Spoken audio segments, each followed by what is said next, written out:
All right. It is that time. It's time for me to go buy some boots to shake in. It's time to talk about the next lawsuit.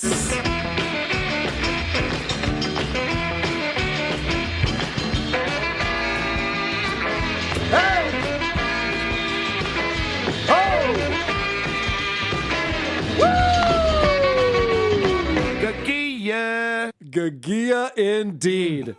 Stuttering John cannot wait to sue me. So he did a beer on the balcony last weekend. His guest was Steve Grillo. I don't know how he was able to book that.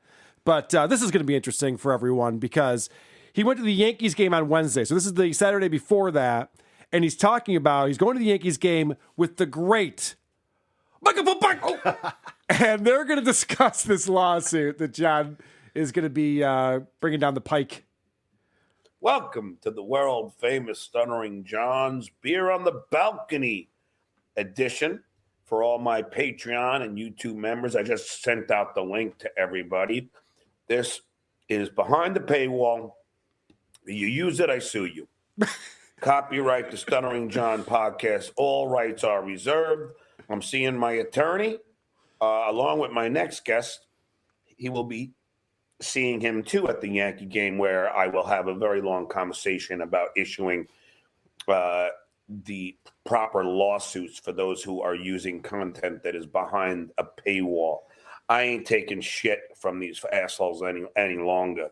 If they're gonna break the rules on my copyright, then I'm gonna fucking take action, and that's just how it goes. I already sued freaking SiriusXM. I'll sue you too. This is behind a paywall. People pay for this content. Don't use it. Okay? You know who I'm talking about, dickhead. Who could it be? Yeah, I'd love to take that. Well, I wouldn't really. That $300,000 house that you have. He's looking up the value of my home now? Ooh. That's a little weird, right? I love it. He thinks that he can sue me for my house? I guess so. He goes, I already sued SiriusXM. John, that was thrown out with prejudice. The judge, Crotty, great guy, dismissed it with prejudice and said, you do not have a suit here. And then, for some reason, in the appeals process, the great Michael Bobak got to stand in front of a panel of judges who all went, what are you talking about? There's no evidence of any of this. He's like, yeah, we got to get the discovery so we get the evidence. You lost that lawsuit. You're going to lose this lawsuit. This is a slam dunk for me. You do not understand how copyright law works at all. Everything that I'm doing right now is transformative content. I'm commenting on what you said about me. And let's not forget, the Stuttering John once said he used Howard Stern clips from SiriusXM, which is behind a paywall. Behind a paywall. And he said it's legal because they're talking about me. Yeah. It's okay. They're talking about me, Royce. Hey, Croach, he's talking about me. Makes it legal. I'm okay to play this because he's talking about me. I wonder if Popok was like, well, you weren't talking about him, were you? Yeah. I just love that this retard's counting his chickens. He's like, $300,000 house up in Rochester, huh? All right. There is a clause if you dabbled in realty that you can just take someone's house. Oh, is that how that works? Yes. And I know I pointed this out before, but I need to say it. He has two different copyright scrolls that are going along the bottom of the screen. Yeah. The name of his show is not capitalized properly in either one. And the one that has the copyright symbol on it doesn't have a year. A copyright symbol with no date doesn't mean anything. Right. The shit that you're putting on the screen doesn't mean anything. None of it means anything. Even if you thought it meant something, it doesn't mean anything. Yes. John, the last thing I would ever do is take your content and just put it out through my channels. Oh, God. That would be a horrible mistake on my end. People would be like, what happened? I used to enjoy this show. Now it sucks. That's not what we're doing here. Yeah. I can assure you of that. Let's talk more lawsuit talk now with Grillo on the show. Oh, boy. And John's decided to start threatening me again on the same show. I've lived the charm life. It doesn't bother me. Like the reason why I have this freaking copyright thing, that's from my lawyer. Only, I don't care about shows goofing on me. Do it. Keep my name out there. Keep me relevant. Do it all you want. Goof on me all you want. I don't care. The thing I care about is when they play my content that's behind a paywall. You know what I mean? Well, And- we know well, what it's you mean. called. There's the law, and if you break it, then you got to own up to it. Yes, and I looked up the law about paywalls, and I talked to my You attorney. looked it up? And that motherfucker, he can get sued for that shit. And he can pay my lawyer fees. And that's what we're going to talk about at the Yankee game on Wednesday night. Because I have no problem, because contrary to the belief of the losers, I have plenty of cash to pay an attorney to go after you, you prick. And you know how tenacious I am, Steven. No, yeah. You have nothing There's else. one better than person you don't want to fuck with, Yeah, and it's no. a fucking angry Puerto Rican from Long Island. Yeah, no, you don't throw rocks at the beehive. Interestingly enough, I don't throw rocks at a beehive. I would never do that. That sounds like a really bad strategy. But goofing on John, I will continue to do. I'll continue to play clips from his show, regardless of whether they're behind a paywall or not, and goof on him. I love that a guy who admits he doesn't shower daily is Yes. talking about his work ethic when it comes to getting Oh, things yeah. done. Watch out for this guy. I'm so tenacious. I've never once picked up a broom. I don't even shower or shave or anything.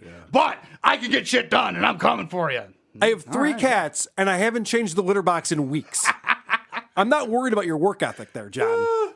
Also, this idea, he's like, people like to think that I don't have enough money to hire an attorney. You've been bitching about $300 hotel rooms nonstop for weeks now. Do you know what attorneys charge per hour?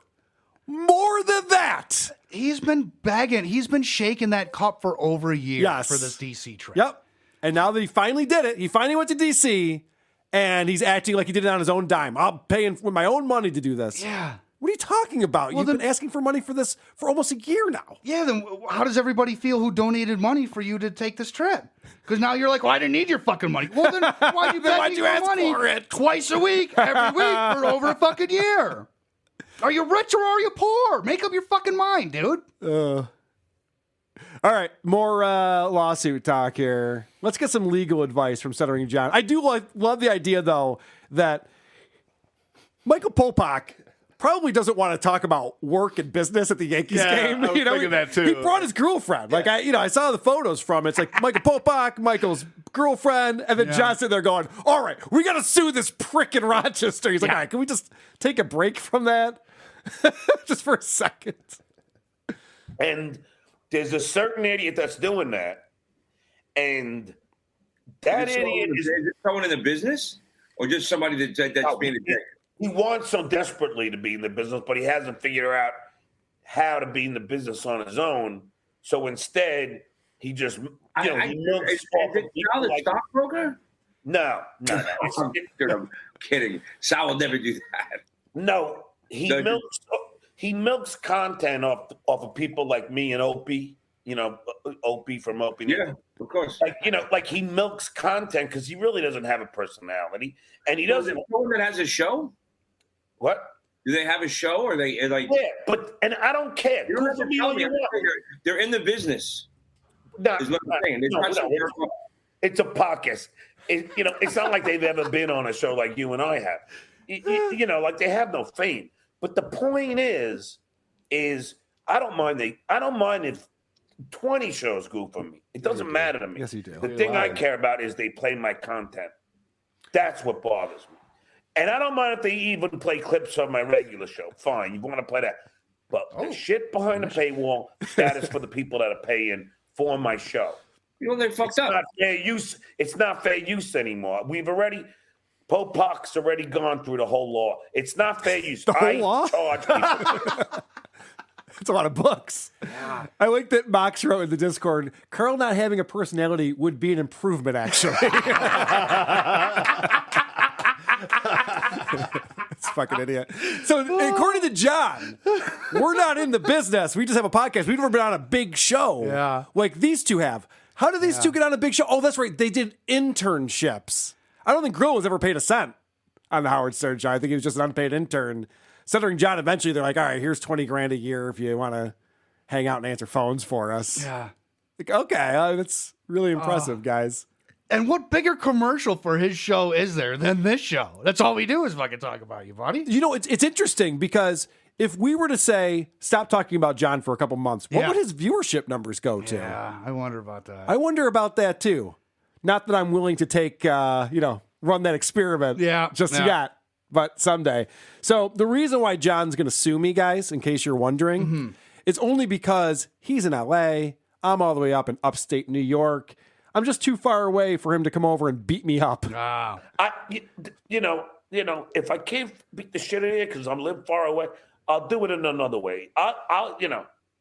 That's pretty silly right there. He literally says that he wants to beat the shit out of me.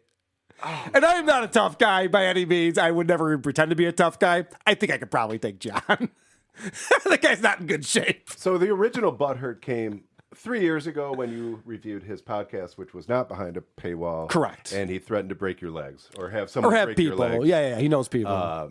He knows people in New So York. it doesn't sound like he has a great sense of humor about himself. Yeah, it doesn't sound that way. All right, so that's the lawsuit talk. That's the stuff about me. And John, listen, I mean, if you're going to talk about me on your show, obviously I'm going to address it. Yeah. It's kind of spicy. The way he talks about me is a lot spicier than Jen and Carol. Yeah. Like, they're not threatening to sue me. They don't want to break my legs and beat me up. Although if John's husband did a potato character to talk about us, that would be pretty awesome. That's a good point. I mean, John already looks like a potato now. Yeah, He's already pulling it off. Yeah, that's what the charmed life looks like, I guess. Yeah. All right, so we know that John has plenty of money. He's very well off, living a charmed life. And you know that because he's constantly talking about when he buys his friends food, which is something that all of my well-to-do friends do. Yeah, they can't shut up about it. Yeah, like I used to work at this place called E-Bombs World. Now, the guy who started that website, multimillionaire. And what he would do is we would sit down and he'd just like go through the list of people that he had bought meals for over the past year or two. And he would explain to me, like, Carl, we went to this restaurant with this person. Oh, yeah. Let's see how John does it.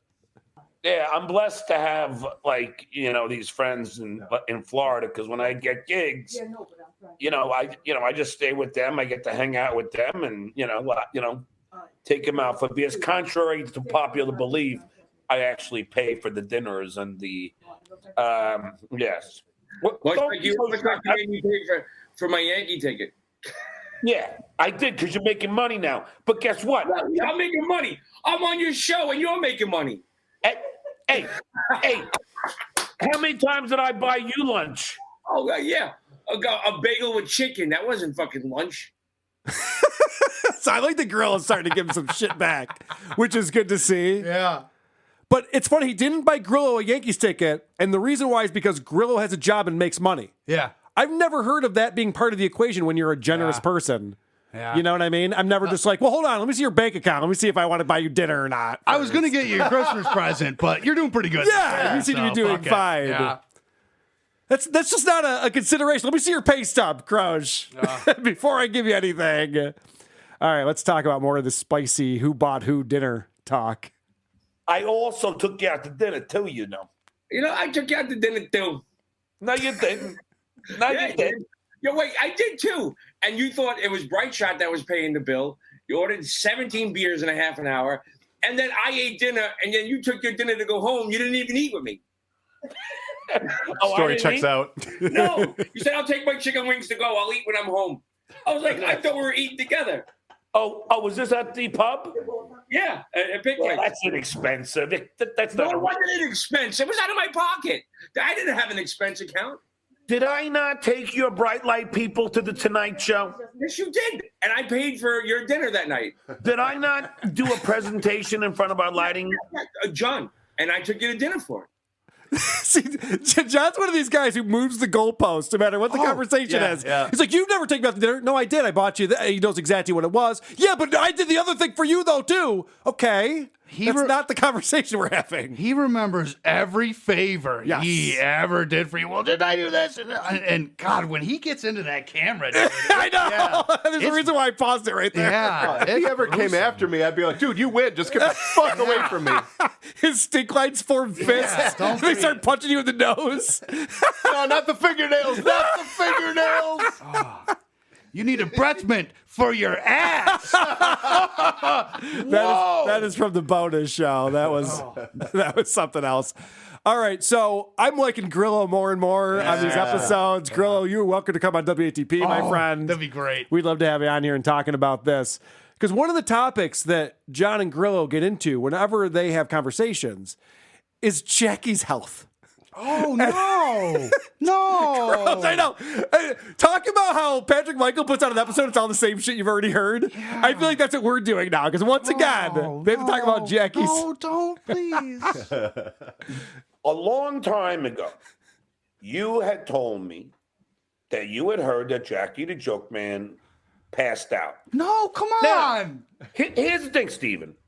You and I both love Jackie the Joke Man.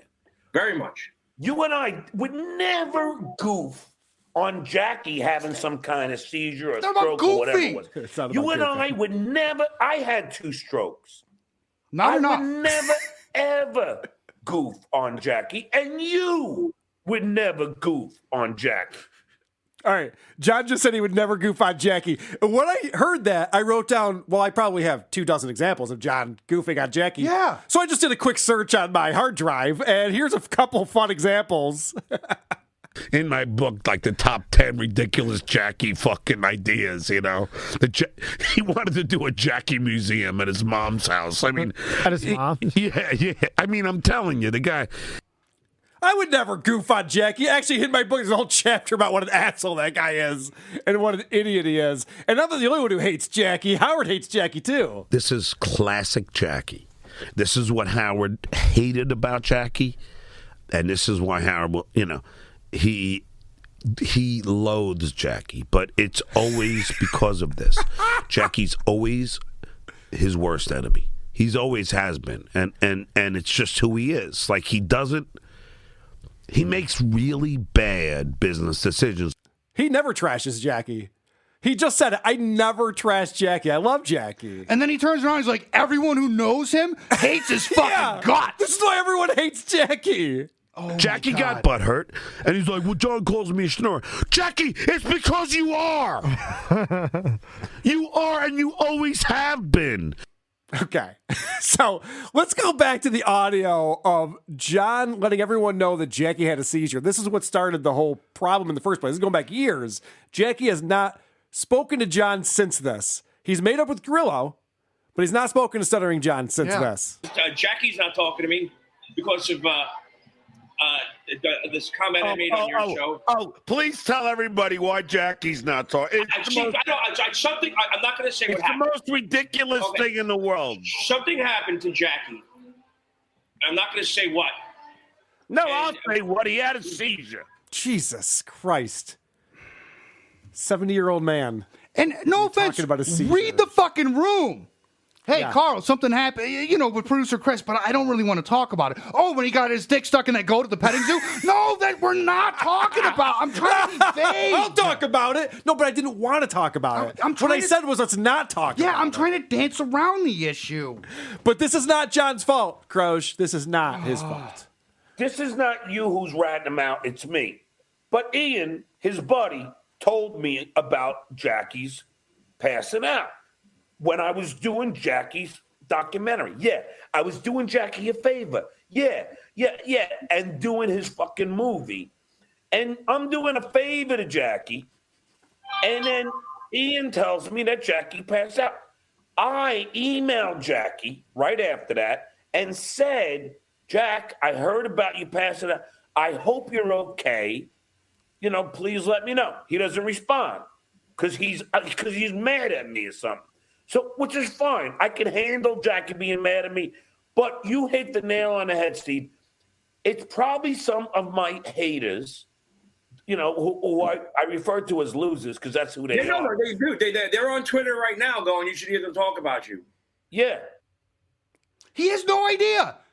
He has no idea. He didn't do anything wrong here. He's on his, third fucking minute of going on about Jackie's health problems. Yep. When Jackie's upset about his health problems being public, and he's like, I don't know why he's mad at me. And then he goes on and on about the fucking health problems. What the fuck, Also, dude? Croce. How are you this fucking dense? Also, saying that The reason why we're in the predicament we're in is because the haters keep communicating this back to Jackie. It's like, John, you know what you're doing right now, right? You're telling them to go ahead and tell Jackie all this shit. Oh my God. You're showing people how this bothers you and how it's fucking with you, and you're literally inviting it into your life. He can't help himself. You know what? And I can't even fucking imagine, like, you know, something happens and you talk to somebody as a friend confidentially. Hey, I had this problem, and you know, but don't tell Carl about it because he's gonna go to fuck her. And then Carl gets on the air and it's fucking black. You know what I'm saying? Like, Yeah, no shit. oh God. Croach, we'll go talk about that on a different podcast. Let's talk about that later. So John, because he's constantly projecting. Yeah. John is one of these guys, and there's a lot of people like this. Everything that comes out of their mouth is really a reflection on themselves. And this is a perfect example of that. He's gotten so hypersensitive, dude. I don't understand it. Jackie has changed in like the bad way. Like, this is the guy who's threatening to sue me. He's talking about how he's changed in a bad way, so hypersensitive now. I don't know why he's so butthurt over everything. And he's saying Jackie the Joke Man, who still tells gay jokes like it's 1986, is the one who's sensitive now.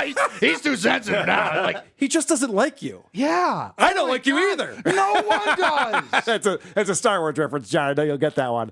All right. So then I give, again, credit to Grillo. He throws in a little jab at John because, as you know, John's a big fan of the Democratic Party and anyone who's a member of it. before I went to do my, because I do the political show, which is why I was a little late today, because but I was trying to end it, but it was hard. You were trying to convince people that Biden's cognizant? What? I'm sorry. Oh, yeah, okay. He's such an idiot, I mean, do you want me to play you Trump and all the dumb shit he says? Like, Yeah, we could do that for days. yeah, You understand that I agree with you on that, right?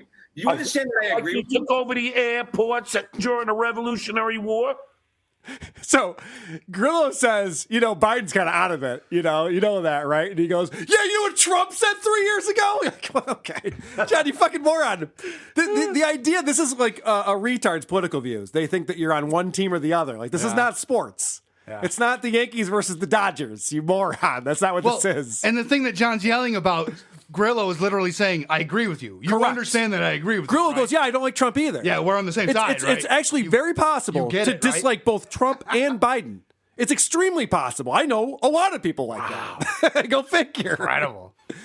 Oh, and then just because these people are terrible conversationalists, I love that John loses his train of thought because, saying that Biden might have some issues, fucks him all up, and he cannot get it together. All right. Anyway, getting back to the issue at hand. Yes. Okay. Now you took me off my. You were going back to the fact that what Jackie, what he would have done when in his position, we were talking about how Jackie has done things like that before in his. Okay. Well, either way, what I was going to say is I remember all of us goofing on Jazz. I don't know if you would have. Yeah, I think you would have. All of us goofing on Jackie.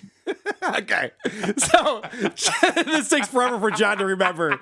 And he goes, oh, no. At my wedding, Jackie got drunk and passed out in front of the bathroom or something like that. So again, this is a clip that I'm props to Grillo for kind of breaking this down a little bit. Jackie, when he passed out at my wedding 3 or 4 times, and when Heineken's, and then he passed out in front of the bathroom door, and my friend Danny kept opening it and hitting Jackie in the head. Boom, boom. That was booze. This is a medical issue that he's not been drinking, so it's medical and it's not cool. So it's a different situation. Yeah, it's a different situation, John. Goofing on someone for passing out drunk is very different than saying someone like, I wouldn't hire him to work in my comedy club. This guy is having heart attacks and strokes. His health is not good. So in case you're thinking about hiring Jackie the Joke Man, fucking John, he's such a moron. What an asshole. Even Grillo is the smartest person on this show. Yeah, he's the voice of reason here. If you do a show I said I wanted Grillo on my show. Now I'm ruining it. If you do a show and Grillo is the smart one, all right, there's a problem here, John. And the voice of humanity and actual compassion. Yes. You know what I mean? For 5 seconds, actually fucking caring about another human being in the world, which is way beyond John's scope. All right, so let's talk about the trolls. Yeah. Because John is very angry with trolls. It's the same losers that I have, you know. Yeah, I mean, they like to get in everyone's head. You know, they do it all the time. I got this idiot who emails me pretending to be like a friend, and I know he's full of shit. Oh, Kevin Brennan was bad mouthing. I know he's a fucking troll. And I go, dude, if you fucking ever tell me one more thing about, any of this, I'll never talk. Then you're done. The best thing for you to do is do some research and look up the show and see what he said. Yeah, no. Well, I could do that, Yeah. but I don't even I know what show he was talking about, Steve. I'll never. That's the one thing I'll never do. Research is the one thing you'll never do. To actually go. He doesn't care that much. Go back and listen to things. He doesn't care that much. I've never heard anyone use the word troll more than Stuttering John. Yeah. He's used it more times than anyone in their lifetime. He spends a half hour every show, and he ruined the video of his show with a scroll that he fucking it goes on the entire time. It's not fucking punctuated properly. It's just fucking endlessly Jones fucking cannot get scroll. over that. I can't. It's so fucking stupid. I love it. It's so stupid. I love it. God. I'm guessing he wrote that himself, and it wasn't from the great Michael Buck. All right, this is John. So when somebody says how honest they're being, Bit of a tell. it's a bit of a tell, right? Yeah. Honestly, I don't have pocket aces. So honestly, you should probably go all in. Because honestly, there's no way that I grab trips on the flop. There's no way. Honestly. This is John just being super honest with us. You know what, Steve? Look, I'm being as honest as I can be. I don't care what these trolls say. It doesn't. They think that they somehow get. I do not care. I love my life. I love my kids. I love my friends. I have a great life, and I've managed to have the life of Riley, like you know. I'm the Huckleberry Finn. Yeah, no, you're Tom Sawyer. Yeah, Tom Sawyer. Huck Finn is actually a pretty good reference because Huck Finn only had a few articles of clothing. Yeah. Didn't bathe ever. Was pretty hard to be around. Use the N-word a lot. Yeah. What do we know about Huck Finn? Booked appointments at Yankee Stadium. That's great. All right, this is the last clip that I have from here. If I'm being super honest, I don't even care about trolls. They don't even bother me in any single way if I'm being super honest. If I'm being even more honest, I don't even think about trolls. I've never even thought about a troll. And if I'm being even more honest, I've never even said the word troll. That's how honest I'm going to be with you today, Grillo. But if I'm being regular honest, Could you imagine him? piss me off. You know that John got his realty license or realtor license or whatever. Oh, yeah. Could you imagine him showing someone a house? If I'm being honest, this kitchen could also be a bedroom. Yeah. You said you needed 3 bedrooms. This could be a bedroom right here. This living room could be a bedroom. Look, 4 bedrooms. There you go, if I'm being honest. He lays down on the floor. See? That's so stupid. I brought my bed to show you. Sir, please remove that. Please get that out of my house. So this is the last clip I have on here is Grillo decides to take over the conversation and lead it because John can't. And you'll never guess what this turns into. Oh, boy. So wait, all right, let's go back to, you just spent a couple of days with Scott the engineer. There's got to be some couple of stories in there, no? About Scott the engineer. Well, positive, negative. Like, you're not going to tell me anything that he ever tells you, and I wouldn't do it either. But you must have something interesting with Scotty the past couple of days, no? Let's see. What does he call it? Let's see. Let's see. Well, we went out to dinner. Uh-huh. I paid. That was the thing. Do you have any fun stories? Well, I paid for dinner. Oh, Jesus Christ, John. Honestly, you make yourself look so much worse by explaining how generous you are all the time. Oh, yeah. It makes me think that it's just the opposite, that maybe you aren't so generous. So, all right, well, I'm going to get sued. Yeah. I talked about last week, I want to go in the Wayback Machine. Yes. And play some old clips. And my buddy John Marlowe sends me great clips and great. tons of cool stuff. And he was the one who actually sent me, if you listen to the bonus episode, I know we're harping on this a lot, but we just did it yesterday. It was so fun. If you listen to the bonus episode, John ends his stand-up routine with the squeegee joke, with the underpants squeegee joke. And I played a clip from John's very first podcast episode with Tammy Pescatelli and Howie Mandel on, and he transitioned the conversation into, hey, Howie, do you prepare before you jerk off? Do you grab Kleenex? Just so he could tell that story and be like the funny guy in the room, like it was a bit from his stand-up. No one liked it. It didn't work well. I don't know why he thinks that's his closer. It's never gotten a laugh. People find it off-putting. But that was an oldie but a goodie. And then I haven't even listened to these yet, but he sent me over a couple more clips that I want to play. This is, so he's again with Howie Mandel, and John brings up the Howard Stern abortion joke. Really? Howard Stern made an abortion joke to Stuttering John? Do I need to explain what this is? We've talked about it a couple times. You'd think John would have brought that up every once in a while. Yeah, so John is still butthurt that Howard Stern told him he should abort his firstborn child because he didn't think he'd be fit to be a father. And I'm not saying that Howard Stern has a crystal ball. Anyway, so this is Howie Mandel explaining to John that that's a joke. That's what happens when you're on the Howard Stern show on air. The jokes are told. Humor always comes from a negative place. Howie, he told me and my wife, who was pregnant, that I should abort the kid because I'm not fit to be a father. Yeah, but it's a joke. It's a joke. Yeah, it was a joke. Yeah, I almost cried that day. I know, but I died that day. I know, but the truth of the matter is, it's a joke. No, I know. And you know, humor, I always tell somebody, because it's kind of funny because it's so horrible and you're saying it to somebody's face. That's what people love about Howard Stern. Well, that's... Right. Oh, wait a second. Did John just say he knows that that's a joke? Huh. I just heard John say, I know that when Howard told me to abort my kid, it was a joke. Huh. That doesn't make any sense because for the 4 or 5 years that have passed since this recording, he's brought it up 300,000 dozen times. And it is shocking how much younger he sounds. He sounds decades younger. Yeah. This past couple of years have really taken a toll. Oh, he's on our not boy. long for this world.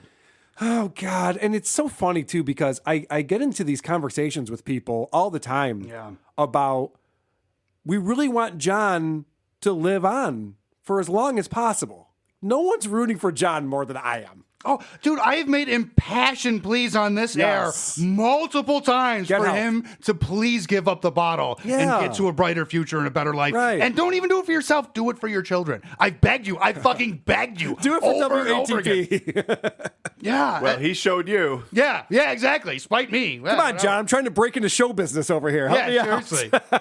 Is he in the business? No. He wants to be. All right, here's another clip from the Wayback Machine. And John asks if Howie ever mentioned John when they had that stutterer on America's Got Talent. Now, this is interesting because John was throwing a fit over this. Howard Stern was a judge on AGT. They had a stuttering comedian.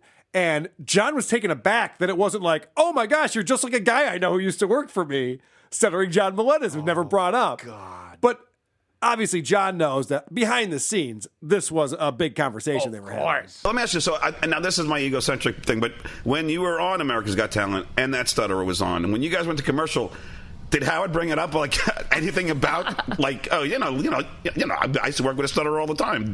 Was it ever mentioned? I'm just curious. Want me to be honest? No. Of course not.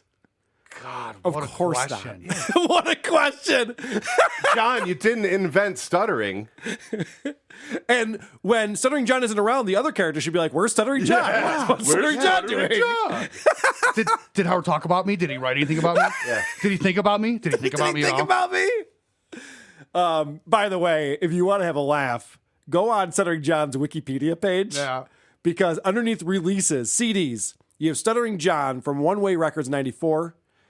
Everybody's Normal But Me on Razor and Tie Records in 98. Then in 2021, The Dabbler from Disgruntled Ex-Staffer Records. And this year, 2022, Copyrighted Music and Dabbling is coming out. Yeah. Looking forward to that I'm one. glad someone added to that. That's great. That's so great. You hear he got back his original bass player, Algorithm. Crazy, yeah. And I want to fuck get yes. Anthony Cumia in here. Ant, what's happening, buddy? Hey, what's up? Hey, what's up? Doing well. Hello. And I got to get Shuli in here as well. Shuli, what's up, man? Gentlemen, how we doing? Shalom. Hello. Fantastic. Ant, can you turn up on your end by any chance? You're real yes. muffled. I can't. Let me try that. How's that? Does that work? That is great. That is fantastic. I don't know. I'm here in Missy's studio, and there's an echo of the. Thank God I've been in radio for enough years to have enough screwed up fucking engineers and whatnot over the years that I could deal with an echo. Because I'm dealing with an echo right now, and it's a pain in the ass. See, that's the problem is that studio is really hit or missy. Yes, it is very good. You should be on that. No, actually, that was a better joke than they did on that last show. Dude, that was. I was sitting here just cringing. Oh, so bad. Terrible. Do you guys know Kaya by any chance? My buddy Kaya, it's Shuli and Anthony. Hi. Hiya, Kaya. Well, I know What's you happening? guys. All right, so I feel people think outclassed they right now. I'm with like radio legends, and I'm just fucking nobody. I feel bad My almost. God. Speaking of radio legends, we got to get right into this because holy shit. Oh, that's Stuttering John finally went to Washington, D.C. And all right, I'm going to say this. John sent a note to Patreon yesterday and DMCA'd a bunch of the posts that I have put up saying that it's a copyright infringement when we've made fun of his book and when we made fun of Beer on the Balcony. And the policy they have on Patreon is I have to take it down regardless. And because I said, I'm like, well, this is fair use. And I explained why it's fair use and how it's fair use. And I go, he even sent this to YouTube and they wouldn't take it down because they know it's fair use. And what they told me was, well, you have to take the videos down. And then if we don't hear back from him after 10 days, then you can put them back up. But if he files an additional complaint, then it goes back and forth. I'm like, so wait a second. This doesn't make any sense at all. I have to take them down, and then it's on me to put them back up when it's proven that this was all frivolous in the first place? Why is that the policy? The DMCA system is so busted and open to abuse. This is an issue on every website. Basically, what any person on Earth can do, even if they're not an American citizen, by the way, anyone on Earth literally can just copyright strike your video, have it taken down. And if you do it a couple of times in a row, by the way, the website will sometimes just auto-ban your entire account. YouTube does that, for instance, if you get like 3 infringements in a row. And it is on you as the owner of the account to prove your innocence, which just flies in the face of our entire notion of like, you know, justice in general. well, can't you just release content about him on YouTube since they have no problem with you playing shit on there? Yeah, I certainly I can. I don't do the subscription, the paid subscription stuff on YouTube because I built the whole business around Patreon like an idiot. So well, I get it, but you know, you got to use a little honey to catch some of these fuckers. You know, give them. Stuttering John stuff is like crack. Give them the first few for free. Yeah, and then they'll steal a car for you. Carl, you mind if I take like 5, not even 5 minutes to boot up my other system and use that? Is the echoes too bad? Yeah, dude, definitely go for it. I'll be right back. Yep. I will be right back. No worries. You at all. sound fine to me, Anthony. Hello. I was gonna say I agree with Shuli. This is what I would do personally. I understand if you don't, but the 3 episodes that he copyright struck, I would make those public and spread them everywhere. Hell yeah. Like, okay. If you don't want these to be heard, unfortunately, there were 6 more after that. I got the other thing. Really? Yeah. What a cocksucker. Yep. Here's the other thing you can do. You can, and this is just the Jew in me spitballing, but you can wait 30 days and then put them all back up, and then he just keeps subbing to your Patreon. So you're making, you're getting him to pay you every month. That's not a bad idea because what Stuttering John did was he joined my Patreon at the end of April. Course. So he got charged for April and May. Do you hear that, Benny Loco? That $10 went to me. Who do you think he actually put up to copyright strike, though? Because there's no way John knows how to report something. Yeah, maybe finally the great Michael Popak was like, can you just take care of this yourself? I don't have time for this shit, John. I refuse to believe that guy even takes his calls anymore. I don't buy it for a second. He's supposed, I'm going to the Yankee game with him. I'm going to this guy's avoiding him like HIV in its heyday. I'm thinking he probably asked his son for help, maybe. And the kid was like, okay, all right, sure, whatever. Will you leave me alone if I do this one thing? That's assuming he has a relationship with any of his children. But yeah, I'm sure that's possible, too. Hey, he sees them every other Thursday. Well, I put this out on Twitter yesterday, and we got a lot of conversation going on there about it. And somebody showed me the form letter that Patreon gives you that you fill out in order to file a DMCA request. And so it's pretty self-explanatory. Like, all he has to do is put in, who are these podcasts? Blah, blah, blah, blah, blah. Episode blah, blah, blah, blah. Help Daddy copyright strike a guy named Hamburger. Could you imagine? Going? Come back. Could you imagine his kids are like, oh, but he's my favorite YouTuber. Come on, we can't do that. I believe his surname is Hamburger. Let's see. It looks like Anthony's back. Yeah. Uh-oh. Are you in the same spot you were in before? Yeah, because, Missy came in and fixed it by getting mad at me because I had fucking Discord up, but I didn't have Discord up. She set everything up. It's on a different monitor, by the way, the Discord. And the Discord was coming through the audio also, which was making it echo. Yes. But, I'm a fucking asshole. This all makes a lot of sense. So Stuttering John finally went to Washington, and everybody strap in. There's a lot to talk about with this because the misadventures of Stuttering John. Back in June of 2021, John announced, I'm going to Washington. I'm going to reinvent myself. I'm going to have all the questions like I used to have. I'm going to talk to Marjorie Taylor Greene and Mitch McConnell. It's going to be great. Everyone's going to be laughing. It's going to be this amazing thing. And we've been saying all along, there's no way he's going to pull this off. And he finally went. And we have much to discuss with this, starting with his suit. He borrowed his brother's suit. He said he was going to buy a suit. I guess the budget wasn't. It wasn't in the budget. We don't know we don't know what he paid his brother for that. I mean, it's true.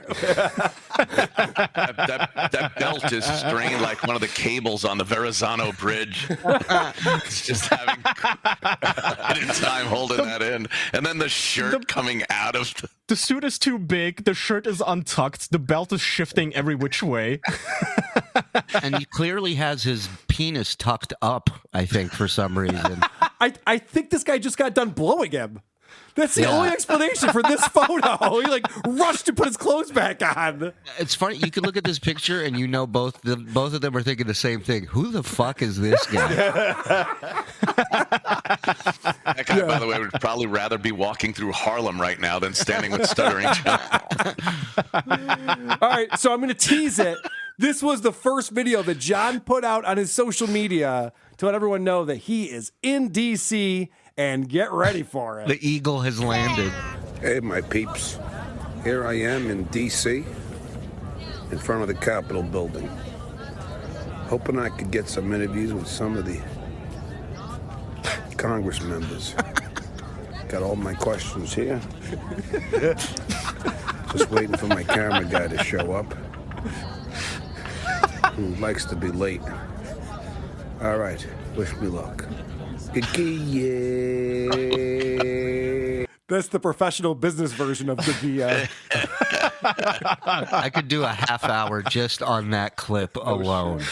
He looks like John McClane at the end of the movie. Like, how do you look like you just fought a bunch of terrorists? He's so disheveled. He looks like if as a comic, you do these prom shows from time to time, which is like prom night, and they bring these fucking high school douchebags in from prom, and they're all dressed up. He looks like the limo driver that comes down to get him when the show's over. Right.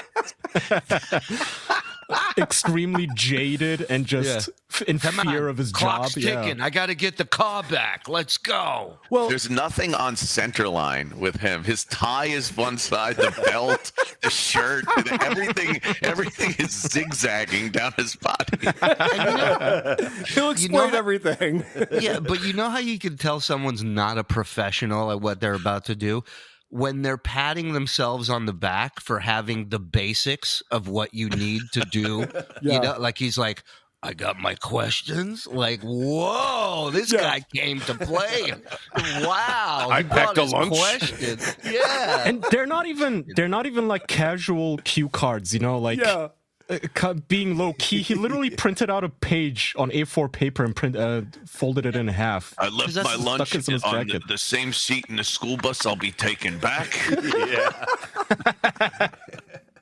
All right.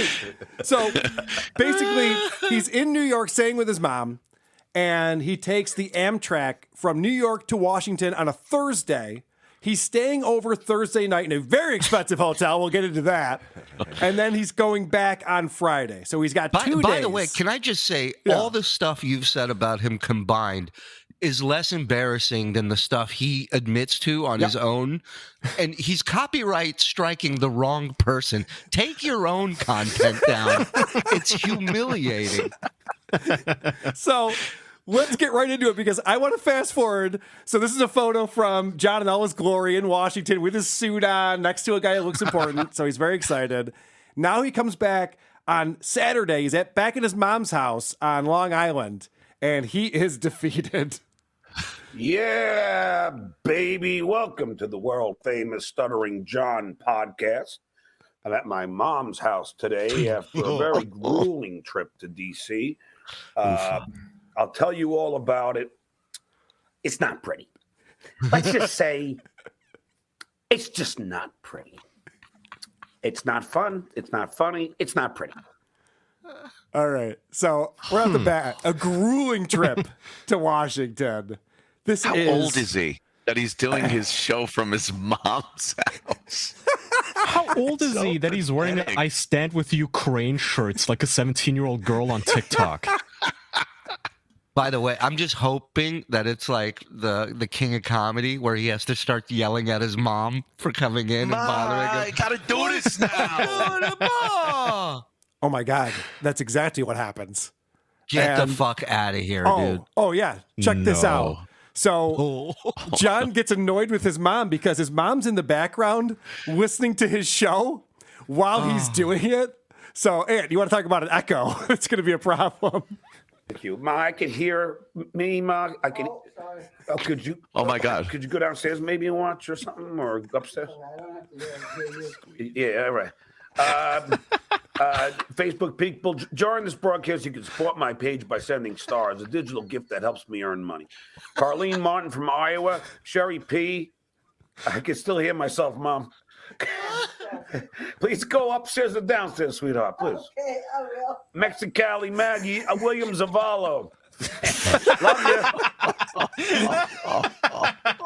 You thought you were joking, Julie. All that keeps running through my mind is, and he's taking down your stuff. Like.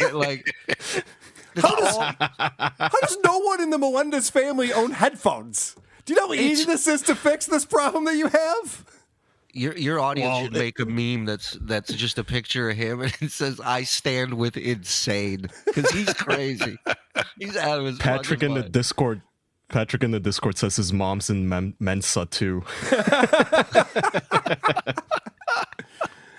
So, producer Chris, you noticed that he got a new subscriber on YouTube. The Squeege. The Squeegee, a new member. Thank you. Thank you very much. So, of course, the squeegee is a reference to that hack joke that he does in his stand-up. Oh, right. So obviously that's a WATP fan who's goofing on him, but John doesn't know the difference.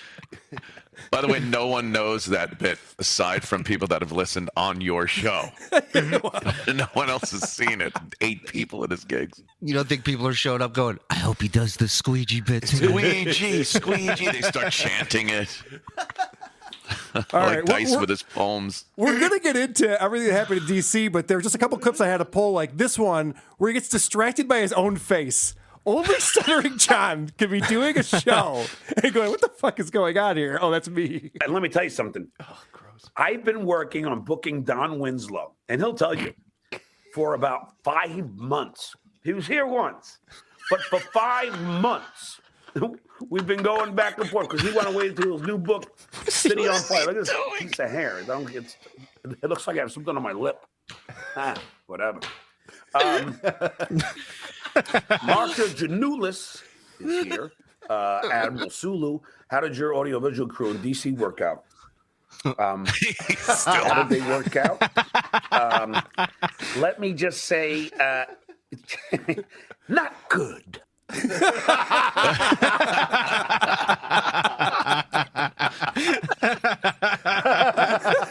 I pause this in a very specific spot.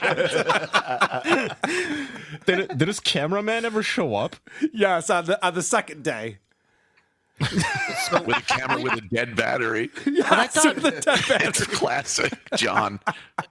For how bad you imagined this would be, because we'd heard about this trip for a good year before he actually did it, and how screwed up you knew it was going to be.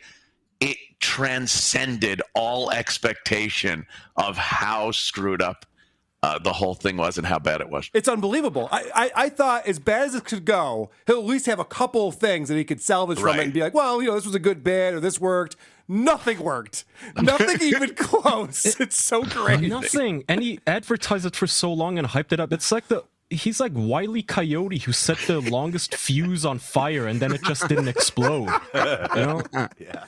So, of course, this guy has been asking for super chats and support to his Venmo and PayPal since June of last year so that he can go to Washington because it's going to cost him money. And you would think he'd be able to raise some funds in that time. A few $1,000s maybe? A decent amount of money? Yeah. Well, the fact that he had to borrow his brother's suit tells me the telethon didn't go too well. Well, he gets a little flustered about all the fees that were going on in Washington. And then I paid for the hotel. I paid for the Amtrak. The Amtrak was $370, I think, for a round trip Amtrak. $370. I paid for the hotel, which I thought was $370. It turns out I look at my bank account today was $467 for one night. One night, $467. I called a hotel. Guy behind the counter, he kind of liked me. His name's, his name's Benny. He's like, I go, dude, you said it was going to be like $360. What the? Oh yeah, there's a city charge. City charge? Yeah, that's $30. What? And then there's hotel tax and this and that. The fuck? When was the last time he stayed in a hotel? This has been standard operating procedure with hotels for 100 years. 100 years. There's all kinds of fees. You know this when you go in, whatever the room rate is. It's going to be at least $70, $80, sometimes $100 more with fees. He doesn't know this. Well, also, these are like fees and taxes and things. I mean, he's in Washington. He votes for this shit. This is what he votes for. He votes across the line. It's like, let's tax everybody. Then he gets taxed. It's like, wait, what's that all about? That's not cool. My dad, he's 85. He gets together with his old Jew buddies once every couple weeks. And this is the conversation at the table every time is with taxes. There's a city tax. He's turned into an old Jewish woman right before my eyes. So he claims it was $370 for the Amtrak, which seems high, but okay. But then he said my hotel was $372. So I think he's just confused. I think he's just got a number in his head that he wants to complain about. Here's what I'm not confused about. He never said, I want to thank my followers for paying for my hotel. Yep. I want to thank my followers for paying for my travel. No way. You guys really came through. Because they didn't. Of course not. Let's recap. He's down $700 to $800 for travel and accommodations, and couldn't even buy a clothing. Had to borrow a suit. He doesn't even own his suit to begin with. He was on the Tonight Show for 10 years. He doesn't own his suit. How's that possible? All he got out of this expenditure was a photo with a random Asian dude who probably isn't even a politician. He was also just visiting Washington on vacation. Yeah. Doing a He could have gone to a podcast. Chinese restaurant and green screen the Capitol behind him for $10. So this is funny because he gets trolled a little bit. He gets a super chat that's trolling him. And when John gets thrown off by just a little bit, he turns into what is the worst broadcaster on the face of the earth. Opie? Let's see. I can play those clips all day. All right, so he goes on to explain they had to pay for Ubers and cabs and everything cost him so much. And then Doug Goodstein couldn't give him the film crew that he needed. He needed that camera crew to come through for him, and Goodstein couldn't do it. So then he goes on Craigslist. And he finds, dude, it's insane. He's been playing this since June. He's on Craigslist. You can't write this shit. He goes on Craigslist and finds a crew. And he says, I had a strategy. I was going to go to the Capitol Hill Club because that's where the Republicans hang out. So he says it was like a restaurant in Washington. He's like, I'll just hang out outside there and accost them as they're This going is called in and out. stalking, by the way. This is not journalism, but in case you're wondering. All right, so he waits for his camera guy on that Thursday. The camera guy keeps giving him the runaround. Oh, yeah, I'll be there in a little bit. Oh, shoot, I need an adapter. Oh, I don't have a microphone. So finally, John's just like, all right, forget it, and just leaves and just goes back to the hotel bar. And Of course. of course. Well, if you're not going to be professional. 15 minutes go by. No cameraman. 30 minutes go by. I said, that's it. I'm done. I said, I'm going to go. I go down to the train. Text him. Just forget it. All right? I'm leaving.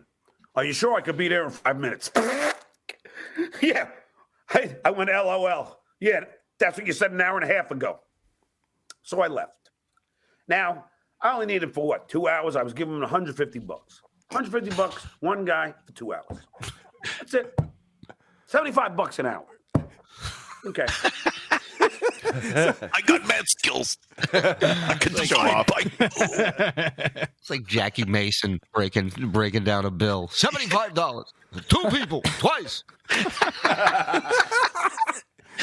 Everything about him is money and breaking down the cost of everything, yet he insists he's got a shitload of money. That's 3 20s, a 10, and a 5. Twice.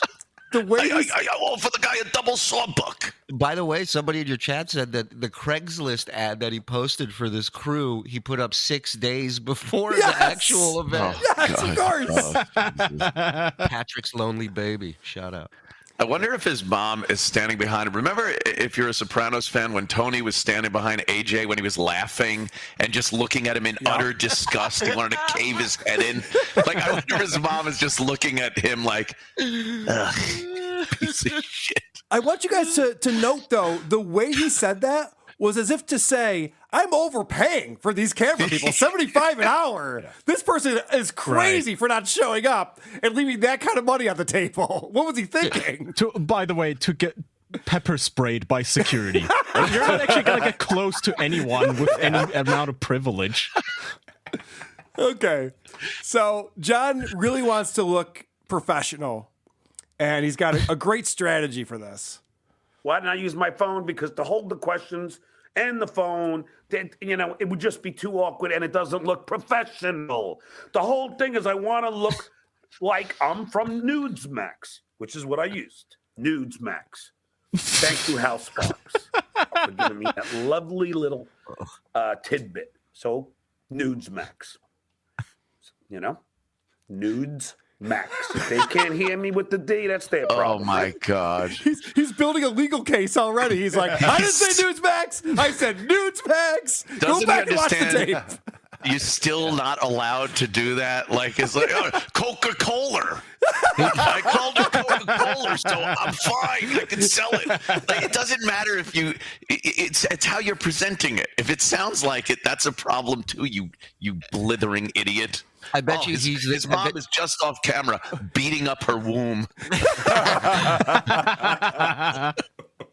It's so funny. He reminds me of like those guys, that I knew back in school that were just be like, if it's an undercover cop and you ask them if there's a cop, they have to answer. Right. They can't lie. No, I'm not on your property. This is government's property. Right. Yeah, if the teacher isn't here in 15 minutes, we're legally allowed to leave.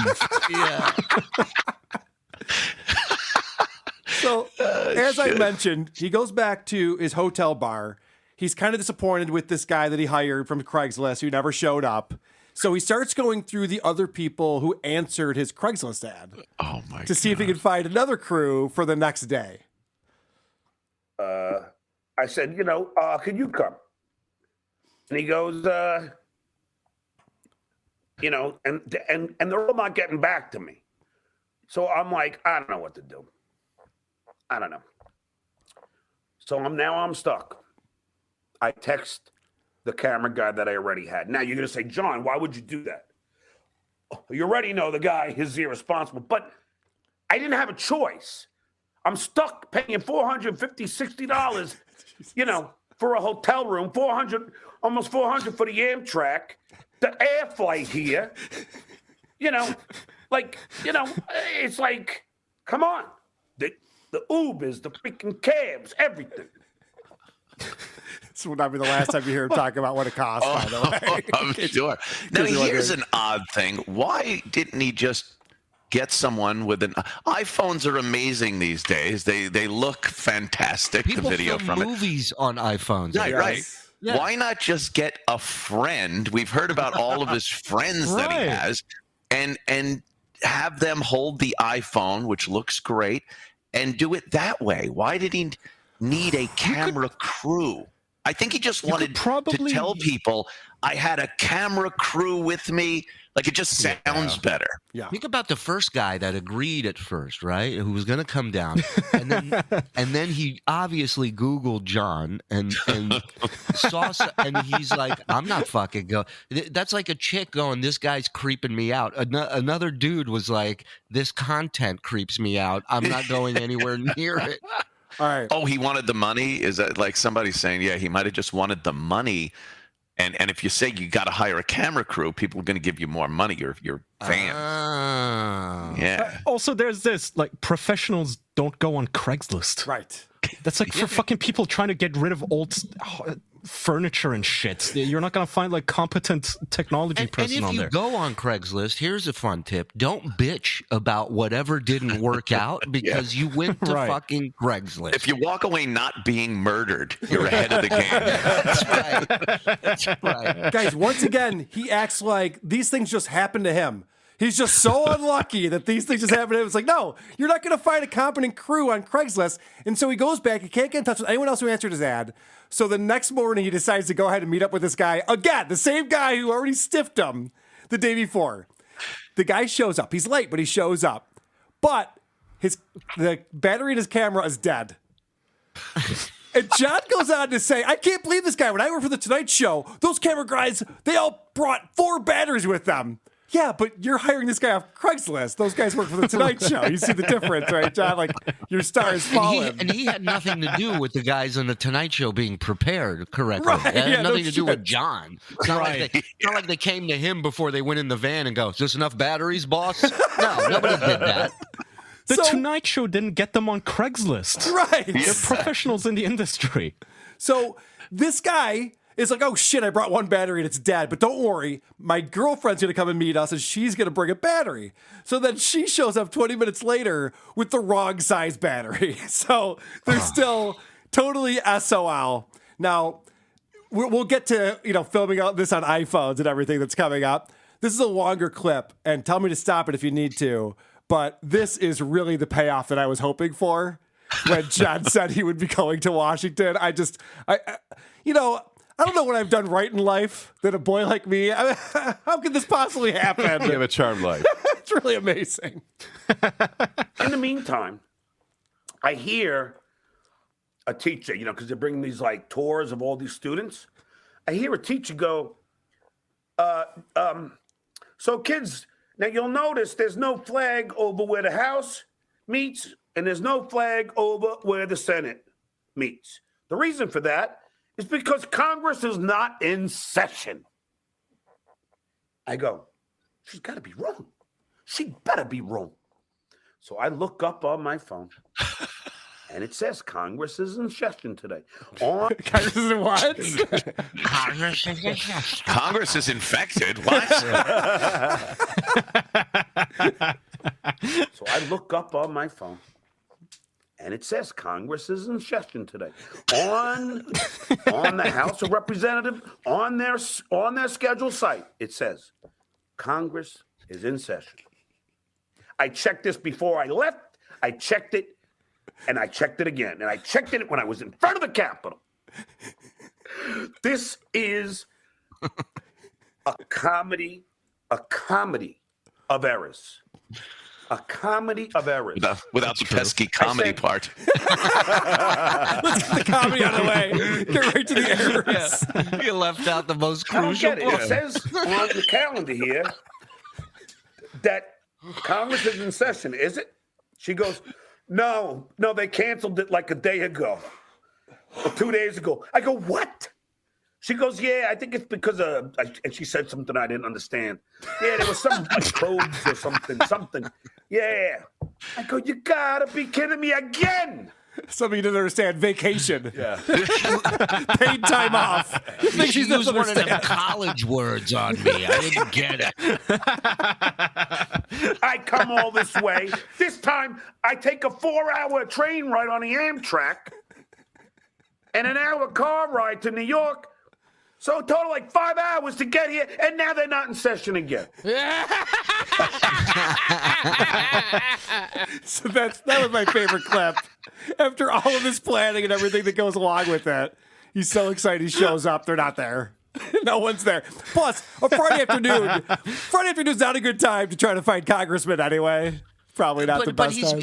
He's bitching about shit that most of it is not in his control. The long journey to DC from New York, the hour drive from wherever the fuck he is to New York into the city or whatever the fuck he has to do.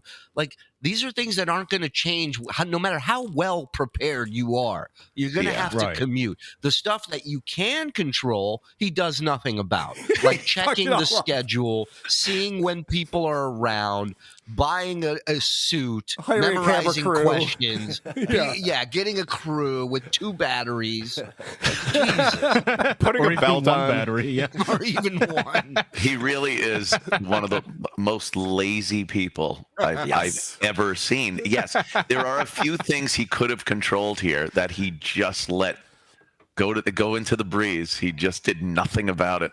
And then stands there and goes, "Can you believe this?" Like I saw something interesting. It was how a bill is made on Schoolhouse Rock. I don't get it. I put 0 effort into this, and it all fell apart. Yeah. Julie, he asked Do you expect everyone else to be dumber than he is? Like Ted Cruz was gonna come out of a room with like his pants down and toilet paper stuck to his shoes. Like, oh no, Stuttering John!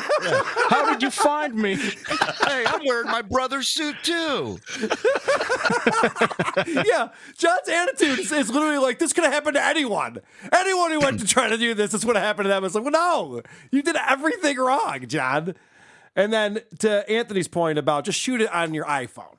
Yeah. So they decide they're going to do 2-camera shoot. You want to get the interviewer, the interviewee. You want to be able to over the shoulder kind of a thing. Exactly. And then in post-production, you can edit together the interview, make it look nice. Now, the guy you hired off of Craigslist, his phone can shoot video, but it's not capturing any audio for some reason. So then they decide, all right, let's just shoot it with your girlfriend's iPhone. We'll just get the one shot, and we'll figure that out. It's so great. When I show you what she's shooting and how she's doing it, you are not going to believe that this is what happened. So, I don't have my cell phone. So when you hold up a cell phone and you take video, She holds it up and then flips it to the side while I'm doing the interview. So you have me like this and then like this. Wow. I am like, now I don't realize that that's what's going on until I look at one of them and I go, after I interview Mario Van Peebles, I realize I was flipping back Congressman and Mario forth. Star of stage and screen. from this congressman from New Jack City, ladies and gentlemen, Mario Van Peebles. Does he not know what landscape mode is? Like, phones can still film. Even if you hold them sideways, it's fine. But what's great, though, is that this is why he had the role that he had on Howard Stern, because Howard would send him out knowing he would fuck it up. And knowing that it would be hilarious when he came back and they went, you couldn't get a film crew, John? I tried. This girl didn't know how to film. But like, that's what's funny about him. He sucks at life. You know how like a fat guy gets a nickname Tiny, right? It's ironic. His nickname was Hero of the Stupid, and it was dead on. There was no irony about that. You could say Mensa all day long. He's a fucking idiot. So John finally does get some interviews. He has no idea who he's interviewed. He's hoping that maybe we could tell him once he shows us the videos. Maybe one of you guys could tell me who these congressmen are, because I don't even know their names. Oh my God! He's admitting he's an idiot. He did no research. What if it was Joe Biden? You seem like a smart guy. He's been hyping this for a year, dude, and he's like, I don't even know who I talked to. And the best part is, Shuli, is that all those questions he printed out on his mom's printer that he has ready to go are for people he'll never get near. And so he has to explain, again, all the great questions he had if he had seen Marjorie Taylor Greene, which of course he did not. And we had great questions from Marjorie Taylor Greene. Trailer Green. Trailer Green. Yeah, he did. That's his joke, though. He says she's from the trailer park, so he calls it that. I get it. Like the GQP for the It's a little bit better than Mitch McDickless. I'll give him that. It's a little more clever than that one. Listen, you stand her and him side by side on the Capitol steps in his brother's suit, and you tell me who looks like they live in a fucking trailer. Oh, is Schindler's List your favorite comedy? Are you going to be going on Dancing with the Stars with your first dance be the goose step? I mean, just, you got fined $2,500 for not wearing a mask on the house floor. If anyone should be wearing a mask, shouldn't it be you? A whole bunch of questions. He's still reading us the questions. Yeah. Well, Still, because he knows this is he's not going to have anyone to read these questions to. This is the only time they're getting out. By the way, no love for that woman, but this is a person who just got grilled in Congress relentlessly for like a fucking week with all the shit they threw at her. Does he think he's going to throw her off her game? Yeah, I know. With these questions? Well, She in all leaves fairness, crying. a guy who looks like that calling you ugly is really that will jar you. How'd this hobo get in here? I'm still loving that he's like, maybe you guys can tell me who I talk to because I don't know anybody. Shuli, the best part about this is that he's not upset for himself that this doesn't work out well. He's upset for all of us because this was going to be such great content and it didn't come to fruition. I spent well over $1,000, probably closer to $1,500 on everything. All for naught. Now, look, I'm not, look, I know it sounds like I'm whining here. I'm mad for you guys because I know that you wanted me to get some good people and get some good interviews. I know it. And that's what I did. I had my brother's suit, which I know everyone commented on Twitter. His mom's in the back. Man, you look horrible in a suit. I go, I know. I hate wearing a suit. I've hated wearing a suit since my communion. So there. I don't like suits. Except lawsuits. The mom's staring at a highway going, if I run fast enough, I could floor me out again. Maybe I could just throw myself out this window. Sit there going, oh, he's reading the fucking questions again to nobody. Jesus Christ. That's my boy. Yeah. So I love that he's blaming the fact that he doesn't look good in a suit on just like, it's just me. I just don't look good in a suit. John, you don't know how to put a suit on. It doesn't fit you. You don't know how to put it on. Like, there's other problems here. I don't like suits. Like they did something to him. Like you got this history with him. All right. Man. So he's so got an awesome. excuse. He's got an excuse for why his suit is so ill-fitting here. So, by the way, that picture of me in a suit, I have a sweatshirt underneath the suit because it's cold in D.C. So I got a sweatshirt, and then the collared shirt, then the tie, and the jacket. And we So know when how a it's suit sunny, I'm works. sweating my ass off, and when it's windy, I'm freezing. I got the I'm cummerbund. surprised I haven't caught a cold, or COVID or something. The cold or something. By the way, aren't you supposed... Oh, I'm sorry. Go ahead. No, I was just going to say, I broadcast from home, and if my wife were to walk by and hear me screaming about this thing, she would call a professional. She'd go, my husband has had some sort of aneurysm and has lost his mind. Also, do you realize if you're wearing a suit and you're still cold, you're supposed to, you see newsmen, they wear like a trench coat or a nice overcoat with their suit that matches the look of the suit. You don't put a sweater underneath it. Like, what do you have, gloves pinned to the inside of the sleeves too? You friggin' 5-year-old.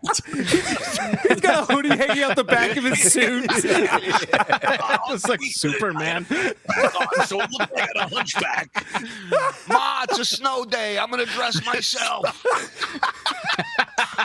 And then I'm wearing moon boots, and all the congressmen are making fun of me because I'm wearing my moon boots. Because it was still cold out. Oh, my God. All right, watch the very end of this clip again, because he said something that's ridiculous. I'm surprised I haven't caught a cold or COVID or something. You can't catch COVID from being out in the cold. That's how COVID works. I'm surprised it gets COVID from it. It's so cold outside. Okay, Carl, misinformation. Put your scarf on. It's COVID out there. I want to see his mom walk up behind him like in, hey, Paul. Start hitting him with a sledgehammer. Either that or a fucking ISIS video where she just rips his head back and just slits his throat on camera. What's she back there ironing or something? It looked like she was ironing this she's poor burning woman. cigarettes into her thigh so she could feel something again. When little John came out and she first nuzzled him to her breast, did she think 50 some odd years later he'd be pontificating about nothing in her living room like that? Do you think she's sitting there going, she's literally mourning the milk. You think she's sitting there going, if I would have dropped him off the Empire State Building on day one, he might have had a better shot. All right, so now we have the setup, guys. For Roe versus Wade. So he obviously he's trying to set the stage here, guys. I'm going to show you the videos. It's not going to be good. Nothing worked out. It wasn't my fault. But let's get into this. Let's get in with the first video here. So here, I'm going to just play you this so you can see how this is me talking to a... So he's got this guy, Tony Michaels, and Tony Michaels has his sidekick on Gabe Sanchez. So they do a political show that's part of the Midas Touch Brothers network or whatever. I thought he was going to have Don Winslow on. He's the guest after these guys. I don't think he wants to embarrass himself in front of Don Winslow. I'm amazed that I don't think he could get Michael Winslow on his fucking show. Like just Don Winslow. What would Michael Winslow say about the trip to DC? Can you just do a whole lot of love with your mouth? So here, I'm going to just play you this so you can see how this is me talking to a congressman's assistant, okay? So check this out. This is how she's shooting it. Poor woman.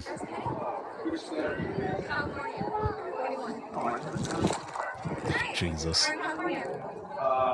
She's like 80 feet away from me. All right, so now she's done. Okay, now here we go with the Zoom. And then look. Now I'm sideways. Now I'm sideways, people. You can fix that, you retard. Can you please pull that drop of him going, I'm sideways. I'm the movie Sideways. I drink too much. I'm Paul Giamatti. I think. By the way, her body language, it's like a little girl who's trying to hide like a bad test result from her parents or something. Like, well, think about it. I got an F, Mom. Don't beat me. She's Totally a covered up. congressman's assistant. Like, who's looking to interview her? And then this guy shows up, and he's super creepy. He looks like a fucking up all night on fucking no-dose limo driver who's like, talk to me about Ukraine. And she's like, I'm surprised she didn't mace him. I really am. That would have been fantastic. Oh, my God. Nice macing. I think, Shuli, I think you brought this up on your show, that all of a sudden this interview turns into like a Batman episode where they're like climbing up the side of a building. Yeah. If you would have just turned with her and just started going. All right. So this is him. Now, he got to talk to Mario Van Peebles, as we've already established. And so he starts to set that video up for us. Now, I'm going to show you how she shoots my interview with Mario Van Peebles. Now, my first question, because when Mario Van Peebles is walking in, I don't even know who he is. But thankfully, these guys do. So I go, and Mario looks like he wants to be interviewed because he keeps looking at us like, please interview me. Oh, God. Please interview me. And I go, no. And then I didn't know. So now I'm going to wait till he leaves. And now I'm going to ask him, like, Mario, you're a person of color. Why are you at a Republican place? I don't get it, you know? Don't you love how progressives love segregation? He goes, what are you doing in there with those Republicans? And why are you touching that drinking fountain? That's not for you. You're a person of color. You're in black. Yeah. The whole point of it is so racist. Yes. Like, you're black. Why are you going into a white person's restaurant? Well, is pretty much what he's saying here. And he's a hypocrite. You know, he's out there years ago. You know, he's talking about buying fireworks, and they weren't called people of color chasers. No. Yeah. So, like, and now all of a sudden he gets it. Now all of a sudden he's like, he's the champion for the people of color. He's evolved. Yeah. Oh, evolved.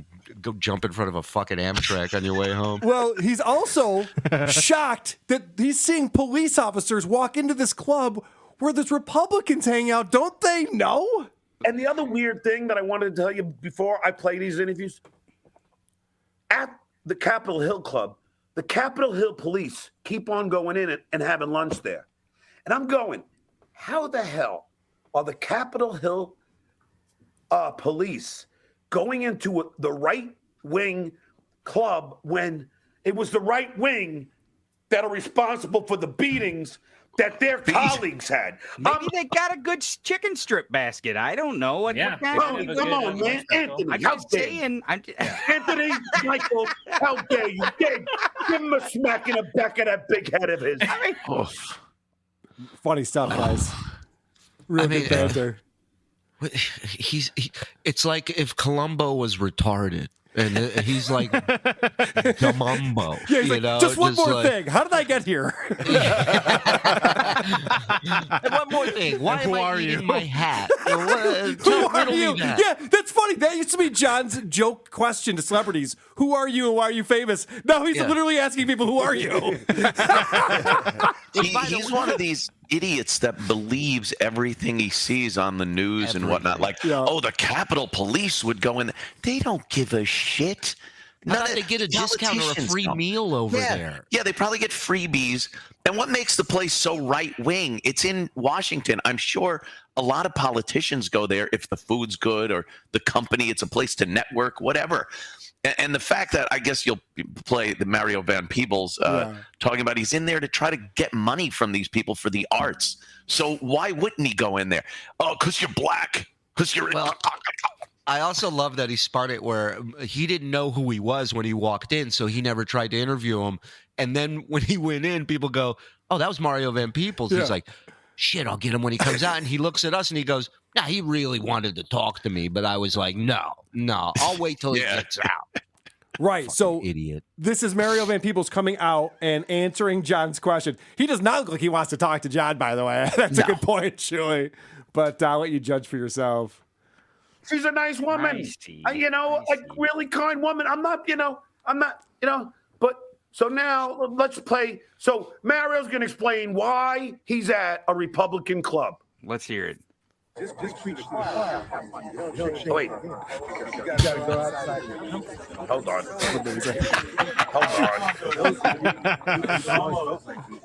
It's happening again. So here is his response to my question. Whose fault is it this time, John? I gotta figure out how to add this back. Oh, here it is. All right, here we go.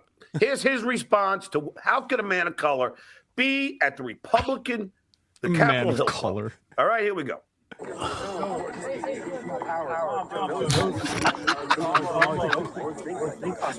my God. Oh, absolutely. I'm here to talk about the arts. Why was he sideways? Video. Creative thinking.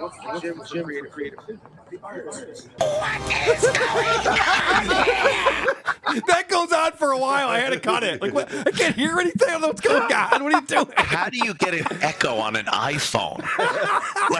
How do you do anything of that? Like, you guys have to understand how many billions of dollars go into the technology to make it easy to use for dummies like John, and somehow they still manage to make it shit. You have to try to take a video that bad on an iPhone these days. It looks like it's through a bad filter. Like, just this is bad. Yeah, bad, and it'll be like, I'm surprised the phone didn't ring in here. The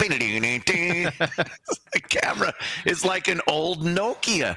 This isn't an iPhone camera. I've seen people that have less experience than somebody you could get off of Craigslist filming video of people committing crimes and on subway platforms and stuff here in New York City.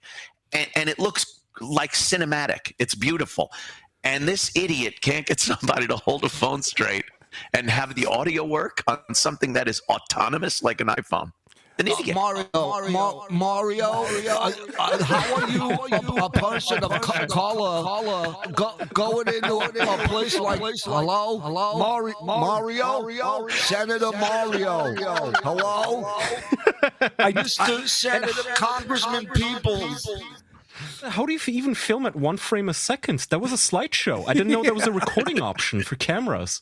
You know, if a mass shooting happened at the exact time he was interviewed, the news wouldn't even use the footage. It's that bad. They air anything. It would just be a Google Maps It looks image. like Bigfoot footage. Yeah, it happened around here. But so Mario's answer to the question is, we can't just preach to the choir all the time. So I'm trying to get money for the arts, and so I need to talk to both sides of the aisle and try to get them to vote on this bill or whatever. And Stuttering John does not understand this concept at all. He only preaches to the choir. That's all he ever does. He would never talk to anyone who doesn't think exactly the way that he thinks. This is the second question he gets out of Mario. Now, this is the fun question. This is the funny one. Are you excited that Elon Musk put cocaine back in Coca-Cola? That one I would know nothing about. I'll let you So that was my little joke thing, Yeah. You know, are you happy that Elon Musk put cocaine back in Coca-Cola? We heard it. Yeah. You hear what I said? You hear what I said, T? You hear what I said? I told him. Hey, Sil, you hear what I told him? You hear what I told him?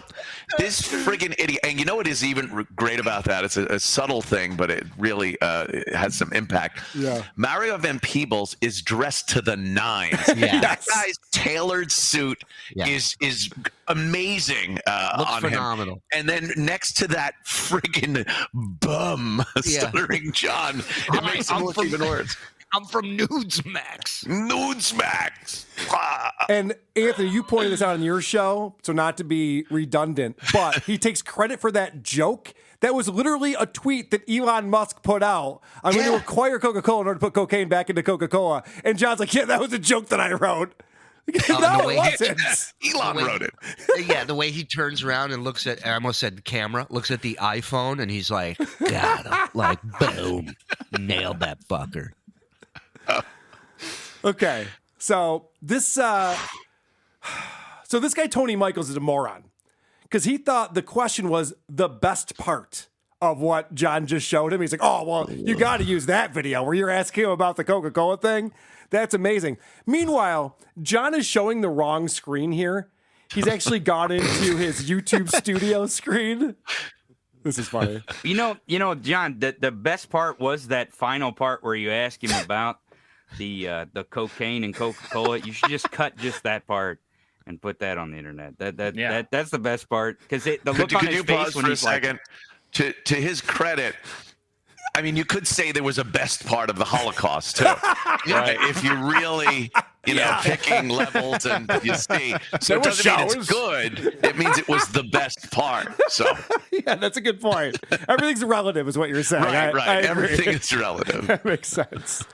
I also like how everything has 0 views except his public videos, which has 300 views. Yeah, I was going to point that out. So he's got an interview with this congressman. It's had 325 views. It went up April 16th, so that's weeks ago.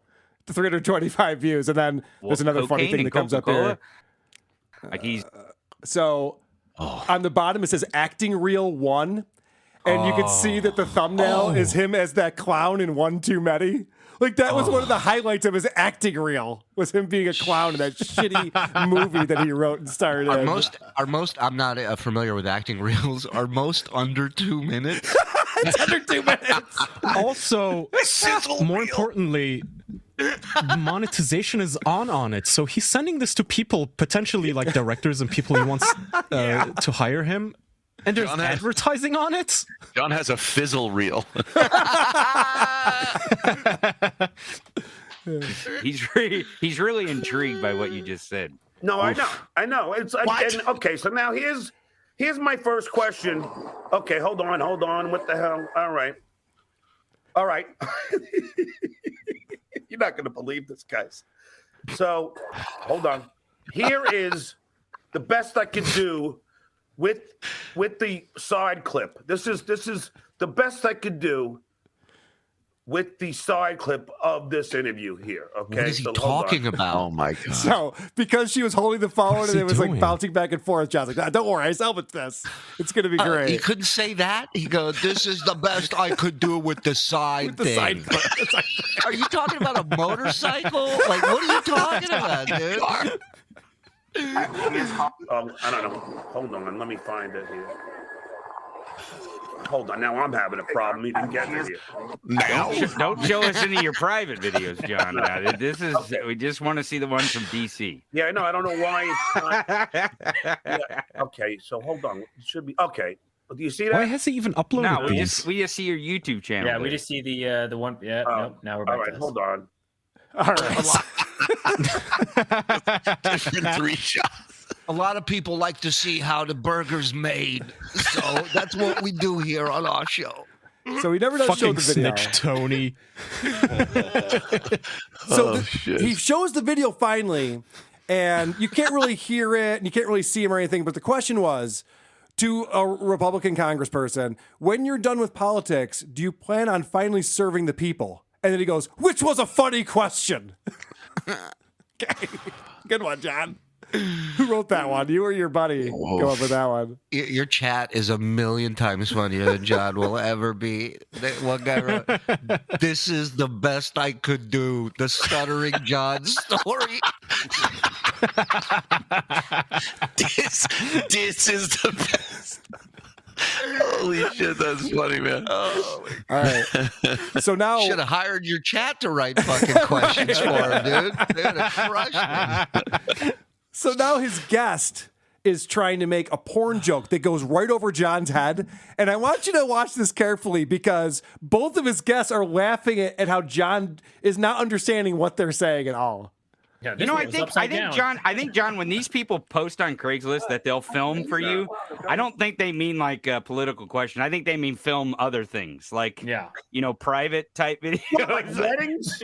No. Yeah, no, Well, I mean sure. after the wedding, like after the wedding. Yeah. Like not after the wedding party, even. When you're in the bedroom with the sex when you swings cross and the the strap-ons threshold, and all that kind of stuff. Yeah, like that kind of thing. Yeah. I don't know. So now here's another one. Oh my I'll God! play you this one now. He didn't understand anything. That seems like it's too ripe for comedy. Let's move on. Like if you play rap for an old guy, and you're just like, I don't understand. When he's talking, when that Anthony guy was talking, John's face, I saw that driving down the Taconic once, right before my car was destroyed by a deer that was just standing in the road there, just same look. What's happening right now? I was going to say, on his face. He looks like a dog. When you give it a command, it doesn't understand. He's trying to understand what the wedding. No, after the wedding. What? Like you see people doing that magic trick where they just disappear from behind the blanket to their dog, and their dog's like, "What the fuck?" Or the bird, John, just starts going like this.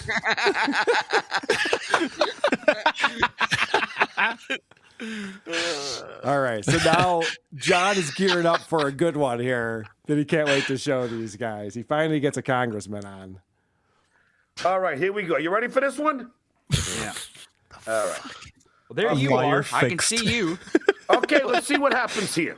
It's in 540p, by the way. Like, I swear to God. you always want to film it. This is the What funniest the fuck part. did he use for this? I'm sorry, did he use like a disposable Fujifilm camera? 540p. What is 540p? Is that like a? Did he have someone with a Russian phone? I don't even know what that is. We need to turn down the iOS. No. That's not even an option on modern phones. No. If you saw that out of a plane windshield, you'd have to fly by instruments. What the fuck is happening? I've never seen an iPhone this bad since even the first iPhone that came out. It was that better than this. Set the filter to moonlighting. I want to look like Sybil Shepherd. Set it to old broad on Star Trek. How bad? That you standing there? That's how bad it is. Yeah, Well, it's I hilarious. I think the funniest thing is how bad I look in a suit. No, so here we it's go. not the funniest thing. No. It is funny. Now, I don't know the name of this congressman either, but maybe you guys do. Great. Well, let's see if we can see him.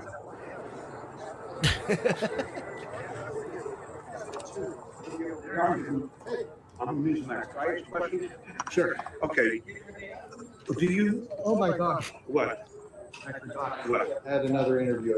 This guy's instincts kicked in immediately. He goes, you know what? Actually, I'm really busy right now. I'm going to wash my hair. I got another interview. I just remembered.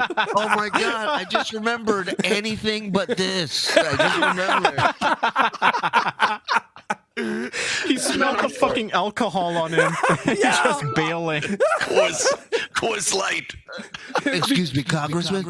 Do you have a second, sir? Ew, is he touching him? What is he doing? Oh, what is he doing? I'm caressing your face. I think he accidentally spit on him during his stutter, and he's wiping it off. Oh, shit. Oh, sorry about that. I got COVID being out here in the cold. I hope you don't get sick. I'm double vaxxed and boosted. You got nothing to worry about. It's just one question. Do you think Joe Biden won the election? Well, depends on what you mean by won the election. Do I have? This is what drives me crazy. These guys still can't admit that Joe Biden. By the way, this file is called Liar Fixed. Yeah, Liar Fixed. Liar Fixed. Because they had to go back and post and change it from going back and forth to portrait and landscape, so it's fixed. By the way, it's the most decent, close to an interview thing he's shown so far. Yeah. And he can't even let it roll. He's now cut into this and killed all the momentum, any momentum that he had. It literally has the quality of like a cartel execution from 10 years ago. How do you do this? So you hear the cockamamie delusion bullshit that comes out of this congressman's mouth. If anyone can tell me who that guy is, wait till you hear. He goes out of into King Kong's mouth. Mark Zuckerberg kind of shit here. Tony Gabe, check out his excuse here, okay? All right? Mm-hmm. Yeah. All right. Here we go. Ready when you are there, buddy. Oh, God, here he goes again.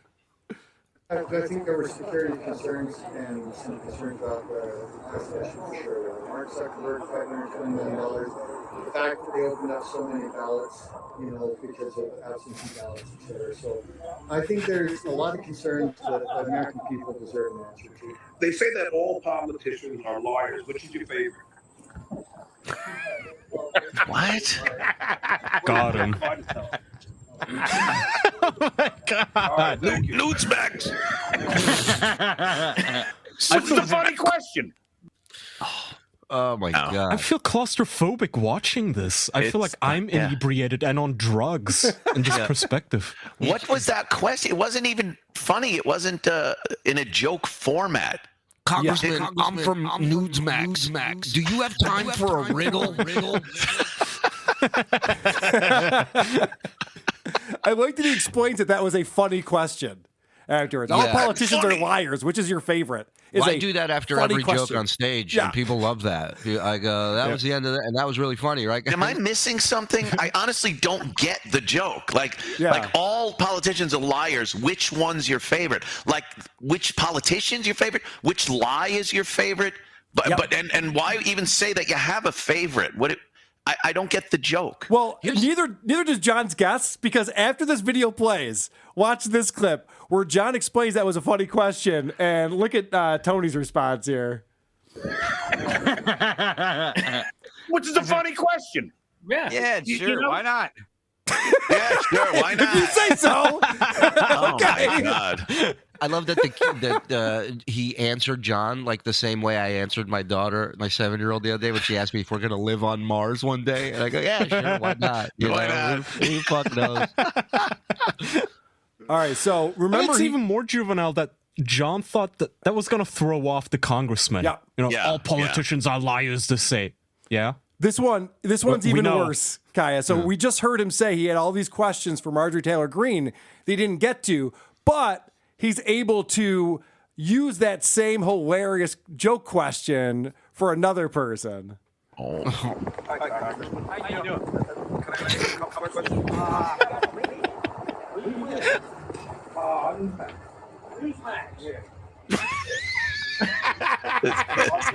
He was receptive to that. Yeah, he was. It's just like this Bruder film. If anyone should be wearing a mask, shouldn't it be her? I don't follow that question. He didn't follow that question.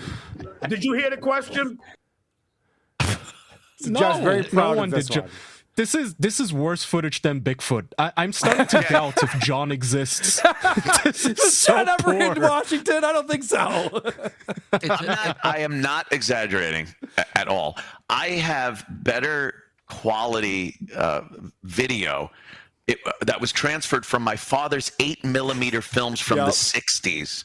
It kind of looks like that, kind of blown out and a little bit overexposed and yellowish and shit. But how do you do that with an iPhone? It's brilliant.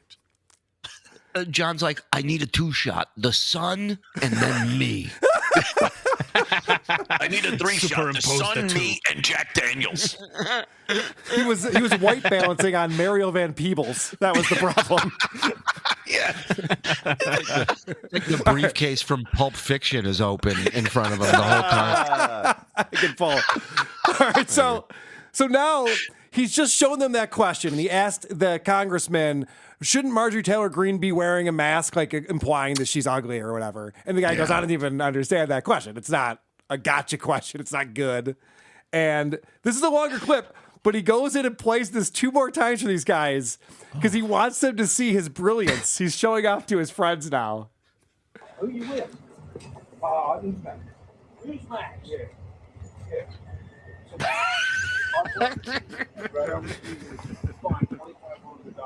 Dude, why do you keep laughing and just let hear the question? My Will you? God. Shut up! I'm trying to listen. Hear the question, Tony. I can't help. I know, but you always laugh over the question. You're not enjoying my brilliance correctly. Wow. Everybody's getting hit with shrapnel today. Yeah. John's mom, his Yeah, he's guest. pissed at everyone. Everybody's getting the full wrath of John. Hold on, now I got to play it This again is so and again. embarrassing. Like, you guys know that moments when you're trying to show your friend a funny video on your phone, but they don't laugh at it, and Yeah. you're like, okay, never mind, whatever. John actually gets angry. He's like aggressive about it. Watch it again. We're going to go through this until you satisfy me. And now it's not playing this. Mother. All right, hold on. Do you want it? Can you read out what the actual question was? Like from the piece of paper that you have. Look at Tony, he's losing it. He's like, what are you doing? John's shushing them. He's shushing them. I like that that the other guy's like, hey, maybe you can read it out Yeah. since we don't speak sonar. Like we can't we don't know what the fuck we're hearing. Who you with? Who's Max? Who's Max? Yeah. So, our brother Jeremy Green was fined $2,500 for not wearing a mask on the house floor. If anyone should be wearing a mask, shouldn't it be her? Oh, sympathy laugh from Gabe. Yeah. So look at his smirk. So the question was, he reads it again. Oh, God. Can I unmute now? Can I unmute now? Now that Yeah. Okay. No, guys, watch this because I've mentioned this a few times lately. But John likes to rag on Jackie for overselling his jokes. We've just heard this question 3 times in a row, and now he's going to read it to us. It shouldn't be. The chicken crosses the road because the other side's on the other side. Look at his face. Look how proud he is. I know. Oh, he loves it. He can't wait. The question was, Marjorie Trailer Green got fined $2,500 for not wearing a mask on the house floor. If anyone should be wearing a mask, shouldn't it be her? Oh, God, is that embarrassing? Holy shit. It's so bad. Wow, is that embarrassing? It's amazing, isn't it? Shouldn't it be? And he does his little acting thing. Shouldn't it be her? Did you guys see this in the paper today? Yeah. Did anybody see the newspaper today? God damn it, it's so fucking bad. He just kept pounding it. Yeah. And his friends there, they heard it. They heard it already. So it's so embarrassing. He starts laughing at his own shit. So Wow, later John. on, John actually reads all of the responses he got back from his Craigslist ad. And I think that's pretty funny because all the other responses he reads to these guys are like, oh, you should have picked that person. Oh, you should have picked that person. He's like, no, I didn't pick those people. I picked this one instead. And I'm going to save that probably for the live show next weekend because there's some more clips in here that are really funny. Like even his friends are just like, well, John, you're the one who fucked this up. You picked the wrong guy when you did the Craigslist thing. And Yeah, so guy's like, I have 20 years experience. The other guy's like, I have a bowl packed ready to go. He's like, I'll go with this guy. No, Julie, literally, the reason why he picked the guy that he picked is because the guy said he was a fan of Stuttering John. That was the only guy who said he was a fan of mine. Well, you know what that's about? That's about him not having to pay him anything at all at the end of the all right, well, fucking that leads me to this next clip. Julie, I'm glad you Wow. said that. Perfect. I posted $150 a day for 8 hours. Now, granted, I knew I wasn't going to do 8 hours because I can't. I got to tell you, man, I'm getting old because as I'm standing in front of that Capitol Hill Club for 2 or 3 hours, my back is killing me and there's nowhere to sit down. And I'm just like, dude, I'm getting too old for this kind of shit. Mm-hmm. You know, because for Chevy Chase, I stood for 8 hours. You know, They'll pass you by, glory days. He had to bring up Chevy Chase there. I want to stand with Ukraine, but my back hurts. I sit next to Ukraine. I hunch over for Ukraine. Remember when he was doing the math and saying $150 2 hours, Yep. $75 an hour? Yeah. Okay, but he officially listed it as $150 for 8 hours. Yes, Yeah, no 18 shit, you get shitty people applying. $18.75 an hour, which, by the way, I don't want someone making my lunch who's making less than $20 an hour. That seems like a bad idea. He's putting all of asshole. this on someone who wants to make $150 for a day's worth of work filming, which seems like a really bad idea. So, last clip. This is John back in L.A. after this trip, and you won't believe what he's talking about on his next show back. Hey, John, welcome back. Your Washington, D.C. videos were great. Thank you. I thought that show was one of my favorites, just goofing on my camera people. And the questions were funny. I don't care what anyone says. Oh. People, it cost me $450 for a hotel room, okay? And $370 in an Amtrak, all right? You know, and then another couple hundred in crew, and then everything else. Crew. Then Ubers and cabs and, you know, you name it. So, all right, you know. So all these donations help. So, you know, please, I appreciate all the donations. He always needs money, even though he needed all the money coming into this. Now he needs money for doing it. And somebody posted this on Reddit, and it made me laugh so fucking hard.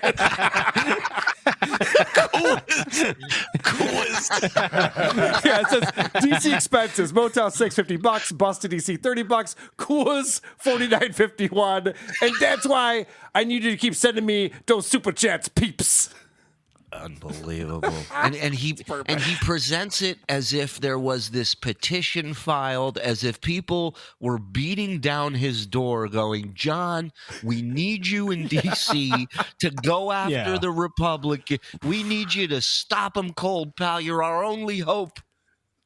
Nobody wanted this. Nobody asked for this. Wasn't he trying to grub off the Midas Touch people to pay for this, to sponsor it? He kept talking about that. And those guys, from what I've seen, they have a lot of money. They have a little bit of a war chest there. And they didn't want to sacrifice, even $1,000, $1,200, whatever John says it is, to send John to Washington to do that. They knew it would be a failure. John tried to invite himself to a guest's house who lived in D.C. for this trip. And the guest was like really nice, like, yeah, sure, whatever. Like, what a mental patient.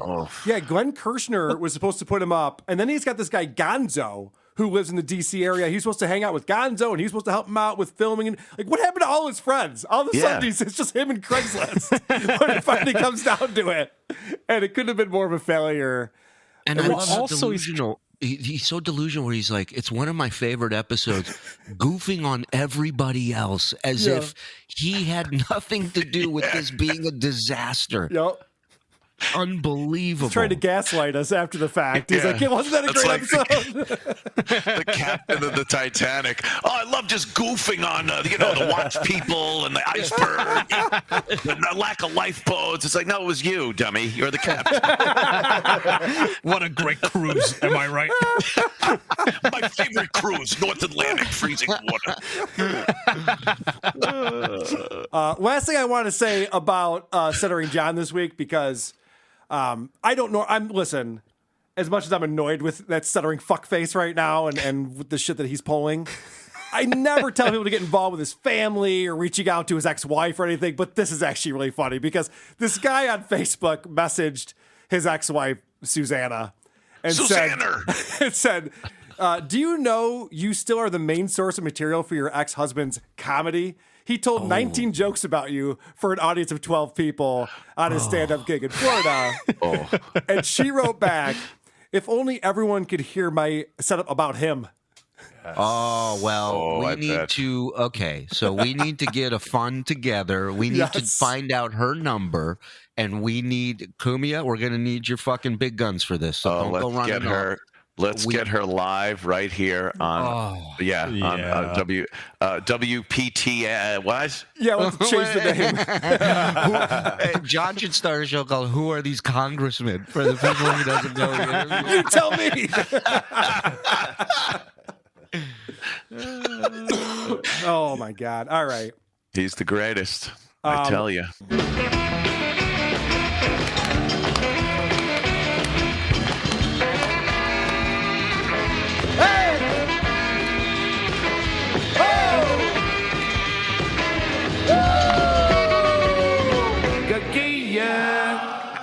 Stuttering John Melendez is, as you know, planning a lawsuit against me. And because of that, we decided to do another round of deepfake videos. And I want to premiere one of those right now for you all. We'll get these up on YouTube eventually. But for people who are just listening to the show, bear with me. This kind of looks like Stuttering John. You'll get the point. This video is a Stuttering John copyright, and it's copywritten by me. So, if you think you can use this, you're copy wrong.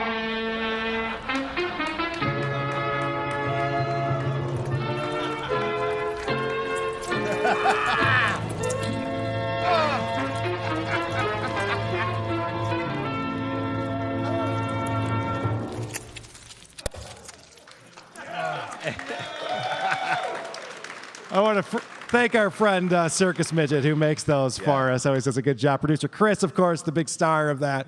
But let's talk about what's going on with our friend Stut Joe, because he put out a new episode on Thursday of this week in which he announced he has a new manager. Now, Dante the comic has long been his manager, but I guess he's got someone helping him out now. And that gave John a chance to reminisce about some of the great things he's done in his career. My new agent, my new manager, a bunch of stuff.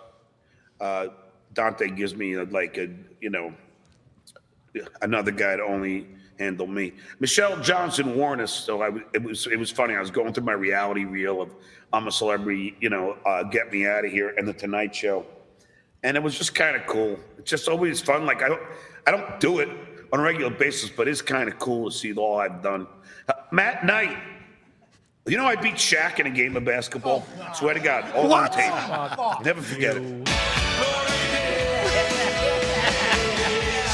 What is he talking about? He beat Shaq in basketball now? John Melendez is 5'6".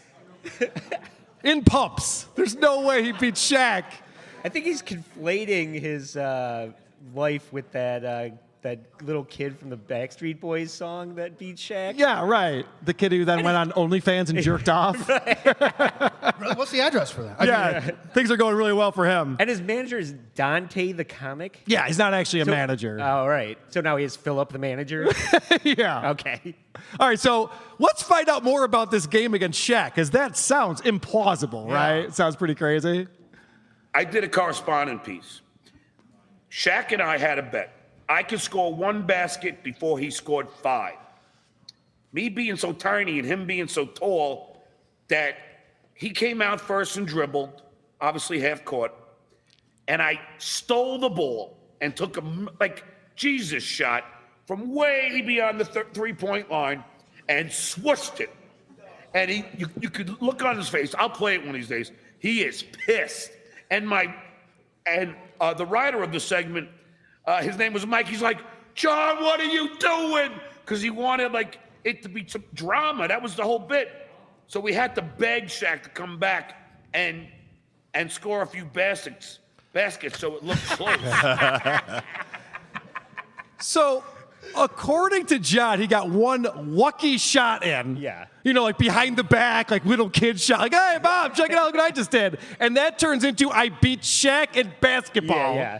He spotted me 1,000,000 points. Yeah, that was the other thing, too. We made the rules that if I just dribbled it twice, I win, and I beat him at basketball. Okay. You've kind of changed the whole understanding of how basketball works when you say that. And then I like that he says, we had to have Shaq come back to make it look close. I blew him out, so we had to have him come back on to make it look close for some reason. He's amazing, isn't he? So John got another gig again, but, man, this time he's turning it down. I actually turned down a gig because I think it's important to do the show as we lead up. It was the same app gig that I had, and it was another 5-week stint. And I said no, and it's a lot more money than I'll make here. But I just, Dom G, I feel very passionate about getting the truth out, because you know why? Justice matters. Dean McCann. He's not even buying his own bullshit at this point. He's like, I'm doing this because, we're winning over the GQP. I need to be here. He does a show that he doesn't prepare for. Yeah. How the fuck does having a 9-to-5 job that pays him money prevent him from doing his marvelous show? Well, I have a theory on this, Croge. I'm glad you asked me. I think that the gig that he was offered is more work, and so he said, fuck that. You gotta have an alarm clock for Yeah, he's gotta set his alarm clock and not drink himself silly every night, get up, write trivia questions for an app. Too much to ask, obviously, for this guy. He got that job on Craigslist, by the way. Listen, podcasters are lazy. Don't get me wrong, but this guy might be the laziest podcaster, and that is saying something. So, as you guys know, John does have a sponsor to his show. Anyone know what the sponsor is? Speedweed. Of course. Clonopin. it's betonline.ag. Find all of the latest odds, news, and sports developments, including this year's basketball playoffs. Major League Baseball. What did he say? Find all of the latest odds, news, and sports developments, including this year's basketball. Is that Nudes Max? Playoffs. Major League Baseball scores, fights, and even next season's NLF futures. Bet online, NFL, I think they mean. It's almost like there isn't a professional writing the copy for this because it's not actually an advertiser. He's pretending that they are. NLF. There's not a professional reading it. Yeah, well, that's a problem, too. He has to blame the copy right away. And then later on in the show, he says something. Just based on what he just said there alone, gave me pause a little bit. 1 second, I just want to fix something here. Let's see. All righty. Every once in a while, there's a typo that I make that irritates me, since I'm misspelling and grammar Nazi, if you will. John considers himself a grammar Nazi? I've seen his Twitter.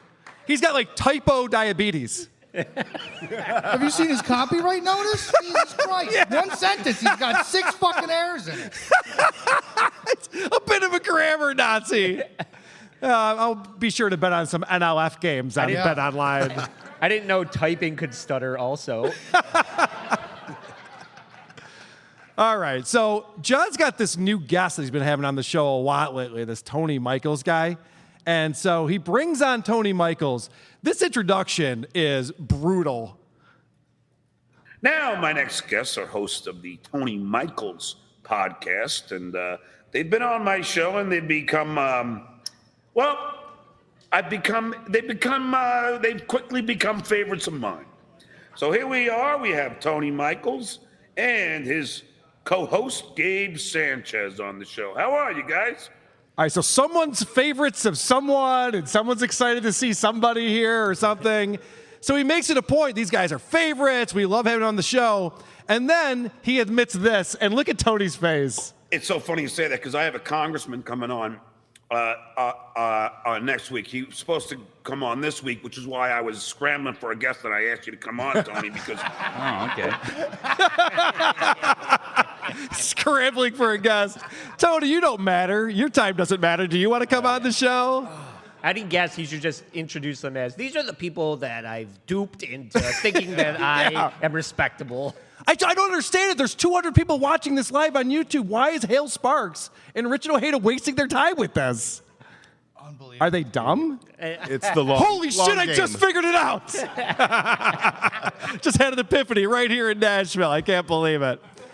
This is something that's fun to do when you watch someone who's a YouTuber doing their show live and streaming it live.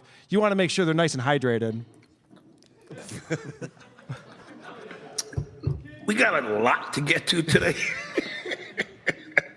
Your hero, Stuttering John, is here. Oh, God. Fucking asshole. You hungover dick. Yeah, that's not how people drink water. That's a guy who's very dehydrated, chugging water. That's how I drink water at 6 a.m. That's not how you do it on YouTube at noon. This is a problem right here. And then, because I always like to point this out, John's got like sores all over his hands, and I don't know what they're from. I don't know how you get these types of sores. So I tweeted this out on Sunday night. You know, I wasn't trying to personally attack Michael Cohen. It wasn't about him. What is that thing on his thumb right there? Yeah. Dr. Steve, that's infected, right?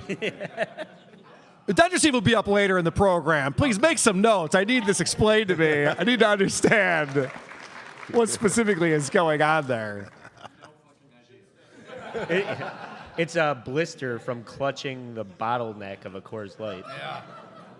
So John's introducing the fact that he had a Twitter war with Michael Cohen, and he goes on to talk more about his issues with Donald Trump's former attorney.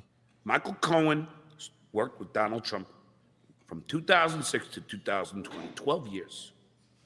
I guess he's not a math Nazi. That's for damn sure. From 06 to 2020 is 12 years. Oh, math is hard. And trying to do it on the spot like that, I can see that being very difficult. So the problem that he has with Michael Cohen is that Michael Cohen is resorting to name calling. And we all know if there's one thing that grinds Stuttering John's gears, it's when you resort to name call. Let's stick with the facts, people. Let's make our arguments. Let's discuss. Let's debate. What Michael Cohen did this morning before even 9 a.m. was call me stupid, was call me, let's see, just kept insulting me. I forget now. Calling me stupid. Yeah, we covered that. I forget. There was another disparaging comment. The list goes on. Said I can't remember stuff. Yeah. He called me stupid, forgetful. Stupid. The good news is, though, guys, because I know that we all feel for Stuttering John and we want him to be happy.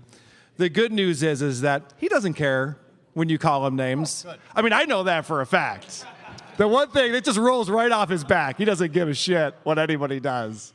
As soon as you feel yourself losing an argument, you resort to insults. Just like Trump. Now, do I care if he calls me stupid? No. No. I'm pretty secure. Yeah. With my intelligence. No. This is the guy who's pretended to be in Mensa for 20 years. He tells people he's in Mensa. He's secure with his intelligence? That's the opposite of that. And you can tell that he doesn't care about it because he barely even brings it up over and over again on this episode. But just, to not defend yourself, just do it in a way that doesn't resort yourself to insults. Now, granted, I'm not saying I'm not guilty of this. There are trolls that I get on Twitter and I'll go, come on, dummy. I do it. I understand it. But he kept doing it. Mama, you're stupid. You're stupid. I forget the other one. Somebody just constantly calling me these things, and I'm like, come on, man. So that isn't a good rebuttal if you're trying to say you're not stupid. If that's the opposite way to rebuke something like that. It's like, this guy thinks I'm a retard. Yeah, I do too. It's kind of obvious to everyone. Also, John's wearing his own shirt on his show. Who would do that? But I have to say this is a bad advertisement for his merch store because that shirt's not looking real good. That logo is faded. You can't see what it used to say on it at all. Not a good advertisement. These shirts out here, by the way, very well put together, very well produced. And affordable. Yeah. And a great gift and stocking stuffer. All right. So this is just always fun to me because John considers himself a broadcaster. He learned from the greats. Howard Stern. Shuli Egar is here. He learned from Howard Stern. He knows how to talk on a microphone and broadcast and pretend to be interesting. Let's see what John's up to. Let's see. Let's see. Okay, I guess. Let's see. Gerrymandering. Gerrymandering. I love the trolls. They come up with the best names. Debbie Lure has been all over the place lately. Have you noticed that? She's my hero. Yeah, Debbie Lure is a pretty funny troll. I got to give her credit for that. So here's what we're going to do today, everybody. Because I didn't get to all the clips that I wanted to do when we had Anthony and Shuli and Kaya on last week, I have additional clips of John doing his victory lap from that DC trip that he took. So I have more to talk about with that. We're going to do that later on in the show. But right now I want to do that thing that we've been doing where we kind of look back at some of the old Stuttering John video clips that maybe we didn't get to, and we forget that this guy didn't just become stupid yesterday. This has been going on for a little while. And this is one of my favorite clips ever. If you guys are in the Dabblers Anonymous subreddit, then you probably saw this clip. John's wearing a t-shirt that has green lettering on it, so he has to turn off his green screen in order for you to see it. And I have a feeling a lot of the people in here don't use a green screen and don't broadcast on YouTube. And even you will know the way that he tries to accomplish this shows that he has no understanding of how anything works. Okay, D-World, I was gonna end with this. John, I ask this every time. Have you ever approached Michael Cohen to come on? His last podcast was with Glenn Kirshner, really worth a listen. I have been emailing Michael, thanks to the Midas Touch Brothers. This is their great shirt. It's a really beautiful light green, but my green screen here. You know what I'll do? Yeah. What will you do? Take down the green screen so you can... No, Jensen! John! That's not how you fix it. Why is it? Took down the green screen. Let me see. But it's still clear. I don't know. It's still green, is what it still is. Green screen. I don't know. I don't know. It ain't gonna let me. For some reason. It ain't gonna let me. Anyway, it's beautiful. It's the camera, stupid. It's the camera. He thought that it was going through his shirt to the green screen. I don't even know what he was thinking there. Whoa. That's amazing. Fucking impressive. Oh, God. Fucking love this guy. I don't know why he's so mad at me. I'm such a fan of his. Nice roach motel that he's staying in. Yeah. Seriously. I got to get Vinny, Shuley, and Dr. Steve back up here.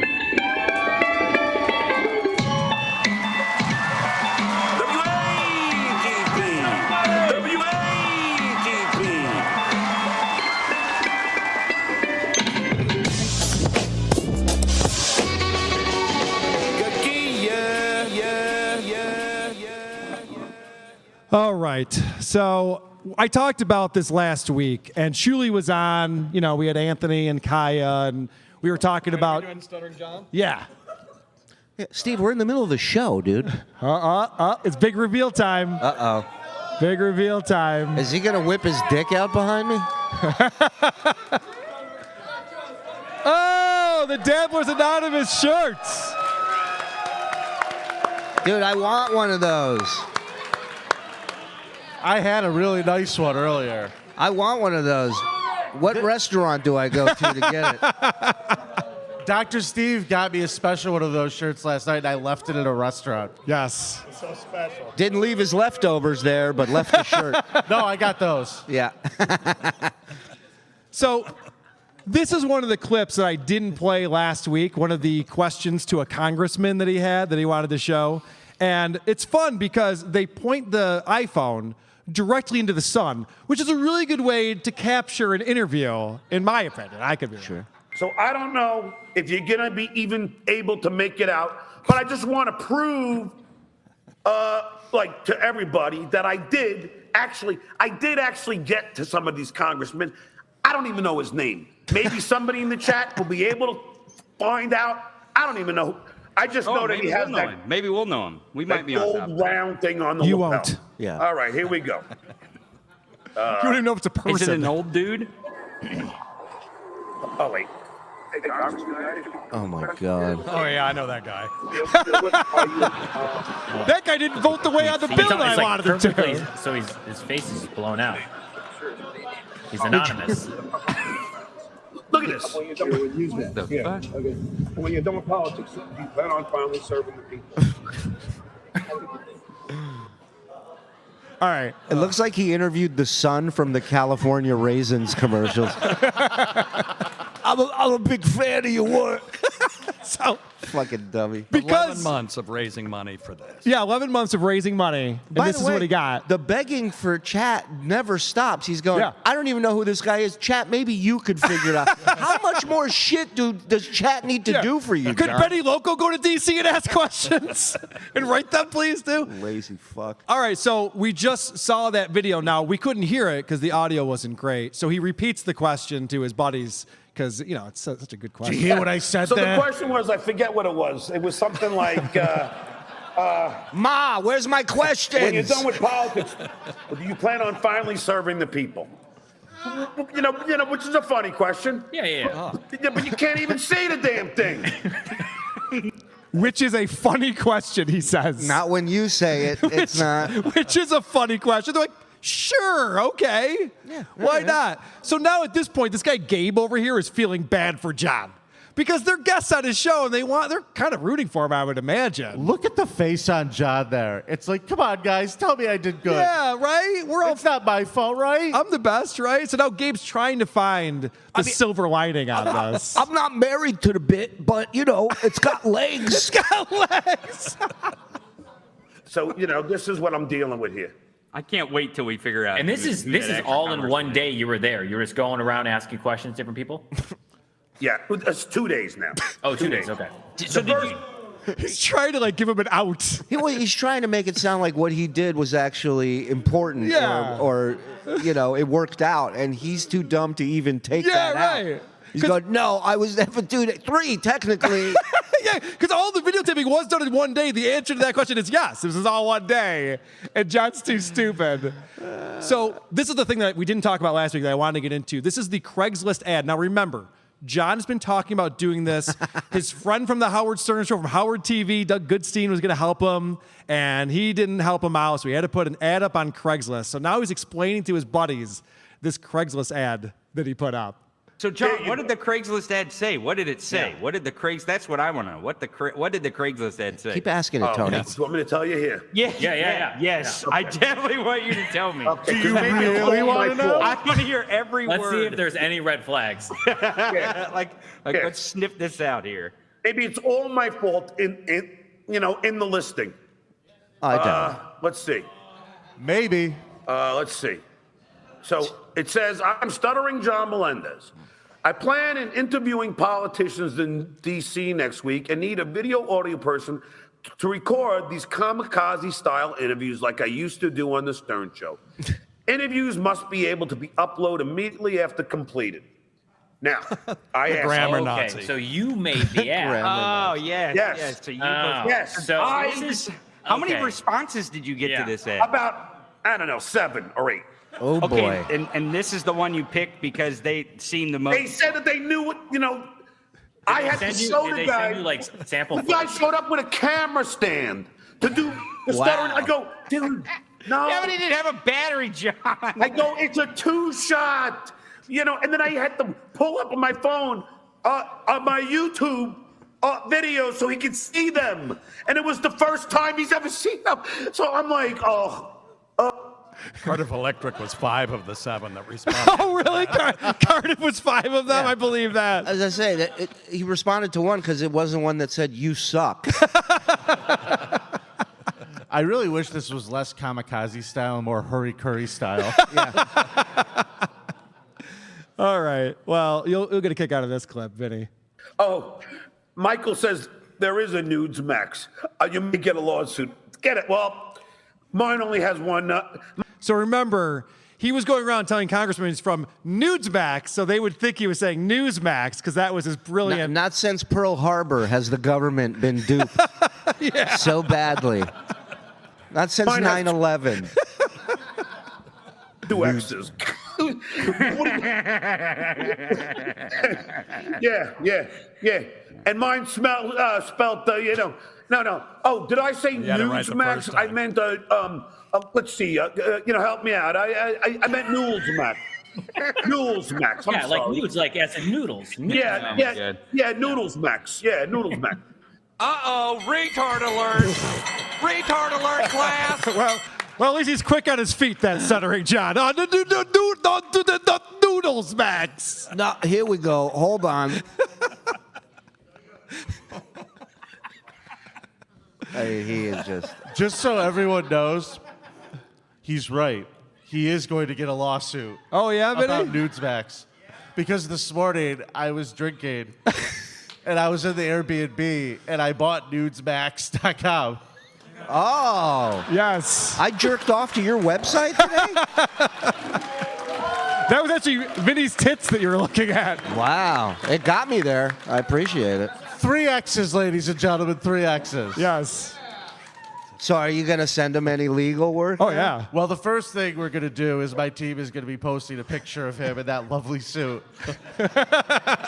My team. And I feel like we're going to have to make sure that we got to get as far away from this embarrassment as possible.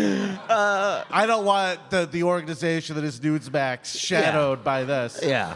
So we're going to put up a disclaimer and just say this gentleman was pretending to be from our organization. Yeah. Yes. While he was in D.C. He does not represent Newsmax in this fine establishment. That is correct. Lest anyone think this The gentleman. Newsmax organization, founded in 2022, Yeah. has a long history of integrity. I'd hire Vic before I hire Stuttering John.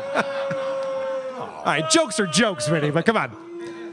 No. So that what I'm going to do is that he's going to get his own cease and desist. Beautiful. that's So, great. Awesome. glass half I will sue you. glass half full John decides that this is so bad that it's good. And I edited this incorrectly. Worth it just to how. John, But you Tony, put at the it end of the day, isn't it worth it just to how ridiculously bad it was? Oh, it's horrible. It's absolutely horrible. It's absolutely horrible. And I'm not sure. Like, what I would really want to know is the other 6 people that responded to your Craigslist ad. I want to know what kind of equipment they would have shown up with. Oh That's no! what I really I'll tell you. Do you want to know? Yeah. Do I? Oh yeah. I want to know. Yeah, I'll definitely tell you. Hold on. Hold on. Okay. Carl, fucking Steven Spielberg could have responded to that ad, and he would not have fixed this. Correct. So this is so he's looking at the responses. They were surprised that he put an ad on Craigslist. They thought that he was looking through Craigslist and found these people. No, he was looking for someone. So he puts the ad up, he gets these responses, and now he's going through and reading the other responses that he turned down in order to get this guy who showed up with a camera that didn't work, a battery that was totally drained of any type of energy whatsoever, and a girlfriend who's retarded. But this is what he could have had. Imagine the first 15 minutes of this show wandering around the streets of D.C. bothering people. Everything worked so well before we started. Yeah, if John has a brain in his head, his next episode is reviewing the first 15 minutes of Yeah, your no show. chance. Look. Let's see. He ain't so smart. Oh, here we go. Okay, this one guy goes, "Hello, I'd love to work on your up-and-coming project. All equipment is ready to go, and so is our team. Just let me know exactly what you need." Didn't respond to And that. then he gives me a whole, a cinematography, a whole kind of resume here, right? Yeah. So here's another one. Hold on. What's wrong with that one? What's wrong with that?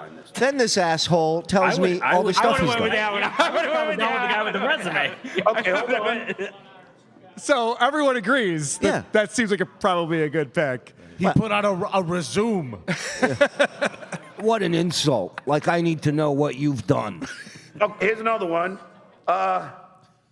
Okay, hi, I'm interested in being your video guy and recording your interviews. Would love to discuss this further. Your earliest convenience. Looking back to hear him back. Okay, but there's one guy that actually gives me actual specifics. I have so beer. This one He wrote goes. Let's see. I shoot up to 40K, 60, and can roam around. I have a mobile, lightweight, professional setup, and I am very used to being in all sorts of environments with little or no space. He sounds like he's good, right? Yeah, I mean, he shot anywhere from interviews to porno, probably. Yeah, that's sounds perfect. good. That's perfect. So and everyone else I just can hold a camera Is horizontally. that the guy that you chose? No. No. No. You wanted. Yeah, let's hear how the guy you chose responded. I'll tell you, you know what happened, right?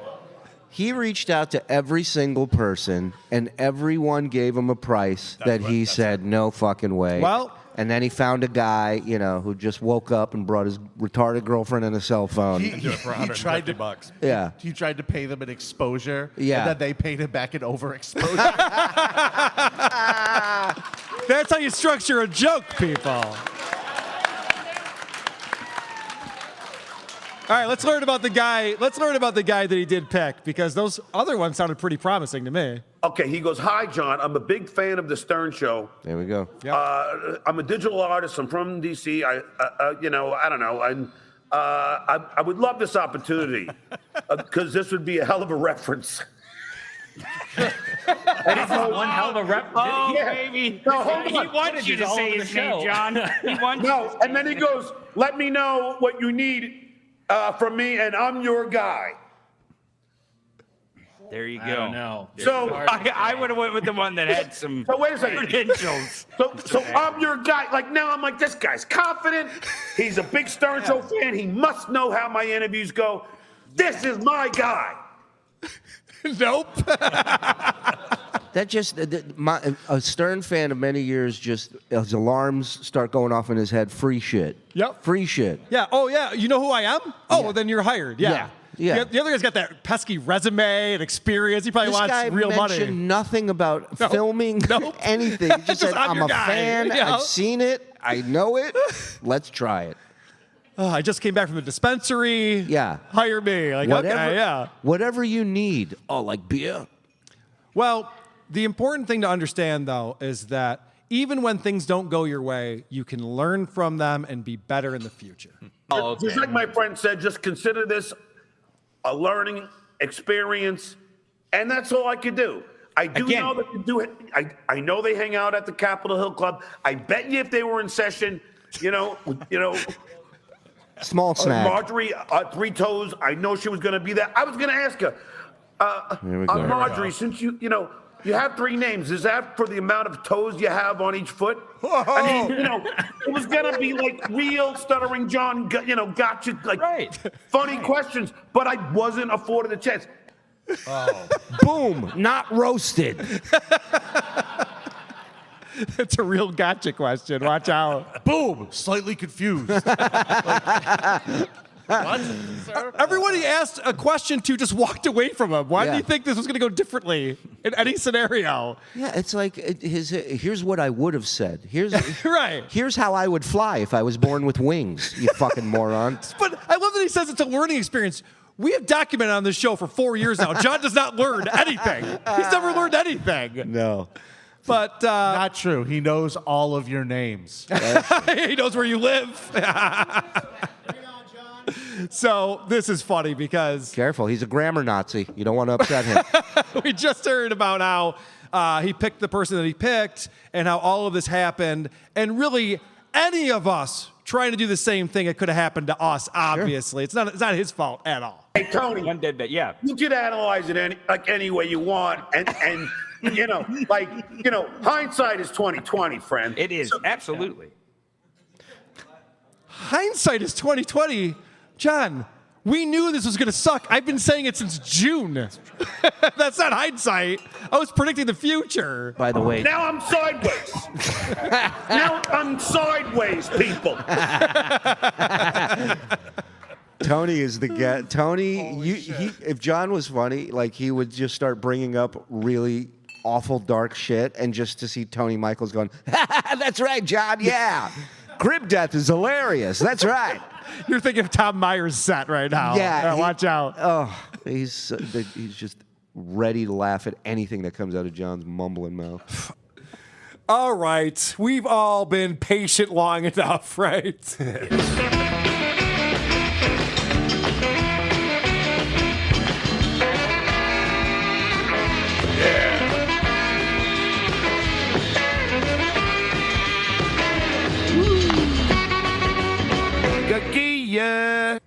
Stuttering John is supposedly is a substitute teacher. So this has been really researched, and there's some in-depth reporting going on from @MutteringJ. I asked if he could join the show today to go through it all with us. He's traveling today. I'm going to try to get him on in the near future. He sent me a very long and detailed synopsis of everything that's been going on with links to all the tweets and the tweets that have been taken down. I'm going to try to do this off the top of my head. I don't know if you've been following this at all, Mike. You're being serious? Like a legitimate substitute teacher? Well, what's crazy about this is that I personally don't care if John is a substitute teacher Do what to you make gotta do. some money. The funny part about this is that he's denying it nonstop when there's just nothing but evidence. So there was a photo that came out of a teacher with her arm around John, and it was like a tweet she put out or something that was just like, hey, look who's in my classroom today. It's John Melendez. And so people found that. And I'm not a teacher, I'm a student. Right. People found that and started like tweeting it. So then he messaged her directly and said, why did you Photoshop that? Take that down. She's like, and she wrote back, she's like, John, I didn't Photoshop anything. What are you talking about? So how bizarre is it to enter into his like internet life when you just know the guy? You're like, oh shit, you're not allowed to post a photo of you? I had no idea. So then. As if someone in 2022 would do that, like Photoshop John Melendez. Well, it's such an insane thing for John to be like just fess up to it right there. Like the cat's out of the bag, John. Right. So then students start tweeting, I can't believe John Melendez is my teacher today. And people started finding these tweets and started engaging with these students. And so there's all these tweets going back and forth. John made one of the students like take his account down or take tweets. Allegedly. I don't know. I don't know if any of this is true. This is just what I've been seeing. But there is, if you go to the Dabblers Anonymous subreddit and probably the Who Are These Podcasts subreddit as well, you will find a lot of photographic evidence that John was some type of substitute. I mean, he was just kind of like sitting in the classroom in the corner, probably like showing videos or something. Right. Would be my guess. I think he's got a lot of knowledge to pass on to kids. I'm glad he's doing this. I am too. You know what? You gotta get pretty fucking early to substitute teach. That's true. So that's impressive. And well, the nice thing is that you get out by 3:00, so you can still meet up with all your friends at the pub. Yeah, go down to Pigwig's Pub or whatever the fuck it is. The Piggly Wiggly or whatever the fuck. I don't know if I talked about this at the live show, but he brought up a third play. So it was Pickwick, and then it was Scotland Yard, and then there was a clip that we played where he talked about this other place that he goes to. I'm wondering if he's just like burning through all of his friends. It seems like he hangs out in areas that are pretty conservative, which is weird because he lives in LA. You'd think he'd like hang out places with other like liberal retards that would just all like, oh yeah, Biden's great. But instead he like picks these arguments with people, and I think he like wears out his welcome quickly. That's not surprising. And based on some of the stuff just in the episode that you sent me, and other times I've listened to you play clips on this show, I imagine there's the possibility that he may owe people money at certain places, so he kind of avoids that spot. I have no idea, but I'm just speculating. All right, I'll tease this real quick. So, John on this latest Beer on the Balcony, which is copyrighted and I'm not allowed to play on the show, according to the great Michael Popak, gets very drunk. Right. Before we get into that, though, Andy's brother Joe sent this over. He put together a Ween song, the Pink Eye on My Leg. This is Pink Eye on the Balcony.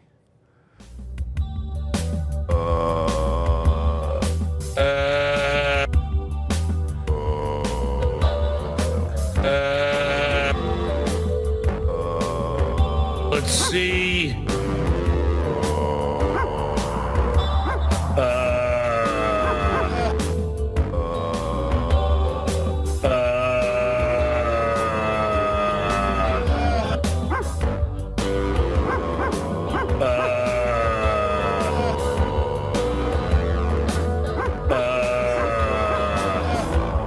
It's a toe tapper. Let's see. Charming voice this guy has. Okay, I guess let's see. Gerrymandering. All right, it's not my favorite Ween song. I'll tell you that. It's one that I definitely skip over. So I sent this over to you, Mike. This Beer on the Balcony, and it starts off with this song that he's really proud of, and it's a song that he wrote and recorded. And well, I'll just let him explain it to you. Yeah, that song, believe it or not, was played. It's on my Sugar Tits and the Deciders album, which is on iTunes, and it includes a lot of songs that are ones that I recorded for my album on Atlantic, but unfortunately, it it doesn't. What? You know, like for some What? reason, Atlantic didn't think it was like it Good? fit the vibe of the album. So I will tell you that. Oh, come on, John.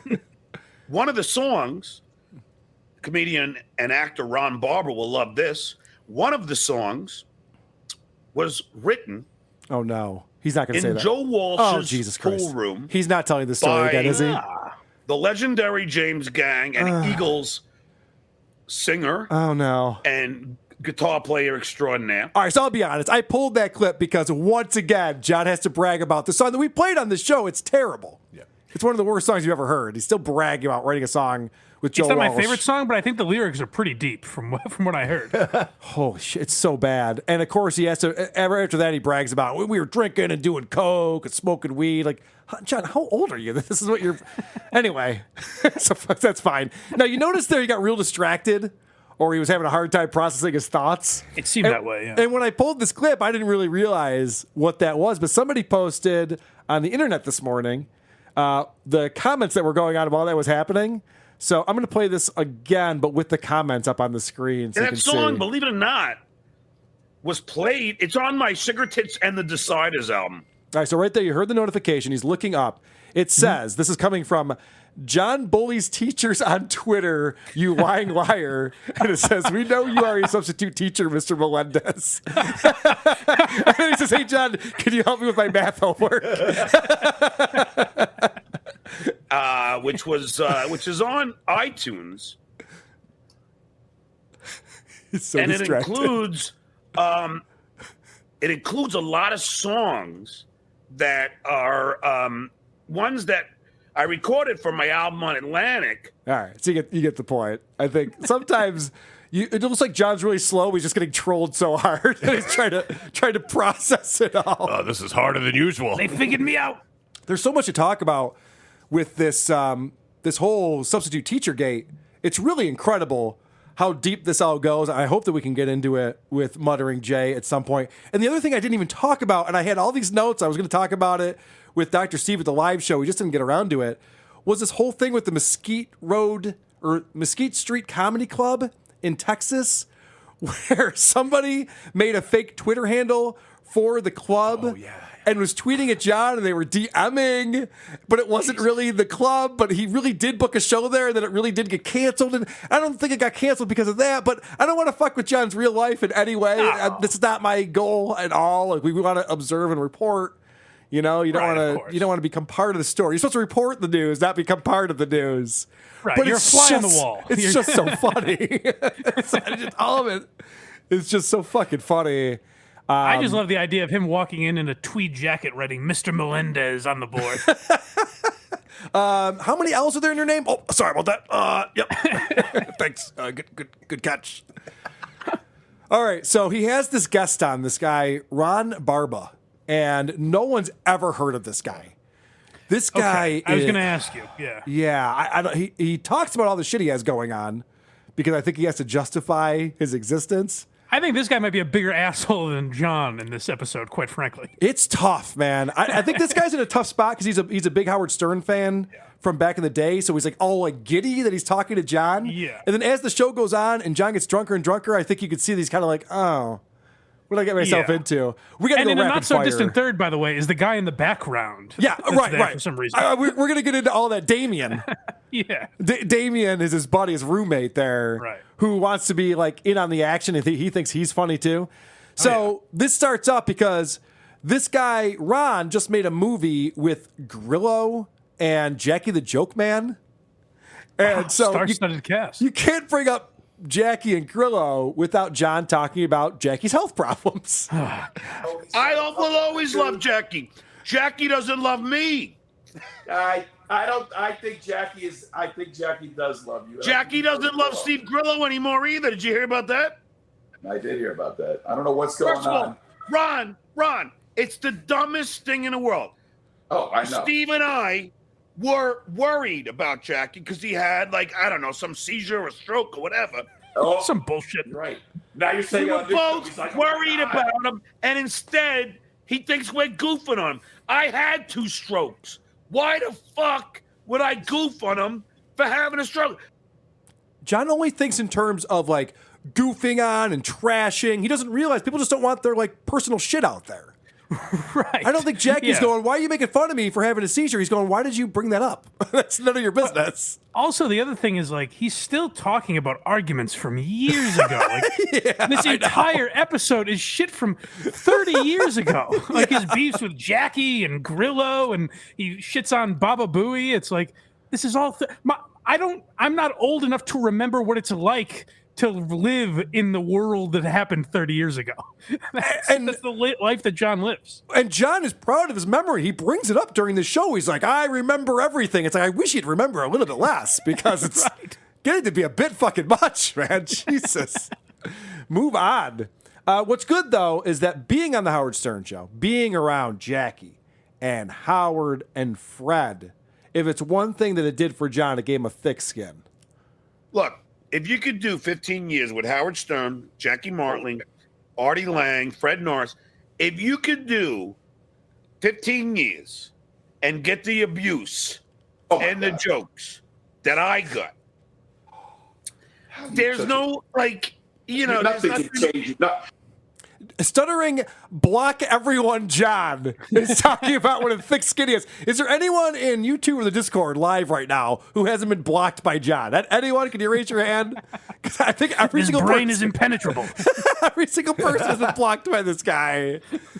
He's like, oh, I got such a thick skin, and I will sue you. And I don't care. I have no problem suing you. That's what I was going to say. Is not only does he talk about the haters nonstop, he's suing you and Sirius XM at the same time. Yeah, I know. It's something else. He also gave a DMCA to this other YouTuber who put up a video that spliced some different John content together. It was fun, and that got pulled down from YouTube. So he's very busy. He's a busy boy. He's teaching the youth, the 7th grade class. Apparently, there's so much to get into, but apparently, I don't know if John introduced himself as famous or someone said that he was famous, but then like the kids don't know who he is, so they like Google him. You kids remember the Howard Stern Show. Right. If you guys remember in 1989 when I called Baba Booey a monkey, do you guys remember that? Anyway, so apparently the class was all enamored with the fact that there was a celebrity there, and they're all getting their photos taken with him. Oh, God. God, you know what? I haven't Googled Stuttering John's name in a while. I got it. Our show's got to show up on the first or second page, right? Yeah. I would imagine. I don't know. I'm going to look into that. I wonder what these kids found out about him. So this is a rare moment where John decides that he's going to be a comedian. You don't see this on his show very often. John's shows are very dry.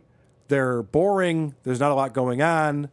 But this guy, Ron, has a roommate, and John decides he's going to start roasting him to his face. Hey, Damien, and now you can do the joke. Go ahead. Go ahead, Damien. John, what'd you do with the money? Go ahead. Say it again. What? Hold on. Let me look at those shorts. Hold on. Are you in your own? Wait. Are those black socks with those shorts? Yeah, black socks, black shoes. Yo, if I had legs that look like that, I wouldn't be wearing shorts. Look at what the fuck are you, bow-legged or something? Look at that thing. He's got knees for innies.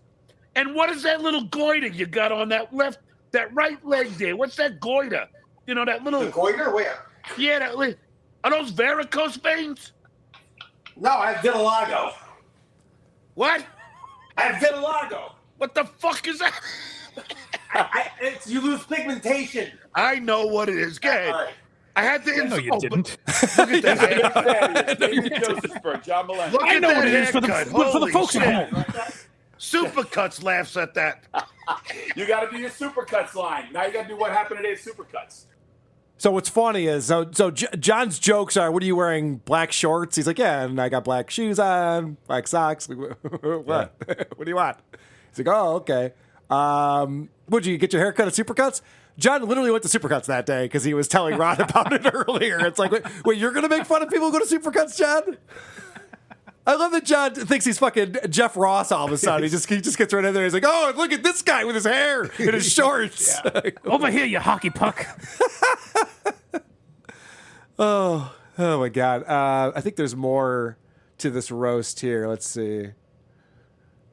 Hey, look, bald is better than what he's got on his head. Holy fuck! Who cut you? Stevie Wonder? All right, go ahead, go. Hey. See, guys, Stevie Wonder is blind. Oh, I know, Carl, and I'm very offended by that. Who cut you? Who cut you? Yeah. It's the worst delivery fucking possible. This guy sucks on his feet. He's terrible. You're like, all You're right. half blind guy too, Stevie Wonder. Jesus. I know. His references are so fucking dated. What are you, Sammy Davis Jr. over there, huh? It's sad because, like, I don't know what John's skill set would be as far as humor goes. I don't know. Substitute teaching is his skill set. I don't know if he's a funny guy or anything, but he feels like he has to fit the role of what the Howard Stern show used to be, and he's just not capable of that. Right. The whole bit was Howard making fun of him for not being capable of that, but he believes that, like, if it wasn't for Artie Lang, he would have been in that chair. You know what I mean? And it's just not the case. You think? You think Howard would have made a better decision than to have Stuttering John Melendez take over for Jackie? I should have finished that with, as you've spent years proving. I know. All right, so there's more riffing to be had. So now we're going to start goofing on this guy's T-shirt, and we're going to goof on his name. Oh, my gosh. I'm glad Damien is getting taken down a few pegs. Finally, Damien's getting taken down, put in his place here. His name is Damien Josephsberg, and we met on a movie set. Damien Josephsberg from Queens. Hey, Damien, say hi to your father, Satan. I almost got 666 tattooed on my head when I was in high school. I got asked about it. From Queens, New York. What the fuck? Damien, what is that T-shirt? I don't know. It's like from John Barbados. Holy shit. This is Miami style. This is what Miami is. They're all. I thought it was in honor of Angelina Jolie. I don't know. I couldn't tell. Yeah. Anyway. No, we were just over at the studio playing. So Johnny's so good. Did you hear Ron? There's a John. He's so good, man. He's so quick with a joke. Well, it's sad. I don't know if you have it, but when this guy got on, he's like, "I love you. I remember the Howard Stern show. Yep. I love you so much," and that's when I knew this was going to be a good episode. Yes. Yeah, it's good because this guest, and they have this on their TV as he's doing the show. So like his roommate's like watching the show as it's happening, and they're so excited to be on the Stuttering John show. You know, it's a big deal. Yeah, who wouldn't be? It's very exciting. It's very exciting. So John, after he learns that this guy's name is Damien, starts going into these movie references. Well, how can you not, Carl? How can you not mention? So he starts doing lines from The Exorcist, and neither of these guys have ever seen The Exorcist. And by the way, I might want to point out it's over 40 years old at this point. Yeah. It's not like a thing that's relevant. And so Damien, because he's like, I'm one of the guys, well, I want to get in on the action. He starts doing lines from Poltergeist for some reason. if you want to do The Godfather or Caddyshack, I can. Yeah, but everybody knows those. I'm surprised you don't know the fucking Exorcist. I mean, that's I know. To me the scariest movie of all time. I know. I think Poltergeist is. Yeah. No. The Exorcist, The Omen. Yeah, no, those are scary. They removed those the are fucking gravestones, but they creepy. didn't remove the bodies. They left the What's that? bodies. They removed the gravestones, but they left the bodies. What movie is that? That's Poltergeist. Oh, I don't know. Jesus. All right, I don't know. Come on, I love this guy. All right, Well, we're back you know, on track. I guess he can relate to removing the brain cells. What is going on? Where's Cobra Commander when you need him? I know. There's a lot that I hated about that. What's going on right now? And so John's doing these lines from a movie that no one knows. And so they go, well, hey, you know, if you want to do a Caddyshack or Airplane, it's like, oh, everyone knows that. Well, yeah, that's why we could relate to it. And we would have more I was fun about to with say, that. he says The Godfather. He goes, The Godfather, yeah. Oh, everyone knows The Godfather. Why would I reference a movie that everyone's familiar with? Why would you ever want to do that? All right. So then Ron's got like a million projects going on. And he talks about he's shooting this TV show out in LA. And he's like, when I'm out in LA in a few weeks, John, you and I got to get together. And John gets very excited about this invite. We're going to be doing Flavors of LA in 2 weeks. So I'm going to be out there shooting in the restaurants. Come on as a guest with me. We'll talk with the restaurant. We eat the food for free, drink for free, and we just talk about how much we love the food. Right up my alley, pal. Did you see John's reaction? He goes, "We eat the food for free, we drink for free." He goes, "Whoa, jackpot! My new best friend, Ron. Hey, He's Ronnie like a fucking- boy, what's up?" He's like a cartoon bear that smells pie in the window. Oh, you don't say. The aroma came over, grabbed him by the nose, and pulled him towards. Like, yes, let's go. I'll meet you there. It's such a predictable reaction. So then John asks, "What network is the show on?" And of course, Ron's like, "Well, it's not on a network. We're trying to sell it." Okay. Wah, wah, wah. So after that, John starts name dropping, and he talks about how he's friends with Andrew Dice Clay. Now, we've talked about this before, how he once Instagrammed with Andrew Dice Clay. I guess he answered a DM or something. So John thinks they're like best friends because of that. The worst part now is I know, like, when I listen to the podcast, I'm like, ooh, what's coming next? Now I have the misfortune of knowing. It's predictable. I'm like, oh, God, this. So because they're talking about that, they're talking about Eleanor Kerrigan. And Eleanor was married to Andrew Dice Clay, and they do things together. So she gets brought up. And John is, I would say, drunk and horny. That's how I would summarize. That's a good way to describe That's how I it. would Yeah. summarize this. I had Get her on your show. no. She's been on this show. No, I wanted you to get her on the show when we start doing the restaurant. Oh, it would be great to have her because she's. But then it would be no. I can't because I would never do that to Andrew. That's like his. That's his girl. Bring on Andrew and have him do it. He'll love Andrew wouldn't do it. But I'll tell you right now that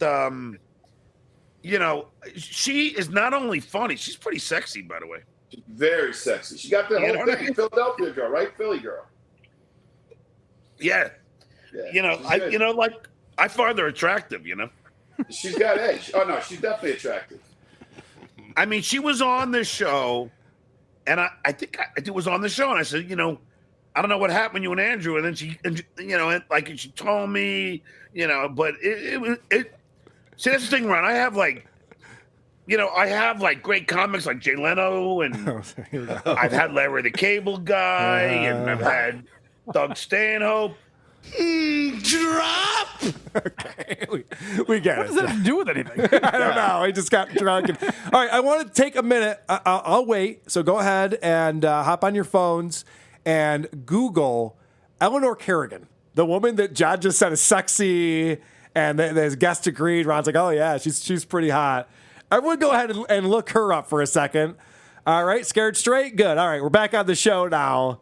So let's get into, for some reason, John is just really into name dropping at this point, and he actually gets teary-eyed thinking about how amazing he is. Of course, this is after he pays Ron a weird compliment. Okay. Hey, but Ron, here's the thing. Talk to me. So this has been a great interview because, I haven't been, you're not annoying. That's the greatest part. Thank you. Although, I don't think I've ever had a guest on this show. And I've had Dan Natterman on the show. I mean, I grew up one town away from him. I've had Modi, Florentine. I've had, almost Modi every. Florentine? That's the thing. This is behind my paywall. This is Patreon and YouTube. They don't understand. I've had Rainn Wilson on the show. Okay. Wow, I love Rainn Wilson. I've had Vic De Benedetto on the show. Wow, love that guy. He's hilarious. Yeah, and they Not don't. how you say his name, by the way. No, I know they understand because they're all but just know I have the best of the best on this fucking thing. You know what I mean? Wow. Oh, he's getting real choked up. Now, for the folks at home, if you're wondering, certainly there's context to this. There is not. He just goes into that randomly. Yes. Yeah, by the way, that's a good point because you watched this entire episode. None of it makes any sense. I don't know how Ron is hanging with him through any of this. He's like, "Hey, Ron, As I sit here at the top of the mountain." Yeah.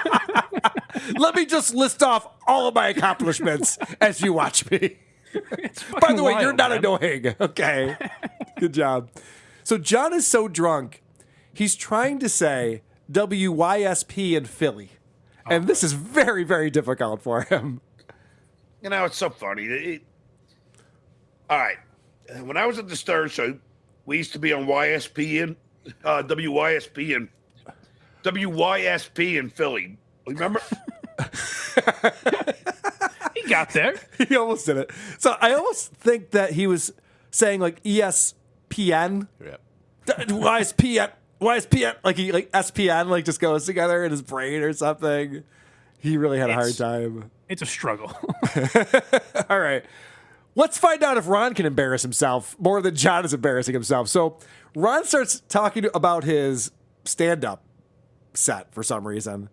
And he says, I've been killing it with this Bob Ross song that I wrote. Oh my, I'm so glad you pulled this. Yeah, dude. I was like, well, let's just leave it at that. Like, just tell us you for the wrote love one of and it's fuck. good and we can enjoy that. No. He's got to start singing it for us. This is, oh, man. You know what? Let me just preempt this real quick. Cringe of the week. Cringe of the week. But the song is so cool, and it's called Why I Don't Paint People. And I would sing it as Bob Ross. Break out your paint knives and a little brush. Let's move some mountains with some trees and a big old bush. Creation could be so good. Take you away from all that's evil. That's why I don't paint people. And the crowd would laugh. And it was a chill song. And the crowd would laugh. And the crowd goes wild. So we tell this joke. Let me tell it to you now. John makes no reaction. He goes, and people would laugh at that. I think he's jealous. I could have done that. I just think of poor Bob Ross with his tail between his legs, hearing that roasting. If I'm ever on someone's show talking about something I did and I end it with, and people laughed, please shoot me, producer Chris. And everybody laughed. But the part, I don't want to spoil it if you haven't, but he says 15 times that he tried to get that song on Stern. Yes. In fact, he talks about, I didn't pull this clip, but he talks about, because John has to work in the house that Tooth built joke. Sure. Because this guy goes, I live in Connecticut. He's like, oh, that's where Baba Booey lives, in the house that Tooth built. And so Ron doesn't think that's funny. He goes, yeah, actually, I ran into him once. He was doing a signing or something, and Ron brought him that song. I got a tape to play for Howard. It's like, dude, that's really sad. I would bring that all up. of it was rough. That he's still making fun of Baba Booey 30 years later. Yes. Right. But also, like, yeah, I ran into Baba Booey. I gave him a tape. It might have been a little too edgy for the show. It never quite made it. So Ron is still promoting this song that he just sang for him. John has already moved on. John doesn't want to talk about stuff that Ron's doing. Right. John wants to talk about stuff that can relate back to what John's doing. Sure. And it's on YouTube. Check it out. Ron Barber, Why I Don't Paint People, Bob Ross. So how the fuck did you become friends with Grillo? Like I said. And by the way, I left that part in there because that's how they started the show, with him explaining how he met Grillo, the whole thing. And then John's like, all right, he's talking about himself still. Tell me about how you became friends with Grillo. He's like, yeah, okay, I'll do that again, I guess. That was today that you told that story? So this is fun because John starts doing an impression or a bit or something, and Ron has no idea what's going on. And I didn't either. And I thought maybe I'm just an idiot or I'm out of it. But It's actually not anyone's fault but John's. Yeah, and I was supposed to tell you I was asleep because I'm fucking 51 years old. I'm like, I got to get up for a movie. I can't wake up. This corner, 5'7.5", 184 pounds, Stuttering John. This corner, 300 pounds, Barra What's What is? I don't know what that is, but you look hilarious doing it. All right. I don't know what that is either. So maybe John can explain that to us. By the way, do I have to explain how drunk he looks at this point? And how drunk he sounds. I mean, he's doing fucking bits. Also, is he 185 pounds? How tall is he? Stuttering John? 5'6". Yeah, like 5'6", 5'7". He's okay. All not right. a tall I was going to say, if man. he's my height, there's no way he's 185. No, there's no way. I would think that just the cans in his house weigh more than 185 pounds. We used to always call somebody Barry Wuss if they can't fucking hang out. I love it. That's me. If you can't outdrink us, we're like a Barry Wuss. A better wuss. I love it. Barry Wuss. That night was a better wuss. So it's literally an inside joke with his buddies. That's always the best, as we learned earlier, just with the girls from high school. It Yeah. always makes the best humor when you talk about something no one has any idea about. And he was like leading into it too. Like he was really leading into it, thinking that he was going to get this reaction out of this guy. He's like, I don't know what you're doing. He's like, well, no, you couldn't possibly know. We used to do that when we were like 18 years old, and we'd be drinking beers. He's like, oh, okay, well, that's. But it's funny. We were funny guys. But it was funny. All right, so then John just again. I just labeled this one drunk John. Come on. What name is wussier than Barry? What name is wussy? Barry. Thank you. Barry goes down with Todd. Todd. I hear you, Mrs. Lubna. Todd. Poor Ron doesn't know how to react to any of this. He's like, what is going on right now? Am I part of a bit? It's always funny when you're watching someone who clearly admires the other person. Yeah. But so he's like afraid to trash him. But he's like, John, I can't go with you on this. I don't know what the fuck you're talking about. Yeah, he goes, what name is wussier than Barry? He goes, I don't know. It's a pretty wussy name, I guess. Sure. Yes. Okay. Yeah. Wussies, he's calling him. Wussies. A devastating blow to all berries. All right, Barry Bonds is somewhere shaking in his boots. I'm not a wuss. You're a wuss. All right, so this is one I call Johnny One Up. And he's a friend of mine, lives in L.A. He's so funny. Well, come on. I'll tell you if he's funny. He was on Johnny Carson. He was amazing. He was very famous. I was on Jay Leno. That's amazing. This guy's telling about his friend. He's like, yeah, he's actually done very well for himself. He was on Johnny Carson. Jack goes, who cares? I was on Leno. Not the same thing. Very much not the same thing. If right now I was telling you, I'm like, well, the other day when I was on the Kirk Minahan show, and you were like, I was on Anthony Cumia. I'm like, I know. Okay, well, I'm in the middle of a story here. Not the point. It's neither here nor there, Carl. I mean, I saw that. I was really happy for you, but Jesus. Congratulations. This guy's amazing. So now you might have noticed that the guest here is bald. And so John's got a really funny joke for him. Dude, this when you come to Miami, call me. I'll take care of you. This is the show where I can let my head down. I'm sorry, Ron. Oh, how could you? How could you? Ooh. What a curse. Wow, good one, stupid. You're a real cue ball. Wow, I let my hair down. Oh, I'm sorry. And then he follows that up with yet another bald joke. Dude, I want to be honest with you. I think you look very good bald. Only kidding. Ooh. What's going on right now? This is the most embarrassing thing I've ever seen. Yeah. And I've seen so much Stuttering John. Yeah. Hey, what's Carl, happening? I've had a great time with you guys today. Not. Oh! I wasn't ready for that one. Psych! Jeez. Wait, it actually gets worse. I can't believe that John thought he was going to pull this one off on these guys. All right. Douchebag says what? Oh, God. He did the douchebag says what gag. As if these guys haven't seen Austin Powers or Wayne's World or whatever the fuck. All right, so now this idiot Damien, because he doesn't realize that he's talking to a hack, decides he's going to get in on the action here. Oh, this is what? Tickets what? Look at poor Ron. Doesn't know what to do. It's like, what's going on? He's lost control. He's lost complete control of this show. It's I like so that the bad. guy's responding, and John is still basking in the glow of his killer line. Yeah, douchebag says what? Oh, almost got you with that one. Pretty good. Fucking year is it? It's 2022. Oh, Jesus Christ. Yeah, it's a little too late for that one. All right, so John then, it takes him forever too. He pulls up an old photo of the Howard Stern gang. And he's going through and he's talking shit about each person. And then he gets to himself and talks about how hot he was. Honestly, if I was like writing Stuttering John fan fiction, this is what I would come up with to like embarrass John with. But he does it himself.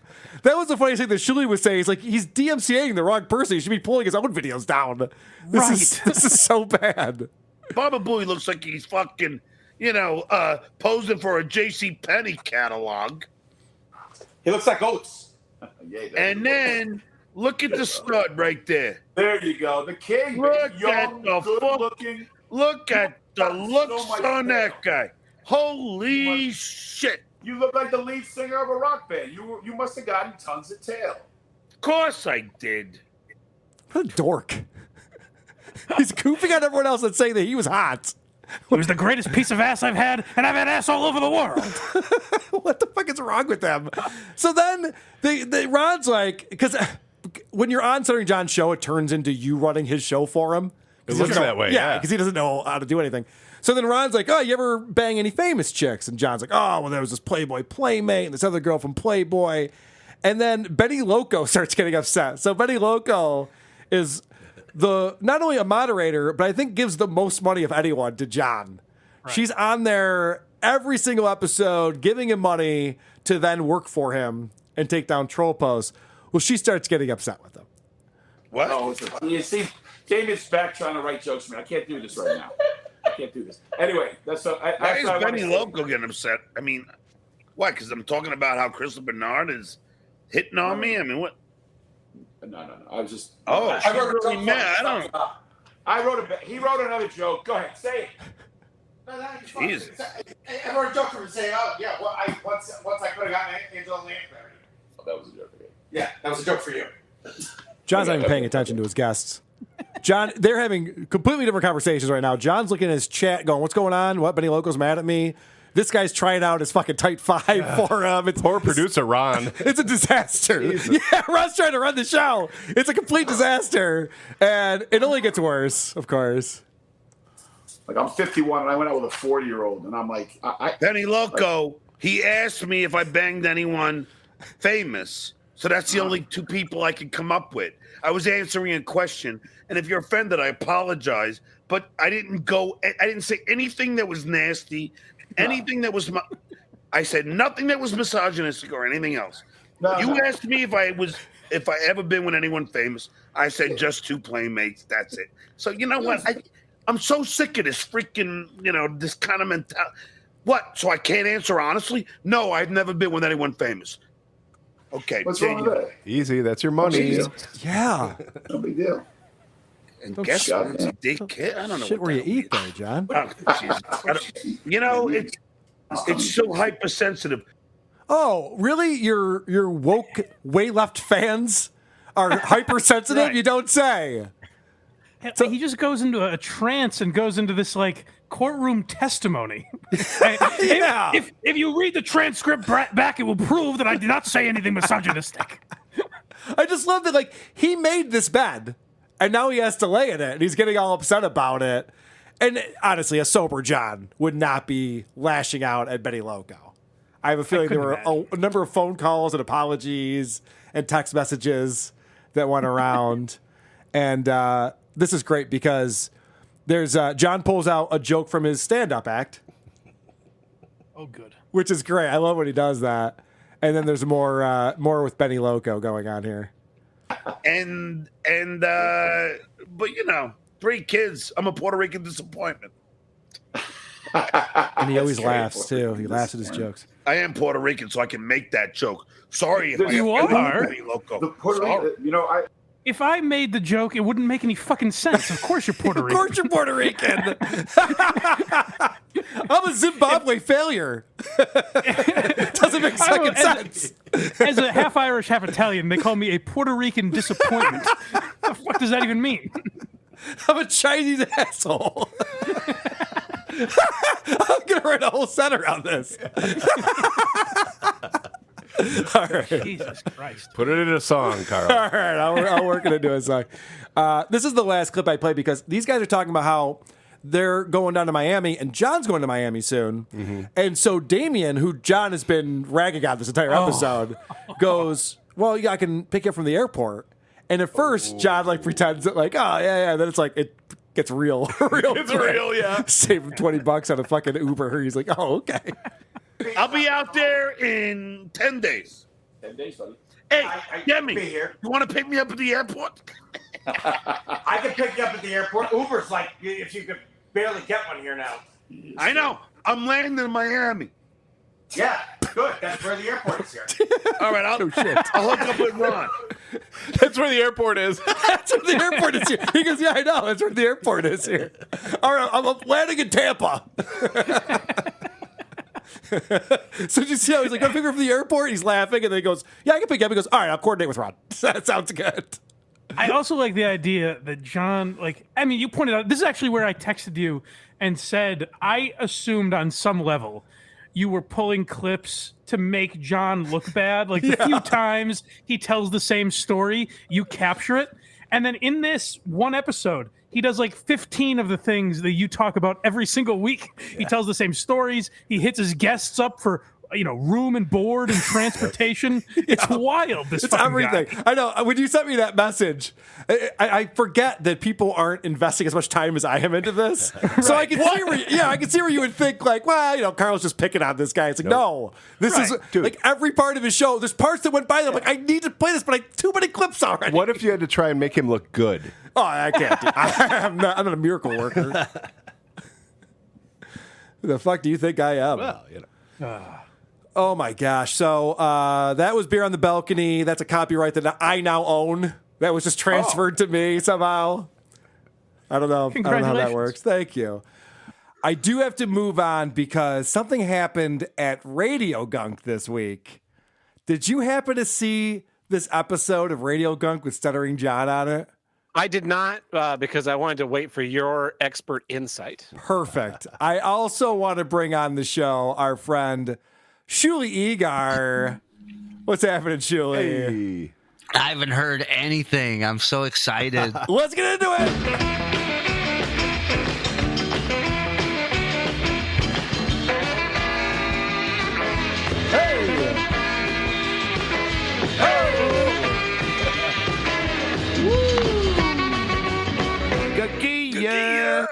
All right, I'm going to start off with an old clip because we've been doing this thing where we've been playing these older clips.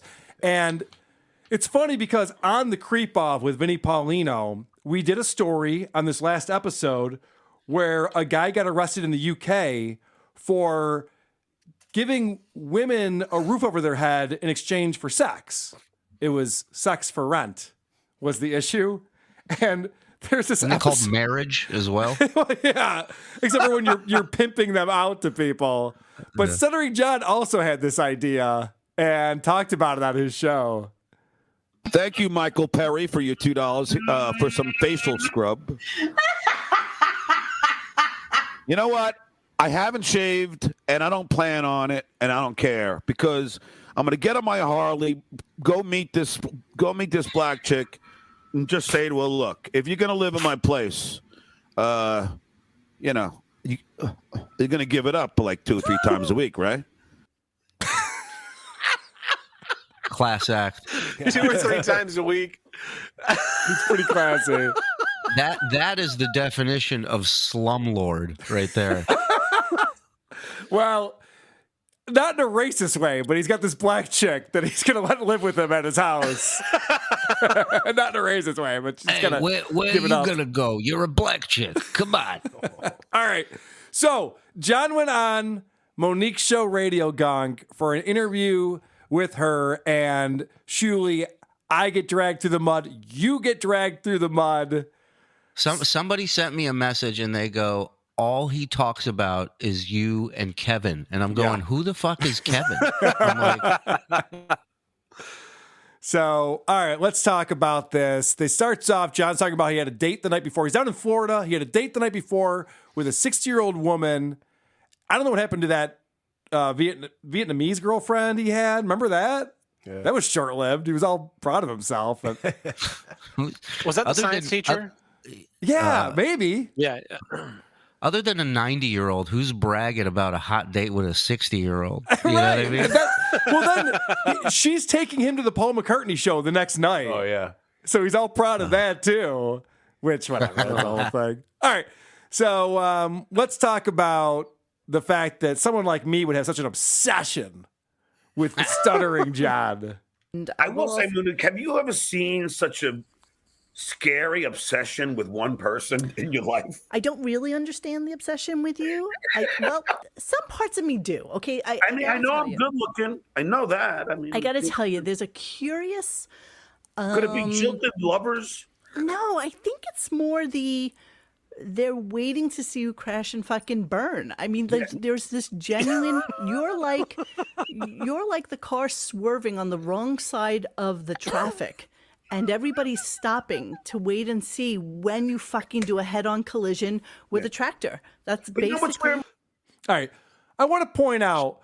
Have you ever seen someone obsessed with someone like this? Monique's entire career is based on the Howard Stern show, and Howard Stern specifically, she does a show every week about Howard Stern. She's like, I don't get it either, John. I don't know. These people are obsessed. That's why you're there. They are human GPS for everything Howard's life is attached to. Like, they know where his daughters live. They know what they do. They know, it's psychotic. And to sit here and she's like, they want to see you crash and burn.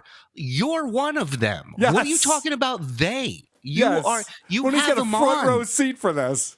Yeah, you have him on because you know he's going to crash and burn. Like, get the fuck out of here. So then John goes on to talk about how they don't boo nobodies.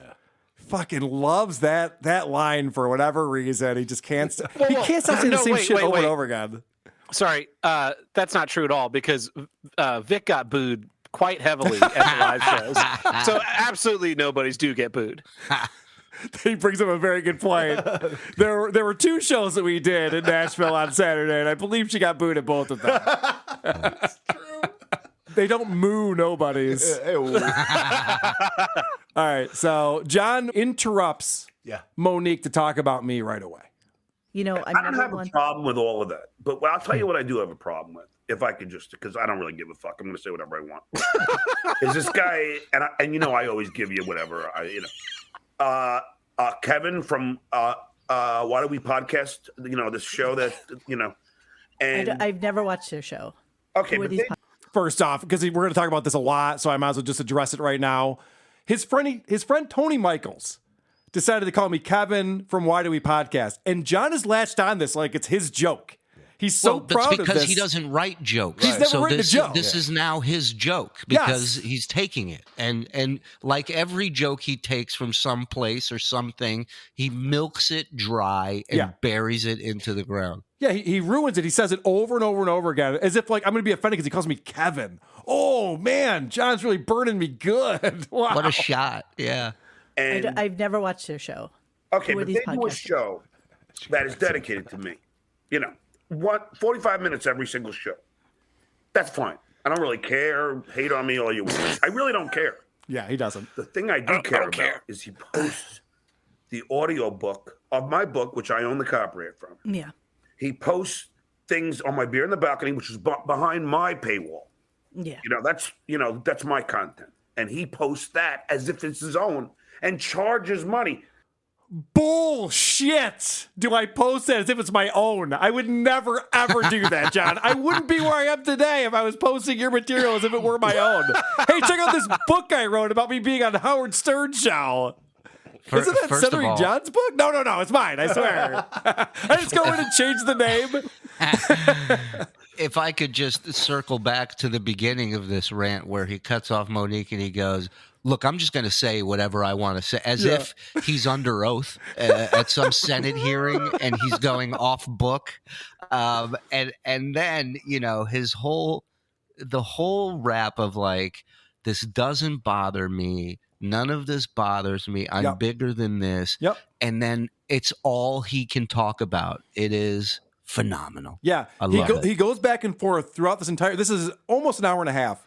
He goes back and forth between I don't care and Carl has got some problems ahead for him. And here's what you should care about, John. The fact that you are providing enough content to do 45 minutes a week on you. Yeah. And by the way, Shuli, we're going to start doing 2 shows a week starting in June because I can't get to all this shit. He did another hour with Tony Michaels and Gabe from his show yesterday. I can't even get to that. There's too much to talk about already. So it's like...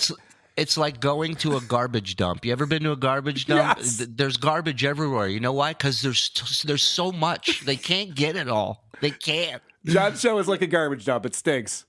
All right, so he goes right into how much money we make on Patreon. And this is what's really grinding his gears. He's been talking about this nonstop. Someone must have sent him a link or something. He's like, what the fuck? This guy's making a living off of this? He's really upset about it. And he makes between $7,000 and $10,000 a month. Wow. And almost every single show is where he breaches my copyright and posts something. That is an issue. I already got him to take down 4 or 5 for now. How many are there? About a million. He also posts with the show that I'm doing tomorrow, the MSCS podcast. So he posts all those. That guy's not so happy about it. So Kevin is treading in waters that I wouldn't tread it. Well, You're in dangerous there's a water. couple of things, and I do. Oh, shit, now they're going to start calling me. Hold on, I'm going to turn my phone off. Fucking phone. What the fuck is he saying? How do you not learn to turn your fucking phone off, John? Jesus Christ. Like 5 years ago, people were calling you during the shows. Put the fucking phone on vibrate and leave it there for the rest of your fucking life. Fuck. Yeah. This is the guy. This is the guy that movie theaters are like, be sure to turn your phone off. Like, yeah, I put my phone on silent in 2013. Thanks for the fucking information. But then there's John. They're like, there's a button. I know. As the movie's starting, he's still got the thing on full fucking brightness down there in the front row. Like, what are you doing, retard? Why do you even have a phone? Put it in another room, you dipshit. By the way, Joe got a Discord in our Discord, says that was him calling. Because he leaves it on every single show. Shout out to you, Joe got a Discord. Well, you got to keep that ringer on just in case you get that call for the roast of AC Green that they want you to write and host. In case one of your Tinder matches texts you and it turns out not to be a robot. So this is interesting, Shuli, because he's just said Tommy from MSCS is not happy with me. Now, since both of the interviews, or all 3 of the interviews that John's done with Tommy, I have been in communication with him. We've texted together. We've emailed together. Me too. He's not Me expressed too. that he's upset with me in any way. So I'm curious if this is true or not. He seems to be threatening me. He's telling It's a me that... trade-gen horse. We're sending him in. That's how we're going to get you. Michael Popok. Shuli, you've Big talked strategy. to Tommy, right? I have. Very nice gentleman. I have cool. nothing bad to say about the guy, and we're still working out the details of him coming on my show, and I go on his show, and but the open lines of communication as far as I know. This is really weird that John's going, and Tommy's mad too. I wouldn't fuck with that guy. Like, wait a second. What's going on right here? I got friends in Narnia. They're connected. That's all I'll say. All right, so this is now Monique finally went on Dabblers Anonymous for the first time. Yeah. And there's some interesting information going on here. I did for the first time go on to your incredibly boisterous and fruitful Reddit site dedicated to you. Yeah, but I don't go on there. I don't even know what. I'm just telling you. So, okay. So I don't even know what Reddit there's the website as you, the subreddit. What's the website? Obviously, as you know, Dabblers Anonymous. And one of them started ripping me a new asshole, and I'm swearing it was Shuli, but I'll just go with okay. You Well, get a lot of hate too, as I recall. So Monique thinks that you were ripping her an asshole on Dabblers Anonymous, Shuli. Care to respond? These people between her and John thinking I'm every other person on Twitter. Muttering Jay! We're talking about Shuli on the show. I swear, I wish I had the time and the energy and the effort in giving a shit to waste my days and lives chasing after these idiots online. I get a call from somebody from Stern Show Past last week that says, Stuttering John just called me asking me for your phone number. The guy who has me blocked on Twitter is calling my friends asking for my phone number. And I'm like, and he goes, what the fuck is wrong with this moron? I said, I have no idea. If he unblocks me, I'll give him my cell phone number right now. And meanwhile, without even talking about it, I've had 3 different people send me his number. I have his number. I have his number too. I know. Everyone sends me John's number. I'm like, I don't need John's number. I have no reason to call this guy. Yeah, this is the difference. Like, he's doing an interview that he could be promoting whatever he's working on, his show, talking about upcoming guests. No, he's sitting there talking about how successful Kevin is on his Patreon, and how and I'm just fucking in his head with a campfire on, roasting marshmallows in this fucking guy's brain. It's great. Also, Shuli, I don't know if you picked up on this, but John, who doesn't read the hate sites, somehow recalls that Shuli used to get a lot of hate. Somehow he just remembers that you used to get a lot of hate on these sites too. Well, and she goes, I was on this Dabblers Anonymous. And he goes, I'm not on there. I don't know anything about it. I don't know what? Well, so one thing, do you think it's a projection for them to make it easier to think that there's only like 5 or 6 of you people that hate one another? That comes up in the show, yeah. If they had to believe that, I don't know how many people are on Dabblers Anonymous, like 1,000 or 5,000 subscribers, if you had to believe that that's 5,000 unique individuals that just hate you and want to make fun of you, I think that'd be a lot more crushing than thinking that Shuli has 3,500 fake accounts and Carl has 2,400 fake accounts and producer Chris has 100 fake accounts. Hey, come on, pick up the slack here, producer Chris. Yeah, come on, Chris. That's the other thing is somebody was sending me tweets saying, John says you bought followers, and I'm like, dude, I'll get into that. I have a clip on that. Then I'll wait. Wait for that because that's an interesting part of this because they get into you quite a bit. But all right, let's talk about how much John doesn't care. All right, I don't care. I think that's important to talk about. Because trolls would do stupid shit with my face, and even today they still do, and I don't care. I just don't. Yeah. There's nothing I can do about it. So ignorance is bliss. That's when you really become way more powerful. Is when you don't care, and that's like I don't go on. I don't care. Jen, you can't say I'm going to sue Kevin from Why Do I Podcast and I don't care on the same show. It doesn't make any sense. This is like Oprah's show, Super Dope Sunday. These two dopes sitting here talking about I don't fucking care. Meanwhile, their whole lives surrounding it, and that's all they do is care. And the whole conversation was about how Monique didn't used to show her face, and she didn't want to put herself out there because people would goof on her. And I believe, by the way, I want to say this about Monique. I think she did a fantastic job on the show. She did a great job interviewing John. She asked all the questions that I would have asked because she got the questions right from the Dabblers, so that was great. And, she was a neutral party in this. I thought she did a pretty good job. The fact that she's like, I don't care, I believe her. I think she really has gotten to that point where she's like, people are going to goof on me, whatever. I'm comfortable with what I'm doing. John is not even close to that place. He's the furthest from being in that place you could possibly be. He's threatening to sue people on the internet. Well, I do think he's getting more powerful because I think he's been eating a lot more bologna lately. There's 2 ways to get power: not caring and bologna. When you don't care about what they say, that is when you hold the power. That is why I am powerless. Yeah, right. That's specifically it. So what Monique says, and by the way, I want to point out that on the Shuli show, you did an entire episode about Stuttering John recently that I was rolling. I thought you did a phenomenal job on there. Yeah, it was a good time. It's like, and it's all a blur. I get it all off my chest in one shot, and then I don't even remember what I said. And you started texting me stuff that I said, and it made me laugh all over again. No, well, one of the things that you said was John should embrace the trolls. Like, why wouldn't you lean into this? This is like what your online persona is now. And Monique actually says the same thing. Like if I had a whole site dedicated to me with thousands of people that like to spew hate on me, I 1,000% would at that point embrace it. I really think that you should, do the Dabblers tour. The fucking I have no Dabblers tour. desire.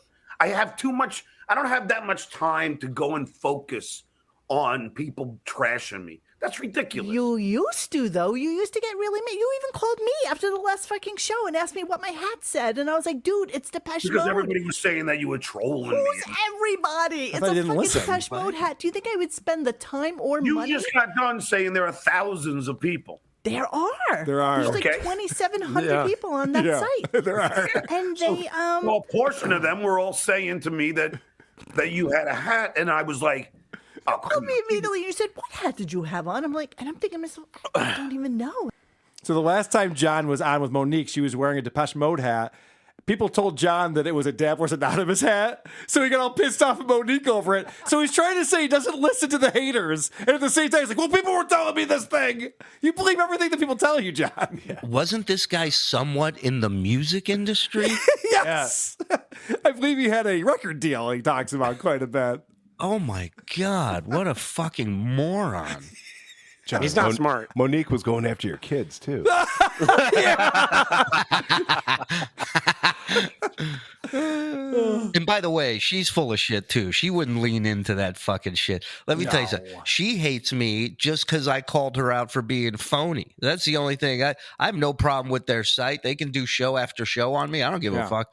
But when she messaged me asking me to come on her show for one of these interviews, I'm like, you've said horrible shit about me, about my family. Like, why would I come on the show? And she's like, oh, I don't really hate you.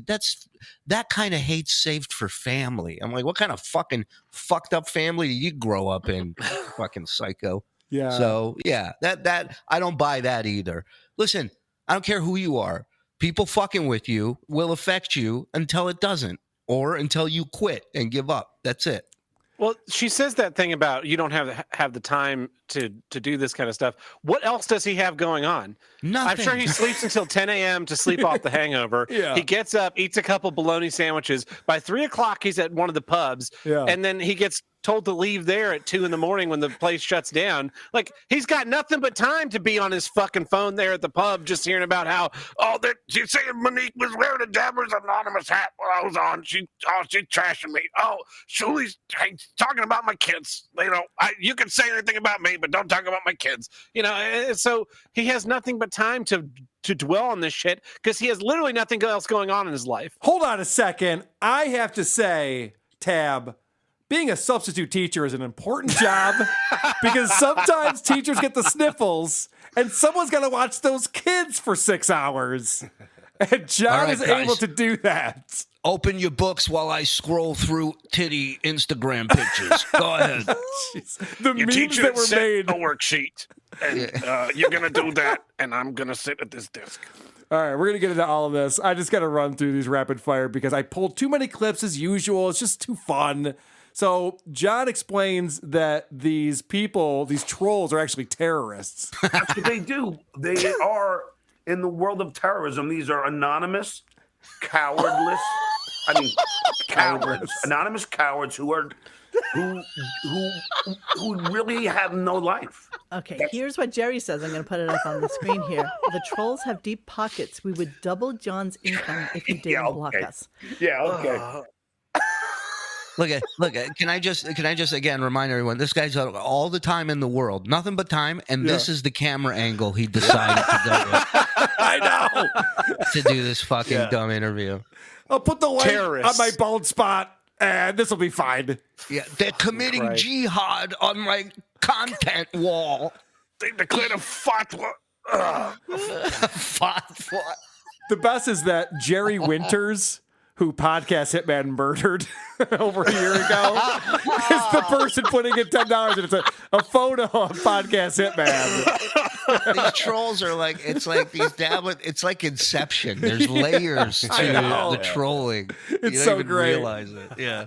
So then Monique comes up with an idea that maybe John should, as she was saying, lean into this, like even make T-shirts for the Dabblers Anonymous. I really, really believe that it would be so fucking funny for you to have like T-shirts that said like the Dabbler or like the Dabbler Tour. I just think it's a funny word, and I can't even imagine how something like that would be misconstrued and all of a sudden become something that's like so Let me ask you a ridiculously question, hateful. Let's say there's 20. Let's say there's even 2,700. I don't believe so. I believe a lot of them have 10 different names, which I deal with on every show. Yeah. Okay, let's say there's 2,700. All right. So John doesn't believe there's 2,700 unique people. All of us make all these different accounts and everything. What I think is funny there is that Monique obviously saw the video where Dr. Steve revealed his Dabbler's shirt. Like that was Dr. Steve's idea. He already did that. Yeah. Those shirts exist. And now I remember one of my whole points was like, you should set up cameras like they have in those watering holes in Africa where people at their office will just sit at their desk and they'll be like, look at that. It's a fucking zebra drinking out of the water. And that's John. We would all watch John get up, scratch his ass, and make coffee or what. Like, people would pay top dollar for that. It's dumb. It's dumb on his part. Like the Truman Show. Right. You want to make money? Start your Cameo. Say, I'll read anything you send me. And then back up the fucking. Oh, he does. Yeah, he's more than halfway there. That's already happening. But you're right. If he just put cameras in his house and put a GoPro on his head and just walked around, people would totally watch that and donate to him. He'd probably be one of the biggest Twitch streamers to ever exist. You know how many videos I've watched of an eagle with a fucking camera strapped to it? Yeah, right. I'm stoned. I'm there for 48 minutes. I don't give a shit.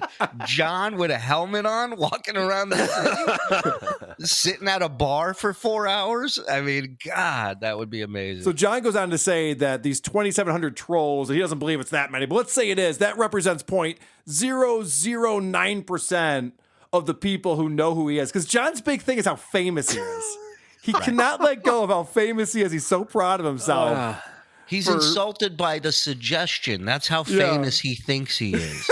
It really is incredible. So he thinks the number is smaller than 2,700. Right. I think it's bigger because I think there are people like me. That I'm not on Reddit, so neither am I. Yeah. Well, okay, Shuli. We already know. So I think that number is bigger. But even then, I'm 0.09% of those my fame. I had no fucking idea who Stuttering John was until I started listening to this show. Right. And you're right that it is more people than that because you have to subscribe to it. A lot of people go on there and read it and don't subscribe to it.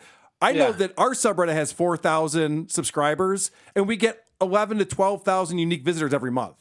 So it's not just people who are subscribing. How much is 4,000 subscribers come out to, Kevin? What are you making there on my name?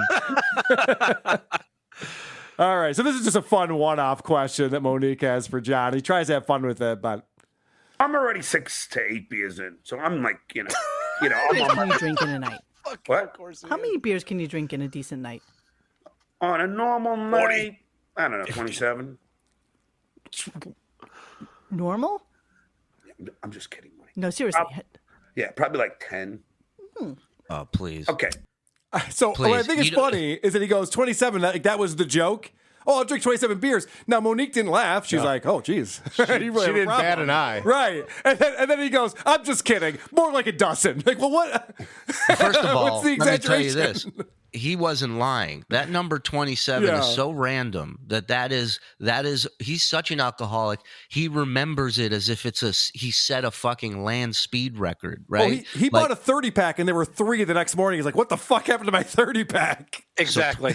27 is his high score, and he remembers that, and that's the first number that comes to his head. And then he sees the look of concern and shock. And Monique's punum over there, and then he goes 10, like he's gonna be normal. Normal people don't drink 10 beers by themselves. I know. He's like, "I'm just kidding. I'm not crazy. Just 10." I don't think 27 is a high score. I think 27 is the number because we've seen him on shows drink 6 or 8 beers in the period of an hour or two. Yeah, he chugs. And even in that conversation, he'll say, "Oh, I've had so many beers prior to this." And so, we regularly see him drinking 16 to 18 beers. I'm thinking on any given Thursday, he's sitting at Pickwick Pub, putting down 2 or 3 beers an hour from 4 p.m. until 1 in the morning. And, that's 27 beers. And like you said, the case only has 3 left in it. He knows that because I'm sure there's a math that he does where every so many cases, every 9 cases, he gets a free one. A free night. I already paid for these, so there's, every 9 days I get a free day. Has anyone reached out to Pickwick yet to see if we can set up a live show there yet? I mean, we got to do that. I think that'd be kind of fun if we did do that at some point. All right, so now they start talking about the origin of the Dabbler and how Chrissy Mayer had the show and, said, "I didn't realize you dabble in comedy." And so John starts to decide to go after Chrissy Mayer here. Then she goes, "So you dabble in comedy?" And I went, now she damn well knows that I'm doing stand-up all right. She didn't know. So then I go, She's a comedian? well, if you ever saw her act, you'd probably say differently. But Is that then what she I does said, for a living? Is that what she does? Like actually? who knows what she makes a living at? I mean, I know she had an OnlyFans. I saw all those freaking pictures, and I'm telling you, Monique, you don't have to worry about how you look. I mean, seeing her in a bikini on the edge of a boat posing as if she's freaking Christy Brinkley, you know, and she looks more like Krispy Kreme. I mean, it's just like, it's just, you know. That was almost a joke. That's kind of a good one. Yeah, Not I bad. mean, I'd give him that one. But did he say crispy or did he say Christy? He said Krispy Kreme, which doesn't make sense because her name is Chrissy. Yeah. And Krispy I'll punch that up in post. And I'll do something with that. Geez, I wonder why everyone hates Stuttering John Melendez. He calls this woman ugly, says that she doesn't make a living off of comedy, doesn't know First of anything all, that's she going does. on. Yeah, of course she does. She 100% does. Yeah. And she does a show, and she Yep. makes a living off of that. And she has a Patreon, and she has an OnlyFans, and she makes money off of all those things. She's touring all over the country. Yeah.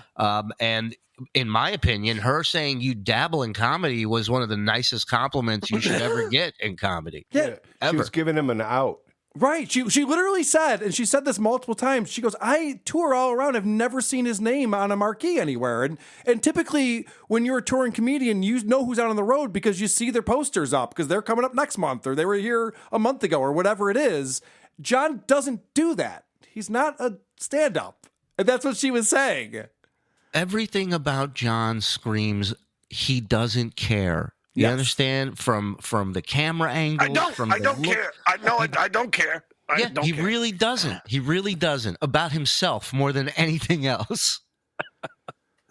So he goes on to talk about how he's just making up lies about this video that's out there. Anyone can watch it. This interview he did with Chrissy, he's like, well, you know, she was saying that COVID kills as many people as the common cold does, and she's just such an asshole. She was just trying to trigger me. It's like, none of that's true. We can all go back and watch. He says that she edited the video. Not true. The whole video's out there. Well, he's the victim, Carl. I he's know. always the victim. You know that. But it's so ridiculous because it's so easily provable that he's lying and that he's wrong and that he's an idiot. So John does. This is just a clip that I just wanted to keep just so we can have it on the board. They want to call me the dabbler or whatever they want to call me. If that rocks their boat, if they can jerk off to calling me the dabbler, God bless them, Monique. Do you really think I can't? It's like, look. Listen, I jerk off to Asian lesbians. The dabbler I just think is funny. And it's rocks your world and floats your boat. Right, I know you always get these things confused. We're gonna chew the shit about the dabbler. Chew the shit.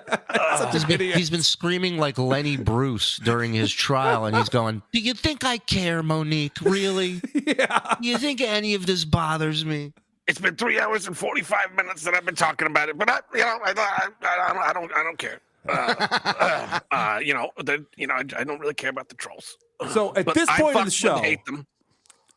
Monique starts asking him the questions that we need answered, and this is how John handles that. You motherfucker. I cannot believe you're not answering my questions. All right. Number 3. Are you or are you not a substitute teacher? Yes or fucking no? That won't do either. What the fuck does that mean? It means I'm not That addressing won't do. I'm not addressing these things. Does that mean yes? I plead does the that fifth. mean does that I mean shall not yes because you're confirm not or deny addressing it? anything that you're asking me right now. I shall not confirm or deny any of the questioning, any of the line of questioning that you're going down. I don't have an obligation to answer to what these people on Dabblers, on Reddit conjure up. I think you just answered the question, and also conjured up. There's photographic evidence. There's students who are tweeting about you being in their classroom. What do you mean we conjured it up? Like, you're obviously a substitute teacher. It's fine. Who cares? I have a poster of the element charts in my house. It's a coincidence. I tell you. I mean, Jesus Christ, man! Talk about guilty without saying guilty. And then he's like, he's such a dick. He's like, you come on this show, you're doing this interview, and if I'm Monique, I go, well, get the fuck out of here. Then go fuck yourself. This But is not he's a hard question. Are you a And not substitute only teacher or that- not? Like, just yes or no. Yeah. This question is coming from the host of the show, so have some respect for the show that you're on. Yeah. And answer it. Yeah. Why not? And what does it Again, matter? What does it Again, matter? lean into it. Lean into it. It takes the power out of their hands. Right. Instead, he pretty much confirms that he is a substitute teacher, which is the dumbest thing he could have done. Like, why would he just be like, yeah, I've done some substitute teaching? You cut the ending of this where he told her to stay after the class. He wanted to talk to her. He's Yeah, back to pissed. the angle of his video. It's like you're being punished. And you will be going to the principal's office. I mean, sleep with the fishes.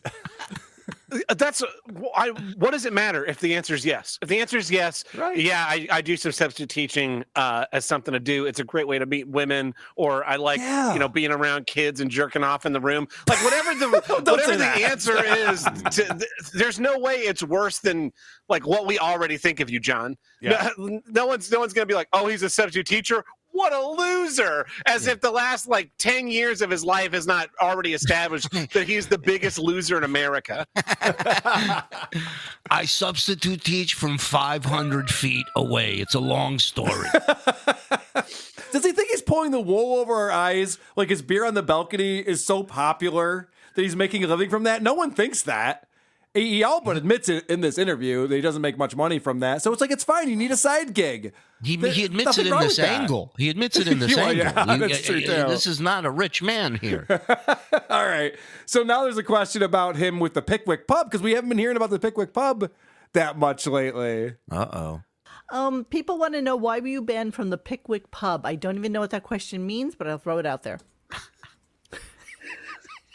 God, Monique, you're really going to the bottom of the barrel here. I don't even know what it means. That would really be detrimental to Pickwick Pub, considering I probably pay for their kids' college tuition, considering the amount of money I spend there. Where is the amount of money I spend there every day? Benny Loco, are you listening to this? When you're donating to John, that money's going directly to the Pickwick Pub. 27 beers a day, my friend. He was so offended by that question. You think that they would kick me out of that place? I'm their best customer, motherfucker. And I've never heard a guy who loves to drink saying he put a bartender's kids through college before. That was such an original line. Yeah, that was, good that was one. crazy. He's really smug about that one. Yeah.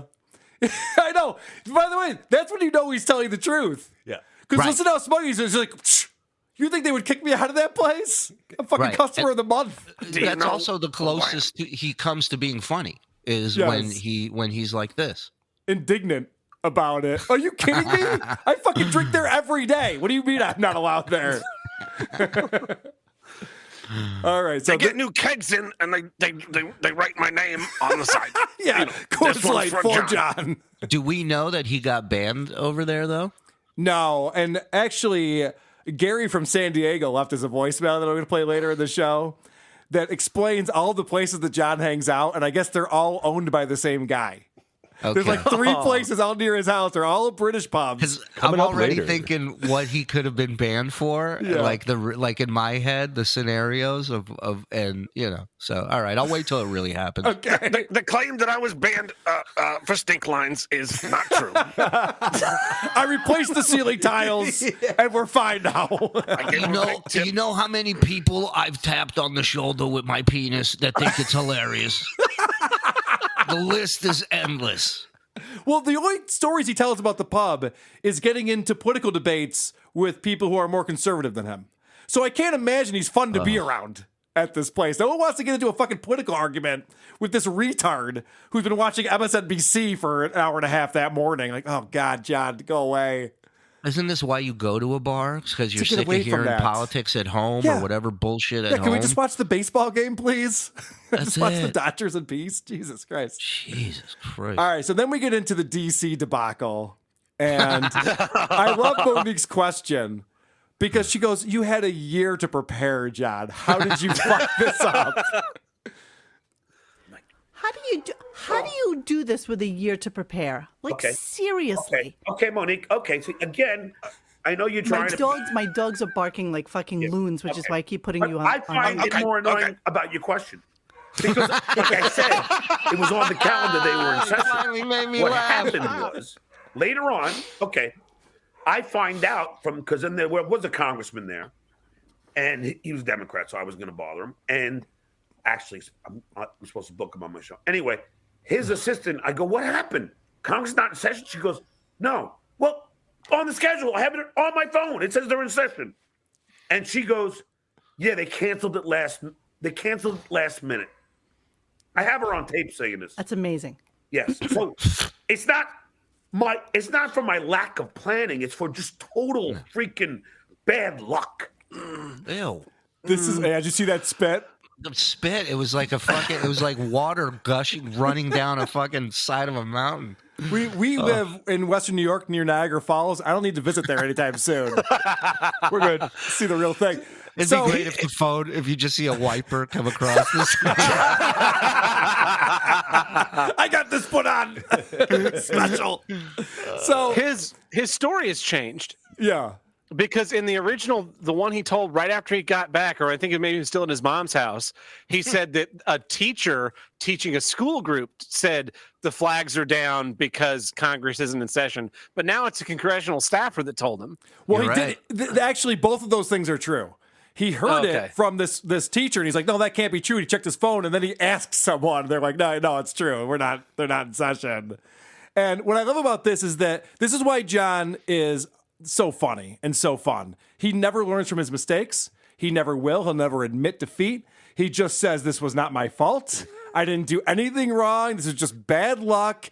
How about this, John? How about, I don't know, plan out a week in case it's raining that day or any number of things that could go wrong. He's like, I was there in a 3-hour window and there were no other congressmen there. Not my fault. Yes, that is your fault, you idiots. I said, Congress, these 3 days are good for me. Show up.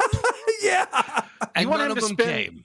You want him to spend a whole week there? Do you know what it costs? Do you know how many trips to Nashville it would cost for him to be in D.C. for a whole week? It was $400 a night for the hotel. I know. You know, the train costs all that money. He have to pay the videographer. You want him to spend a fortune to do his fucking job. It's ridiculous. Oh no, I know. He that doesn't even enter into the realm of possibilities for him. When he's thinking about this, he's like, Monique, what else could possibly I have done? I mean, there's no other way I could have pulled this off. And she even says, she's like, well, you didn't even buy a suit. I mean, there's so many things you could have done. And he's like, well, I had to go to Florida and then to New York and then to DC. When am I going to pack a suit? Like, well, yeah. Yeah, People do this all the time. I don't think your question was just about Congress in session or not. It's about how could you fuck this up in so many ways. You didn't get the audio right. You didn't get the video right. You didn't know who you were talking to. Like, there's so many things. If you read between the lines, he's not wrong. It has nothing to do with his planning because he planned nothing. So good point. Yeah, he hopped on a train. It dropped him off. Yeah. I'm gonna go roam the earth. I'll see you later. Like the Incredible Hulk in the 70s TV series of Bill Bixby. I'm gonna go find Republicans and set right what once went wrong. All right, so this is kind of fun because Monique asks John if he considers himself a comedian or a writer. I always like to say both. It's a trap. What do you think, Julie? Oh, 100% both. And not only does he say both, he's insulted that she even had to. You fucking 100% nailed it, Julie. Wow. Yeah, because this is every open micer. You understand? I've met a million fucking losers like this guy. Okay, first and foremost, do you consider yourself a comedian or a writer? Or what do you consider yourself? Well, I consider myself a comedian and a writer, which are a lot of comics who have had careers at both. It would kind of make sense if you write jokes that you'd probably get on stage and tell them, right? So after, what like, a cunt. I'm always curious about this. And John Arm was writing a couple of questions. Love Arm. So after Leno, what happened with like parlaying that success into something else, like in that same genre before you? Absolutely. Well, first of all, Jimmy Fallon wouldn't hire any of us. Smart. Smart guy, dude. Yeah. I wouldn't either. I love Monique's question because she led him down this path. Are you a comedian or a writer? Both. How come you haven't had a job since the Tonight Show? Yeah. Since I knew you were going to say both, I'd like to follow that up with. Follow up is how come you don't have a job in Hollywood anymore? I picture this big boardroom, right? And all of Leno's guys are in there, like eating donuts and stuff and hanging out. And on the other side of the two-way glass is Jimmy Fallon, like a cop. Yeah. And he's just going around. He's going, okay, so who's that guy? And they go, oh, that's John Melinda, Stuttering John. And they go, okay, what does he do for Jay? And they go, yeah, we don't know. They just all start looking at each other. And go, does anybody know what John does here? And he goes, yeah, let's get him out by the end of today. That'd be great. John goes on to explain that he did have jobs after the Tonight Show, and he even brings up the Kareem Abdul-Jabbar roast, to which Monique is like, John, no one knows about that. That's not a thing. That's not a job. Well, that you was just on TV. You go, I had some work here and there. That's what you don't, because once you get into details, it's going to get embarrassing. Well, right, because he brings up Stephanie Miller, and holy shit, there was a person, I'm sorry I'm blanking on the name, but somebody put together this amazing video that's in Dabblers Anonymous where John's talking about all the jobs he's had since the Tonight Show, because there's this other writing gig he had. I forget what the name of that was, but literally, I gotta see this. Literally, so what he does, what this person did is they put together him saying what job he had and then showing him performing that job. Oh, I gotta see. So he's talking about this writing gig he had, and the bit that he came up with was he put a $1 bill on a fishing line, and people were trying to pick it up, and he's like pulling it away from him and going, "Ha ha!" Whoa. It's the dumbest thing. I mean, it's so lame, and that's like what he Wow. contributed to that. All right, guys, that's lunch. We're going to come back with Pull My Finger after lunch, all right? I've been saving one in the chamber for this bit. It's going to be great. I'm going to Hey, need 2 I'm gonna mics try- on my ass. I'm going to try and double combo it up with you got something on your shirt. I'm going to try that. All right. So here's a question for you, Shuli. Yeah. Who do you think had the best career post Howard Stern? Of the Howard Stern team staffers. What do you think John will say to that? Himself. Yeah, there's no doubt about it. Who do you think made the most of their afterlife when leaving Stern?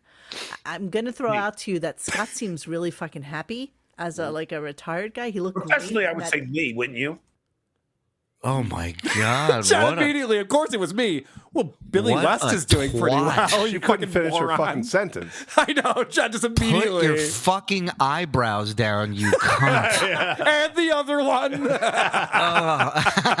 What a fucking asshole. What a But dickbag. I give credit to Monique because she knows how he's going to answer these questions. Oh, yeah. That's why Yeah. she's doing it. Well, and that's why it bugs you when she says stuff. These people just want to see you crash and burn. Yeah. But I'm your friend. I like you. She's manipulating him, and she does a good job. And it's Yeah, easy to she do. is. John's a fucking moron, so he's totally falling for it. I think I had the best career. Wouldn't you agree with me, Monique? No, because you're sitting there talking to Monique. That is right there a red light that should be flashing in your mind. I substitute taught Miss Stewart's English class for 6 weeks, and I don't want to brag. but Let's they see said Jackie I the was Joke Man do that. Best one, the best substitute that they had seen. I don't all want to year. brag. He's amazing. All right. So now they start talking about Jackie. And of course, John has to talk about Jackie's health issues. Again, he cannot stop can't. himself from He talking can't. about this. Cannot learn. Crows is rolling over in Steve his tells grave. me about it, but it's not only Steve. Jackie's documentary, Jackie, the Joke Man, was shot by this guy Ian Carr. Ian told me about Jackie having a seizure before Grillo did. So if Jackie wanted to be mad at Grillo, be mad at Ian. But Jackie doesn't even hear my show; just hears from trolls, probably. Stuttering John and Grillo were goofing on you, having a stroke or whatever. We weren't goofing on him. We care about the man. I'll always love Jackie. Yeah, I knew he had a seizure. I never said a word about it because I was really feeling bad about it. You just did. You She's literally another both of you.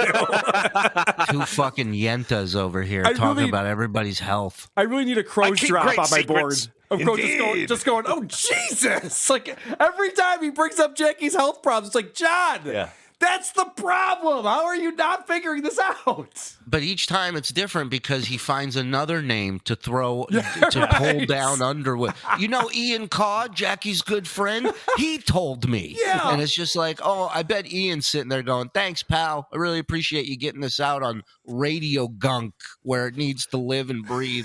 Well, no one's gonna fucking see it, so Of course not. Kevin's doing them the biggest favor of their lives right now. All right. So we all know that John had a stand-up gig in Florida with a dozen people in the audience, and that's including Scott the engineer. and I imagine Scott's girlfriend too. So It was an intimate night with Stuttering John. intimate evening with Stuttering John. A lot of ladies. They really, they pay. You know, like when Metallica plays the Apollo or something, it's like, oh, this is like a fun chance to be in a small group and witness this. So intimate doesn't come show. along. Intimate's night at the Apollo with Stuttering John. So Tonight, I'm not only going to tell the joke, I'm going to tell the story behind the joke. Bruce Shitstain. Yeah. So by this- the way, he would sell out that show if he legit said, "I'm doing a show at X venue, and I'm going to be telling jokes and giving the background to each joke." Forget it. Would Julie, sell out. One The better. background's all the same. One better. Live beer on the balcony. I swear to God, if he just decided, like, I'm going to do beer on the balcony in a theater, I'm front row, first of all. I'm buying tickets for all of us. Listen, Kevin. And Carl's passed out in the first 10 minutes. Kevin, you got to take this up a notch, and you got to make a plea to right now, because you know he's going to watch this, and you got to say to John, listen, Kevin does something you can't do, John. He makes money at this, so you want to start making some fucking money. Hitch your fucking wagon to this horse right here that hosts this fucking show. All right, and make some goddamn money, dude, and lean into your stupidity. Let me ask you this, for Julie. once. All right, so we do a double bill. Yeah. Does beer on the balcony open for WATP, or is it the other way around? Oh, no. No, you got to close. Beer on the with beer balcony is the balcony. feature. Oh, No, you got to close with beer on the balcony. You got to close. I know. It's You gotta tough. close. I was trying to You debate wanna Tab. follow? You All want right. to follow I'm beer on following- the balcony? Yeah, because he can pull the clips live. Yeah, He'll I'm just he'll be filming it sitting as in the it's front happening. row with his little Patrick Micah recorder. Oh, this is gold. He's not going to pull any clips. It's like when I worked with Sour Shoes for the first time, and we did a live show together, and I had all this produced show in my head. I'm going to do this bit with him, then I'm going to go out into the crowd, and I'm going to do this, and he's going to sing songs for people. And you know what happened? I ended up standing next to this fucking guy while he stands in front of a keyboard with a guitar around his neck, a harmonica around his neck, a blonde wig, and rollerblades on. And I watched him for 45 minutes, not contributing a fucking thing to this show because I was in awe of this madness. And that is what would happen with Carl. He would just stand there and watch John disintegrate in front of people, and he would love every second. You're of it. right. I gotta let him headline. That's a good Yes. point. We'll get out of your way, John. Just let me Yeah. do my show real quick, and then it's all you. All right. So Monique asked him about this audience that he had, and this is John's response. Shirley, you've been so good at this so far. What do you think John will say as far as this turnout that he had? It was a bad night. There was a rainstorm or something. Well, it has nothing to do with him, or the numbers weren't accurate. Nothing to do with him. Let's go right, with that. the venue didn't promote it. venue didn't promote it, properly. Let's go with nothing to do with John. Check this out. Yeah.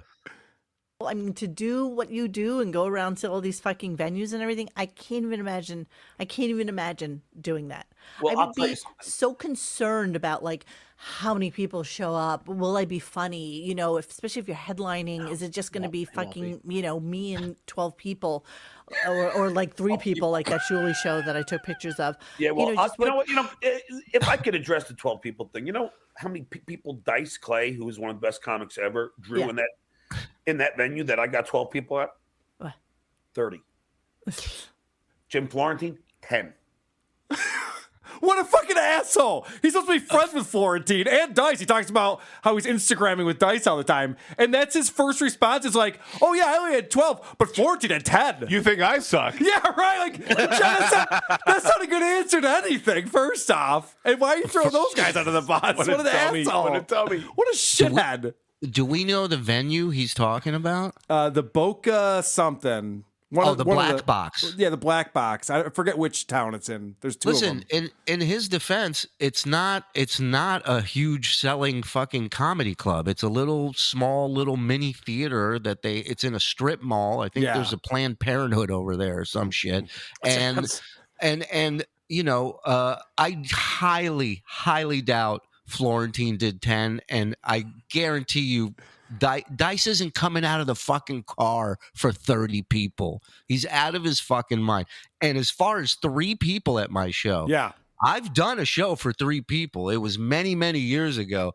I don't recall having a show with 3 people. I would pull the fucking. I'd walk out and I'd go, "Hey guys, let's go to the green room and get high. What are we doing here? This is ridiculous." Yeah, and then you would say, and I "Who would brought talk weed?" about it too. That's the other thing. I would say what? I'm sorry. Then you would say, "Who brought the weed?" Because there's no way that you're busting out your stash. Yeah, exactly. I'm a Jew till the end. You're right, Kevin. But my point is Sick burn. that here's the level of psychotic from this woman that doesn't care. She posted pictures, which means she came and hid at this show or somebody sent her pictures. I guarantee you 100% I didn't do a show for 3 people. I would tell it. I would share that story in a second.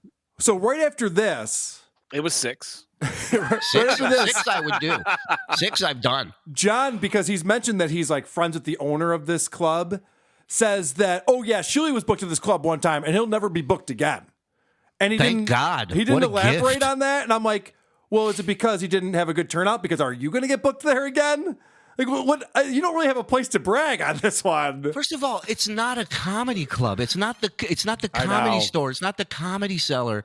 It's the Boca Black Box. Yeah. It's going to be gone in a year. Purple showed me a photo from this place, and you're right. It's set up like a theater. It's a comedy club, but it's not like tables and chairs. It's like set up like it's horrible. It's not a good venue.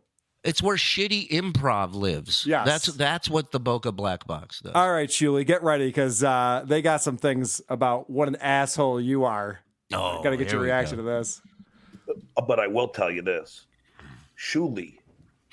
Now here's a real asshole because Shuli tweeted out, John, Howard told you to abort your kid. You should have listened to him, and you should have aborted all of them. I have the screenshot. I can send it to you. He took it down after like 10 hours because he realized he can get thrown off the Twitter. Shuli, what is he talk? Is there a fake Shuli account that tweeted this? You didn't tweet that he should have aborted all of his children? You don't remember tweeting that? No. And he said he said has a screenshot of it. I would love to see that. Yeah, John, please produce this. We've got proof. Shuli got blackout drunk, told me to abort all my kids. And let me He much as admitted it. Let me ask you this.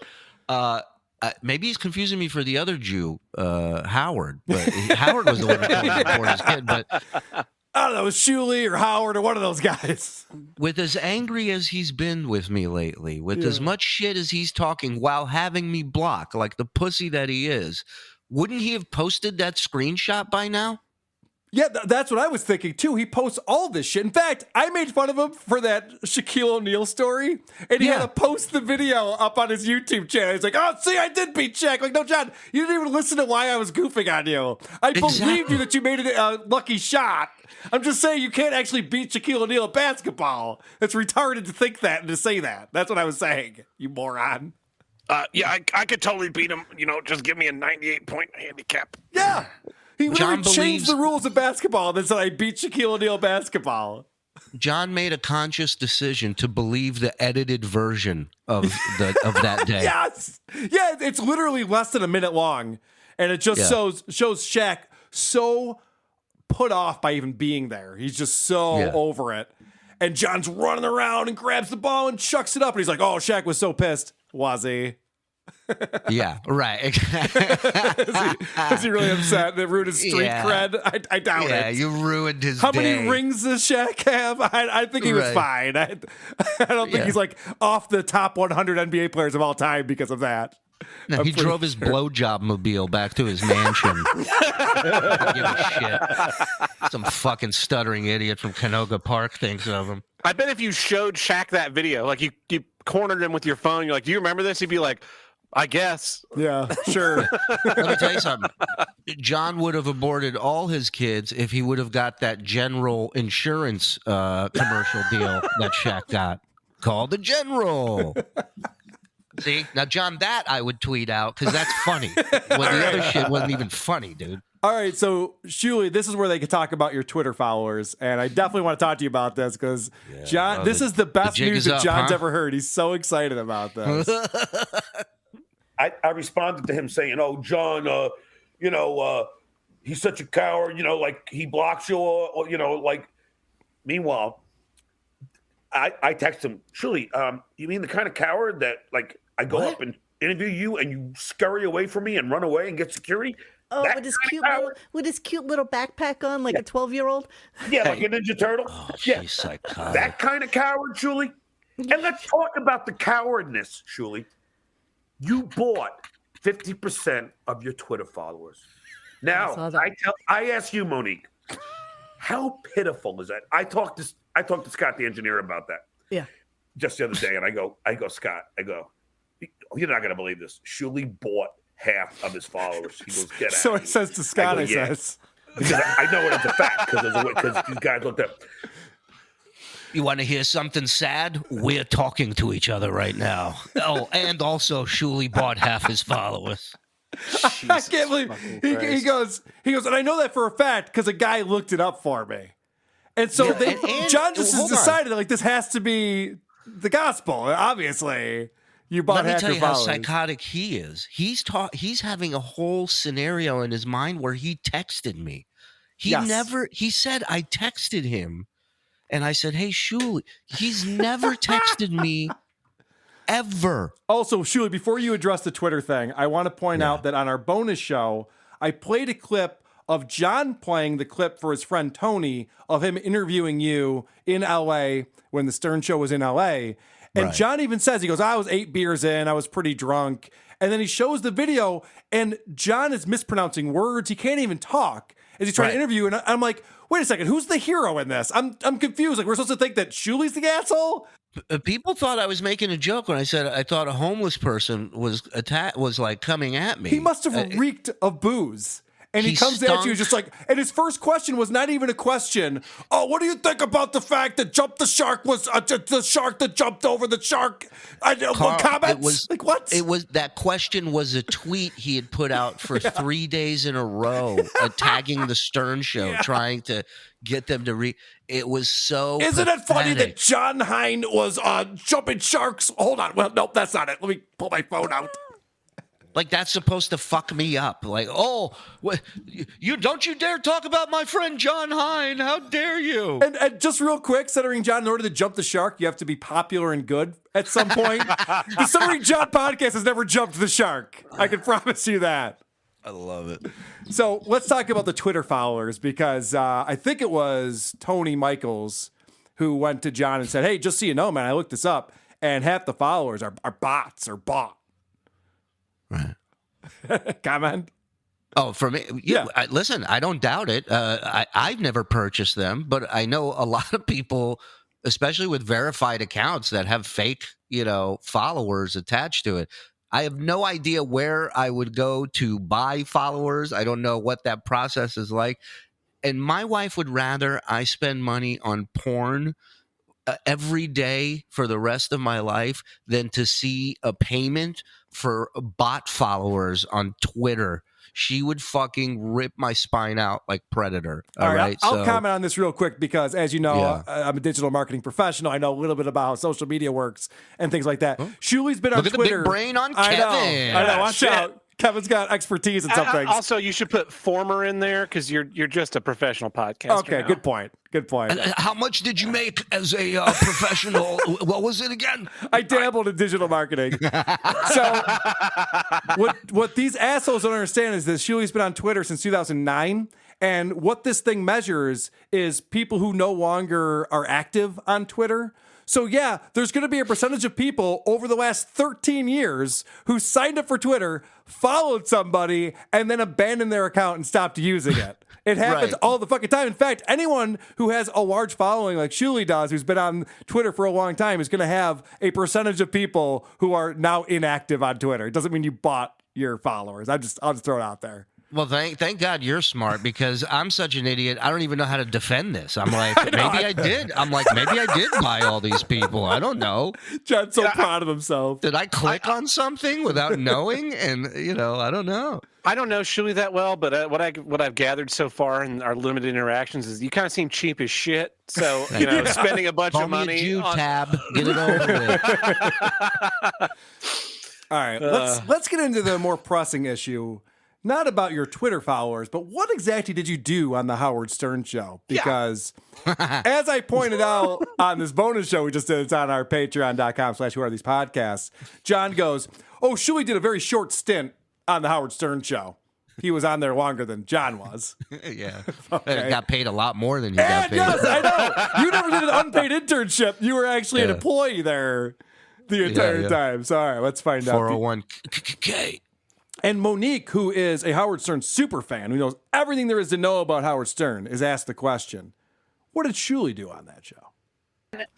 And I just want to ask you this question, and because I really don't know what Shuli did on the Stern show. Okay, I mean, for him to say that like he's some kind of part of history, like he thinks he's like just like that guy said, you can't even put me in the same sentence as Shuli. Well, do you see what I have up there right now? So John was the call screener and the stunt boy on the Howard Stern show. John, you were the stunt boy on the Howard Stern show. Now, don't get me wrong. Howard Stern, great show. Being the stunt boy on the Howard Stern show, impressive for a stunt boy.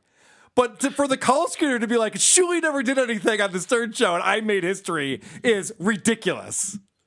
And also, the classic bits that he's talking about were things that were written for him. Yes. It's not stuff that he did on the fly, in the moment. And, let's compare this. How many times did I come into the studio and be called a fucking idiot? And how many times were you called in the studio and be called a fucking idiot?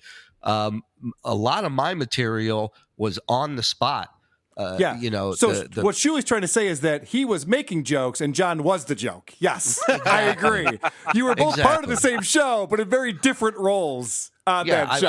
I would have a live, real-time conversation with Underdog or Bigfoot for 20 minutes, and then I would bring the best 80 to 120 seconds of these calls and riff off of that and make my boss laugh a lot more than John did. Yeah, I made Howard Stern laugh several times. Yeah, well, don't you remember that line I had with the thing and then the other thing? Remember when I said that Baba Booey has big teeth? Remember that?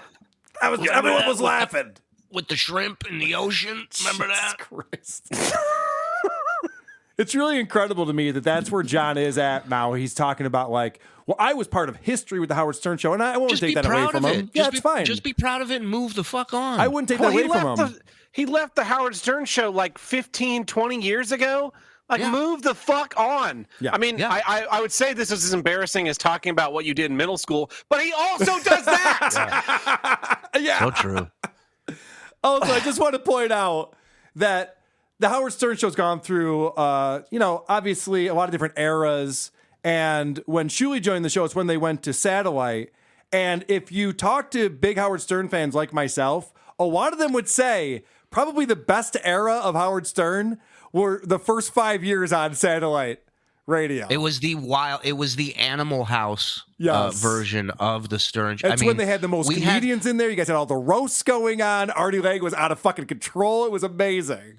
I saw somebody in chat talk about the Craptacular, where High Pitch Eric shit for 24 hours. John, they left me with a live mic, for 24 hours. That's how much trust and faith they had in me as a broadcaster. And that was like my third month there in New York. And since then, I spent Thanksgiving on Richard Christie's parents' farm with his parents, live broadcasting for 10 hours, I believe, on Thanksgiving. No script, no questions. I'd text Richard every now and then for a question John literally got lucky. He got lucky that he stuttered. He got hired because he's a stutterer. Yeah. Yeah. Sight unseen. That's it. Welcome to Who Are These Podcasts? White Power. Thank you. I rest my case. Your Honor. Julie's even contributing to one of these podcasts. I mean, I don't know how you could call him out on that. All right, so let's talk about this whole idea that we're just peddling in hate over here. That's all we do. Oh, coming from this fucking guy. Really, Mike? You want to put all the shit that I did on the air for the Stern Show, and then do you think Shirley could fucking light a candle to me on that? I don't even know that it's a competition, but I know It's that not. But I'm just saying. they peddle in hate, and it's and I, Monique from Radio Gunk is talking about peddling and hate. That's all she does is hate on the Howard Stern Show. It's how they made their entire fucking website and podcast and everything. And now- somebody sent me a DM about this interview. They didn't send me the clip, but they asked me a question regarding a staffer that John had accused of their wife of being unfaithful during their marriage. Yeah. And and I'm reading this and I'm going, I can't believe what a piece of shit this guy is.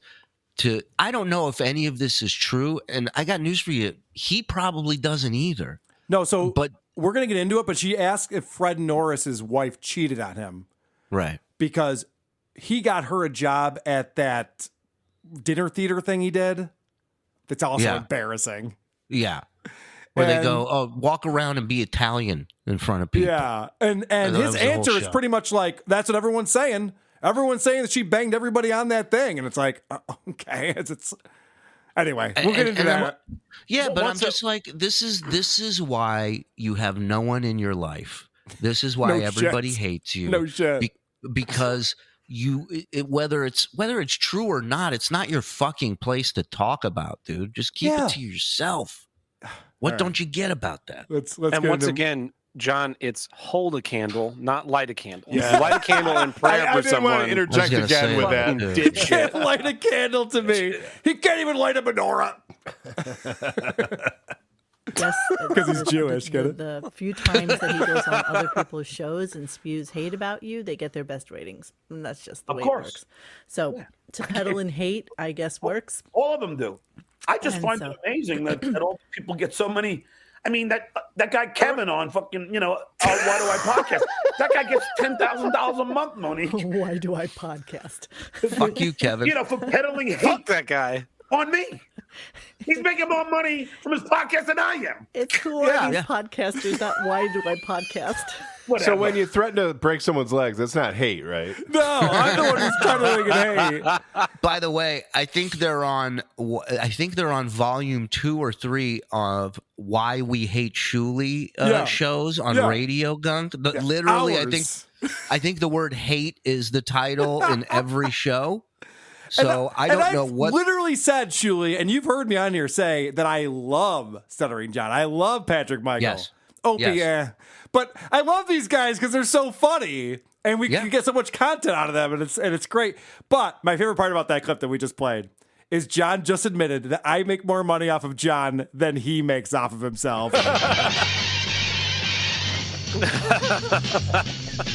Victory lap, victory lap. Carl's taking a victory lap. Listens to all the shows, then he'll tell you why it goes. Sit back, he's taking a victory lap. Speaking of Jen from the Jingles Department who sang that magnificent song, so I mentioned that they talk about Fred's wife cheating, and then John, I don't know where he pulled this out of, but he says this. Some and by the way, what? The Why Do I Podcast guy? Yeah. I got some great intel on him too. I'm not sure I want to know it. Well, all I'm going to say is, what were we saying about Fred before? Okay. Anyway, go ahead. So John's implying that my wife is cheating on me and that he has the inside scoop on this. Again, you've pissed him off so much. You're making more money on his show than you are. Why not just say it? Who are you threatening? What is supposed to happen by you say? Is Kevin supposed to run and call you now and be like, John, I'll suck your dick if you don't say anything? What's supposed to happen? Surely he doesn't know anything about anything, even stuff that's on the internet that he could watch and learn about. He doesn't know. He literally posted the video of Shaq because he thought that I didn't think he made a lucky shot against Shaq. Like, that's not what I said at all. And yet he thinks he has inside information about my relationship with my wife. Like, this is and this retarded. is what he did. this is what he did when I was working for the show. Is he would accuse me of being a source for him or a mole that's giving him information, and I'm like, dude, I got a family, I got kids. These people are looking for people to fire. Like, what are you doing? Like, what? Why would you fucking say that when you know it's not true? And I don't want to point out the hypocrisy of this. It's not my job to do that. But doesn't John talk about all the lies that people spread about him all the time? Oh, these people are all just lying about me. Like, that's literally what he's doing. I don't lie. I don't like to lie. Yeah, I only like to lie twice a month. I think I have that drop on my board. I don't think he thinks this is a lie. This is like everything with the people that say, oh, Opie was trashing you on his show. Yeah. And then he does nothing to verify it. Some jackass said, I bet Kevin's wife is cheating on him. And he was like, oh, that's just some juicy gossip. I don't lie. I don't like to lie. For another day. He's such a fucking asshole. Really is. And he's not done threatening me yet. So let's check out some more threats. But yeah, I'm going to go see Paul McCartney. And then tomorrow I do the MSCS show. And What that is guy, MSCS? Oh, yeah. Okay. it's Tommy show. And he's not very happy with, with Kevin from, a Why Do I podcast. I don't think this Kevin guy knows who he fucks with sometimes. Like he fucks with people, but I don't know. I got people in New York who are not very happy with, with Kevin. I'm just saying, like, at some point it's going to turn around on him, I think. At some point. I know the original intent of who are these podcasters. I mean, they ripped me a new asshole several times. I know somebody's asking in the chat, what makes, you ripping an asshole into Howard any different than who are these podcasters who rip into, like, all podcasts? Yeah, that's a pretty good question there, Monique. So John, did she answer it? Yeah, I have that clip in a second. So John, that was a veiled threat, right? He knows people in New York who have a problem with me. Well, not only that, but he's kind of putting the threat on Tommy a little bit, right? Like he's like, I'm seeing him, and he's not too thrilled, and I don't know if he knows who he's talking to. Like, what are you implying Tommy's involved in? Also, Monique, I gave her credit for this interview earlier, but at this point, Monique should have stopped in her tracks and said, "John, what do you mean by that? What did you just say? You just said people in New York have a problem with Carl. What are you implying? What do you mean?" Does this angle look like this guy knows anyone anywhere? Yeah, he doesn't know anybody anywhere because everybody that he does know finds him so off-putting that they would never do anything on his behalf. Yeah, also, not for nothing, guys. I always say this all the time. If you're going to sue someone, just sue them. Don't threaten it. If you're going to break someone's legs, just have their legs broken. Sure. When you go on a show and you go, I know guys who got a problem with this guy. If I get beat up by strangers, I'm going to guess that John's behind it, and I'll have some evidence for it. Who do you work for? Right. You're saying this is John's cry for help. And otherwise he would have just slit his wrists already. Well, yeah. This the is your guy cry does for have his help. phone propped up on the bottom bunk of a bunk bed. He probably did send some people to break your legs, and they got a good look at you, and they're like, "Yeah, I don't think we can do any more damage to this guy's legs." I see what you did there. They called him up. It's going to cost me as much as you make Someone in a month. got to us first. Yeah, right. Did you get the job done? Yeah, just look at his legs. All right, here's a $5. Yeah, right. I mean, that's just insane. The fact that he just threatens me on the internet like that. A hate peddler like you. I don't want to say. I don't want to say how much this is going to set me back, but let's just say it's what Kevin makes in a month. All right. So let's talk about why John is threatening me and why he's so upset. But just don't use my content. I don't care. Goof my audiobook. Put it behind your paywall. Charge people $5 a month, and you're taking money out of my hands, and it's my copyright. That's where I don't, and play my beer on the balconies, but that are behind my paywall. That's then you've crossed the line to me. I'm taking money out of his hands. So people who want to watch John's content is like, well, I can just get it from Carl, so I'll just do that instead. In his fucking mind. I was going to pay you, but... He's such a fucking asshole. Literally, he gets people giving him super chats every single episode who are only there because who are these podcasts sent him there, and they just want him to read something ridiculous. I am making this guy money, and the fact that he's saying that I'm taking money out of his hands, and that's why he can threaten me with violence, I don't think that's true. All you're doing is editing a community college film somebody made. That's all you're doing. Yeah. It's total shit, but somehow you find a way to find the gold in it. And All right. yeah, So, that's Shuey, the difference. You talked about how he was having Tommy threaten me. This goes above and beyond here. Uh-oh. Oh, yeah. Details. And like an idiot, Kevin contacts Tommy from MSCS. So Tommy has his whole, his email, all this shit. And oh my God. Kevin doesn't understand. Tommy's my friend.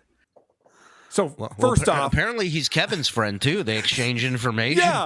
So first off, I emailed him from WATPshow@gmail.com. It's on our website. And then I could just see him ripping up paper at home right now. Going, God damn it. And then when Tommy sent me his phone number, I texted him from our Google Voice number. That's on our website. Oh, he's got all my information. Oh no, Tommy's gonna come after me now. I'm so stupid. I'm foiled again. And Tommy was very cordial to me.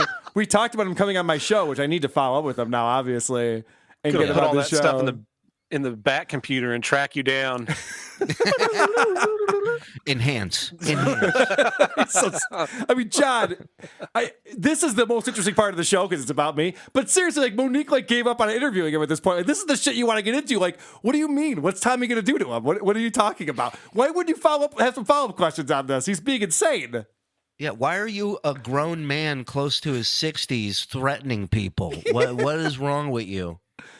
All right, so he never grew up. He's a stunted brain. He has like a stunted 14-year-old's brain. Yeah. Yeah. I mean, that's the only thing I can think of is His like he's brain still rests in a pool of Coors Light. That's what's going on. And no, that's that's definitely contributing to it. But he has been like this his entire life. Like with all the content from him that I've seen, he has always just been this petulant child who fights against the things that he thinks are more powerful than he is. It was Howard. It was the other writers on the Jay Leno show. It was the people that wrote on whatever that Stephanie Miller show was. And now it's Carl. And he'll never take any responsibility for himself because he's a 14-year-old boy stuck in a 60-year-old man's body, substitute teaching an English class while people make fun of him on the fucking internet. And that's hard to do as a 14-year-old boy. Especially if you have a drinking problem.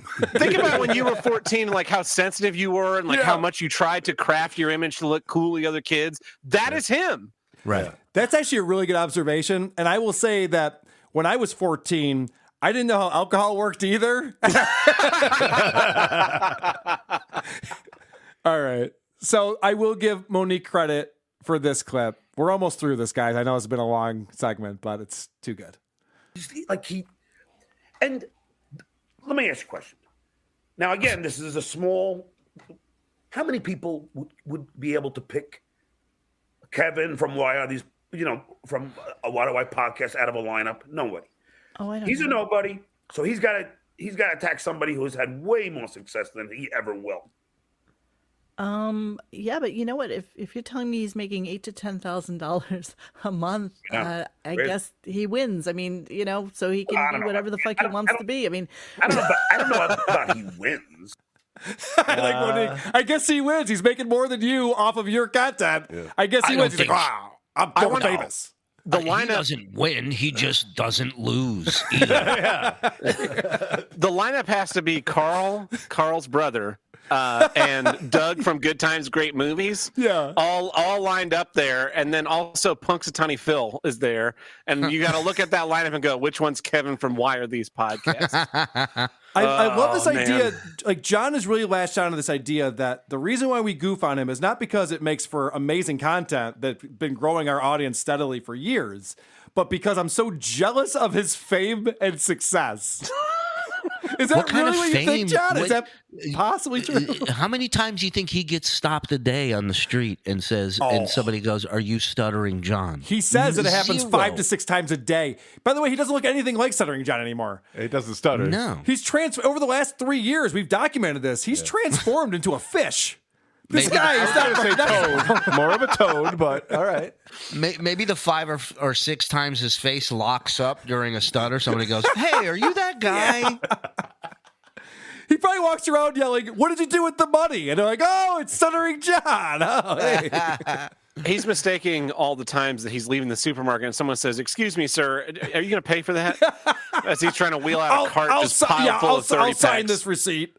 It's not an autograph. You just use your credit card. All right. So this is less than flattering. Does Harvey Weinstein win because he's a millionaire? Well, his wife does because she divorced him and got all his fucking money. So I go with that. I don't really give a shit about how much money you make. It's about who you are as a person. So he just compared me to Harvey Weinstein, a serial rapist? John, Wow. I laugh at jerks on the internet. I'm not a serial rapist. I knew it. I mean, I had a feeling. Sorry, I didn't mean I knew it. I meant I had a feeling. What a fucking asshole! I don't care about how much money people make, but he makes more money than I do on Patreon every month. I can't believe it. more than I He's do. using my content. I told you all the information about Kevin. Now close your eyes and picture Hitler. Thank you. I rest my case. I rest my case. All right, this is the last clip I have.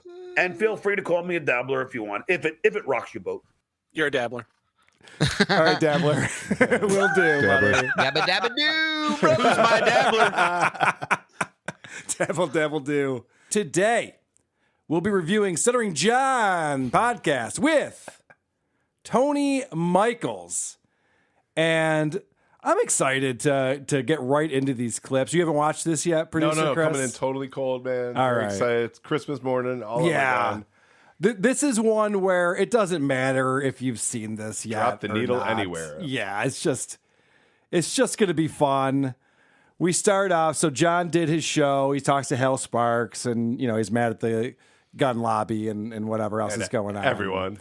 Well, yeah, basically everyone. But then he brings on Tony Michaels, which we'll learn later on was a last-minute guest again. Fucking Tony Michaels, no self-respect. This guy's just like, oh, sorry, John's calling me. I can be on in 5 minutes. Whatever you need, boss. Oh, my gosh, I can't wait to be seen by dozens of people. Well, he passed the test the first time when Stutt Joe outed himself for doing it at the last second. And he's like, oh, yeah, whatever. So, yeah, he embarrassed him in front of him, which was fun. So he's got a free pass now. Yes. And the chemistry here is just fantastic. He brings on Tony Michaels and then goes into an ad read. And this is how you do it, people. Another great guest to the show. Tony, I got to just do a little ad. Go ahead. Go ahead. Are you a betting man? No. Really? No. Couldn't get me to bet on shit. I Not even work the too hard for my Cardinals? money. Huh? Not even the Cardinals? No. This is going great.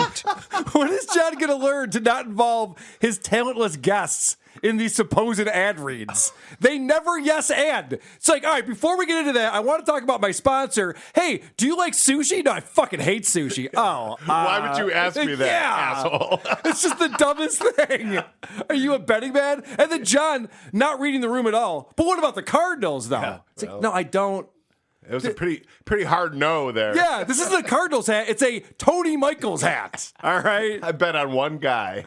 And by the way, John's asked Tony Michaels where he's from. Every single episode he's ever been on with him. And every time he's like, I'm from Missouri. Every fucking time. Finally, John remembers for the wrong reason. Finally. Where am I from? He remembers and it backfires on him. All right, so John wants to talk about his interview with Radio Gunk, because this is the day after the Radio Gunk interview that we covered on the last show. Fresh. And boy, did we cover it. Yeah. That was a long segment. I had Opie stuff. I had Patrick Michael stuff. I know. We're not getting anything anymore. God damn it, Stuttering John. And they're like, oh, Carl only makes his living off of Stuttering John. It's because it's so fucking amazing what you do. I have other things to talk about. For a guy who hardly does anything, he's like really flooding us with content. I know. So. It's insane. I did a show yesterday, and it was for a friend of mine. Mm-hmm. And yet, the questioning was all about what the trolls are saying and all. And Kevin. Kevin. Yeah. Kevin, What Do I Podcast? I kept using that guy. I kept using your line, and Kevin from Why Do I Podcast? And I just love that line, though. Why? So clever. Yeah, what's so funny about that? Kevin from Why Do I Podcast? Kevin was our co-host. And why do we podcast? Because it's how I make my living. Oh, now. yeah, right. Yeah. Like, I don't know what else you need to know So about that's the answer why. Why do you podcast, Josh? Shouldn't you be substitute teaching? Oh, you're off this week. Maybe that's what you're up to.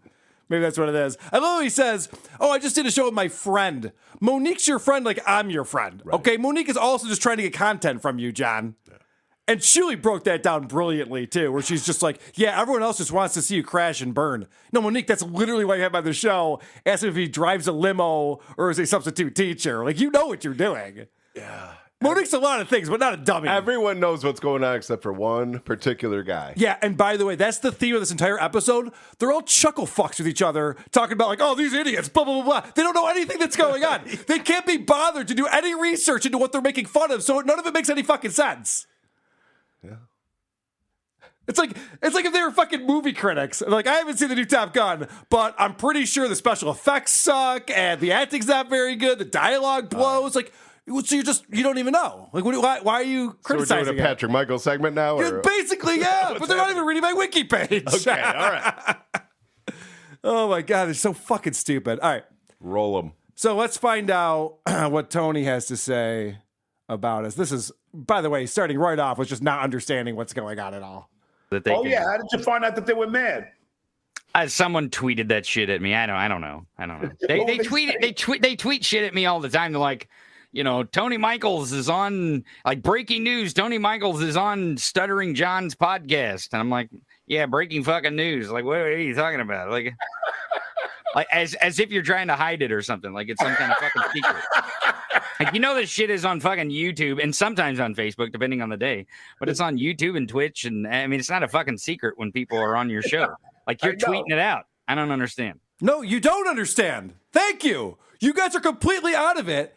These two assholes are not in on the joke, and they're so smug. Yeah. Like, John's so smug right there, acting like he's smarter than WATP listeners. Yeah. We literally have doctors, attorneys, PhDs in the audience. Let me break this down for you. He doesn't know what he's laughing at, and Tony's up his own ass with this. Correct. They're just so proud of themselves because they think that they're in their little clique right now, and they're like, oh, yeah, I get these tweets from them. From who?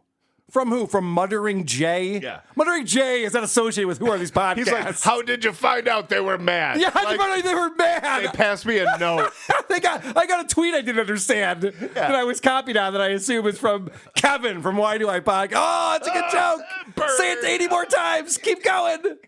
They fucking can't stop themselves. They're so impressed with themselves. All right, let's find out. Let's find out how much of a pussy I am. Okay. You ready for that? Kinda.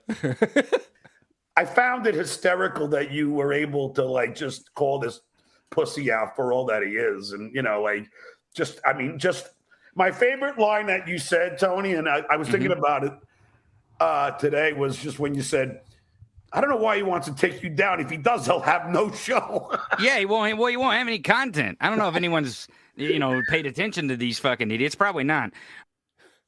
Isn't the whole premise they're pissed off that we have a big audience and make a lot of money on Patreon and do live shows in Nashville? Isn't that why they're angry? It's like no one's even paying attention to these guys. It was a recent premise. Which is it? Yeah, Which thing are they goofing on me he for? moves on pretty quick. Yeah, I guess so.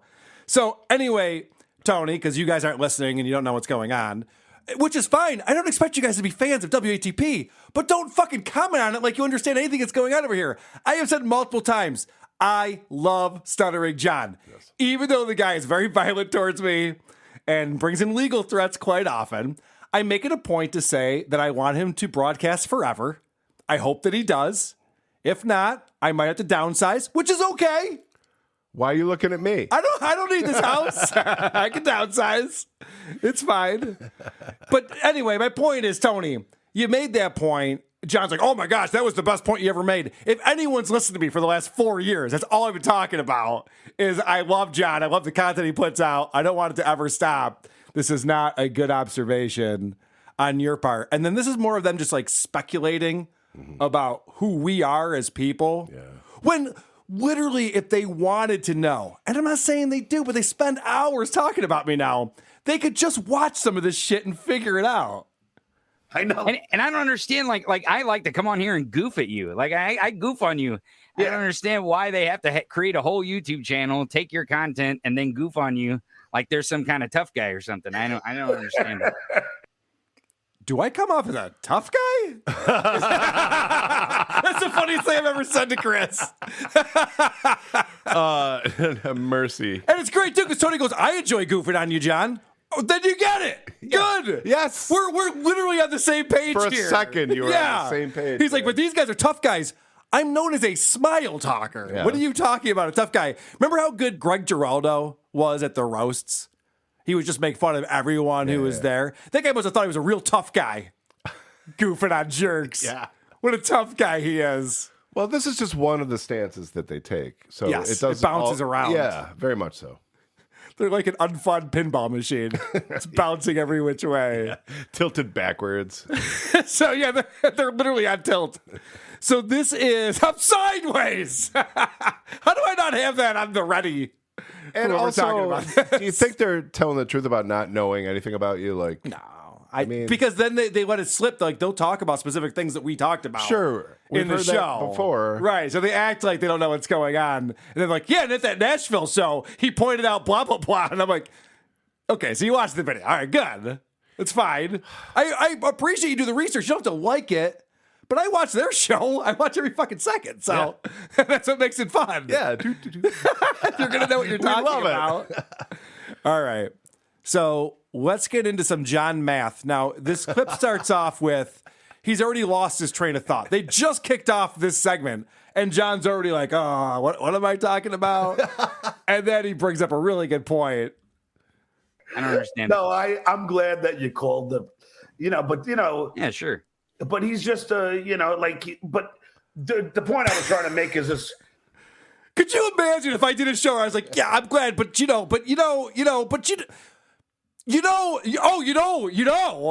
I was going to say. I would ask if you would break out with some blow also. Right, exactly. Bogarting all of it.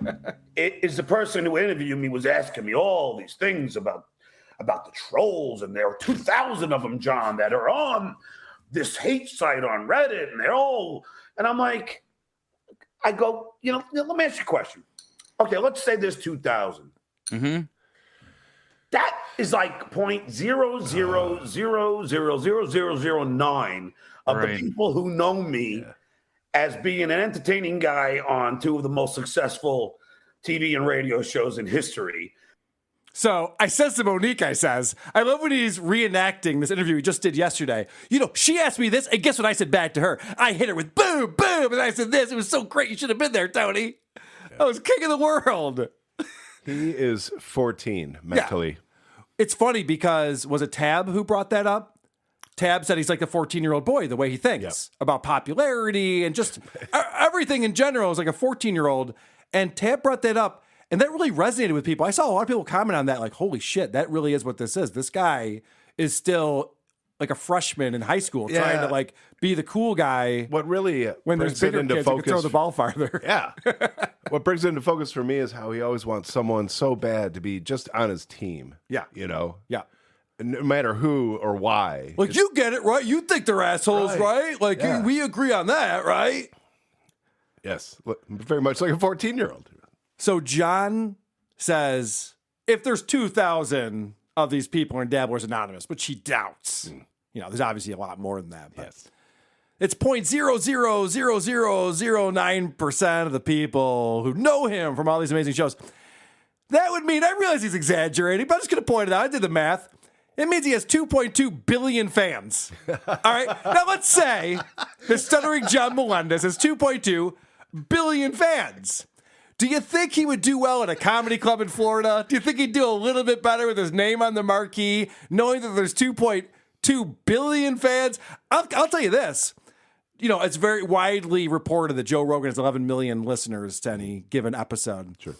I was in Vegas when Joe Rogan was performing stand-up comedy. Mm-hmm. There was a line through the entire MGM casino, out the door, around the block, and down into another casino to get into the arena because he's very popular.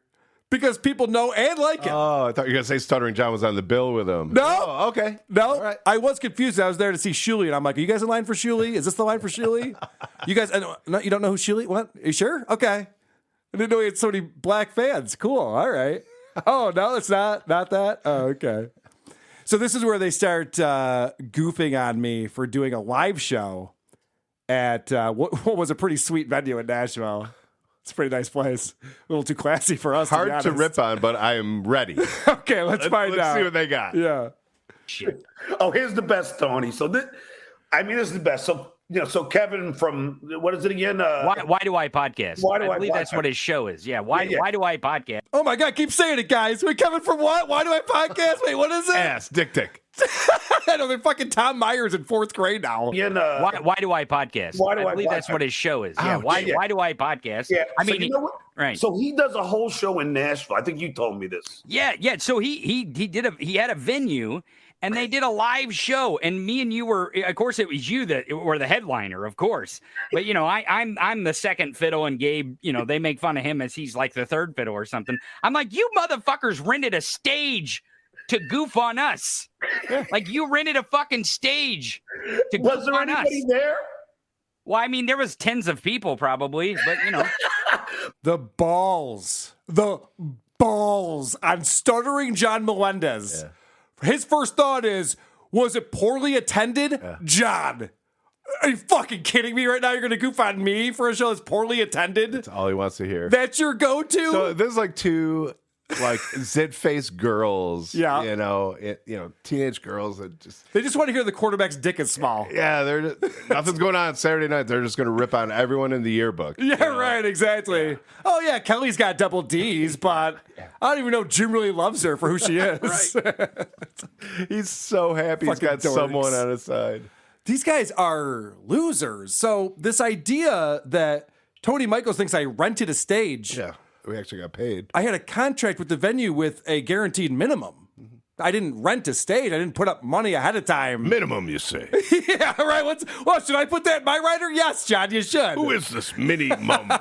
So this idea that we're renting a stage is, incorrect. Also, I'm going to play later out of the show. People have been uncovering what Tony Michaels has been up to over the last 4 years. Oh, cool. Yeah, apparently. Really cool shit, right? Yeah, apparently he's like a vlogger.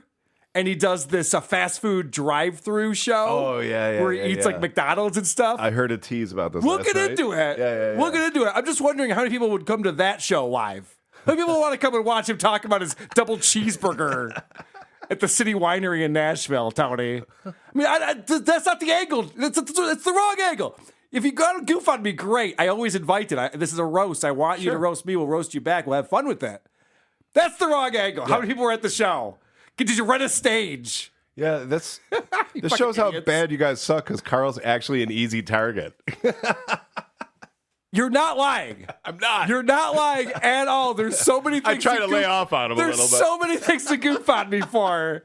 And the fact that our podcast is successful is not the one. No, not even close. Start somewhere else. All right. So now John starts the doubling down on us goofing on him claiming he beat Shaquille O'Neal at basketball. Oh, God. And John is so proud of himself. Like I said, he posted the video. It's a 13-second clip. I have it. We'll play it. It's a 13-second clip from The Tonight Show. They devoted 13 seconds to the Stuttering John bit that night. Oh, I thought it was a 2-hour special. 5 nights a week. No. So it wasn't Jock Jams. Remember that on MTV? They would have like the Rockin' Jock. That's what it was. Rockin' Jock. Yeah. You'd have like the bass player from Pearl Jam chucking up 3-pointers. It wasn't that. That's for sure. All right, The show has reached a new low. So basically what's happened here is that I could have gone a couple of different ways with the thumbnail that I did for this episode. Okay. Because if you remember, John had that guy on Twitter that called him stupid. And then John's like, he called me stupid. And then he called me stupid. Yeah.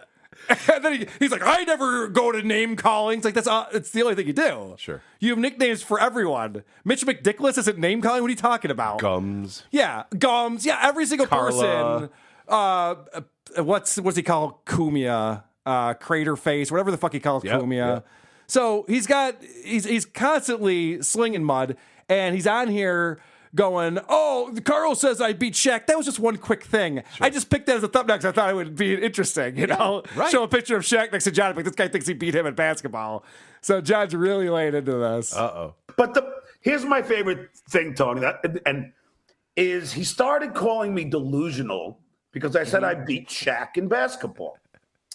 Now, he does a whole show with the title Stuttering. Wait. He says you said that you were going to beat Shaq in basketball. I don't know this. I think someone's tweeted this shit at me before, but I completely ignored it. I'm telling you the story. He is claiming that I'm delusional for making the claim that I beat Shaq in basketball. That is what I'm claiming. Yes, correct. You did or you can. I did. Okay. Now of course even Tony thinks this is retarded. He's like, why are you saying you can beat Shaq at basketball? He's one of the best players of all time. Yeah. Why are you saying that? No, I did. He's like, okay. Wait, you dreamt this. Yeah, right. You're like, what are you talking about? All right. Saying I'm delusional, it must not be true. What do? He doesn't realize, the dumb fuck, is that it was on the Tonight Show. All right. If it was on TV, it must be true, obviously. There's nothing on TV that isn't true. So again, I hate that I have to explain what our angle was on this. It wasn't that I didn't think you made a lucky shot against Shaq. I totally believed that part. What I thought was ridiculous and ponderous was the idea that you were going around saying that you beat Shaq at basketball, making one shot that's not even defended. Is that beating someone at basketball? And all right, there's more to this here. Yeah, I ran around him, stole the ball, and I suck at basketball. I take a shot from way beyond the 3-point line and switch it. So you got fucking lucky. This isn't like Stuttering John is a great basketball player. Yes. And he whipped the shit out of Shaq. Right. I got lucky. Okay. Yeah, and you're playing to 3, apparently. So Tony understands this right away. Did I ever tell you how I beat Floyd Mayweather in boxing? What? Yeah, dude. For real. So what I did is I challenged him to a boxing match at my house, and I said if he didn't come, he'd lose by forfeit. So I won. I beat him at boxing. That's pretty good. That's not how boxing works. This is not how basketball works. Let's watch this amazing video that John is so proud of.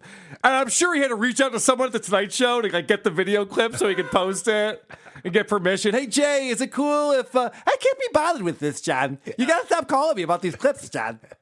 I'm a very busy man. I'm doing another show now. Enough about Kevin.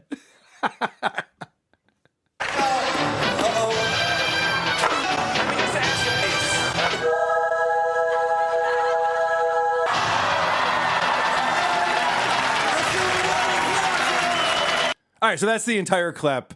And I thought it was really funny when Shuey's like, does he believe the edited version of his life? Like, what does John think happened in this? Like, yeah, they edited it to show that he grabbed the basketball. Shaq got way the fuck away, was not playing defense at all. John chucked it up. This is live action The Ringer. Yeah. Like, Jesus. But it literally reminds me, if you watch how Shaq's demeanor was there, yeah, it's like when you're 10 and you beat your dad at basketball and you bragged to all your friends. Right. Oh, I beat my dad at basketball. It's like, your dad lets you win. You got to take it for a couple seconds, and then you're like, all right. Yeah, I mean, come on. Can we go to a bar? Like, so then John, because he's played this video, is explaining that we're obviously just lying. They conjure up these lies and they sell these lies. Oh, hold on a second. This is actually something else that we have to get into. Okay. But I'm wondering, though, if Tony's watching this. Like, he's starting to get it now. Yeah. Do you see what's going on here? John literally just came in here and goes, these guys don't think I beat Shaq at basketball. And he's like, well, you didn't. You know that, right? And this idea that he's, like, chucking the ball from way past the three-point line, he wasn't that far out. And it didn't swish. It wasn't even that great a shot. But anyway, I guess we're the liars. They conjure up these lies and they sell these lies. John posted this video on Twitter. Okay. The one with Shaq. Oh, yeah. It has 12 likes. And he wrote in there... One like for every second. Some loser claimed I was delusional to say I beat Shaq without knowing that I had a video of it. Like, this was his big gotcha moment. Yeah. And he's all proud of himself because he's constantly talking about, like, oh, Shuley doesn't have any engagement. He buys all of his followers on Twitter. He posted this video, and 12 people fucking liked it. It's so pathetic. And he's doing that to make me feel bad about it. Every single thing that this guy is insecure about, he's going to accuse of other people thinking it's some sort of clever deflection. Yes. And it's something, again, a 14-year-old would do. Well, he goes, these guys are conjuring up lies about me. He told Monique my wife is cheating on me.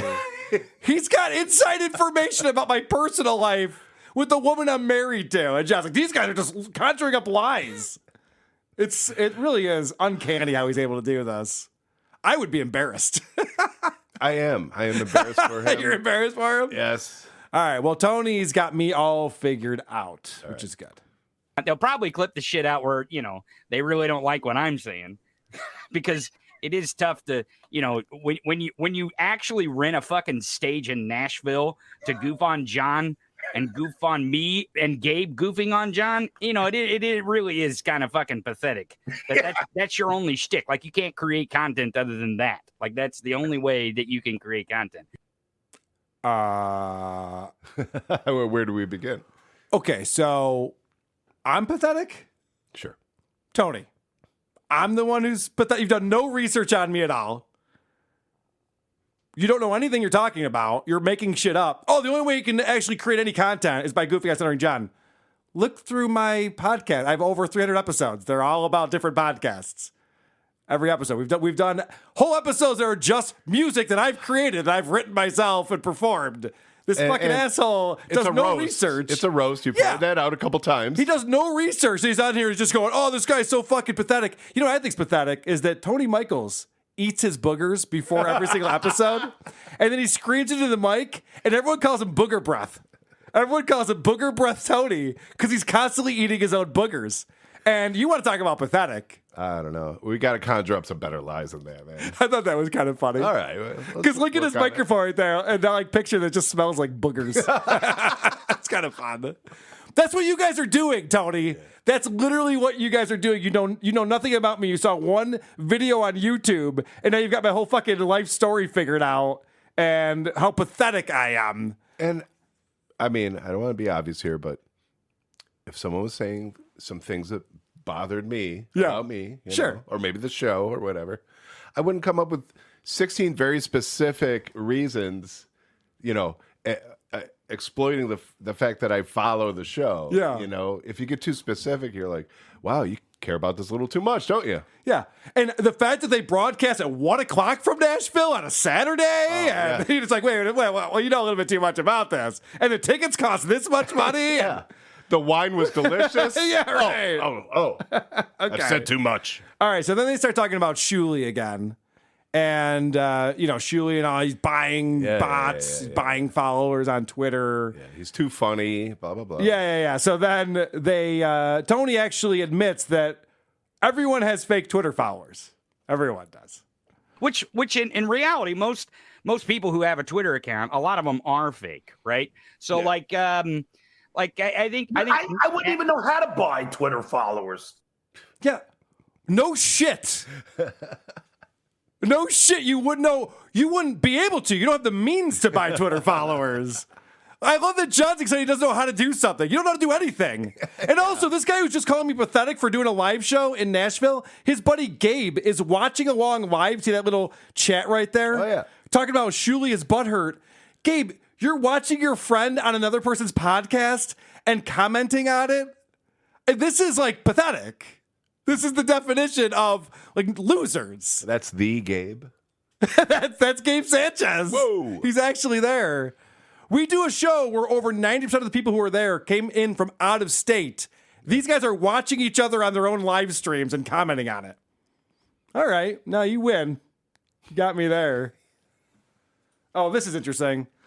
This is the thing that they took issue with was when they said there was a clip that John did with Eric Swalwell that has over 10,000 views. And I went, John doesn't get 10,000 views on anything. So we literally pulled up his YouTube page and showed he had like 300 on one video, 600 on the other.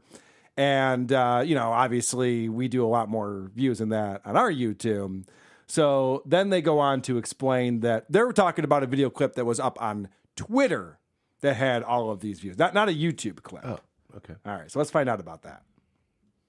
The other great lie they tell is you had Eric Swalwell on your show, I think. Yes. And I retweeted the clip that you played. Yeah, it was and awesome. You claimed on the Beer on the Balcony, I think that's where it was. You claimed on the Beer on the Balcony when we were talking that you had over 10,000 views on that video. And they kept posting screenshots with me tagged on it. I'm like, what Stop fucking posting screenshots of John's YouTube. I know where it's at. I know where his fucking YouTube is at. You do not have to show it to me. But these dumb motherfuckers would post a screenshot and it'd be like, oh, it's got 3,200 views or something like that, or I don't know, like, oh, not even anywhere close to 10,000. What they don't know is if you go to Twitter, you dumb motherfuckers, and look at the clip that John posted, it's got over 20,000 views now. I know. It really.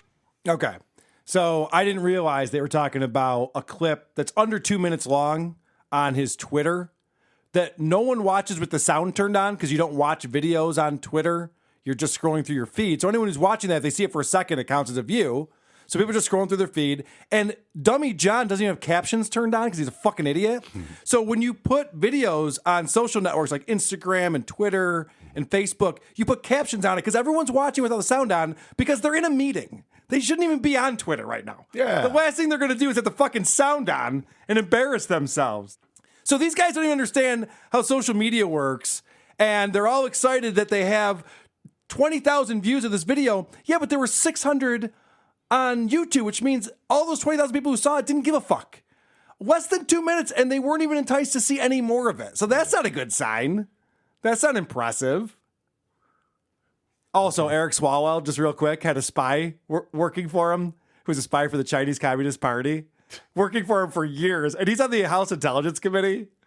So it's a great get. Good job, guys. What a great politician that is. And now, here, check this out, dude. Do you see that one? Yeah, what's the video count on that one? Okay, 19.9 thousand. Oh my God, almost 20,000. Yeah. You claimed 10, I think, is when you said I did, but it's gone up since then. So here's the thing. I don't lie, Tony. I mean, it's like, how could you lie about something that could easily be looked up? You know what I mean?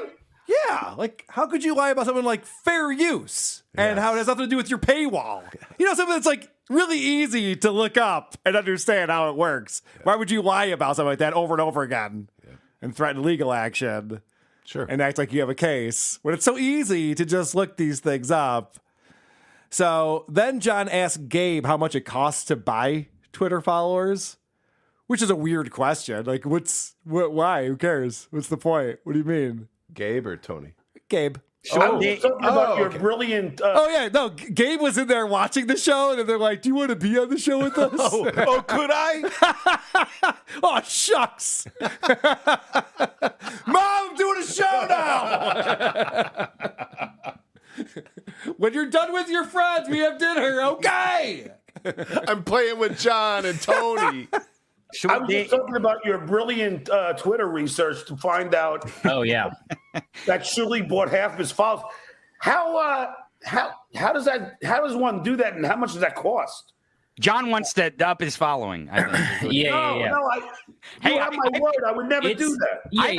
I've considered us buying 1 million followers if I could afford it. Why not? Elon Musk has 13 million. I mean, you can easily track this kind of stuff, but I mean, like on average, you could probably buy Twitter followers because they do them in buckets.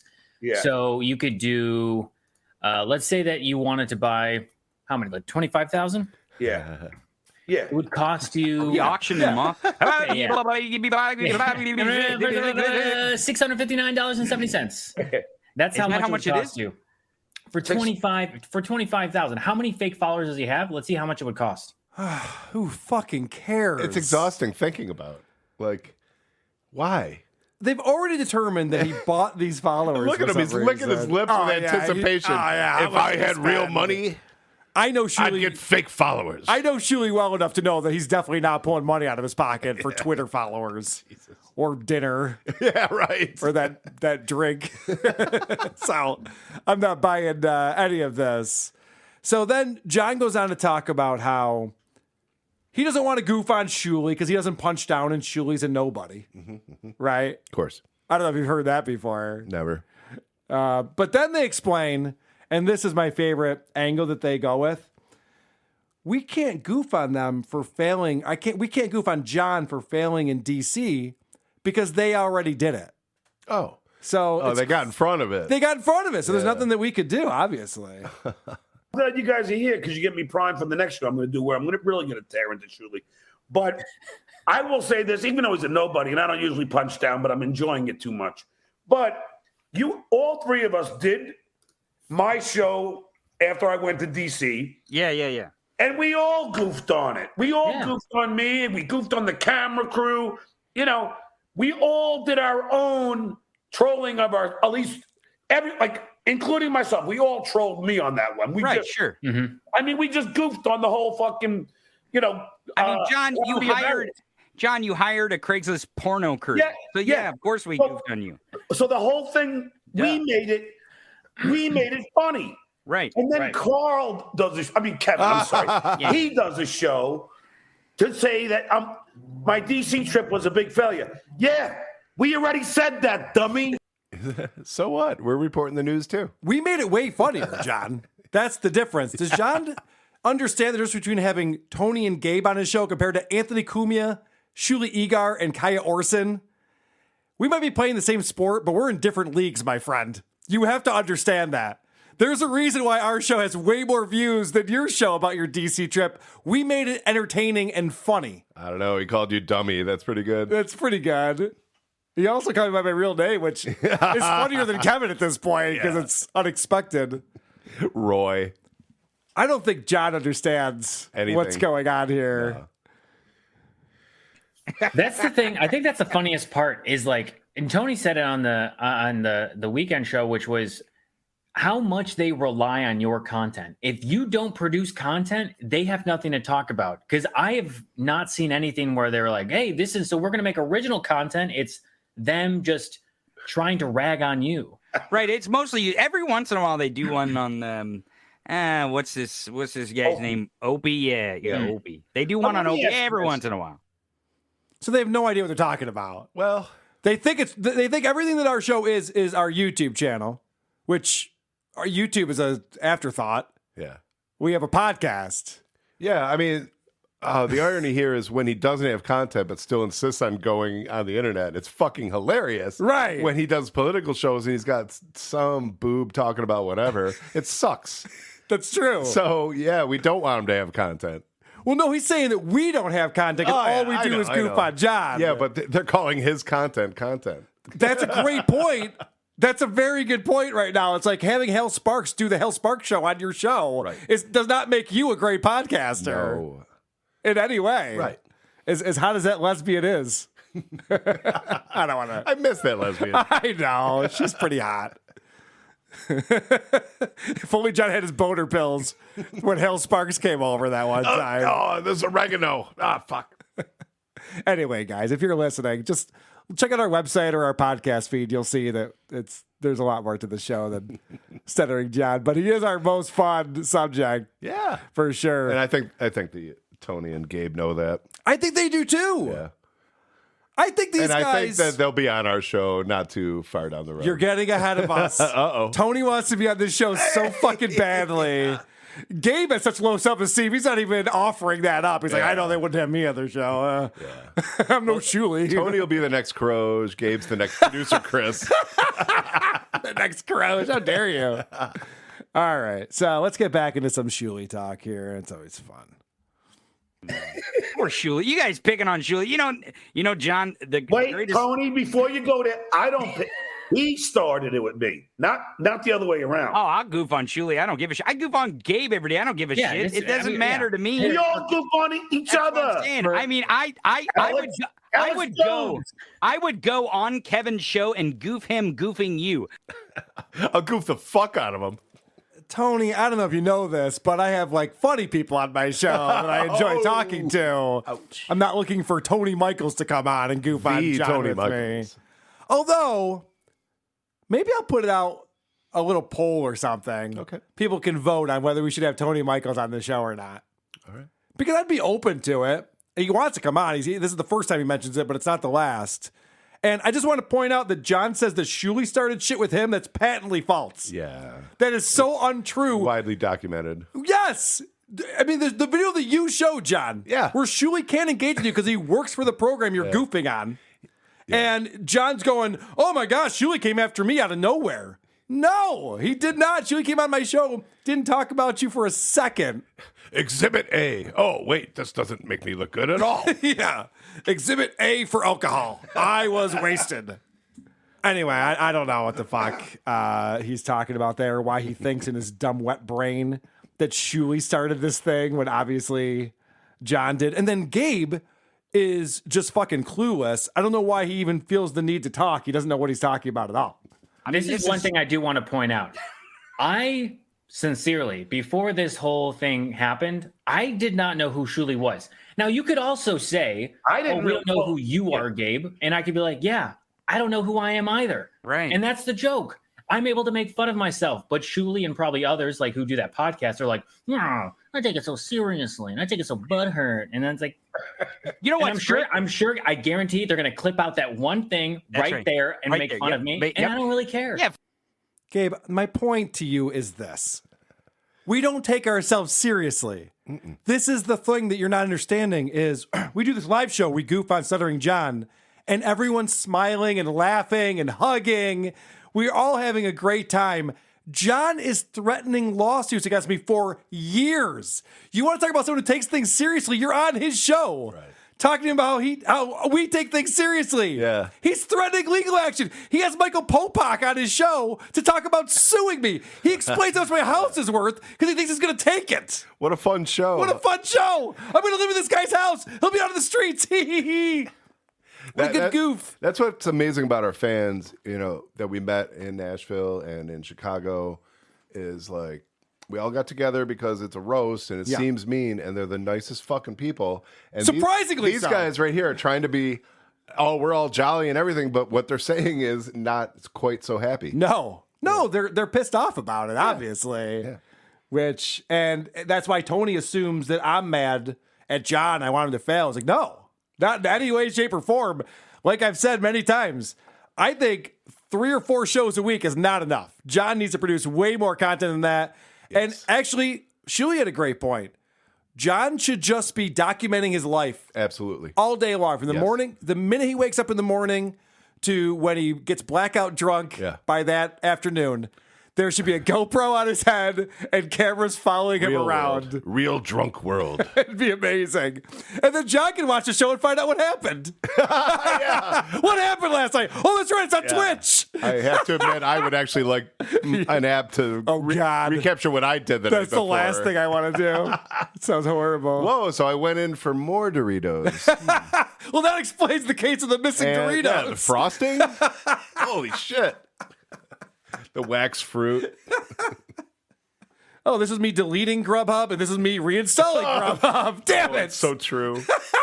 I had my sense to me for a second there. All right.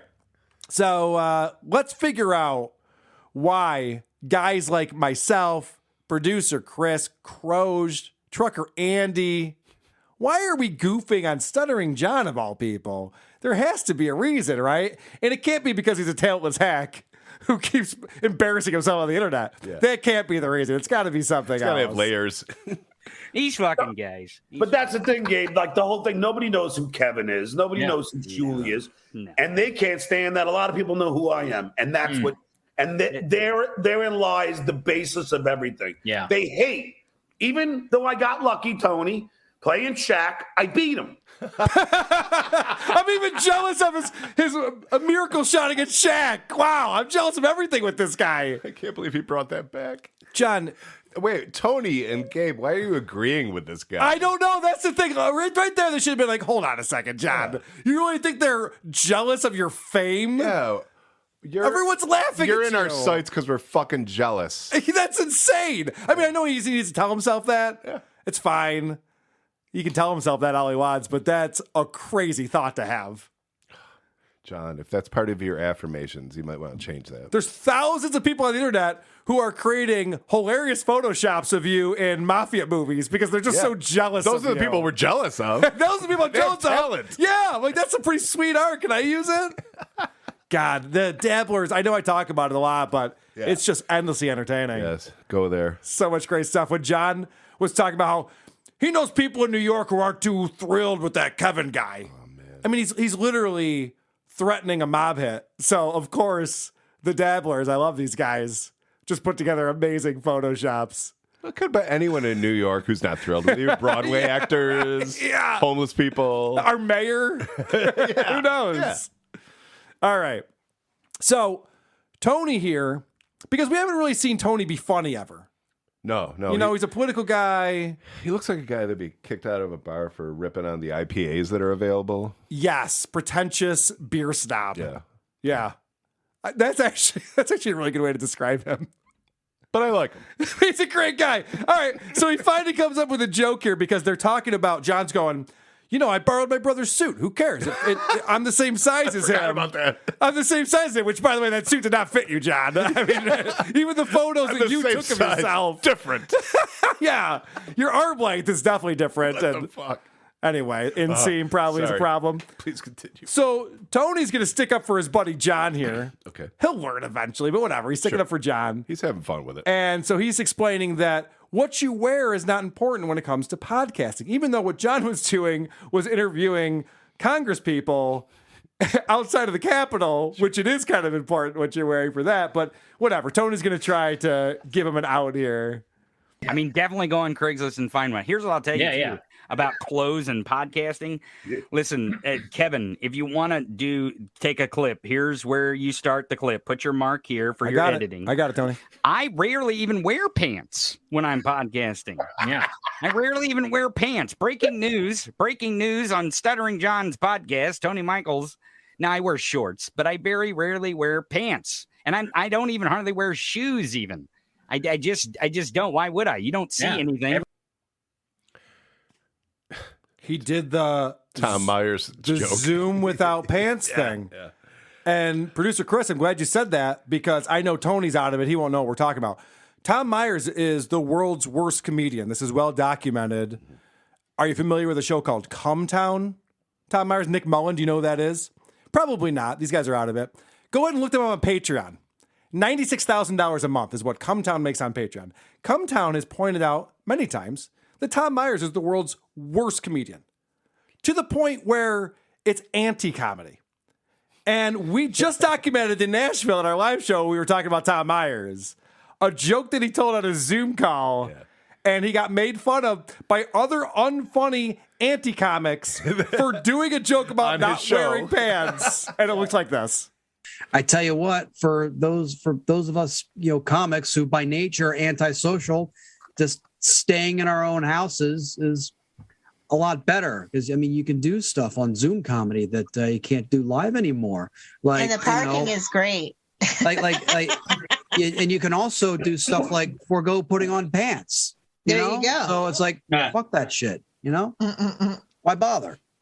I was just thinking today, there's always in this age of Zoom, there's always one person who makes a joke about not having pants in every meeting, and that's you, Tom Myers. So can't wait to hear what other jokes you got. Yep, there's always one asshole, one idiot who says, guess what, guys? I'm not even wearing pants. Da-da-da-da-da-da-da-da, waka waka. Oh, my God. Holy shit. I know we've documented that before, but... I know, it's so embarrassing. Tom should just whimper and cry after... being scolded like that. She goes, I can't wait to see what other jokes you have later. Like totally goofing at him. Yeah. And an hour and a half goes by before he does his set, which is 7 minutes of embarrassing material. But all right, I digress. Let's get back into our friend Tony Michaels, who wants on. He wants on this show. All right. And maybe you're against this, but I would go on Kevin's stupid ass show and again goof on you. Well, goof on me, goofing on you, goofing on his show. I don't know. It's very confusing how he does it. But maybe you should tell Kevin that if he really wants to goof on you that bad, because I know he would say, no, hell no. There's no way I would do that because he wouldn't appear on this show. No fucking way would he have the guts to appear on this show. No fucking way would he appear on. I would come on his show. All right. Let's comment on this. So he's mentioned this multiple times. He wants to come on this show. What would he do on this show? Agree with me eventually? I just go through all right, here's all the things you don't know about Stuttering John. We'll just get right into it. And then eventually Tony's like, holy shit, what a fucking loser. Okay, no, my bad. I had no idea. I don't know, but we could try it. But I love that he says, I wouldn't go on John's show. Of course I would go on John's show. That'd be epic. Yeah. That'd be amazing. Am I invited to go on John's show? Yeah, is it an open invite? I don't think John wants me on his show. I think that was Tony's idea. Because if it's +1. Oh, you want it? Yeah. You're going to be my Gabe? Oh, I see. Producer Chris is commenting. Can we bring him on? I can check with his parents to see if it's okay. Are the streetlights on yet? All right. So then at the end of this show, John talks about how he's going to make these guys stars. The reason why he knows that is because Midas Touch Brothers got their start on the Stuttering John podcast. We'll be And doing I hope every you single guys one of blow those. up. I mean, I had the Midas Touch Brothers on here first. I was the first show they ever did, and now they're fucking huge. So I hope the same thing happens to you guys. The Midas Touch Brothers are not successful because of Stuttering John Melendez. Or anybody else. And if anybody wants to tell me that that's not true, I'd love to hear the rationale behind that. So John is taking credit for a show that is much bigger than his, saying that they got their start with him, which is hilarious. And then he's acting like these guys are going to become huge stars. Being associated with Stuttering John doesn't make anybody a huge star. Yeah. It doesn't make any sense at all. He takes you under his wing. Yeah, right. Stinks. God. Someone posted a photo on Twitter of him at the Stephanie Miller show. And he's got like his arms up, and just the pit stains are just disgusting. And people are commenting, and John's like, that's very natural. You know, sweating is natural, and it was a very stressful job that I had. It's like, John, you're working around other people. It's not cool. People don't want to see or smell your shitty fucking armpits. Gross motherfucker. I'm just sweating out the cores from yesterday. I'll be done in an hour or two. Yeah. Okay. And today.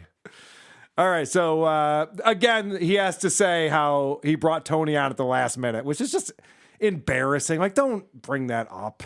And like, Tony, thank you so much for, always coming on at the last minute. I appreciate it. Yeah, no problem. No problem. Le who? The her. It's not cool to be summoned by Stuttering John at the last minute to come on the show. It's kind of sad. 2 shows a week, but that doesn't mean that on this show we're not going to talk about my best bud.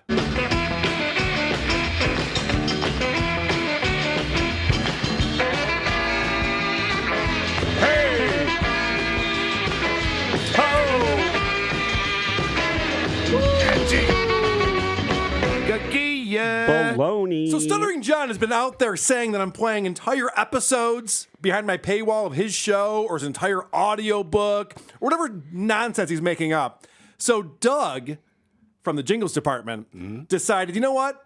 If he's going to accuse you of it, Carl, you might as well actually do it. This is an entire Stuttering John episode from start to finish. You're hearing it right here on Who Are These Podcasts? You know what? I miss penis.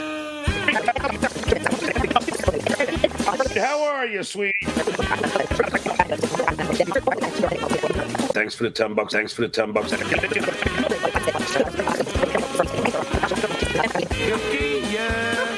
Is this guy a freaking moron or what? Very well done. What a great episode that was, too. Yeah. It's a way to listen to it. Let's meet up in LA and get a drink. That's the best way to listen to it because John had a beer on the balcony episode that is copywritten. And he had Randy Cantor, who was the producer of Stuttering John's first album. And before he brings Randy on, he has another green screen fail. He's finding ways to fail with his green screen I've never even seen before. Watch closely on this one. Yes, that was one thing off of my first album. So his hair is green. His microphone is half missing. He's got a ghost mic. His hair is green. No, these are all real things, actually. I know. I'm curious. All right, let's see what happens. And that album was. Oh, let me just put that on there. Well, wait. That was great behind him. There we go. Looks good. That looks good. There we go. Keep it. Wait, let me What do see. you what mean, I'm there doing we here. go? I know, nothing's happening. Nothing happened. There you go. There we go. Let's see. Something's not working right here. Yeah. Yeah, you. It's your brain, yeah. Backdrop, and then put that there. Let me try this again. Great. Let me Leave see this all what's in. It's going great. on here. Why should What he we said- give you money? There When he it said, I'm going to try is. this again, he meant life. Say, there we go. He disappeared. I love that. That would have been a much better episode to just see that blue skies, the balcony there. All right, so he introduces his guest. This does not go well. And if you guys remember from the midweek show where he brought on Tony Michaels, that was not a good introduction either. Hey, are you betting man? And Tony Michaels was like, Hey, do you like McDonald's hamburgers? yeah. So Stuttering John's just the best at bringing guests onto his show. He's very good buddies with Kevin Cronin from REO Speedwagon. And I got introduced to him by a band called Black Eyed Susan, which was the singer Dizzy Dean Davidson from Britney Fox. And name drop. Randy and I hit it off. So he produced both of my albums. Course. So without further ado, here he is, the man, the legend, Randy Cantor.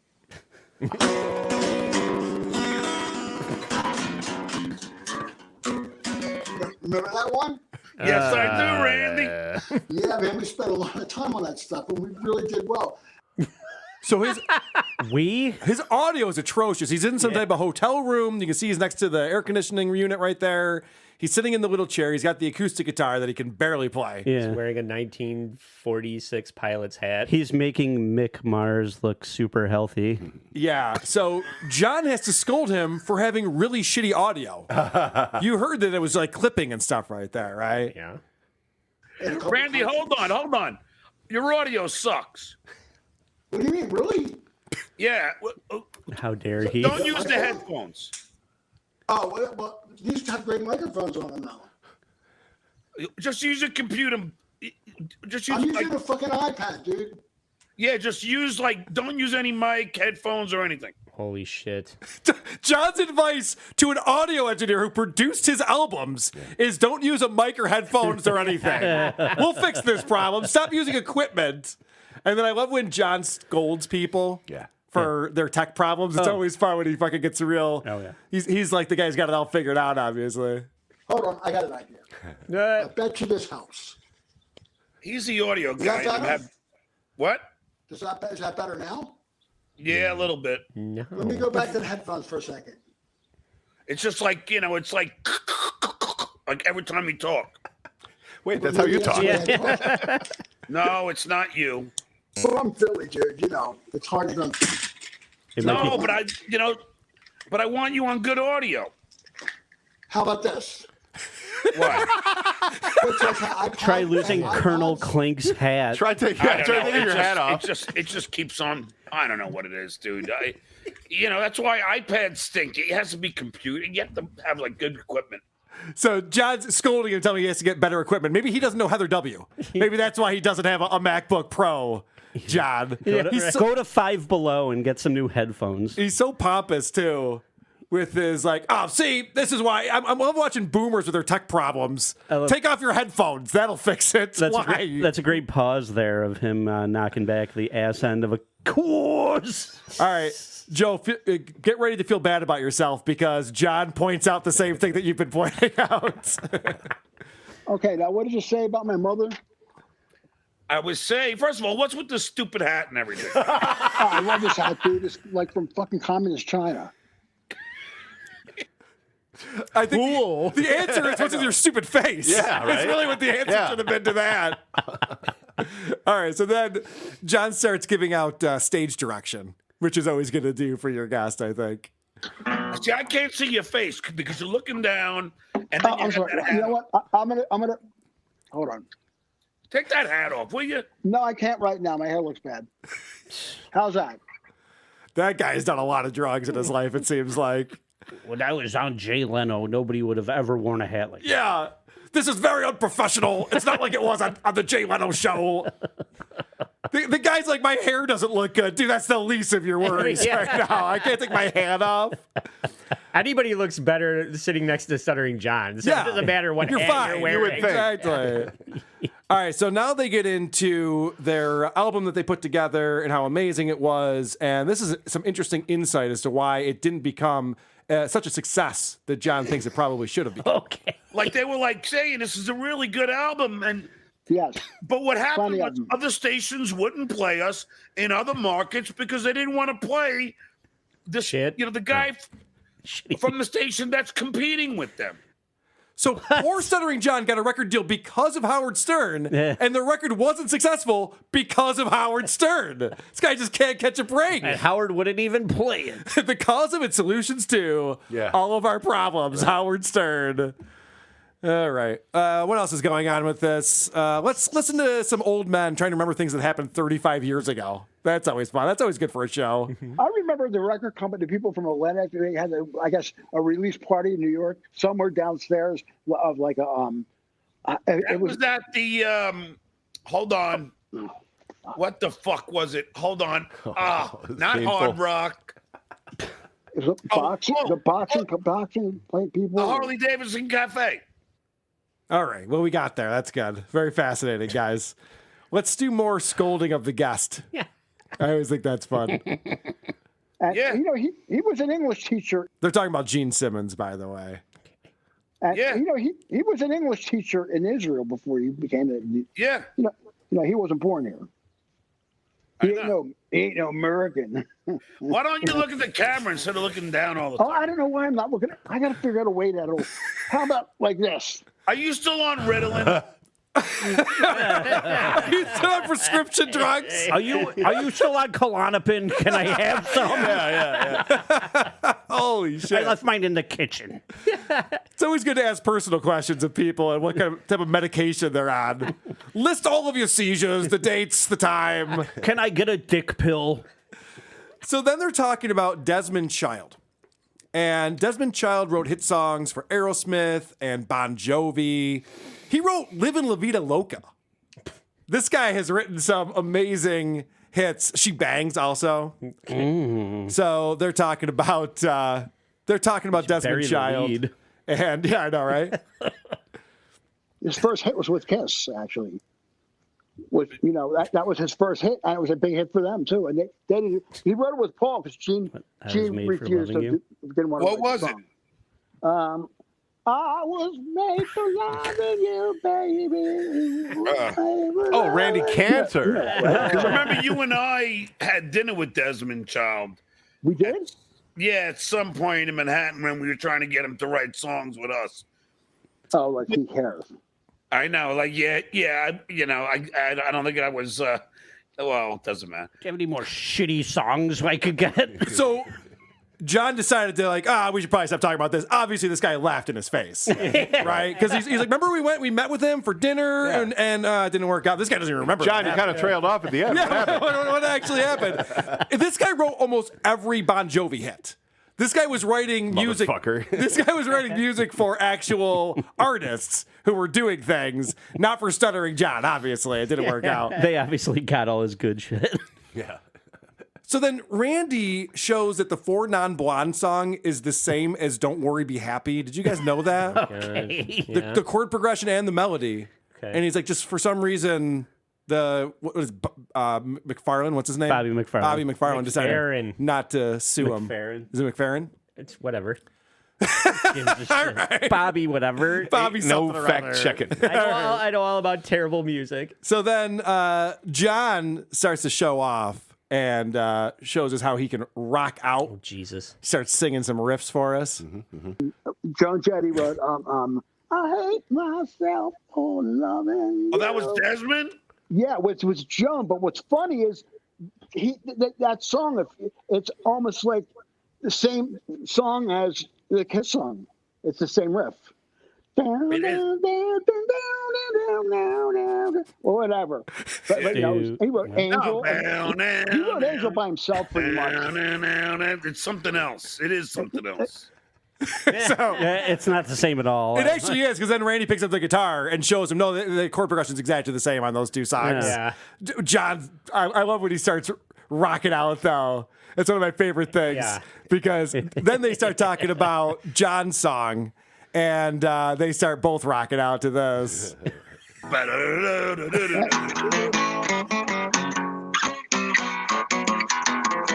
Which was your riff? That was your riff. I just wrote the lyrics. One take. We put the guitars on together, like first take. What an First take. earworm. Yeah, and we were just rocking, just like the movie said. They were like dumbass rockers, and you and I were just rocking. We were killing it. I mean, killing it. Pinkies up. If only John had written Glory Days, this would be like a perfect clip talking about that. Now we should both be in rocking chairs. I remember we were rocking. Everyone was rocking. It looked like this. We're rocking. Nice hat. This is how you rock. All right. You got that hat. I got the knife that Genghis Khan used to rape all of China with. So he's one up. He always has to be involved. So John's very proud of himself. That's why he brought this guy on. But he tries to be modest. He tries to have a little modest moment here. And Randy, I think, is brain dead. I don't think anything's working inside that noggin of his. But wait, here's the thing, Randy. But you and I were just rocking that song away, and it was like, we didn't. I don't know about you, but I didn't think it was going to go anywhere. Oh, I thought that song was such a hit. Like in a lifestyle community, like with skateboarders and that whole that whole vibe. Those people. Because that was the real deal. Jeez. That was not fucking fake. This guy should be his co-host. He makes John seem coherent. Yeah, I know. Holy shit. When we wrote it, we didn't think it was going to go anywhere, and it didn't. It didn't. And no one's ever heard that song, and nothing happened. I'm really happy you're playing this for me because I always thought that as I got older, I could wear like some skater shit and all black, and I would look cool. And now I realize that that's not going to happen. Not a good look for you. All right, this is the last hat that I have. Yeah, I just need the hat. This turns into just an embarrassing debacle that's going on. So John's asking Randy about his ex-wife, and then Randy's getting distracted by somebody who's in the room. With a bag of Coke. And your ex-wife, wasn't she Michelle as well or no? Wait, say that again? What was your ex-wife's name? Cheryl. What? Cheryl. Cheryl, that's right. Yeah. So anyway, so Michelle just had a really beautiful kid, really smart. With her husband. What? Yeah. So anyway, so Michelle and her. No one's there. Don't talk about that bitch. She's very smart and cute. And how about you? What's with your kids? Yeah, tell me about your ex-wife. I have 3, and they're all doing well. Hold on 1 second. Does this say? I don't know what it says. I hope these things aren't running out of batteries. So, Oscar, wait, wasn't your kid a skateboarder? No, actually, he was a girl. Close, though. He skated into another gender. Ice skating. They cut off his dick with an ice skate. I think it was the other way around. But, So, unfortunately, Alex, we're not going to talk about Howard Stern. I know you're a big Howard Stern fan, but I'll do one better.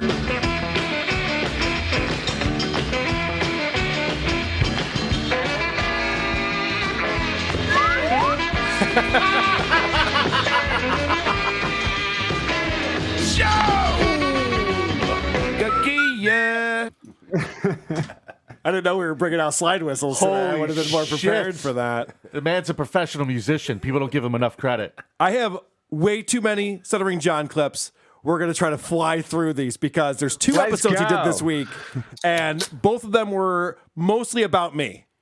And when John talks about me, he caught on. He's figuring it out now. He's like, I can get... Carl. Yeah. But Carl, see, the thing is, he's using you for clout now because he actually realizes nobody's even giving him attention. So you've given him a bump, like Dabblers Anonymous has given him a bump. I mean, I'm friends with Chrissy. She gave him a bump, and he's too stupid to realize it. So, and he's blocked me on Twitter, which, whatever. But, dude, you've revitalized him. So all that stuff about him getting mad at you, he should be kissing your derriere is what he should be doing. Yeah, this whole thing where he's trying to get my Patreon shut down, and he's very serious about this. And frankly... Who's given more money to Stuttering John indirectly than me? Probably his mom. You. Yeah. All right. Well, let's start off with just a fun clip, and then we'll get into the serious stuff. This is his friend DeSqueegee, who likes to hang out and troll him. They're great pictures, but it was a lot of work. Yes, so DeSqueegee, he is going to be on. You know, people said that you're in a lot of the It's so gross. anti-John chat rooms on Reddit, DeSqueegee. I don't know what your purpose is there. Yeah, you don't know what DeSqueegee is? You don't know that's a reference to your shitty closing joke? Wait, does he not know that's from his nasty joke about cleaning up his own ejaculate? He doesn't realize that? He's like, people are saying that you might be a troll. Yeah, he's definitely a troll. DeSqueegee is definitely a troll. I was told that by cum pubes. Yeah. Oh my Don gosh. King. Don King's hair told me that you're a troll. No, he thinks it's a real fan. Yeah, he loves my jokes. Yep.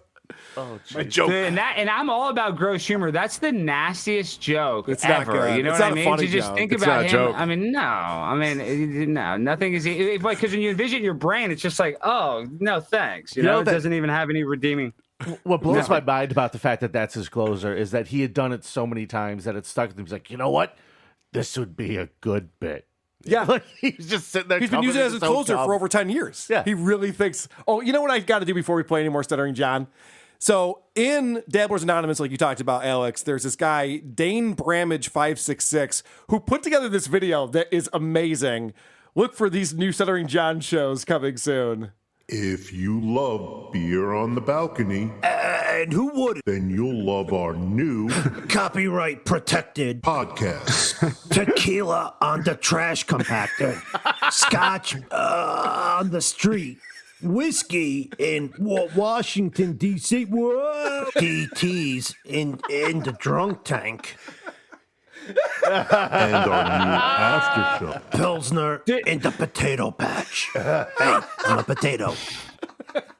I don't follow any Reddit. I hate Reddit. That's the only thing I follow is Dabblers Anonymous because it's so good. well done. It's so fucking funny. And there's supposedly the Brendan Wow, Schaub one amazing. is like the best. Do you guys follow the Brendan Schaub? But I don't even follow that. That's supposedly like the biggest hate one ever. I don't know if you guys are that familiar with it. I don't even follow that. Like Dabblers is I'm so much more personally connected because, dude, if I had to say one thing though, I think that obviously he's an idiot. He's basically fried his brain on alcohol. But I think he actually kind of realized, look, Howard Stern doesn't really like me, so he was kind of smart to leave for Jay Leno. And guys, this is my point I want to bring up. Yeah. Now I never really liked Jay Leno then because I was under like the trance of Howard Stern thought he sucks. But dude, Jay Leno's new car show is kind of cool. Jay Leno seems like he's down to earth and a good guy. And Howard Stern, basically killed Artie, killed Eric the actor, gave him a couple shows.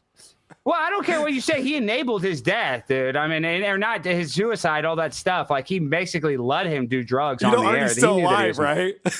Yeah, of course. But he killed I'm Artie. just saying. No, Well, who I he mean, killed he made him was stab Gilbert. himself. Yeah, well, you know what I mean. He tried, but he I tried. mean that metaphorically, Yeah. and this is what I'm talking about. Eric the actor, I go back and listen to those all the time. That was the best radio that he ever did. And he felt like, so self-congratulatory because he got Eric the actor like 4 acting gigs on, those crappy shows that every single one got canceled. Yet this guy was radio gold. He'd make a cripple guy stay on hold for 4 hours. That was in California. That was 3 hours behind him. 4 hours behind him, whatever it is. Basically the guy had a heart murmur. The guy couldn't even stay awake, and Howard abused him. So that shows you the kind of character that Howard has. No moral character. Also, I was a big fan of Derek from Texas, not just Eric was the best actor. He was the best. All right, we're going to run through these real quick, Alex. Lots of stuff to get through, starting off with the celebration that Cardiff Electric is gone. Another victory for Stuttering John. Admiral Sulu, congratulations, John. You've driven that troll Cardiff off the airwaves. Next one to go, Kevin. Yeah, we're gonna talk. I'm talking to Tony about Kevin. I look forward to a little. Kevin is. I love Kevin. I mean, not Kevin. I love Tony. I love talking to Tony about Kevin. He's so confused right now. So he's talking about me. I'm Kevin. I mean, for whatever reason. Again, for the 1,000th time, not an ounce of charisma in anything this man does. He's just I feel like Joe Pesci. You stuttered prick, you just stop. Also, he doesn't realize this, but Cardiff Electric is like a Jedi. Like, you can't kill him. He'll be back. He'll be more powerful He'll be more than you can ever powerful than you imagine. can possibly imagine. Like, you don't celebrate the Cardiff is gone. Trust me. There's more to come from that guy. Yeah. Too bad it'll be on Disney Plus. Oh, I'm sorry. What's that, Alex? Guys, how disgusting is that foam cover on his microphone? I mean, he can get 100 of those on Amazon for $5, and I mean, he uses that nasty one. It looks like it has a cigarette burn on it. I wouldn't even talk into that microphone. You know, talk about getting monkeypox. That is a monkeypox microphone. It used to be black. I like to think he tried to take it off once and a bunch of roaches came out. He's like, It's their home. It's not occupied. It's so embarrassing. It's just, ugh. All right, we're going to get into isotopes talk. So this is where they've decided the way to combat me is to make fun of the band that I'm in. And producer Chris is our bass player, so I know. Get ready to take this very personally. Right? Well, Stuttering John's the greatest musician ever, dude. I mean, so of course, he's the best. Yeah, his course. album is so good. Yeah. Oh yeah, no, he got a record deal because of his talent, not because he was on the Howard Stern show, as we all know. Yeah, he couldn't get a spot on Fringe though. Yeah, that's true. I don't give a fuck. I don't give a fuck. You know, even your friend, what's his name over there? Why Do We Podcast? I love when he does videos on me. So this is Tony Michaels and Gabe Sanchez are back on the show again, and so they're going to start laughing about me. Well, Tony, I love when he does videos of me. Tony, speaking of which, have you shown Gabe the Isotopes, the band thing? I don't know if I sent it to him or not. Apparently, did you know that Kevin had does he have or had a band? I'm sure he had. I don't know. But sure he had one. Gabe, he's got these awful music videos. So I asked Tony if he wanted. They're still on YouTube? Yeah. Oh, so I asked they are, Tony. baby. Yeah. So well, they're not going to be anymore. He's probably going to take them down now that we're fucking. No, He's watching right now. I hope you downloaded them. Yeah, that's true. Look at how smug Gabe is. He's never even seen this. He doesn't know what they're talking about. He's like, oh, yeah. I've seen your acting reels on YouTube, Gabe. You're horrible. You can't even hold a cigarette correctly. Did you see any of that shit? Fuck no. People are posting it to me, so I've been watching it. It's not good. I have to make one complaint. Okay, so you guys are making fun of Tony Michael's food vlogs, which listen, I'm a mukbang fan, which is so disgusting. You watch people eat and you guys are like, oh, I'm so happy he doesn't eat. The whole point of a food vlog is to show people eat, even if you don't like it, because a lot of people hate it, right? Yeah. But so he does the whole vlog and doesn't show the food. It makes no sense. It makes no sense. See, I'm saying you guys don't like that content. I like that type of content. Like, I like a food review. I don't know why I'm weird. I like mukbangs. I don't watch it all the time, but I appreciate it, whatever. And so I've watched that content. There's this girl, Amber Lynn Reed, who's 600 pounds, and she eats it, Nikocado, avocado. There's a whole genre of this, right? But the whole point of that genre is you show eating the food. He does the whole thing. He makes a 2-minute video. He's like, oh, I just ate the burger. Oh, I just drank the shake. You're supposed to show yourself drinking the shake. That's what pissed me off. I'm like, is this guy autistic? What is his problem? He doesn't even know how to do a food review vlog. What is this, like, tough guy personality that he puts on? Because it's weird. Because it's like two different people. Yeah. Like when you look at those videos, it's a totally different guy. That's not who he is. Who he is the guy who gets excited about ordering Arby's. Right. That's who he actually is. Yeah, this is also, obviously I want to ask a question for you, Vinny. That woman who's 600 pounds, she's single? Vinny wants to know. Yeah, look at her up. Amber Lynn Reed. She's got a big YouTube. Hey, you say that, Carl. If you ever watch the show, My 600-Pound Life, they always have a girlfriend and they always have a boyfriend. I don't care how fat they are. They somehow always have a loved Vinny's one. It fucking doesn't make any married, for sense. Christ's sake. I know. Can I just tell you something? Yeah. I watched my first episode on YouTube of that show, My 600 and I Pound Life? was screaming. Yeah. I was at the club screaming to the point where people from down the hall came and said, "What are you about?" I'm like, "Look at this fucking animal!" I was so angry. Yeah. And then I ate a slice of pizza. I have to eat my feelings now. All right. So they've decided they're going to do a whole episode of Beer on the Balcony, which might be happening right now, actually. I don't know if people are watching Stuttering John right now, but apparently they're going to goof on the isotopes on Beer on the Balcony. If you and Tony would come on my Beer on the Balcony and we'll just have a good laugh. Just like you guys had the good laugh on my DC trip. Yeah. We can laugh at his guy. I mean, let's have the same I'm laugh. always willing to give aspiring musicians a second look. But Tony and I talked, and Tony was like, John, these are the funniest things I've ever seen. What the one that I watched, because you sent the I think you sent one to me, and then I found another one, and it was it's his band, whatever it's called, Shitatopes or whatever the hell it's called. But Carl, pause it. I gotta make this point. Carl, I got to make this point. You realize this is pure projection. The fact that he wants to be playing in a band, he wants to be playing music. So the fact that they're even talking about this, the reason he's bashing is he's jealous that he's not currently playing music. Like, it's just so obvious that, you know what I mean? Because, dude, why would they even bring it up? They're trashing you. You know he wishes that he was organized enough to even have a band and even do a performance. You can just tell. It's just pure projection. What you're going to see here, Alex, over these next couple of clips is that these guys don't know how to rip on anyone. They're so bad at it. They're like, oh, he plays guitar. I saw a video and he was playing the guitar. Oh, my God. And the best part about this is, what everyone listening, please know this. Carl is so easy to rip on. Yes. Carl is the most easy. So many things. There's a million things to rip on. You'll this see it at the fucking roast. asshole for. You will see it at the roast. And if you can't effectively rip on Carl, quit the business. Yeah, you suck at those. Shitotopes or whatever the hell it's called.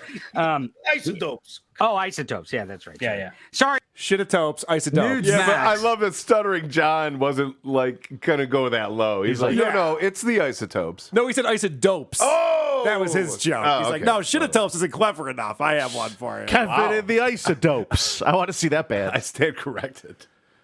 Okay.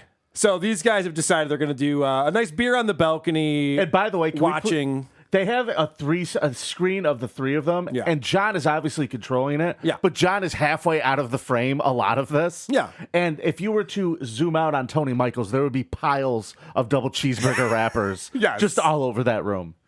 All right. So apparently he's got a sign in the back that says "Nugs, not drugs," and I guess that's a reference to the fact that he likes chicken McNuggets because the guy's a foodie. As you know. That's barely food. Yeah. Well, they were talking about my nugs, not drugs sign earlier. Right. Oh, really? How'd that upset him? Oh, because I'm apparently the videos that I did 4 years ago, because I like fast food and it shows. I don't know why should be surprising that I like fast food. They think I'm a fast food reviewer, which, I mean, you know. It is what it is. You know, I do political and fast food commentary here. It's on the internet, so it's truth, man. It's real. What is Gabe even talking about? And to say anything other than that those videos are embarrassing is ridiculous. I don't even cut them up. I just play them all the way Notice through. his defense was, it is what it is. It is what it is. You know? Yeah, but do these guys not realize if you're on the internet, you have to have some self-deprecating, sensitivity, you have to be, you can't be sensitive. You have to be, self-deprecating. Like, oh, of course they're going to troll you about every comment I get. Half of them they like me, half of them they hate you. That's part of putting yourself out there. So it's just funny how they think they can't, be, whatever critique. That's pathetic. I am shocked that those videos are only 4 years old. I know. Because if you had told me that video was made in 2008, I would go, oh, that's pretty good. Yeah, right. Yeah, that would make sense. It would 4 make a lot years more ago. sense. Yeah. He's acting like that was a long time ago. Meanwhile, they're going to make fun of this video of us playing the Mario theme, and that's really funny. and make content out of that. You have to, because you can't come up with this shit on your own. Now, maybe this is actually more evidence. I mean, it's your reaction show. They're idiots. Yeah, I know. Like, our format is the problem. I like that. He's like, well, they picked the wrong format. Like, well, it's what the format is. I'm sorry. You can't come up with this shit on your own. Now, maybe this is actually Gabe just blew me a kiss. More evidence. Gabe's a cute guy. We can exchange numbers. Of this is the band, John. They did a really good job of the Mario theme song. Okay. Mario Brothers. It was that's what they played. Yeah, it was. I mean, it was He's hot. not kidding. It was hot. They're like a video game rock band. It is fucking good shit. That's kind of cool. Battle of bands. And they think they're Devo because they have these green glasses and they all dress in green ties. They think they're like Devo or something. It's like it's embarrassingly fucking fantastic. It's like the Kevo or something. See, so John for some reason connects us to Devo, which we're not the first band to all wear the same outfit, but how many times on Beer on the Balcony when they're goofing on the Isotopes will he make a Devo reference? I'm going to put the over-under at 7. Yeah, I was waiting for more. Yeah. It'll be more. I'll take the over. Okay. You're taking the over on that? So apparently the funny part is not that we don't play our instruments well, it's that we play Mario Brothers, the theme song. Mm-hmm. Yeah, you're nerds. That's You're a bunch of that's nerds. cool. Yeah. Dude, I think that's cool. That's nostalgic. That's hip. I mean, what the heck? I mean, it goes over different. well What in the front hell? of audiences. I mean, It is what it is. It is what it is. I mean, it's not Tchaikovsky. It's not a symphony. But what the fuck did they expect? Well, I mean, it's a quality composition, Alex. So apparently, you should hear them do the Tetris theme. It's amazing. So what's great about this is that these are three guys. Gabe doesn't even know anything about this. The other two guys have seen one video. Gabe doesn't know where he is. Yeah, and the other guys have seen one video, and now they're going to try to make fun of us. And it's really difficult to make fun of something that you know nothing about. It makes it very difficult, and they're really not good at it. Some of the best, worst dance? music Do I've they dance ever at all? seen in my life. Are they just like what are they drums, guitar, bass, everything, and they're serious about it. triangle? Like what are they playing? They have some videos like in their basement, but they did play their mom's basement. Well, I mean, you know, it is what it is. But they actually think that somebody will take them seriously. What are they talking about? They don't know. They're grasping at straws, dude. Vinny, you've seen the isotopes. Do we want people to take us seriously? Is that ever Not been even for a second. Has that ever been the goal of this band? The There's joke actually a is- joke in between every fucking song. Yeah, they're the only band that tells jokes. And I love Gabe. He goes, "Oh, what do they play? Like guitar and drums?" Like, yeah, Yeah, it's Gabe it's a fucked band. up again. Oh, okay. good one. Well, Yeah. that They sounds play cool. all the instruments. They have all the instruments, so they suck because they Yeah. play all of them. Shut And up. the video from their And they basement, take their the- mom's basement. Whoa! And they take the music seriously. All right, so let's find out which is easier to make fun of: John's trip to DC or my band, the Isotopes. I'm actually wondering now that we're talking about it. I don't know if your videos from DC are more goofable than these videos, but it's really fucking close, man. Like, it's really fucking close. Like, But Tony, the only difference is I goofed on my DC things. I mean, right? Yeah, you know, he thinks this is good. He didn't even have a proper suit in DC. He had to borrow his brother's suit. And you guys at least have matching outfits already. You beat him because you guys have clothes that fit. Oh my God. You have clothes that fit. You win. It's a pretty low bar to be better than Stuttering John. I'll admit that. Also, John, I didn't beg for money for 10 months in order to start the Isotopes. I've never begged anyone for money in order to do that. Did the cameras and microphones work? Yes. You win. That I thought was insane. That I thought was really funny. Where he's like, "Well, I mean, the DC trip was a debacle, but these guys play rock music."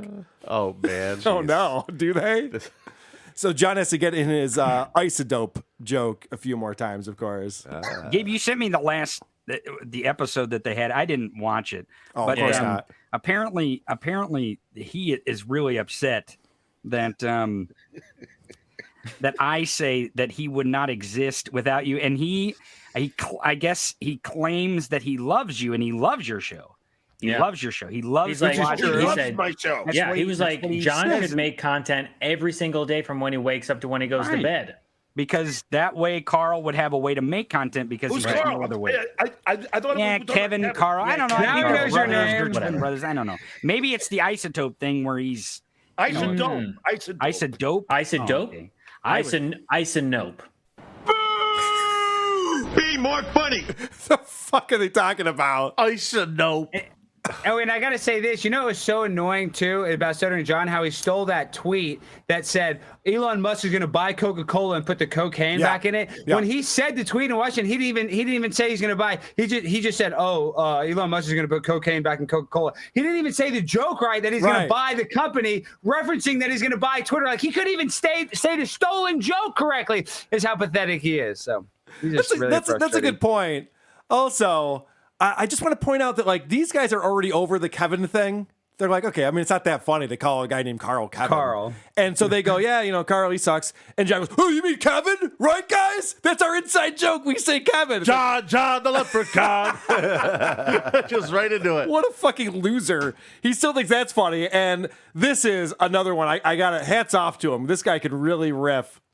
Doesn't matter. How many guys are in this band? I forgot. Is there like 4 or 5 guys in this band? Do they have a tambourine player? I don't know. It's Turd Halen. It's What? It's Turd Halen instead of Van Halen. How is that a joke? Because he heard Amber Turd. He's been hearing all the Amber Turd jokes, so he's trying to steal that and try to. Yeah, that's why. Because that's why it's in his mainframe. He's such a joke thief. You know, he's been hearing the Amber Turd, so that's why. I just had an idea. That's how I think we should get Little People and start a cover band called Mini Van Halen. That's already a thing, I think. It's got to be, right? As I was thinking about it, that's got to be a thing. Mini Van Halen. Isn't there Mini Kiss? There is Mini Kiss. That's why I thought that'd be funny. I know there's a bunch of minis. I know there's other mini cover bands. Do you think Mini Kiss also plays Mini Van Halen? Like they come back out after a costume change? No one would know. You just take the makeup off. Right. It's a good idea. Change the set. So anyway, that one hit pretty hard when he called it Turd Halen. I don't know if I want to continue on with the band anymore, producer Chris. I'm leaving. That was a rough one. Well, let's see. This is these guys losing the thread because they're making fun of something they've never seen, they don't experience, they don't know what's going on, and they're just having a hard time with it. But Tony, that's the funny thing because like someone tweeted to me this, and they were like, you know, he steals all his content from your show. And then he steals all his musical content. Is from this other surprising? bands. Is it, now here? I'll tell you. I'm on Kevin's side here. I'm on Kevin's side here about the music. They're not horrible at playing the music. It's just horrible fucking music that they're playing. Like oh, that's they do pretty a good that's job a at playing compliment, really if shitty anything. music. Right. Yeah. I know they've lost the thread on what's going on. They're making fun of us for being a cover band. We have, I don't know, 6 or 7 original albums out. They could easily find us. They don't know if we're still in the band. You can go to theicetubs.com and see we have gigs coming up. They have no idea. Like, just do a little research if you want to make fun of us. They do make a lot of good points about how you just steal all your content.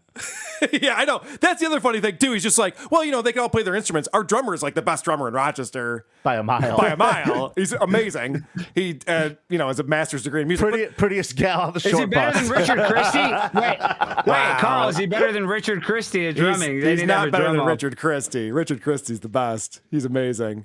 But they've already lost like what they're making fun of and what they're trying to goof on for.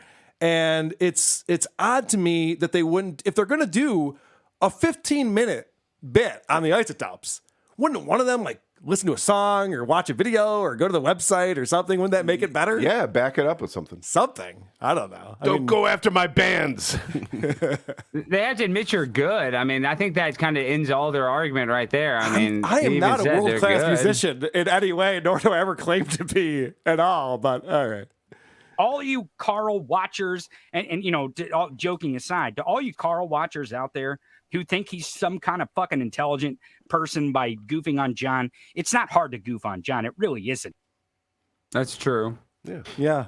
I know. It's not hard. And look at John, like his face is just like, hey, whoa, what do you mean? Are you going somewhere with this? Yeah. I thought we were friends. What's happening right now? I mean, let's list the things that we can make fun of for John. His appearance, his smell, his apartment, his career, his other job, his side job. Like there's so many things. He's like, whoa, Tony. What's going on here? He can't even have supervised custody of it. He has to have supervised visitation with his kids. I mean, there's so many things to make fun of. So if that that's says true, it all. if that's true, what does that say about the state of California that they also let him be a substitute teacher? Yeah, right. You can't see your kids, but you can see these kids. I just thought of that. Holy shit. That's pretty bad. That shows you anybody can be a teacher. He can't even see his own kids, yet he can go teach a class of them for 8 hours. It's wow. I'm waiting for Alex Stein to show up in the classroom when John's there substitute teaching with the camera. That's got to be your next video. Well, it's funny you say that. I'm going to Los Angeles on Monday and Tuesday. Babylon B's doing an interview. I'm going on their podcast. If you guys have intel, I would love to go see Stuttering John. I mean, I don't necessarily want to go to his apartment, but I would like maybe hang out. I don't think he leaves his apartment, but maybe I can catch him somewhere. No, he hangs out on the love to balcony. see him in person. Yeah, you'll see him. Did he go to that dive bar he got kicked out of or something, but now he's banned from it? So I could have gone there. There's Pickwick Pub, there's Scotland Yard, and there's a third place. If you go to any British-style pub in Canoga Park, you will find him. Dude, just look for the stink lines. Yeah. Just follow the Follow your nose. Smoke signals. All right, John once again lying about what we do on our Patreon, which is kind of annoying. It's the same way with this Patreon. So a lot of his Patreon, I'm sure, is devoted to you, which that makes it highly searchable in SEO and search engine Dude, optimization. write audio book. and Right. put it behind his paywall. Well, right, but that's what I'm What kind saying. of copyright infringement is Hey, that? and pause man? it. On That's Howard a lie. Stern show today, he was just going through Gary's audio book. Like, I mean, I'm just Yeah. saying that's a common thing to go through. Yeah. He's just such a loser. I didn't, like, I that didn't is post the entire content. MP3 of his audiobook on Patreon. I wouldn't do that. Why would I do that? That'd be stupid. That's not content. And they keep saying that I did that. I definitely did not. It's just kind of annoying. And this is more of them just not knowing what they're talking about. Carl probably doesn't know a goddamn thing about politics, so that's why he can't shit on Well, us. he's a marketing strategist kind of Well, guy. that's so true. He's That's only Well, driving the that's what's SEO. so funny, Tony, is because Gabe, all three of us did a 2-hour show goofing on my DC trip, goofing on me and Craigslist, and it was, I was laughing my ass off, and then he does a show to goof on our DC trip. It's like, didn't we just do that? Yeah, he rented it. He rented a stage. Yeah, rented a stage in Nashville. he paid money to rent a He paid stage money, in right. Nashville, and then they're like, we're going to play you some extra content here on stage that we're probably making no money back on this venue. Honestly, It happens. yeah. What a weird See, that's thing. projection. Yeah, they're just Well, making Carl, shit up, when- and I rented a stage and lost money. Like, none of this is I true. hope you lost money. I only know it's my check cleared. none of this is Why? true. It's so weird. And see, that's more projection because they're not making 5 cents. And you can see Yeah. their engagement. They're not making 5 cents from their content. So they're like, oh, money, money, money. A person that doesn't make money is always looking at other people's money. You know Someone what I mean? posted that these guys have one Patreon subscriber, and they're making Yeah, that's $14 a pathetic. month, I think. Yeah. Between Tony and Gabe. So I don't know if they're splitting that down the middle or if it's Tony's show. Maybe he makes a little bit more. I don't know how they divvy that Whenever up. you're talking, I'm just At saying, the whenever you're talking drive-thru. about if you're talking about other people's money, it's mean you're not making money because that's all you can think about, So it makes you mad when they can see your patrons making 10 grand a month. They're like, Yeah. they can see what you're that's making. that's when he lost it. Somebody sent him a link or something, and that's when he fucking started the DMCA strikes and going on Monique's show and everywhere and just saying what an asshole Kevin from Why Do I Podcast is. And then he found 2 new friends that he could goof on you with. Yes. And he feels a little better. And John has a prediction for them. Yeah. Tony, this is my prediction, I'm making the, and just as I said before, and you asked the Midas Touch Brothers, I was the first show they ever were on. I'm the one who first had them on, and look how big they are. Right. Here's my next.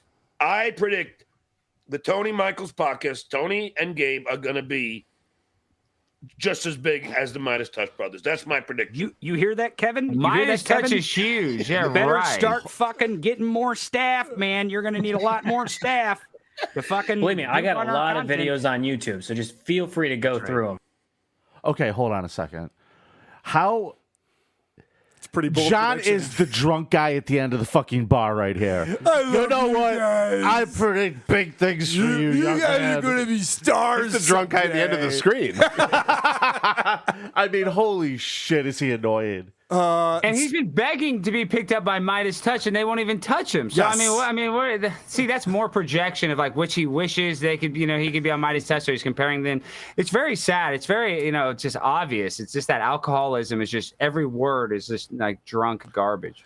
So John does this beer on the balcony with Richard Ojeda, and it's his second attempt at this because Richard has a slideshow from his trip to Europe that he wants to show John. Oh, good. I'm glad he put that behind the paywall. Yes. Some primo content. Well, it's funny because Fucking vacation slides. it hasn't worked twice in a row. The first time John didn't have the photos, and the next time he did have the photos, which took him hours to get on his computer for some reason. But then Richard Ojeda's internet sucked because there was a storm coming through. Do you see your internet go out when there's a storm coming through? I don't know. It's not doesn't happen here, but maybe that's how it is in West Virginia. Anyway, there's a lot of technical issues going on in the show. Well, I was meticulous doing this. Did he email Is this everyone to inside the himself? church? Yes, that's inside the church, and I mean, look at the details. I mean, these churches are massive. Is that inside a church? Yes, that's inside a church. It's not like where everybody goes to church on certain, like, and Wow. This is like Eric the Actor's podcast. Yes, it is. Is that a Bud Light? Yeah. It's changing it up on Must us. have been a sale. Or he got it free, you know, he probably stole it or something, you know, from a party. But dude, just the fact that, you know, Stuttering John, it's so sad. You go and listen to the old times, and there was a clip I was listening to not that long ago where Artie was talking about how he visited John when he was in LA, and John had the most beautiful view, most beautiful house, and now he can't even go on a real balcony. He has to use a green screen to be an alcoholic. I mean, there's just that. I've pointed this out before, Alex, and I've said it too many times, but I want to give you this analogy. There's the episode of South Park where Eric Cartman owns the amusement park, and it's his dream come true. There's no lines. He can ride all the rides. And by the end of the episode, he loses everything. And he's no different than he was at the beginning of the episode, except for he feels way worse because he knows what it was like to have it all and lose it. That's where Stuttering John is at. If John was just, if Howard hadn't hired him because he has a stutter, he'd be fine right now. He'd just be another like local on Long Island He would somewhere have getting been drunk. better off leaving Howard Stern show and working at Dunkin' Donuts. Yes. Than going to the Tonight Show. Correct, because now he has this unrealistic expectation of himself. He's convinced that he's still a celebrity for some reason, even He's though better than Shaq at basketball. he's better than Shaq at basketball. You think he showed that video to the kids at the class? Oh, I guarantee it. We're gonna watch a video today. Yeah. It's 15 seconds long, but also he thinks Tony and Gabe are talented. I know. It's, that Gabe oozes charisma. He's horrible. Dude. I gotta get him on the show. I know Tony wants to come on, but I gotta get Gabe on this show. He looks like he has two little penis like slits for eyes. He's weird to All right, look at. calm down over there. I thought I heard something banging underneath the table. Carl, why don't you have John on? I guarantee if you said I'll give you $500, he'd come on in 1 minute. You know what's don't think funny you he say would? that because Dr. he Steve won't. has offered him thousands of dollars and he won't do it. He was offered $1,000 to come do an episode of The Creep Off with me where we just ripped on Roast Carl. me, and he wouldn't do it because he knows he's not funny. I told him, come on over here and shit on his coffee table. We'll give you $1,000. You and I, we will rip Carl a new asshole, and we will laugh and laugh and laugh and have a good old time. You're in on the joke now. Everything can be cool, and you get $1,000. Yep. I don't punch down. Well, that makes sense because, like, even Anthony Cumia and Artie kind of tried to give him a break, you know, after the fact, and he still kind of burned his bridges with those two people. So he just doesn't have a mind for, I guess, business relationships. How to actually create good content. I know it's obvious, but it's just like He's not good at business relationships. You could have just stopped that. He doesn't have a mind. Yeah, you're Alex, right. the guy has met every celebrity in LA. He worked on this night show for 10 years, and he has no connections anymore. How is that even possible? One connection. Yeah, you're right. You're right. I don't know. I currently teach a class, Burning Bridges. Except for Hal Sparks is the only one in Hollywood. And he'll figure it out eventually. All right, let's get into some more. Why is Hal Sparks even associated with him? I'm surprised Hal Sparks seems like a pretty smart guy, talented guy, if you say, Smartest lesbian I've ever seen on YouTube. So I don't know. These are all those little kind of statues, and God. He's so drunk. Think how long that took these people to make. Can you hear me? Yeah, now I could. You've been breaking up, but we're just going to keep He on has a going. landline rotary This is phone? What the hell inside the is church that? as well? Just pretending it's not Army happening. Major. Ground control to Major Rich. Such a debacle. Ground control to Major Rich. Who's that? Jesus? Is this a church? Come What are these on. statues? Was that a painting? Jeez. Please Look explain at this to all us. That detail. Yeah, wow. No kidding. All right, so now he has the pictures, as you saw. He emailed them all to himself, one by one, by the way. Which is hysterical. But then Richard goes away. Now I got the pictures, but I don't have Richard. Last podcast I had Richard, but I didn't have the pictures. Why are they showing these pictures in the first place? This is not going his way today. He just fucking kicked a beer back. Oh, well. Maybe the pictures are at the bottom of this can. He got a big storm that just hit. And Stuttering John has the stereotypical shirt, neck stretched out, all weird. You know what I mean? He can't even have a shirt that fits. That shirt's probably so old from the thrift store. Nothing's wrong with the He thrift hasn't store. had a I'm neck just since saying, the 90s. What happened to this guy's neck? He just doesn't even have a proper shirt to wear. If you drew that as a cartoon, you'd be like, that's too unrealistic.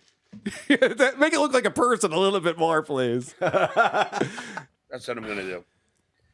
Let's see where we are. Let's Christ. see. Okay. Where are we here, Army Major?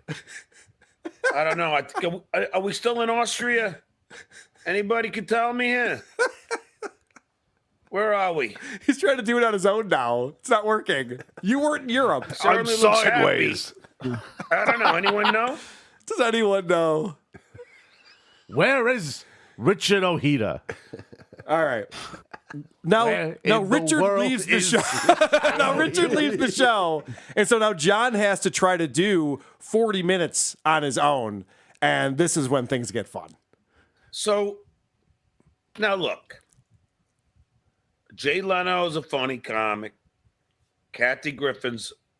What is that sort? Look at his fingernails. No. He's like an auto mechanic now. Disgusting. Yeah, it's ridiculous. Dude, they're as black as his fucking shirts. And what is with the sores on his hands all the time? He's always got these weird sores going on. It's bizarre.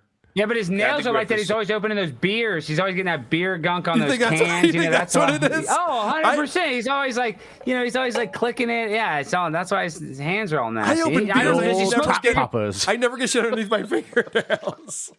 Well, I know, but it's different when you don't shower. I mean, I Yeah. don't think he showers. Yeah. It's a funny comic. So Jay shows Kathy Griffith, I guess, is showing a picture of her co-star, the Blue Lagoon. Fucking, why am I blanking on her name? Not Cindy Because you're Crawford. drunk. The Blue She's Lagoon. wasted. Come on, people. Why their I'm fault. blanking on her name. Hey, but have you covered this? Why doesn't he stutter anymore? That just went away, or was the stutter fake? You guys think? He claims that he's figured out tricks to talk without a stutter. So there's words that start with M or certain sounds that he can't say, so he picks a different word instead. That's bullcrap. Because he used to be. I know. On private parts, he's like. So that was all fake. I think That's that all was fake. Yeah, good point. The private part stutter, you're right, was way over the top. He was definitely putting that on. Yes. Brooke Shields. There you go. I tried to think, but nothing happened. Have Ding, ding, yourself ding. a beer. All right. So let's get into more spicy Kevin talk. It's like Tony Michaels. He might not be a comic, No, he's not. but I don't give a fuck if he goofs on me. I think he's a funny guy. And I don't really give a shit. It's fun. It's lighthearted. It doesn't come from a bad place. Do you understand the difference? Like when you talk about Kevin, he's coming from a bad place. Rochester. Trashing me and ripping me off. That's a bad place. I just don't understand how he can't see how if he collaborated with you, it would help him. Like I know he had bigger people than you, Carl. I'm just saying, but how do you not realize that you're helping him indirectly? I just don't get it. Really, you're doing him a favor by even giving him any notoriety. I mean, Alex, he's really dumb. He's a very really dumb is. moron. It all started with a bad blows review my of mind. It all started with a bad review of his podcast, and he just has been doubling down ever since. Yeah. Period. He really fucked himself up with that. Yeah. one. But look, This might all be your fault. look at guys. The important thing is that when you dish it out, you have to be able to take it in too. It's just if you're gonna dish it out, you gotta be able to take it. Right. He doesn't. Does he not see the irony in that? Have yourself a beer. Does he not see the irony in that statement? He doesn't take it at all. He takes it all to heart. I mean, he can. I mean, it'd be different if he did have this like hyper-produced podcast that was really well made or something. But that's not the case. He's literally has a crappy green screen. He has a windscreen that has cigarette burns. It looks like he wiped his buttocks with it. I mean, he has a low production, low quality show that can be made fun of, and he should be a little self-deprecating. But he still thinks he's the announcer at the Tonight Show, that he can't even speak. So he's really out of touch. It's funny though that he says, if you dish it out, you'll be able to take it in. This is the guy who talks to his attorney regularly about how he's going to sue me. Like that's his favorite topic. I'm going to go to the Yankees game, talk to my attorney about suing Carl. John, I know, He but didn't you have to put down a $5 retainer. to sue you. Yeah, he didn't have 5 cents to sue you, I know. dude. Alex, I'm not worried about it unless you think otherwise. All right, let's talk about factual data. The Squeegee Nice Daddy Project. I know. Benny Loco, I subscribed to your channel today. So now, see, this is what I mean. Now, you're going to go look, and you're going to see I subscribed to your channel today. And then you're going to go, oh, I shouldn't have said that, should I? Keep it up, Benny.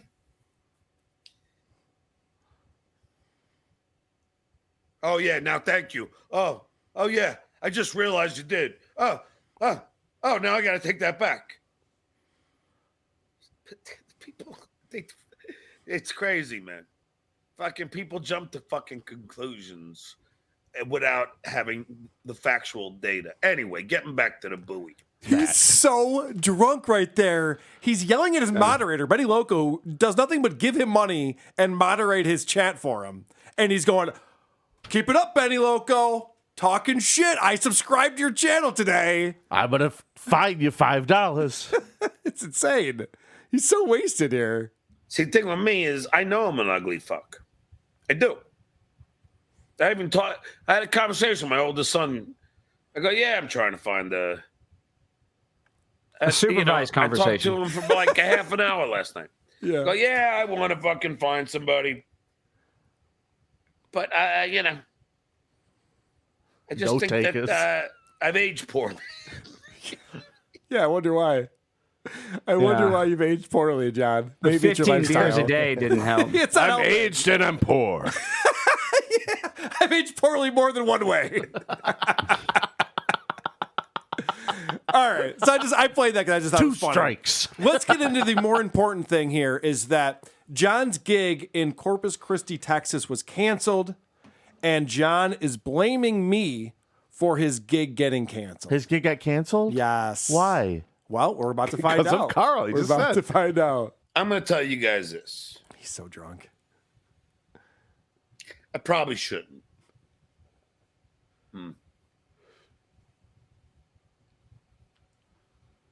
Yeah, it doesn't matter. Kevin and his assholes. I know Joni Heisenberg was upset that I was, giving him any attention, but his people got a gig canceled of mine at Mesquite Street in Corpus Christi. Slow down. How did they do that? They called the club and threatened violence on women. Oh my gosh! Yeah, right. I know, it's so stupid. Like, could you imagine? If you let Stuttering John perform here, I will smash every woman that comes into the place with a hammer right in the nose. Honestly, imagine getting that phone call from the comedy club, and you're like, "If John plays there, we're gonna beat up women." Like, what if no women show up? Oh yeah, they probably won't. Yeah, I didn't think that through. All right, yeah, good point. I guess we gotta have John at the club after all. I know something you don't know too. Yeah, what's that? Someone that we know got an email from a guy named Dante this week. Dante got fired. Oh, really? He says it on the show that his agent, Dante the comic, he fired him. Because Dante is supposed to let the club know that there will be trolls trying to get a show canceled, and Dante didn't let him know. Why would Dante say to Well, it wasn't to me. I'm waiting to see the email. But apparently there was an email from Mr. Melendez's manager to Mr. Ippolito requesting a date. Like he wants to work the Carlson. For real? That was, I don't know anything. I have not seen this email. either. I haven't seen it yet either. We have to get John in Rochester. We have to make that happen. It'll never happen. I'll do a GoFundMe. I'll crowdsource whatever we have to do to get this guy. I'll tell Mark that he's got. If he wants to come play the club, he's got to come be on the roast. Yeah. Oh yeah, for sure. We got to get him involved. We'll book him for the roast somehow. Oh shit, we could book him for the. I bet you we could if we play this right. Okay. All right, let's talk more about this gig that was going to pay him all this money getting canceled. Now, I was paid thousands of dollars for that weekend. Right. I know. and it's a beautiful area. It would have been nice, paid vacation, get to perform for the people of Texas. And that's why So you're Brandon not a calls me, professional. we have this Pause conversation. it. Pause it. Yeah. Holy shit, that pisses me off. Yeah. That's Nice why he's not a vacation. professional. A nice vacation. A nice Yeah. vacation. No, you're going to work, You dickhead. have to work there. Yes. You have to show up there and be professional and work and not be a sloppy drunk all day and show up to the club fucking hungover and fucking with your fucking black ass fingernails. If he was making thousands of dollars, he would have to do 8 shows Thursday, Friday, Saturday, and Sunday. And no way they booked him for 2 shows each night. He can't sell 5 tickets. I mean, that's just such. No, that's it just doesn't- provably false. He's huge in Corpus Christi. Provably false is the exact right term for this, Alex. So Brandon calls me. We have this conversation. He goes, John, we're selling tickets like crazy. Jesus Christ. I go, yeah. I go, yeah. I know. Of That's course. what I do. I sell That's things what- like crazy. That's what happens when you put John on your stage. Of course you are. And he goes, okay. So you're trying to say, you know, I'm a I guess firebrand. any publicity is good publicity. I go, yeah, but don't worry about them. They're just trolls. And he goes, all right, gig's still on. And that's when I Hourly broke into canceled. song. I got a silver bullet. wait.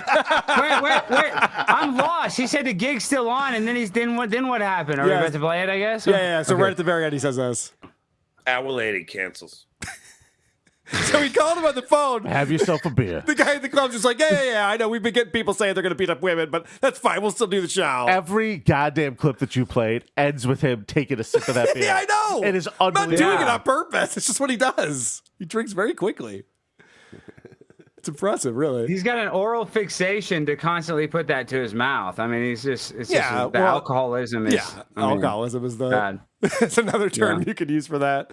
So, according to John, tickets were selling like crazy. He talked to the comedy club. They said things are cool, and then it was canceled an hour later. How does that make any sense?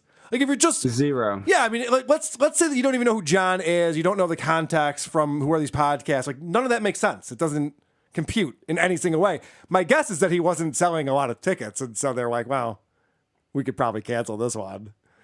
Or maybe when he called him the first time, John was drunk off of his ass and not professional. And he was probably like just thought about it for an hour and was like, you know what? I don't need this. Yeah, I don't need this shit. What's that, Alex? I don't know. It just seems like a weird lie to be like, oh yeah, then they re-put on the gig, and then an hour later they cancel. It just doesn't even make. He's so out of touch with the reality, and he's such a just compulsive liar. It's almost sad to watch this. Is like, I know we're laughing, but it's really it's kind of, it's not even cringe. I feel empathy for him. I hate that I'm seeing a man that was once a well-known, it was never respected, a well-known person that just has to sit here and lie. Like he can't take any ownership. So this is the problem with that, is that his life is only going to continue to go downhill until he takes some sort of accountability for his problems, which it looks like he never will. No, he Then, doesn't learn from mistakes. It's just going to. Yeah, the train wreck is only going to get worse. So it's unfortunately you kind of have to cover him now, Carl, just for the record, just for the, I have to history. hear of that, it, guys. Alex says I have to talk about Stuttering John. It's on you. Carl, you're technically Stuttering John's accountability buddy. Yeah. Well, it's not Dante. They threaten violence towards women. That's so fake. And this loser, Brandon, succumb to these idiots because how you my say that. loser agent at the time didn't inform them, who is now fired. And I have a much better one now who deals in contracts, which is why these assholes would not be able to do that again, because I get paid either way. He's so proud of himself. I now have a manager who gets contracts. Great. They understand contracts. Try to see if you can get someone to sign one. You fucking. He looks so smug right there, too. He's like, I know. This is hysterical. You'll never cancel me again, he says. So I got an agent who knows how to write a contract.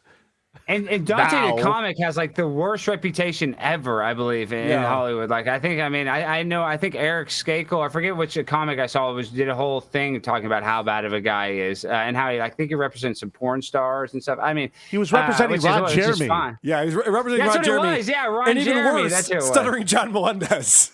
Yeah, at least Ron Jeremy is still, he's in jail now, but Yeah. he could probably sell more tickets than freaking Stuttering John. That's how he tried to sell the show. Yeah. Vinny talked to this guy, Dante, about bringing them to Rochester. It was Ron Jeremy with Stuttering John. And Brian Dunkelman. Who I like Brian very from much. Brian's a great guy. American Idol. Yeah. Right. I was just like, I felt bad. I follow him on Instagram. Yeah, Dunkelman's not that bad. He seems like a nice But Dante was trying to sell the show by talking about how funny Ron Jeremy is. Like he wasn't going to lie and say that Stuttering John is a good act. Oh, no. He said John's a killer multiple times. John's a killer. You got to see the show. It's a triple threat. All right. So apparently the reason why there's all this violence being threatened on women is because of me.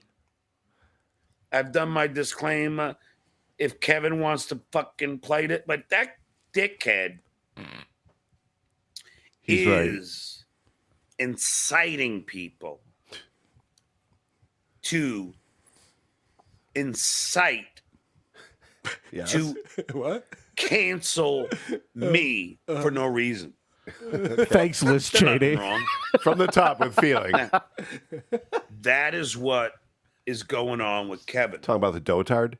See, hey, and that's more projection. Like he's trying to get your Patreon canceled. You've never called the club. That's because he's done that to you. So that's why he's making up this lie. That's a great point, That's what Alex. he's done. He's literally trying to take away my livelihood. He's actively trying to do it, and he's bragging about it. Meanwhile, all I've ever said is observe and report. I tell people when they're like, "Oh, I want to fuck with John," like, don't heckle John. Don't fuck with them. Don't call the club. Observe and report. How has he not started calling you the isodope tard yet? Oh, that's coming. That's coming And Carl, soon. you're smart enough to know that, like, if he had the show and one of your fans went there and filmed it, and he just went up there and bombed, that's even more content for you. It benefits you for him to do the show. You know what I mean? It doesn't benefit you for the show to be canceled. So. Yeah, and I'm not a dumb guy, Alex. Like the fact that he thinks that I want to ruin his life is insane. Like you're ruining your life. I'm just watching. I'm just hanging out and watching this happen. I wasn't aware that I bought that last round to ruin your life. Because what he's doing, talking about me again, it's not just fun. I mean, it's kind of fun. Now he's creating It's not just fun. people. I'm creating people to fuck with my life outside of these shows. A super race. Now he's trying to get my gigs canceled. And I blame that on Kevin. He's blaming me. Because he's the one who's getting these people. So here's what he's doing. All on his Discord, all on his Rip, all on his Reddit. Go ahead. What he's trying to do is show damages. Oh, you're right. He's trying to make a case. Yeah. Popak probably told him, like, well, you're going to have to show that you've lost revenue. Thousands of dollars at this comedy club. They were selling tickets like crazy, Mike. Yeah, right. Oh, that's interesting. That's what he's doing. You're right. That's a really good point. Because he goes on after that and he says, you know, I pay child support, I pay for tutors and driver's ed. And he's like, you're fucking with my kids because you're getting my gigs canceled. And again, I have nothing to do with that. I never tell people to fuck with him in any single way, but he's got me figured out. The money that I am paying and taking care of my children, who I send money to almost every single day. Well, not every day. Yeah, of course not. Now you fuck with my livelihood. And Kevin, that's you. And it'll come back. It always does. Karma will catch up to you. Oh, yeah. One of these days, Carl's going to do the wrong thing, and everyone's going to turn on him, and it's going to be great. That's true. that is true, yes. Live by the sword, you die by the sword, Kev. This guy is literally karma catching up with someone. This is what it looks like. John would know about karma. This is it. You got it. That's exactly right. Welcome to Who Are These Balconies? My name is Kevin. Also, while 4 years, it's a long time. I was listening to him play the victim, and I'm like, I know he's going to end this with the tough guy thing. Yeah, and there it is. There it is. And after that, he goes on to say that everyone who posts these videos up on the subreddit, Dabblers Anonymous, which people pull little clips from Beer on the Balcony, put it up there. He goes, they're all going to be sued too. What are the damages from that? What are you talking about? So this is John bragging about me losing my Patreon. And these are the types of clips that I'll be sharing with Patreon when I let them know that this DMCA strike was, you know, maybe a little malicious, the way that he went about it. Because this is copyright. This is behind the paywall.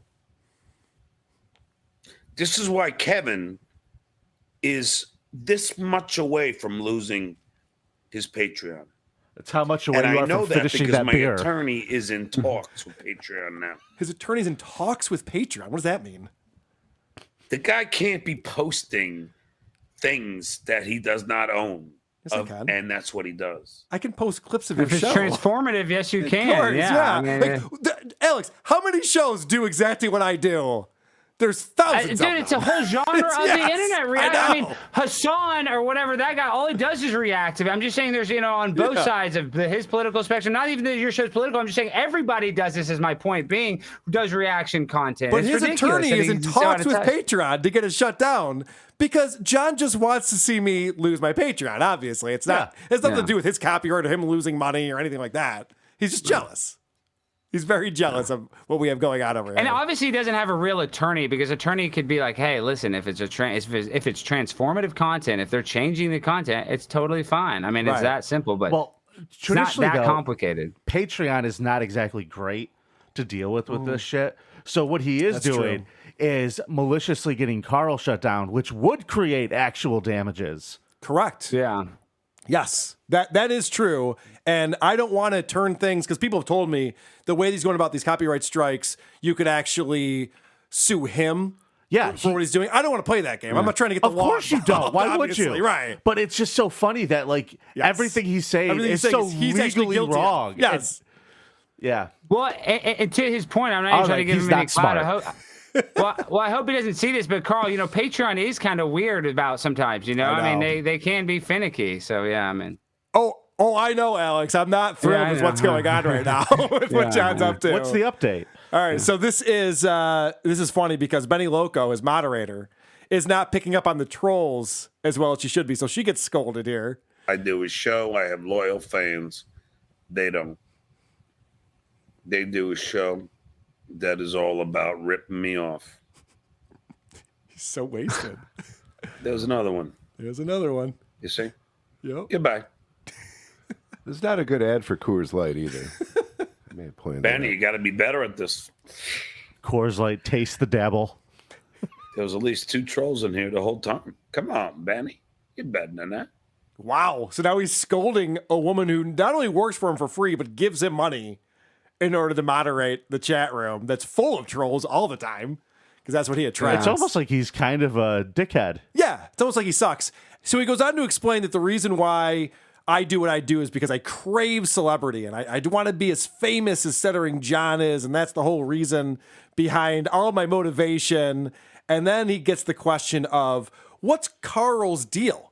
Was he an old Howard Stern fan who's goofing on you now? Or is he like one of these Trumpers who just can't stand the truth that he's spewing with his left-wing podcast?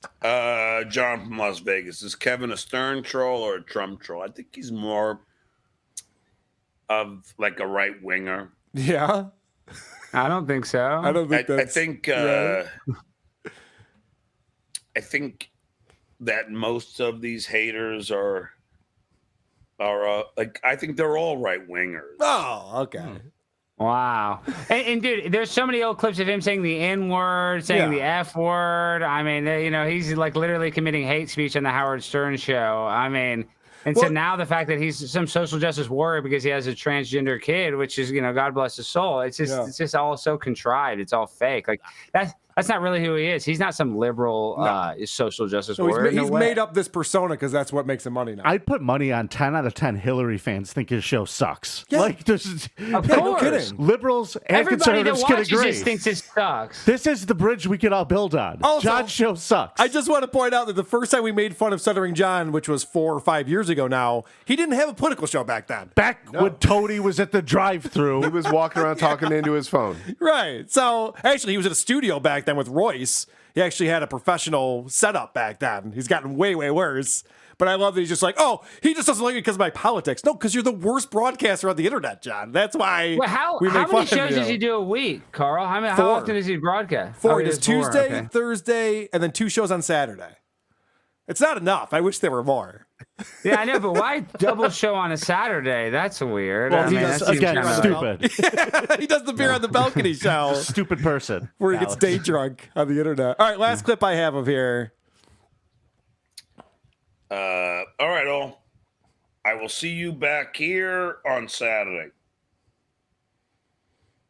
where Tony, Gabe, and I will play you Kevin's YouTube music video. Why did he put the culture on YouTube? You're so dumb. Hysterical. It's hysterical. You know, what'd be really funny. What's that? If he shares Oh my God. the Carlson videos. He might. That would be the those are all funniest up on the internet. because then I'll just tell Suresh that this guy is sharing videos. Isn't that interesting though that he's going, hey, on the next show we'll be playing his content on my show? Like, John, isn't that what you're complaining about? And I'll be doing it behind the paywall. What an asshole. And dude, if he actually reacted to content, he might actually get some followers or something because he doesn't have any talent left. That's what people that are, you know what I'm saying? Like He's people not kind of good, like though. to watch it. You saw him with Gabe and Tony. They're not funny. Like they don't have like good insights into anything that's going on. There's something interesting. But if he could have a hit show, not hit by any means, but if he reacted to old Howard Stern stuff that he was on and kind of gave the backstory to it, people would probably watch it nostalgically. You know what I mean? If he, like kind of what Shuley was doing when he went back and talked about the Kings of Comedy. I love that because they give kind of a backstory. If he did that, if he had half a brain and did that, he would probably gain a lot of followers. But he's too stupid, obviously. Alex, anyone could consult this guy in his career and do a better job than he's doing. Like literally anyone off the street would be like, wow, here's a billion things you could be doing better. Honest to God, you know what would be the greatest thing in the world? I hope he does that. Yeah. I hope he sobers up. Okay. I hope that he takes all of this stuff off the internet, all of these episodes down. No. Shut up and listen. Shut up and listen, you.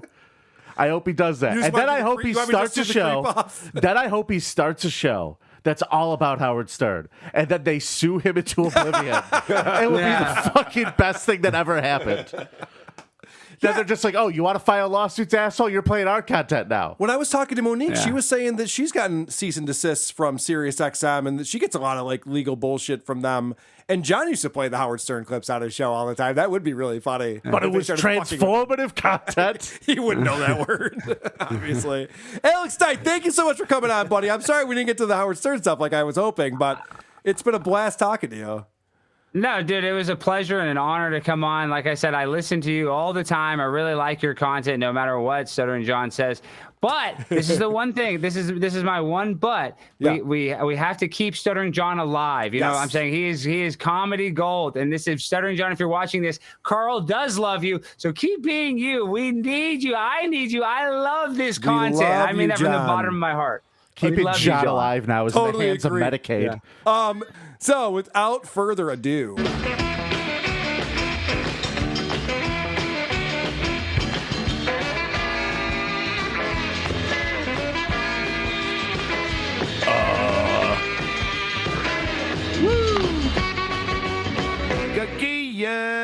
Big news coming down from Stuttering John. Down the pike. He was supposed to perform at this comedy club in early July. It was canceled. And John has announced that he's retiring from comedy. What? No. Come on. And the way he starts off this episode. What's comedy gonna do? Maybe all of comedy is over now. I'm not sure. The way he starts off, I've never seen John more somber to start an episode of the Stuttering John podcast. Because he's always like, welcome with your world famous host. He's all proud of himself. And you got to see this strange paper shirt he's wearing. Welcome, everybody. Oh, my God. Look at that. Welcome to the Stuttering John podcast. This is your favorite world famous host, Stuttering John Melendez, on a somber morning for me. There's the link if you want to donate, paypal.me/John Melendez Inc. Is he on a CNN set? Yeah. Look at that background. Well, the background is not high def. That's been You pointed don't out many think so? times. He could get a better photo of downtown LA than that. It looks like it's made out of Legos. It looks fucking fake as fuck. All right, so John starts off his show saying that he doesn't care if you trash him. He doesn't care if you go on Reddit. And the Dabbler's anonymous. He calls out the subreddit by name, which he does Promotion. care. Because recently he showed his email inbox by mistake on his show. And you can see in his inbox, he's emailing Reddit trying to get threads and whole subreddits taken down. He's asshole. DMCA striking all over the internet. So he's like, I don't care. It doesn't matter. And then he's talking about Ryan Sharman. Now, Ryan's been on this show. He was a moderator for Stuttering John. And if you remember when I was teasing he'd come on the show, John was going, "Oh, Crying Ryan's going to go on that loser show." And it's like, just say Lying Ryan. Like it's built in. But yeah. So this is him talking about Crying Ryan. Then Ryan says to me, "Well, I guess I shouldn't be a moderator then." I go, "Okay, if that's how you want." All right. Amicable departure. Now he spends his life on trashing me. Every living moment on trashing me. And this guy has children.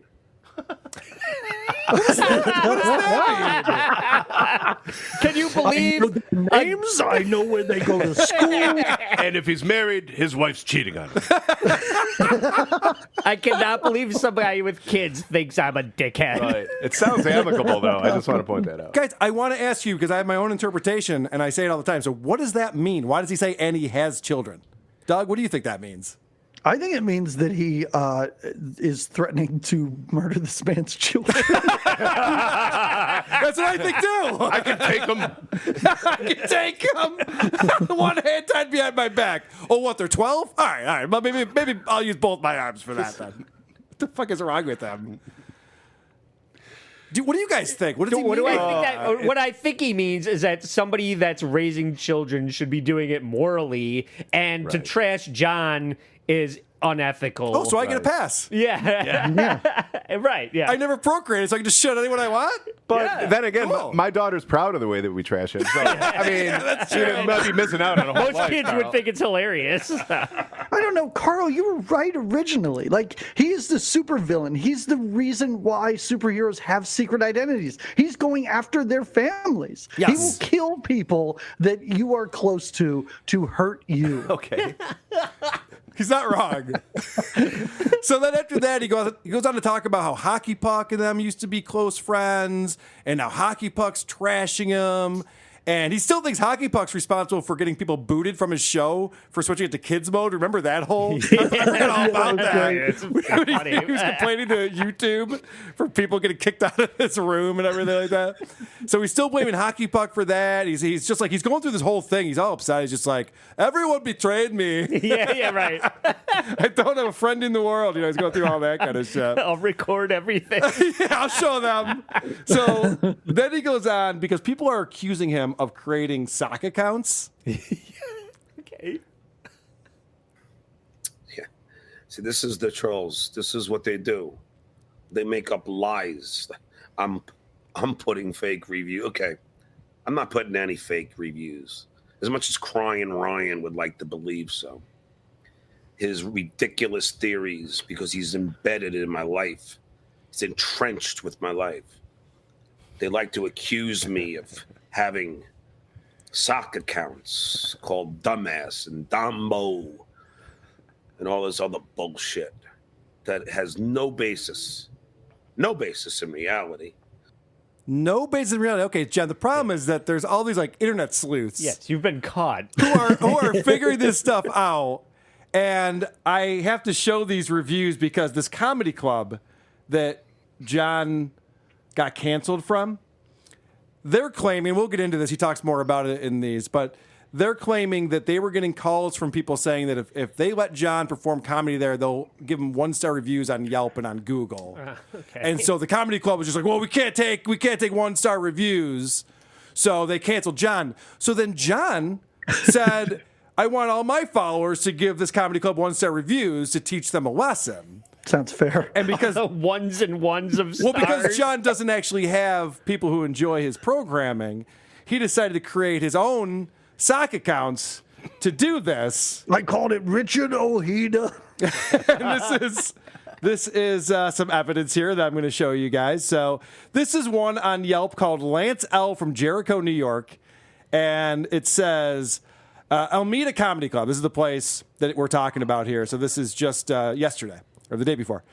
I really wanted to have a great time, but the service sucked. The place reeked of dog shit and smoke. The food made me want to vomit. Why are they letting dogs smoke there? 1-star review. And the reason why we know this is John, for not just this reason, but more to come, is that the only other review from this guy, Lance L., is for White Plains Comedy Club. Gums. Which is, yes, where Frank works, the boyfriend Mr. Gums. of Chrissy Mayer. And he wrote, 1 star, just awful. If I were you, I'd avoid this place like the plague. So articulate. Well, remember the smells avoid like this dog place shit. like the plague thing, all right? So let's look at more of what Lance L. has done. I apologize. It's not just those two. There's 2 other ones. There's this Hollywood Motor Corporation that he says he enjoyed. 5 stars. Yeah, that's a 5-star. And then Schwartz Accounting. Didn't smell like dog shit. I don't care to use these guys after they promised to do my taxes, yet then balked and never returned my phone calls. And then at the end he says, you should avoid this place like the plague.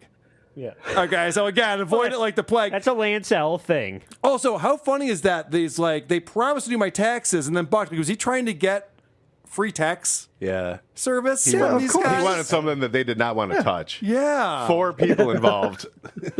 But I want you to, okay, so remember what we're seeing here. So that's Lance L. Now let's move on. They told him that if he makes under a certain amount, he doesn't have to file taxes. Right? Yeah, they're like, sir, there's no taxes to be paid here. The government owes you money. So that was Lance L. This is Mark J. Now, Mark J. is from Massapequa, New York, which is where Stuttering John is from. And in this review from this is March of this year, Malibu Wine Hikes, he says, I am Stuttering John for both the Howard Stern Show and Jay Leno. I took a date on this beautiful hike and strongly recommend it to anyone looking for a good time and some outdoor exercise as well. Kurt, the tour guide, was great. Okay. Next one is this rental car in Miami, Florida on February 28th, where John was in Miami at this time. I never usually write a review on here, but this time I will. I am an NYU graduate, have 2 degrees, but I've not experienced such incompetence and smugness in my life. They required a $500 deposit on only a credit card. They also required not only your insurance cards, but a complete list of all that is covered on your plan. This was not clear when I made a reservation, but the woman that helped me had such a condescending, smug attitude that I had to write, avoid this place like the plague. Yes, it's in a shady area, the outskirts of the airport. Don't bring your kids when you go there. Right. I have not experienced such incompetence and smugness outside of my own podcast. Yeah, I know. And then, once again, this is a different person, Mark J. and Schwartz Accounting. They don't return texts or calls. Even after knowing them for 20 years, Michael and Larry are disingenuous brothers void of compassion. Jeez. So, and that's from 2018. In 20 years, you would have figured that out before now. Right. So obviously, these are John's sock accounts. Now I got one more for you here. Is again Mark J. Alameda Comedy Club, worst comedy club ever. Food sucks, comedy sucked, bad atmosphere. And then this person also has a Malibu Wine Hikes 5-star review from the same day. So John has all of these different accounts that he's going on Yelp and putting on these reviews. It's provable at this point. Yeah. And this is amazing because Ryan Sharman actually pointed this one out to me. You guys are going to love this. So when I was on with Monique and we were doing the interview with Radio Gunk, there was a person who was commenting in real time named Dan Fogel. And when we were talking about how Ryan shared with Monique that John called her a cunt, a two-faced cunt, actually, because John goes, I never mean-mouthed her. I never said anything bad about her. And then she's like, well, I don't know. Ryan showed me a DM, a screenshot where he called me a cunt. So Dan Fogel says, you expected SJ to remember something from 3 years ago? LOL. Now, this is what's amazing. This Dan Fogel guy, because John showed his email inbox on a recent broadcast. And check this out. No. Security alert for Fogel122 at gmail.com. So there it is. John's setting up multiple email accounts and sock accounts. And he can't get out of his own way. It really is something else. Oh, by the way, here's the Reddit support regarding DMCA. We will review it and follow up with you. So as soon as we're done laughing, we will review it and follow up. From June 9th. So John is... Do you think you first tried Dan Fogelberg, but it was taken? Yeah, I was wondering that. Holy shit. All right. Where were we? I had to get through all of that. It's too funny. Jesus. So let's remember that this is the second gig that John's had canceled recently. It was the Mesquite Street show where the trolls threatened violence towards women, and that's why they had to cancel him. I told my agent from Golden Artists Entertainment to warn Mesquite Street and Corpus Christi that my trolls would do their best. Slow down. His green hair is blowing in the wind. Such diction, too. My agent didn't warn them.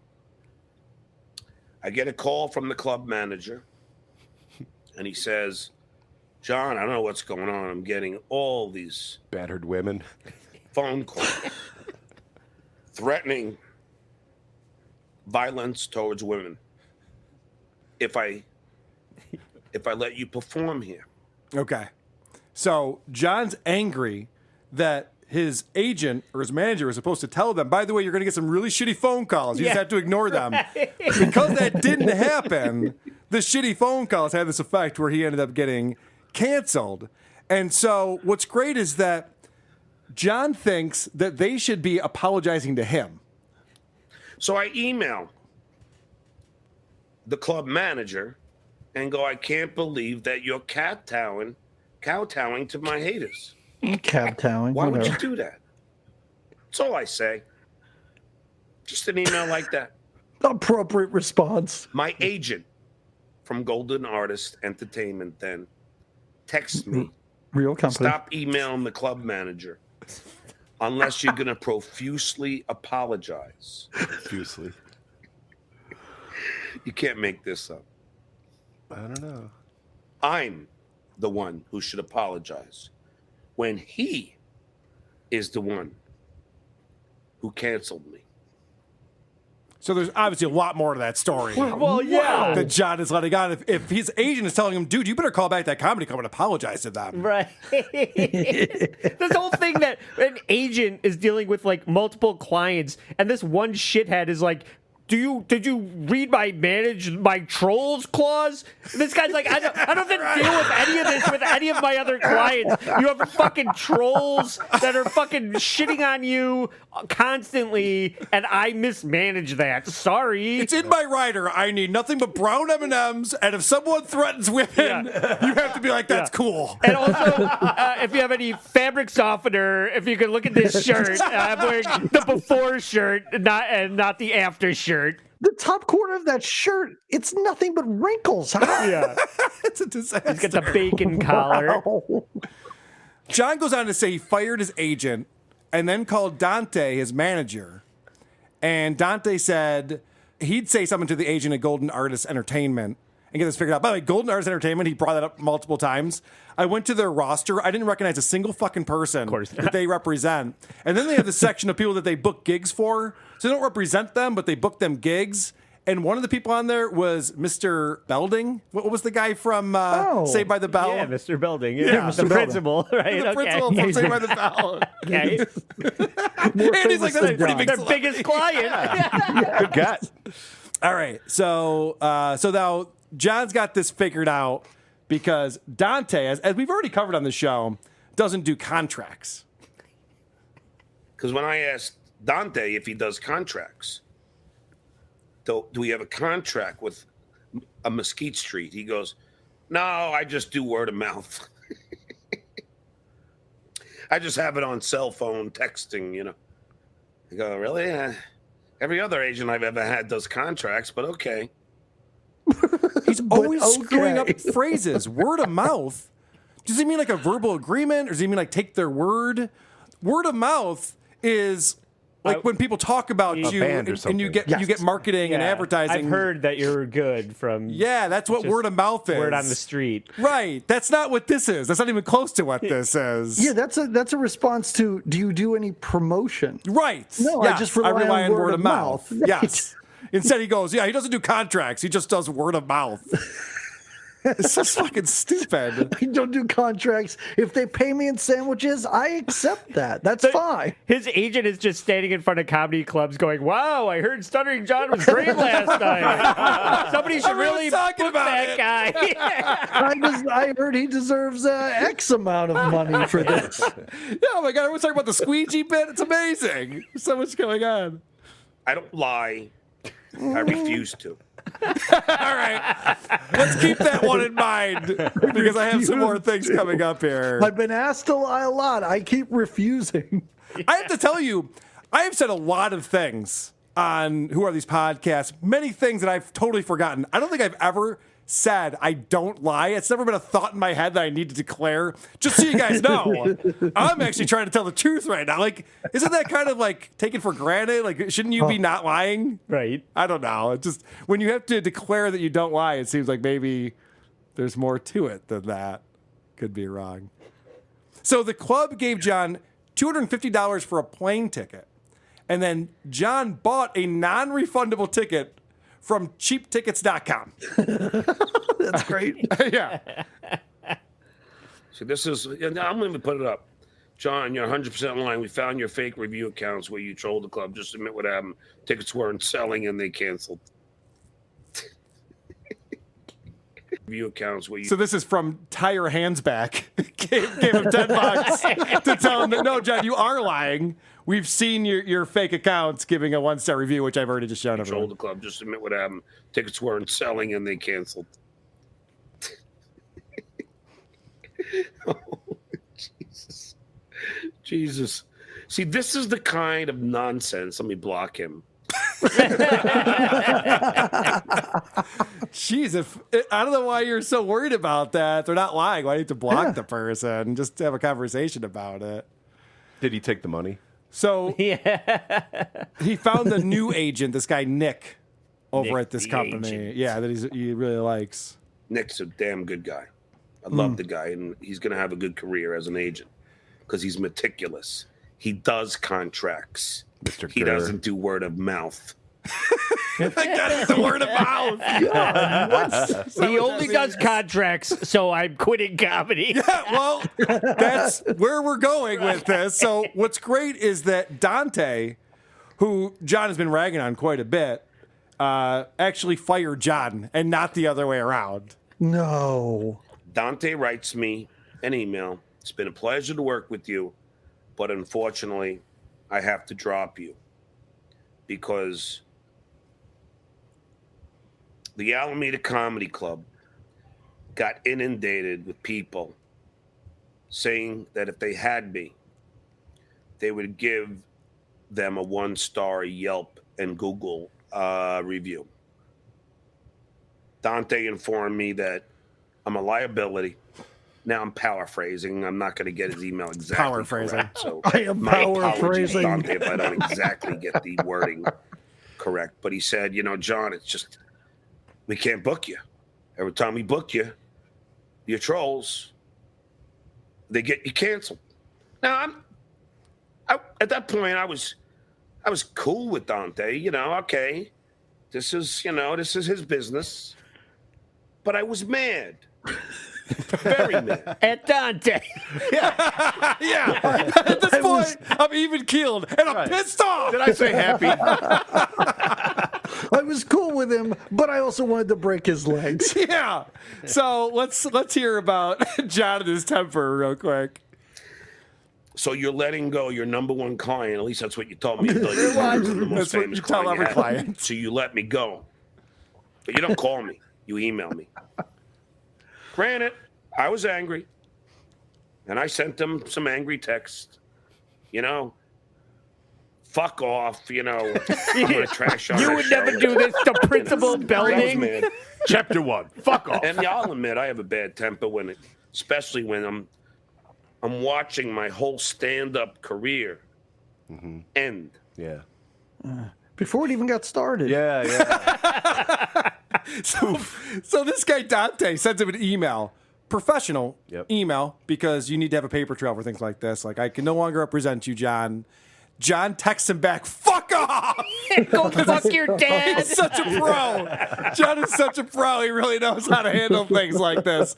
And what I love is that John is always the victim. Always. No matter what happens, it's not his fault. He's the martyr in this case. I am the victim here. Jesus. I didn't do anything. That sums up John. Yeah. That sums up to a T. I am the victim here. I didn't do anything. Yeah. We just saw he was fucking with the club. Right. That canceled him. Yeah. And listen, I actually have heard that what he's saying is true. That there were people who were calling the club to cancel him, which is, again, That's a shame. I do not condone. No. I hate when people fuck with people in real life. Observe and report. There's no reason to fuck with Stuttering John's life. He's fucking his own life up. Yes. Yeah. Right. Yeah, don't fuck with him. Don't fuck this up for do us. anything like write funny jokes. I didn't do that. I didn't do anything. As you said last week or Sunday, like allow him to perform. It's amazing. Yes, correct. And I don't understand this thing because we're going to get into that in a little bit. Where now they're blaming this on me and this is my fault that his comedy show got canceled. And guys, you know I would never tell you to get this guy's show canceled. I like to perform. I don't want to get canceled for any reason. Yeah. And also, every time he does something, it's content. Right. Yeah. Why would we want him to stop doing stuff? I don't want to discourage this guy. I want him to like embrace showbiz. I think he's still part of it. Yeah. Mm-hmm. If you're the person that thinks that calling a comedy club and getting his livelihood squashed is helping the show, that's not helping. Yeah, and honestly, I don't think that these are WATP people who are doing that because I've been saying this all along. You don't fuck with people in real life. As you guys know, I did a whole episode admitting defeat when thousands of people tried to get my job taken away from me and ruin my life. So I hate it. Yeah, that's not what this is about. No, that's not correct. what the show is about. We call it the job lynch mob. And it's not cool. It's not appropriate behavior in any way. So now that we've said that, let's get back to John. That needs to be a disclaimer at the beginning of every fucking show, apparently. I guess so, because you'll hear it in a little bit. They're accusing me of shit that's not true. It came up in the last episode or whatever, where he's kind of like laying the groundwork of damages. Yes. Yeah. That's kind of what this is. They're working on a lawsuit against me. Yeah. That's what this and is. he's like, oh, I can't even perform comedy anymore. Yep. Oh, yeah. He brings up multiple times. I lost thousands of dollars because of these two shows. Sure and Kevin from Why Do I Podcast is ragging on me. It's because of Carl and not because I'm not funny. Well, listen, if people are calling clubs and getting it and fucking with them, then that's, not cool. Yeah. If you need to be told. Although I will say this, though, too, because this is what's so weird. I don't know if I said this on the podcast or not, but Dave Smith came to Rochester to perform at Comedy at the Carlson, and Antifa was there to protest him for being anti-Semitic. Now, Dave Smith is Jewish, so they're ridiculous. And in fact, there were 3 comics on the bill, and all 3 were Jewish. And self-hating. Yeah, and they're all out there calling them Nazis and stuff. But there was 40-plus people out in front of the comedy club protesting. News media showed up, and the comedy club let the show happen. If you're a comedy club and someone calls it, I don't like that comic that's coming in, you're going to cancel it? That's why that doesn't make sense. Doesn't make what sense. He's saying it doesn't make sense to me. Sense. It's a weird thing. It's a weird precedent to set. And also, for one thing, yeah, we're begging him to come to the Carlson. Yeah. If John wants to fucking book a gig, he's got one. The comeback tour. Yeah. Coming back to comedy. I'm the comeback king. All right. Anyway. So remember he was bragging about how he has this new manager or agent that deals with contracts? Right. Because he was so proud of himself. Even the last episode we did, he's like, now I do contracts. So you can't cancel me anymore. They're written in crayon, but it's a contract. This didn't work out. Golden Arches Alameda Entertainment. Comedy Club. Oh, this is the best part of it. I'm sorry. So, not only do they breach the contract and cancel me, not only do they not offer me the half of the money, which was in the agreement, in the contract that they signed. $60. They also have the audacity to ask my agent for the $250 back for the flight. Okay. I kid you not. I have it all on text. Oh my God. Yeah, I believe all of it. Yeah, they're going to breach their contract. Yeah, it happens all the time, John. Sorry. You know, small claims court is not a big deal to people. They're like, what are you going to do? Sue me? I owe you what? $2,000? Who cares? Neither is $250. It's not a big deal. I love that. He bought a non-refundable ticket. He's out $250, and he's so pissed about it. It really is amazing. All right, so in this next clip, this is incredible. This clip right here is probably what sums up everything that's happened over the last few days. Because as you can see, people are saying, John, you have sock accounts. He's going, no, I don't. You guys are lying. I don't lie. And then he pretty much admits it right here. This guy is now he's saying that I have sock accounts. It's just amazing.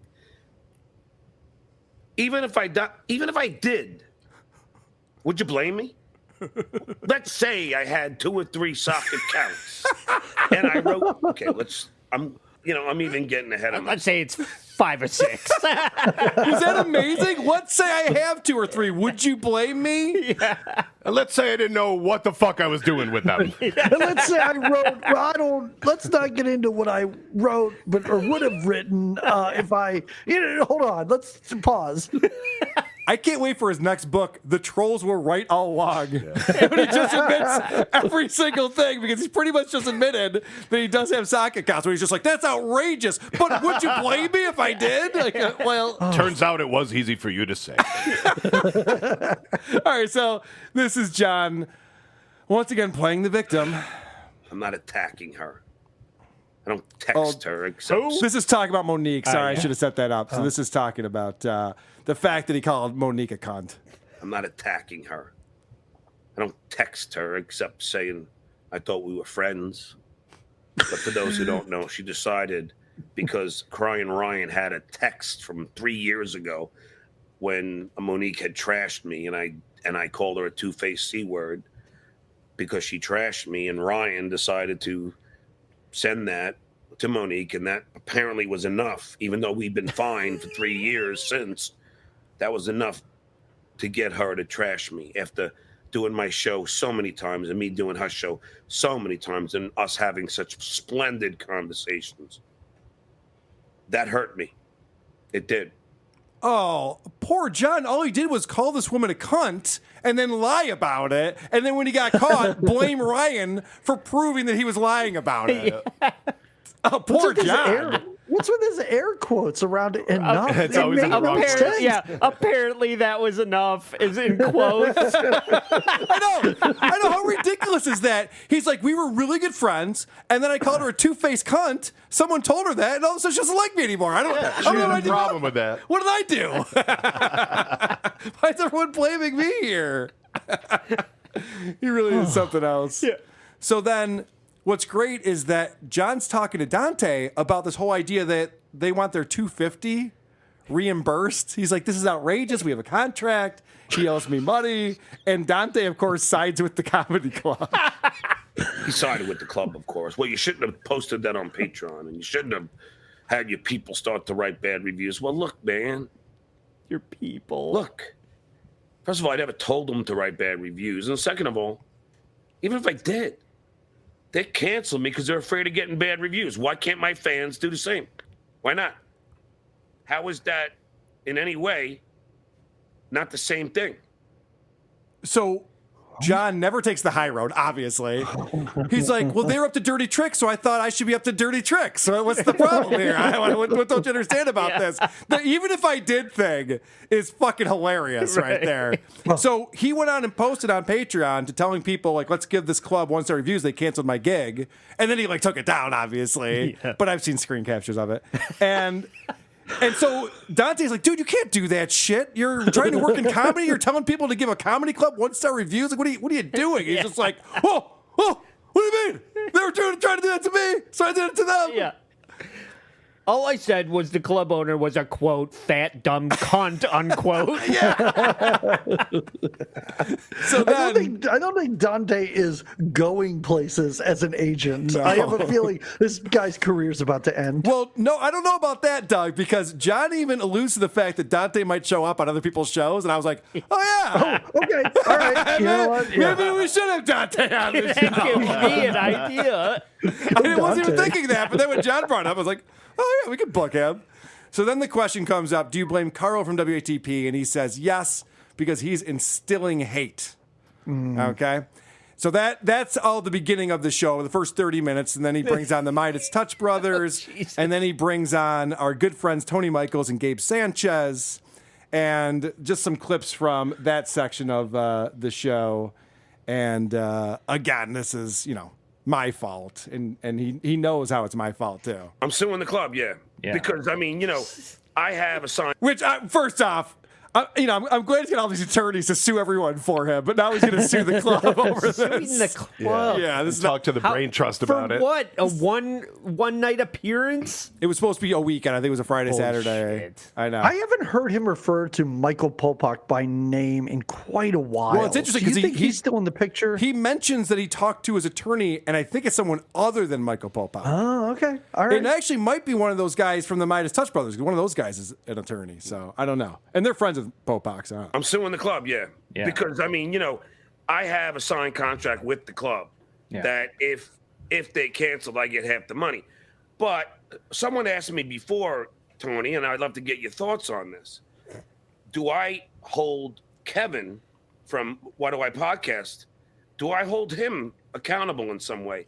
And the answer is yeah, because he started this whole hate on me, and he kept that going and kept that narrative going to where he has his fans. And I know this just from all the texts I get in the Instagram, all with his dumb show title. And they come after me.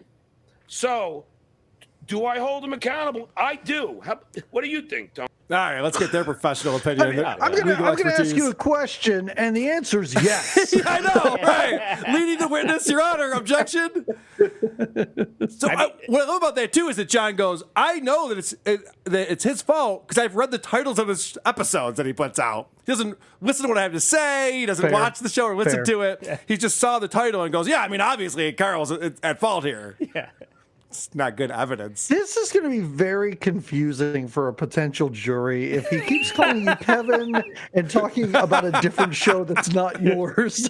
Yeah, Carnival Electric ends up going to jail. I am not trying to give John any advice, but I would be wildly confused if I was hearing any of these clips. It's so confusing. I'm not even doing a good job presenting it because there's so much going on. It's all over the place. So John asked the question, and Tony thinks I am accountable because I haven't been saying don't harass him. Not true. These guys don't know what the fuck they're talking about. And then let's listen to Gabe's legal expertise. He's a good attorney, too. That is where you begin to do stuff. You begin to say stuff. You begin to take attacks against someone like yourself or anyone else. Those things become actual personal wounds that can be then. Notice how Heidi Rose put up or commented, we'll give them a 1-star for canceling you. And John put that up. This is John controlling that. He doesn't put most of the comments up there. He decided to put that up on the screen. Yeah, it's not a super chat. That's not a super chat, but he wanted everyone to see that Heidi saying, hey, we should give the comedy club 1 star. So John's still up to no good, by the way. All right. Have you guys made any sense of what Gabe's talking about so far? He's not making any fucking personal wounds. Trace back to financial incentives. Now, whether, Kevin made the phone call or not, like you can argue that all day and argue that all day? I'm not calling comedy club. What the fuck are you talking about? Whether Kevin made the phone call or not, you can argue that all day. Gabe, I don't go around and calling comedy clubs trying to get people canceled. I run a very successful podcast over here. You fucking nuts? Submit your phone records. He has no idea what he's talking about. Again, this is what's so frustrating about watching these two asshats is that they talk about me and they have no idea what they're talking about. But it doesn't stop them in any single way. It fuels their fire to not know anything about me. Now, whether, Kevin made the phone call or not, like you can argue that all day. And I saw someone in the comments be like, well, you have to prove that Kevin made the call. sure, that's one thing. However, if you're someone who has a show that is primarily dedicated, and if he wants to argue, we only do some content about John. Every show is about me. Right. Regardless, if you have a show where your content is solely dedicated to attacking or roasting, as he said, whatever, and you think it's a joke, but your followers are unable to decipher the jokes. That's right. From animosity. That's where a problem begins to happen. And I think that is where the real case is led because Kevin is going to have to answer some questions about when you knew these things were happening and John brought it up about a previous show or other gigs that he had that were canceled because of these trolls, and you did nothing to either say something, you did nothing to either close down the community, maybe suppress the amount of content you're doing that is actually criticizing John or goofing on John or whatever, then there is a bit of a responsibility there. You're allowing people to attack and you're not saying anything. Wrong. That is absolutely wrong. Proved over and over again. Wrong. What are you talking about? I've never said anything. I've said many things many times not to fuck with people. But these guys have no idea what they're talking about. Yeah. So they're building this whole case that's built on nothing and having this whole conversation. Like, do a little bit of research if you're going to do this. Mm-hmm. This is, by the way, this is borderline slander. What Gabe is saying right there is borderline slander, right? Yeah. I think building a case is very generous. Yeah, well, I know. That's a pretty good point. I don't think Gabe can prove that mustache is not just a dirty Sanchez. I mean, I'm pretty sure he's just shit smeared on his lips. And I like that he also says that I know that this gig got canceled and I didn't do anything to shut down a community. I don't control Dabblers Anonymous. I didn't set it up. I have nothing to do with it. I can't shut it down. Yeah. I love when people act like I have control over everyone on the internet. I have no control over these people and what they do. So you're just following orders then, are you? What do you want me to do? All we've done is pointed out that Stuttering John is incompetent and it's hilarious to a hilarious degree. Yeah. And a lot of people agree with that. And honestly, if I had to make an assessment, I would say we've had more people influenced by this show who go and support John. Maybe for the wrong reasons, but they support John financially. I know I have. I know you have. Yeah. People have bought cameos. People have done super chats. Mm-hmm. I have people in my family who subscribe to him. Yeah. Literally. I see when he puts out a Patreon. People in my family subscribe. So literally, these guys are explaining that I want to ruin his life. Going to shut down. It's just the opposite. Right. It's really just the opposite. But guess who else's fault it is? Shuli Egar. Shuli said that he's going to be, after we talked about his fake Twitter followers, he said on one of his shows that he's going to be relentless towards me. So a friend of mine is speculating that Shuli had a lot to do with this. Okay. A friend of mine thinks that Shuli called the club. Well, then let's sue him too. Why not? I think he should have to prove that he actually has friends before we listen to any good of point. that. Is that outrageous that he would say that? Anybody that's listened to that knows that Shuli meant roast jokes. Like, of course, yeah. He's going to be viciously funny at your expense. And by the way, that's what that meant. And he's already done it. Right. He's already got He's well underway. He's off to a good start. Yeah, he's off to a really good start. Yeah, he's not going to key your car. Right. He's not trying to send somebody to break your legs. Right. So Gabe continues on with this notion that silence is violence. Like, he's got this thing where it's like, if Carl's knows that your show's getting canceled, and he's not telling people to stop doing that, then he's guilty. He's like, I'm a comedian and I'm making jokes, and it's that subtle nuance of telling how I can roast someone or not, or whatever he might say, right? He's like, it's all a joke, right? It was just a joke. Calm down. Yeah. But not advising his followers to stop or to kind of understand what's going on, right? It becomes malicious. It is intentional. It is a traceable thing that comes back and says, did you try to do anything to stop it? Yes. Well, I told people it was a joke, but once it was brought up publicly and you acknowledged that John brought it up publicly, did you say anything? No. Gabe, I've told people not to fuck with John. John, on the other hand, has said, come to Pickwick Pub anytime after 3 p.m. and fight me. Yeah. John has said that multiple times. Like, if anyone's asking for people to fuck with him in real life, it's John, not me. If anything, this show has given him advice about make a better show. If you're funny, if your quality is better, if your research is better, people will stop making fun of you for how fucking incompetent you are. We're helping you. We're trying. And we're saying, don't harass this guy. And it's just like, what else do you need, John? Yeah. Why do you think I do those deepfake videos? It's a PSA. So you see this comment from Shorty One. It says, I saw that Carl dude said he doesn't want anyone to mess with his band's gigs, yet he encourages trolls to bother John. All right, so this is just like, whatever, a made-up thing that somebody that's posted. fabricated. And, of course, they're going to read that and just assume that, oh, well, Shorty One knows what they're talking about. Look at that comment. Look at that comment below, though, guys. It says, "I saw Carl." I saw that Carl dude said he doesn't want anyone to mess with his band's gig, yet he encourages trolls to bother John. See, here is where he can be held accountable. He has a Discord on Reddit off of his, Why Do I Podcast site that is dedicated to trashing me and trolling me. So there is where he can be accountable, because he's now has a whole site dedicated for all these haters to gather. I have a Discord server that I didn't set up. It's not mine, but it is dedicated to the show. It's not on Reddit. And there's one channel dedicated to Stuttering John. One channel out of what? Over a dozen, right? There's probably like 24 channels in here. Right. And John says, well, he's making the case. There you go. And it's dedicated to trashing John and Reddit, which I also didn't set up. John, when you have a successful show, people set these things up for you. I know you have no idea what that's like. Right. But that's what happens. And I don't have control over what people say. All we do is point out you guys suck at podcasting and hygiene. And research.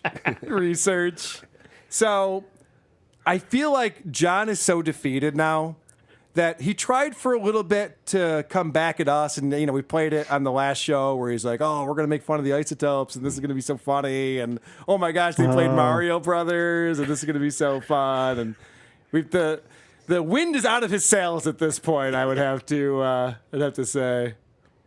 Do not try to cancel anyone's gigs. Correct. That's not what you should do. What you should do is to go laugh at their content, because the Isotope stuff is fucking totally laughable. It's hilarious. It's hilarious. Well, I want to have hilarious. I was gonna have you guys on to goof on it, but at this point, it's just like, it's like, I'm damned if I do, I'm damned if I don't, because this guy loves the attention. You know what I mean? All right, so he's given up on that idea of making fun of the Isotopes. And what John's understanding is that, yes, I do encourage him to do that because I have a sense of humor about myself. Yeah. Like, I can take a joke. Respond in kind. Right. I could take a joke. If they went on there and they didn't like the way I formatted my song structure, we could have a discussion about that. No, I put in the bridge after the first chorus. I thought I would change things up. Can we have a discussion about that? No, you get no say. You're the bass player. Damn it. But if John wants to say something. So John's so defeated now. He's just like, yeah, no, I thought it'd be funny to make fun of them, but it turns out that they're always funnier than us. Yeah. So it doesn't matter. The more we talk about them, they just review it, and then we're always the butt of the joke. So it's not working. I love it. And if you guys were better friends. I did not expect this to be the reason he gave up comedy. Like if you had asked me, I would have thought like late stage liver failure, something like that. Yeah. Not this. Yeah. Well, somebody was talking about this, and they're like, "Okay, we're into Act 3 of the Stuttering John story now. Yeah. How is this going to end?" And it is one of those stories where you're like, it could go a couple different ways now.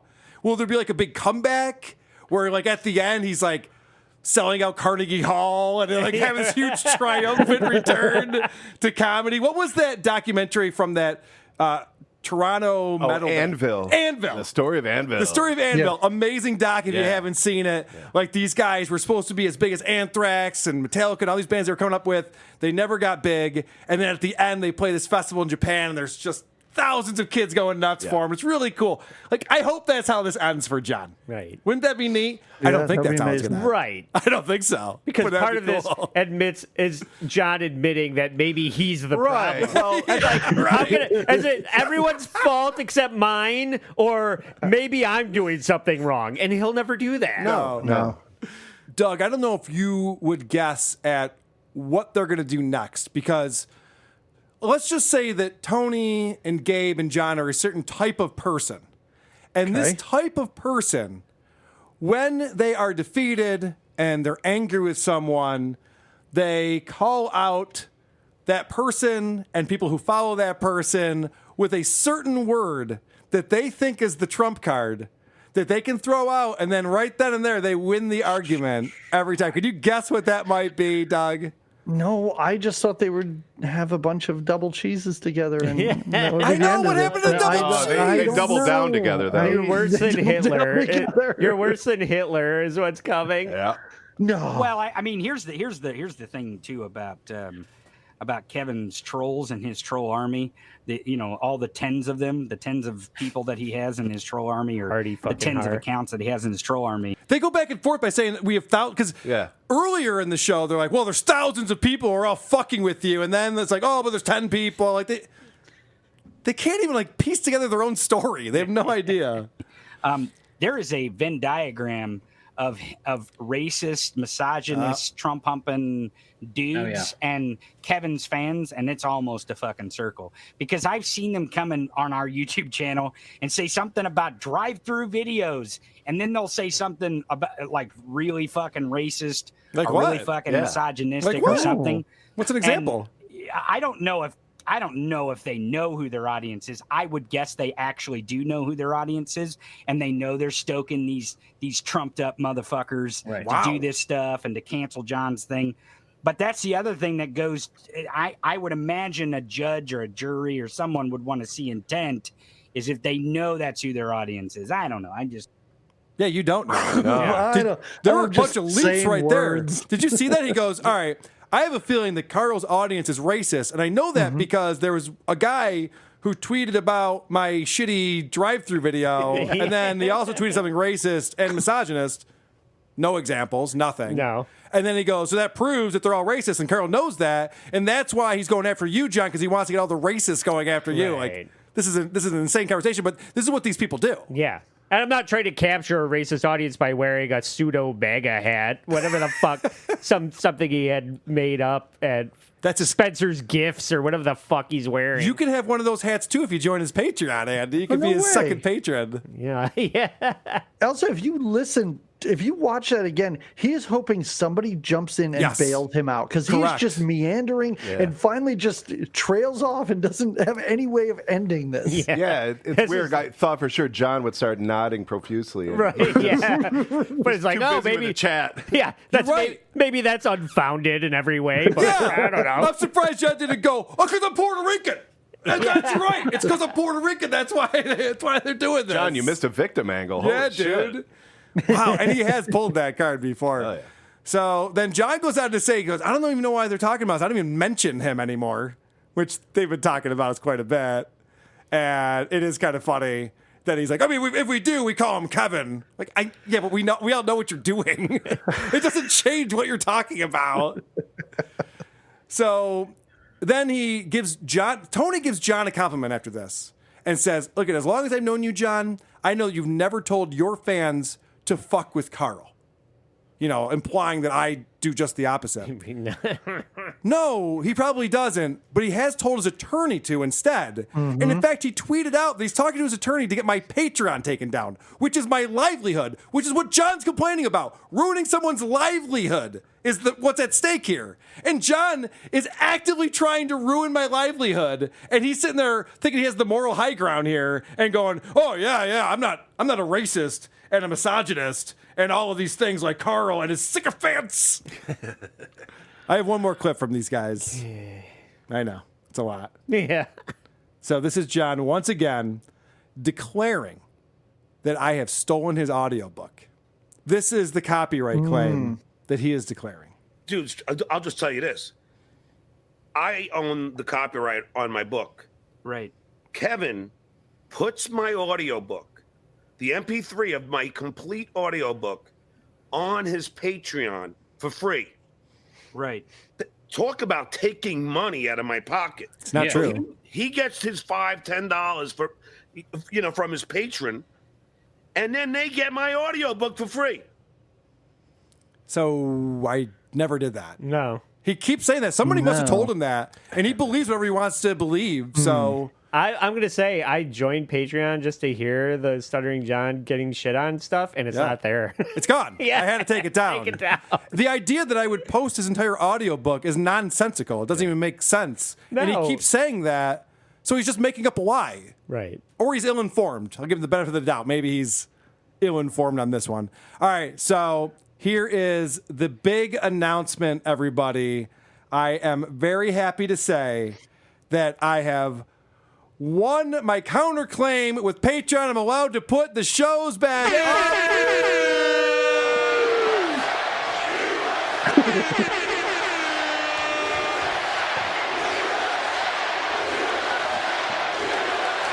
That is correct. Later today or tomorrow, whenever I get around to it, I will be reposting all of the episodes that we had to take down. I've gotten the permission of Patreon to put them back up because there was no copyright infringement. John does not have a case. He might know it, but he's also pretty dumb, so he might not.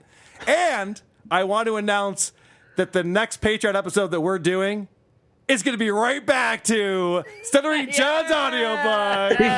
Easy for you to say. Let's get back on that train. I might even just post the entire book. Since he's already accused me of doing that, I might as well do that. This is why Vinny wanted to come over today for this announcement. Yeah. Because I read him the email thread on Monday after the creep off. He's like, holy shit, can I come over on Wednesday to talk about this? So this is very exciting, obviously. I don't think this is the end of this, but it's a very good step in the right direction. If people aren't on our Patreon, sign up. We'll be putting those 6 or 7 episodes back up. I've been wanting to hear the next chapters. Well, we're going to get on it for you, buddy. I have one more video that I want to play for you guys. It's another deepfake video. Because now that John has decided to cancel himself and his comedy career, I feel like we have to do it. Did he actually say? Was there a clip of him saying that he's quitting comedy? No, he texted it out. Actually, I'll read it to you. I'll read you. He sent a messenger pigeon. He texted it to you personally? He loves texting. He tweeted it. Let's see. Okay. I don't know where this shows up. Somebody sent me a screen grab. It's not a tweet, so this might be a Patreon message or something else, but it says, I am being canceled. He says, well, it's true. My trolls have managed to threaten violence towards women to get my Mesquite Street gig canceled in Corpus Christi. Now they threaten the Alameda Comedy Club with giving them a 1-star review on both Yelp and Google, causing that club to cancel and getting me dropped by Golden Artist Entertainment, my manager and friend. My stand-up career is over. These people will stop at nothing. I understand that being a progressive comes with its costs, but I never knew that the hate would be so drastic that it would cause people to fuck with my livelihood. Stand-up is over for me now. I am deeply saddened. Thank you for your support. This is so fucking amazing. People get canceled for being sexual predators and being racist. Stuttering John is the first guy that's been canceled for not being funny. That's why you're being canceled. And also, I'm sorry to point this out, but he's making this decision. Yeah. He's not really being canceled. Yeah, you're not canceled. You're walking away like Bruce Banner at the end of an Incredible Hulk episode. There was nothing to cancel. I'll point out one more thing. So when I did a show with Dick Masterson in Tampa, because he has so many haters, we couldn't announce where we were having the show ahead of time.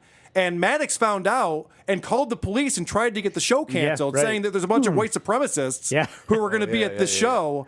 And also, Anthony Cumia has a show down in Orlando. They can't announce the venue until the day of the show because people will try to fuck with him and get it canceled. But they're still able to do it. John, if you have a following, if you're building a following and you think this is all because of your liberal agenda, then just be so good at that you can tell people, hey, book your airfare, buy a ticket, come to Orlando, and we'll announce it the day of the show. You'll know where to go, and there'll be a show there. Like, this is happening. Be a little savvy about it. Be a little savvy. Not that I think that's the right way to go. It sucks that anyone has to do that. But But it's not just Stuttering John that's dealing with fucking trolls. You know he doesn't know how to do anything. He doesn't know how to fucking book a gig. He doesn't know how to write a joke. He doesn't know how to be savvy about, showing up in a city I also and don't emailing understand- people about it. Why are you giving him advice, Carl? He knows he's lying. Like he knows this is all made up. He knows everything you're telling him. He knows he's unable to build an audience. This is all nonsense. This is all bullshit. And I hope he keeps doing his podcast. You know what it is, Doug? The reason why I go through all this is because I'm looking forward to the day when Chris and I are watching this being played in court. Yeah. We're just laughing our ass off and high-fiving each other. Yeah. Oh, that's a pretty good line. I missed that the first time. I was hoping that part of the discovery process is us watching his stand-up. Yeah. It's just going to be a bunch of TikToks, like Johnny Depp TikToks, and Carl laughing at the testimony.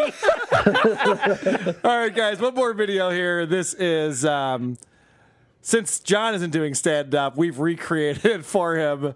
This is what a stand-up show might look like with Stuttering John.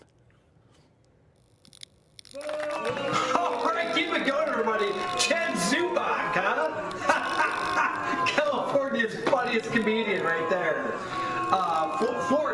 Florida's funniest comedian. Fuck you. Yeah, no, I knew that. All right, coming up at your headline, I'm very excited to introduce to you. You know him from the Howard Stern Show. No, it's not Artie. You know him from Jay Leno, Tonight Show. Ladies and gentlemen, let's make some noise for Stuttering John Melendez! All right! Get up here, John. John, come on. It's your turn now. All right.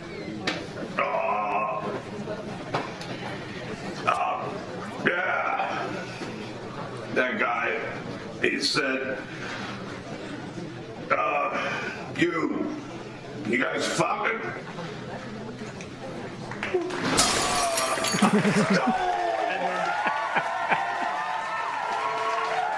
Stuttering John Melendez, give it up, everybody!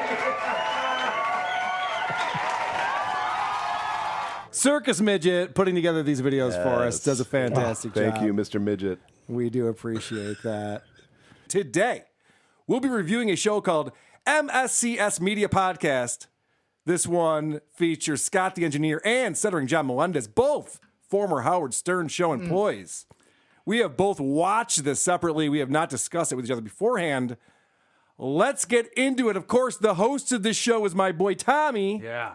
Now, would it be okay if I introduced MSCS Media to some of the listeners who, because we did the other ones behind on. Oh, have we not done this show on a regular episode before? No. Okay. So some of you guys are going to be meeting this cast of characters for the first time. So this is from their Facebook, and I'm going to try to use their capitalization, right? Okay. So MSCS Media Podcast, a very diverse podcast. Everything from education, true crime, astrophysics, mill, and then that's the end of it. So I go over to the Twitter and I'm like, boy, that's weird. Wasn't ready for that. I thought that was going to be a long list. I'm like, I'm about to strap in. That's on the top of the page. Okay, so, and this one is definitely not written by him because it's capitalized correctly, even though there's no punctuation. Anyway, MSC's Media Podcast, interviews with unique, interesting individuals from all sorts of backgrounds. Everything from educational interviews to individuals who and that's the end of it. I'm like, this guy's not social. Okay. And then even the episode title. So just listen to this fucking title. Yeah. Stuttering John, Scott the Engineer. After years on Howard Stern, they reunite. Yeah. It's not even close to a sentence, and it's not interesting at all. And Right.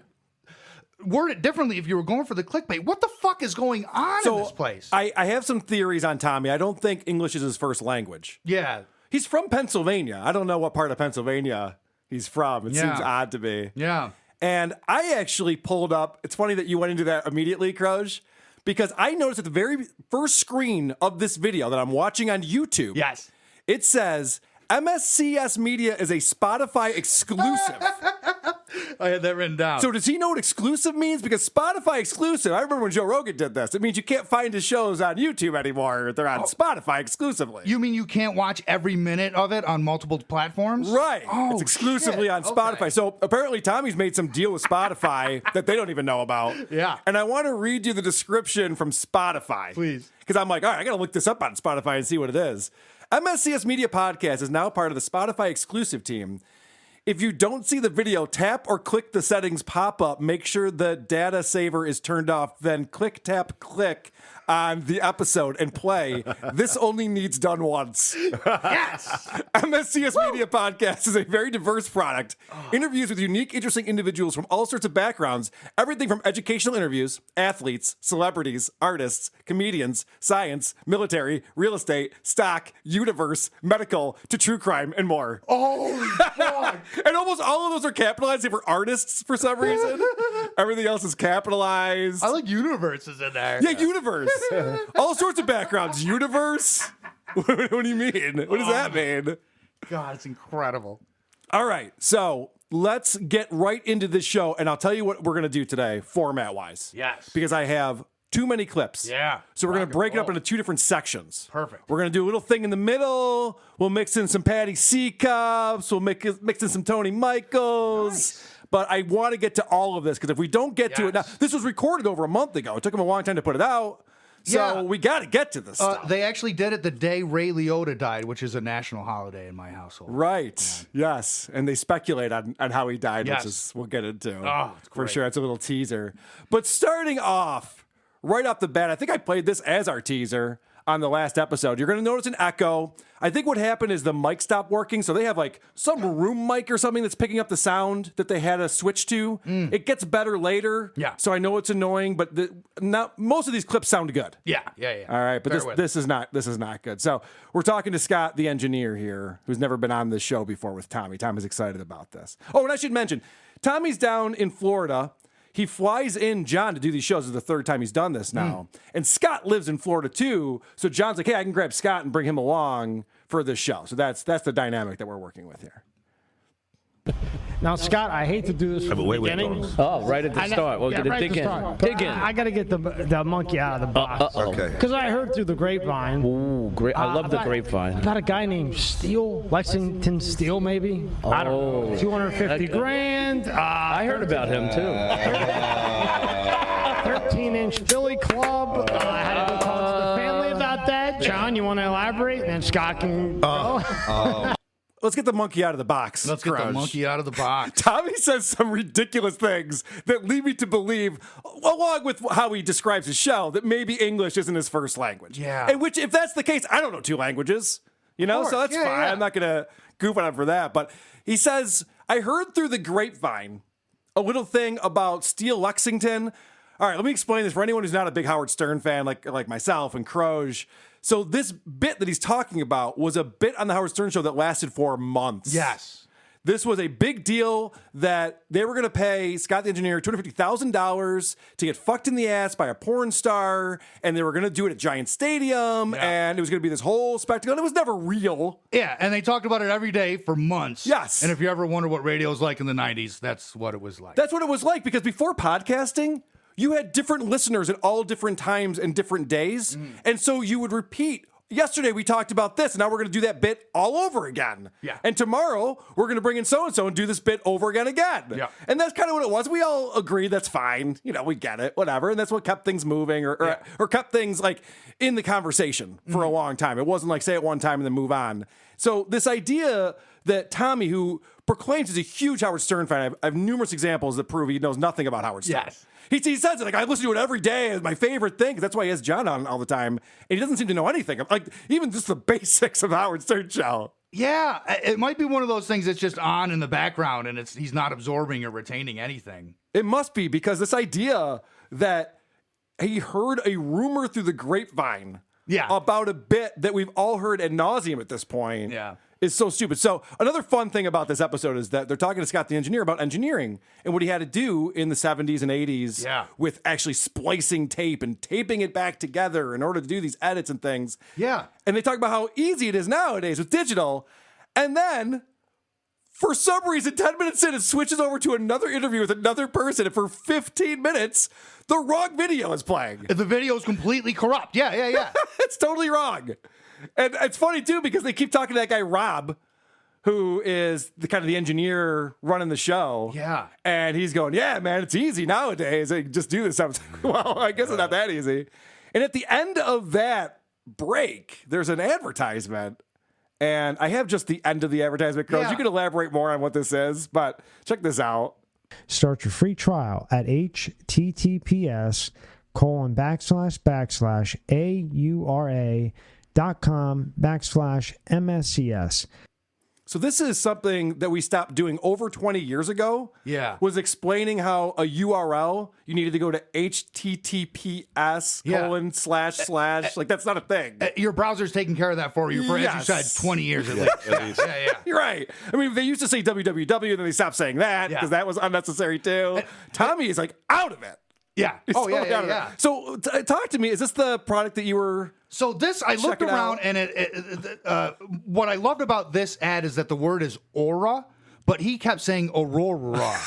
You're right. I didn't pick up on that. Aurora. Like he can't say the word aura, which is weird if that's your sponsor. The one I loved, and we didn't get it, which is fine. It's he does an entire read for Monster Energy drink. Okay. But just picture in your head this guy reading copy about Monster Energy because he's like, there are so many types of Monster Energy. There is strawberry flavored. There is raspberry flavored. There is, whatever the fuck. And then he goes on to say, go to monsterenergy.com/US/MSCS. Oh, okay. And I'm like, what the fuck is that? So I head right there. And it brings you to the Monster homepage, but nothing's branded on it and nothing's for sale. So it's like... Oh, so it just redirects. So it's not a vanity URL at all. So it doesn't do anything. Yeah. It stays there, so it doesn't redirect or anywhere, but it doesn't mean anything. Okay. So then I typed in the same URL, but I did /WATP, and then I did /go fuck yourself, and then I did and they all go to the same and they all go to the same place. Okay. And there's nothing for sale on it, so there's no reason. You know what I mean? Like it's like a video of like, hey dude, check out this cool snowboarder who likes Monster Energy. Like I'm sure people are fucking rushing right there. It's interesting because I wonder if Tommy talked to John about like, hey, I don't have any sponsors or advertisers. John's like, oh, that doesn't matter. Just pretend you do. That was just read ads. That was my point. Is that the Monster Energy was definitely not real. This doesn't seem real, but I couldn't tell from the URL. And then there was another one that was just some fucking like vitamin supplement or whatever. But then along with the Spotify exclusive, none of them make sense. None of them seem official or have a promo code or have anything that we would identify as an actual advertisement. I think this is all as real as his inflated viewership numbers. Oh, yeah, let's talk about that real quick. So this video has 500,000 views on it right now. Which is stunning. That's half a million people. It's Stuttering John and Scott the Engineer. Mm-hmm. And Stuttering John does shows with Grillo, and he does shows with Casey Armstrong, and these videos have a couple thousand views max. And like people aren't that interested in guys that were on the Howard Stern show together in the 90s. But Tommy is such an incredible interview that even he did one that was a guy that won a contest once, and it had 250,000 views.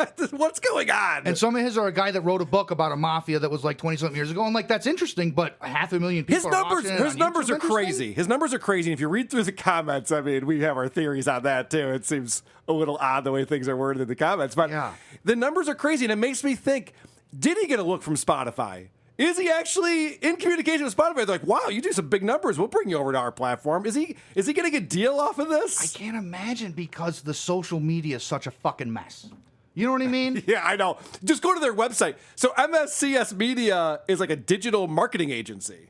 And when you go and read their webpage, it doesn't make any... It's just like what you were reading before. We're just like, we provide high engagement with consumers to break through... It's just like all these buzzwords. You're like, wait, what? What do you do? It's absolute word salad. But, I mean, just the idea that you would paste the sentence in and then not even go look at it to see if the whole sentence made it or you didn't notice there's a fucking... It's Twitter. Everything is a fucking character limit. You try to put a paragraph in there. It's crazy. The whole thing is... But I'm more offended by the fact that they're trying to be an SEO company or a marketing company, and they can't even write sentences on their own website. Like, why would I trust them to build my website? Yeah.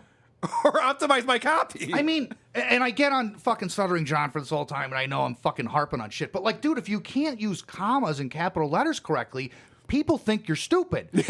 Normally because it means you're stupid. Yeah, I know. That's like 6th, 7th grade for most people. And like, you know, if some I wonder people what grade he teaches. Well, yeah, some people don't get it. And like, you know, if you got this age and you don't know how there, and there work or how fucking commas work, fine, that's great. But don't fucking get a job where you write shit for people. All right, so Scott the Engineer starts talking about very early on in the show how much money he made on the Howard Stern show. These guys are obsessed with this. So in the first 10 minutes, they get into the money from 30 years ago. From 30 years ago. So he says, In 2005, he was making $90,000 a year. Mm-hmm.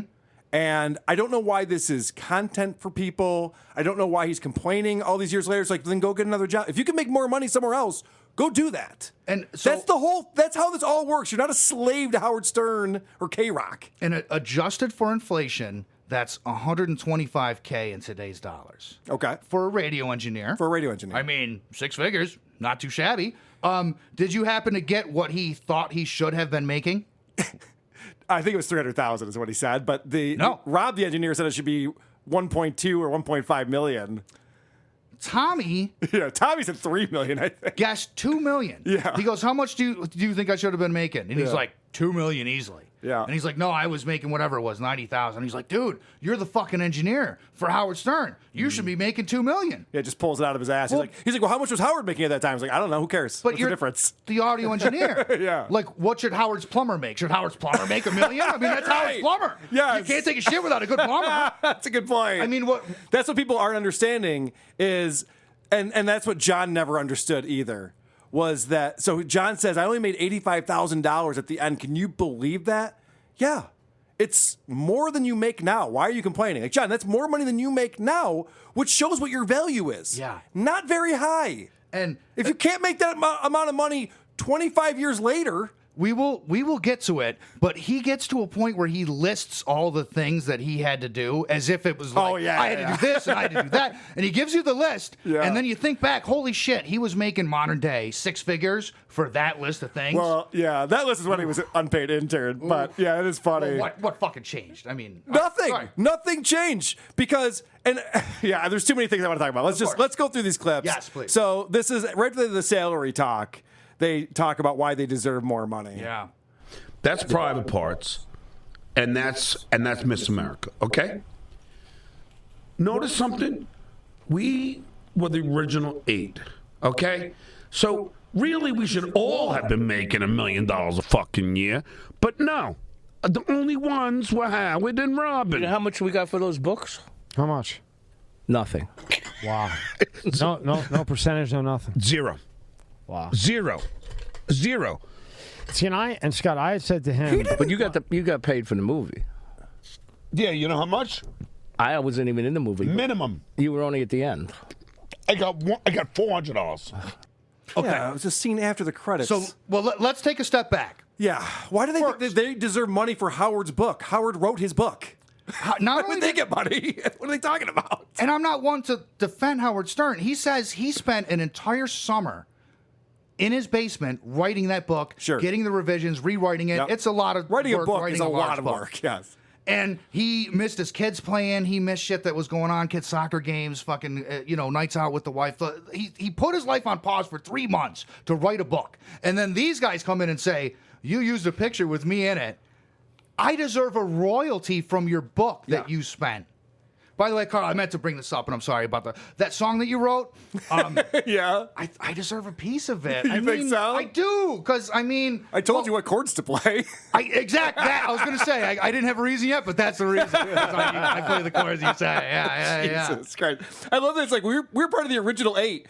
Well, what about the person who was hired right before you? He's like, well, I was part of the original 7. So why the fuck am I not getting it? Like, what does that mean? What does that have to do with anything? These guys don't understand how business works. They don't understand anything about life.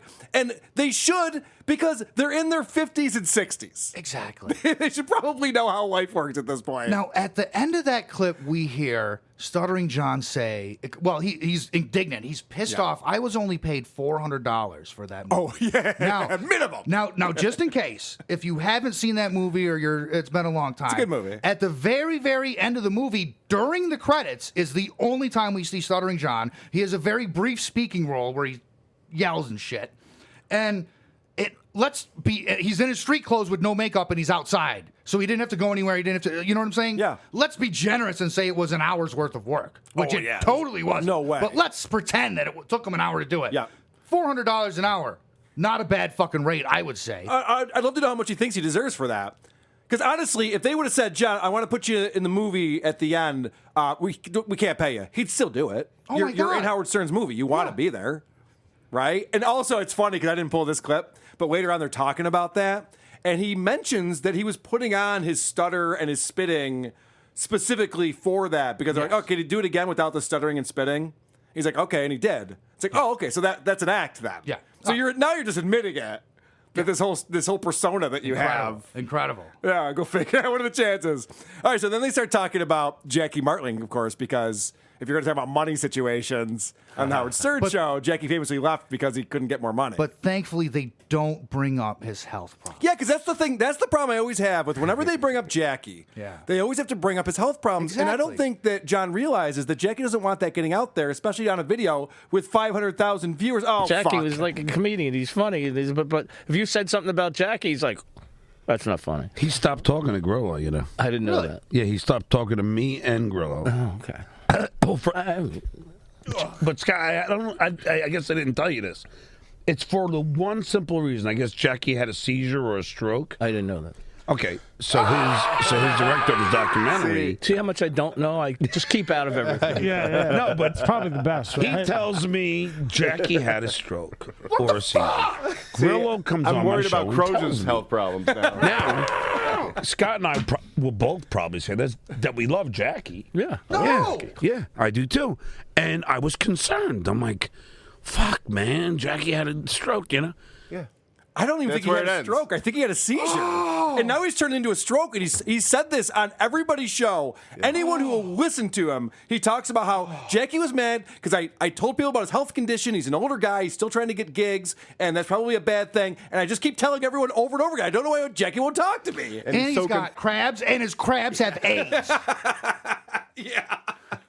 I was just going to say, he's so concerned he doesn't even know what really happened. No, yeah, he doesn't even know. He doesn't know if it's a seizure or a stroke. Now he's just calling it a stroke. Yeah. Which I remember the first story was a seizure. I don't know. But it's like, Jesus Christ, John.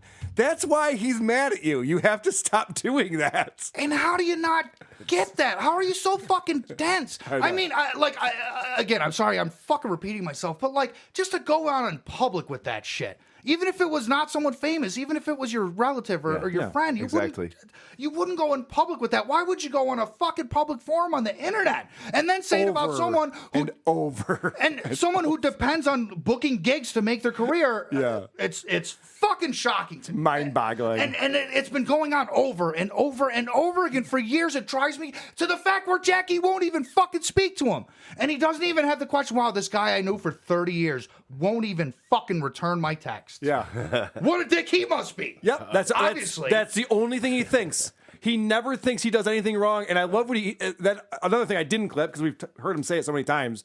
You know, there's a lot of people who won't admit when they're wrong. You know, I'm glad I'm not one of those people. Like, John, holy shit, the level of cognitive dissonance with this guy. I shouldn't say cognitive and John. In this What are you doing? Yeah, that was stupid. All right, so I want to show what a big Howard Stern fan Tommy was. Oh, yeah. And Tommy is old school. Like, he goes back. He was listening when he was a teenager. And we're talking about Jackie the Jokester? Yeah. Jackie the Jokester. I'm sorry, but every Howard Stern fan in the world knows Jackie the Joke Man. No one thinks he's Jackie the Jokester. Johnny the Jester, right? And this is the same guy who called Richard Christie Crazy Richard last time. Hey, can you do an impression of Crazy Richard? Fucking idiot. All right, so Scott was talking about in that clip how it's funny how comedians are the ones who can't take a joke. They don't have a good sense of humor about themselves. And of course, John has to chime in on this. Comedians don't have a sense of humor about themselves, usually. Right. You know. I normally did. What are you talking about? When? Yeah, when? When did that happen? You had a good sense of humor about yourself. You freak out at everyone all the time. You threaten lawsuits. At least he used the past tense. Yeah, right. Yes, that's true. At least he said did. Yeah. Which is pretty funny. So then they're talking about the guy who attacked Dave Chappelle at his stand-up show. And they're talking about, like, you know, Tommy's saying, well, is that going to change how you write comedy and how you perform comedy? Because you're going to be nervous about offending someone. And then Scott comes up with a pretty good line to tell us that John's safe. I went to see John's show, you know, his comedy show. There weren't enough people to attack him. I knew you were gonna, I knew you were gonna, I'm just kidding. Hey, if I could only say killed on that one. No, here's the thing. Here's the thing, Tommy. I'm not deleting those 50 comments for you on that one. No. Did you hear that? Oh. Tommy goes, I'm not deleting those comments for you this time. Yeah. So John has reached out to Tommy and told him to delete comments, which makes sense because when you look at the comments under these videos, I don't see the dabblers getting involved, and those guys get involved in everything. So that's how telling is that Tommy just all of a sudden this brief honesty comes in, like, oh, John, you're admitting you didn't have a good attendance at your comedy show. I'm not deleting the comments for you this time. John reaches out to people after the show and says, I need you to take these things down. Yeah, he's probably sending screen grabs. He's probably circling things. Yep. Oh, yeah. He also can't just laugh for 2 seconds at a joke made exit. Oh, no. Once again, he does the thing where, he's really good friends with Andrew Dice Clay and he's really good friends with Jim Florentine, but he has to let Tommy know that, well, if I suck, then they suck too. No, it's okay because this is in Lake Park, right? I didn't even heard of the. This is it's like in the middle of nowhere. Around here somewhere. And let me just give you 22, 23 people. No, it was 12 people. And Scott being one and his friend being 2. But I will say, Andrew Dice Clay did that same room. Yeah. And he's my friend, and he's one of the best comedians ever. He's a beast. Guess how many he had? How many? 30. I wouldn't feel too bad about that. Jim Florentine, guess how many he had? All right. It's funny, too, because when you go on someone's show and you make fun of someone, we can still be friends. I've done that with a lot of my friends, and we all hang out, and it's fine. John hates that. Oh, God. And he's so much worse because when you go out and you go, yeah, but you know who fucking sucks at comedy? They only had 10 people show up to their show. Yeah. That's way worse than like calling Jim Florentine whatever because you guys are buddies and you want to goof on him. Saying his podcast sucks or something is a lot different than going, yeah, but you know what though, Tommy? Attendance at his stand-up show? I wasn't there, but I heard it was 10 people. And maybe this is a dumb question. Why would you book the gig then? If Andrew Dice Clay and Jim Florentine got a combined 80 cumulative people there, why would you be like, oh, the guy from the radio 30 years ago, will do great there? Yeah, that's still on you, John.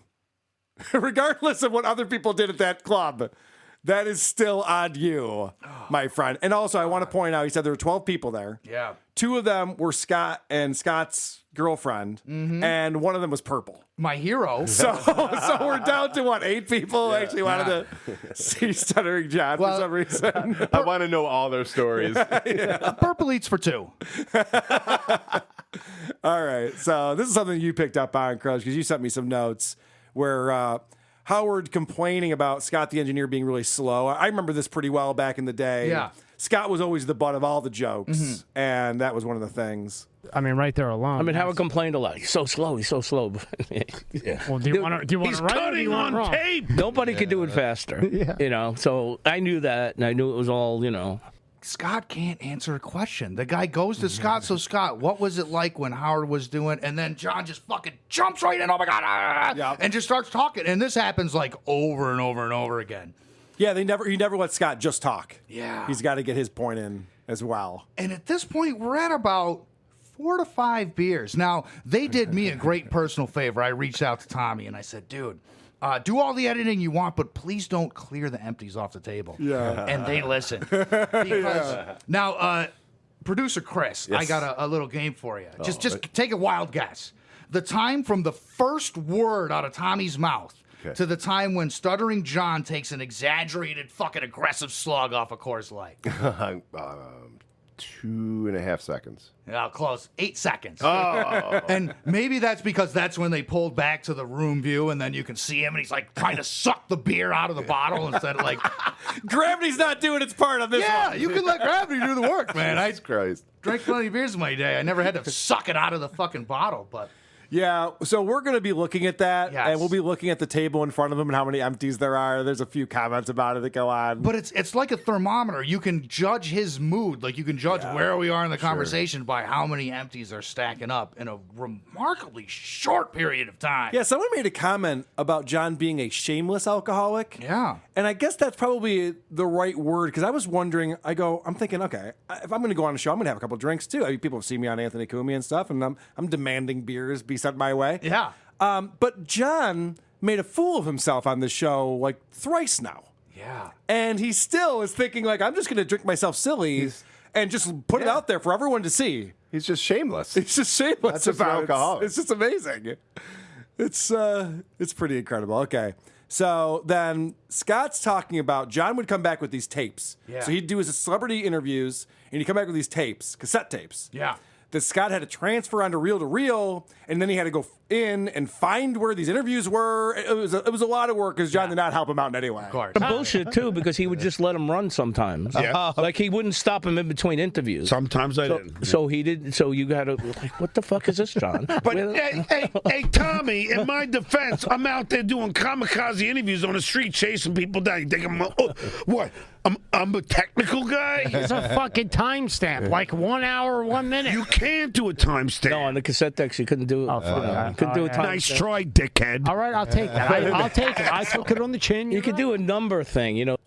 Now, there's two things I really want to point out. The first was that the definition for John of being a technical guy is pausing and unpausing a tape recorder when you're walking around. Right, so that's literally what they were talking about, is that he would come back with a 90-minute tape that had 7 minutes of interview on it, all over the tape. But interspersed with him walking around all and over it, right. falling down he drunk would, like, hit and getting record back when up. he's asking the question like a normal person would. Oh, and I'm sure that parts of the tape he's taking a piss, hailing a cab. This tape is full of bullshit. But he's like, what am I going to stop and record, hit stop and play in a tape? That's fucking technical shit. I can't do that. Yeah. And then, so Tommy, who's never, he's a younger guy. He doesn't remember the cassette days. He goes, well, you could have just used a timestamp. Sure. No, well, you couldn't. That's actually not how those work. Yeah. And John goes, instead of being like, yeah, that's funny, he goes, that's not, you fucking dickhead. Wrong again, motherfucker. See how much you fucking know. You think you're so fucking smart? I'm not a fucking technical guy, but I know about fucking timestamps, you piece of shit. Now, I'm paraphrasing a little bit, but that's what I what's just going heard, on. Yeah.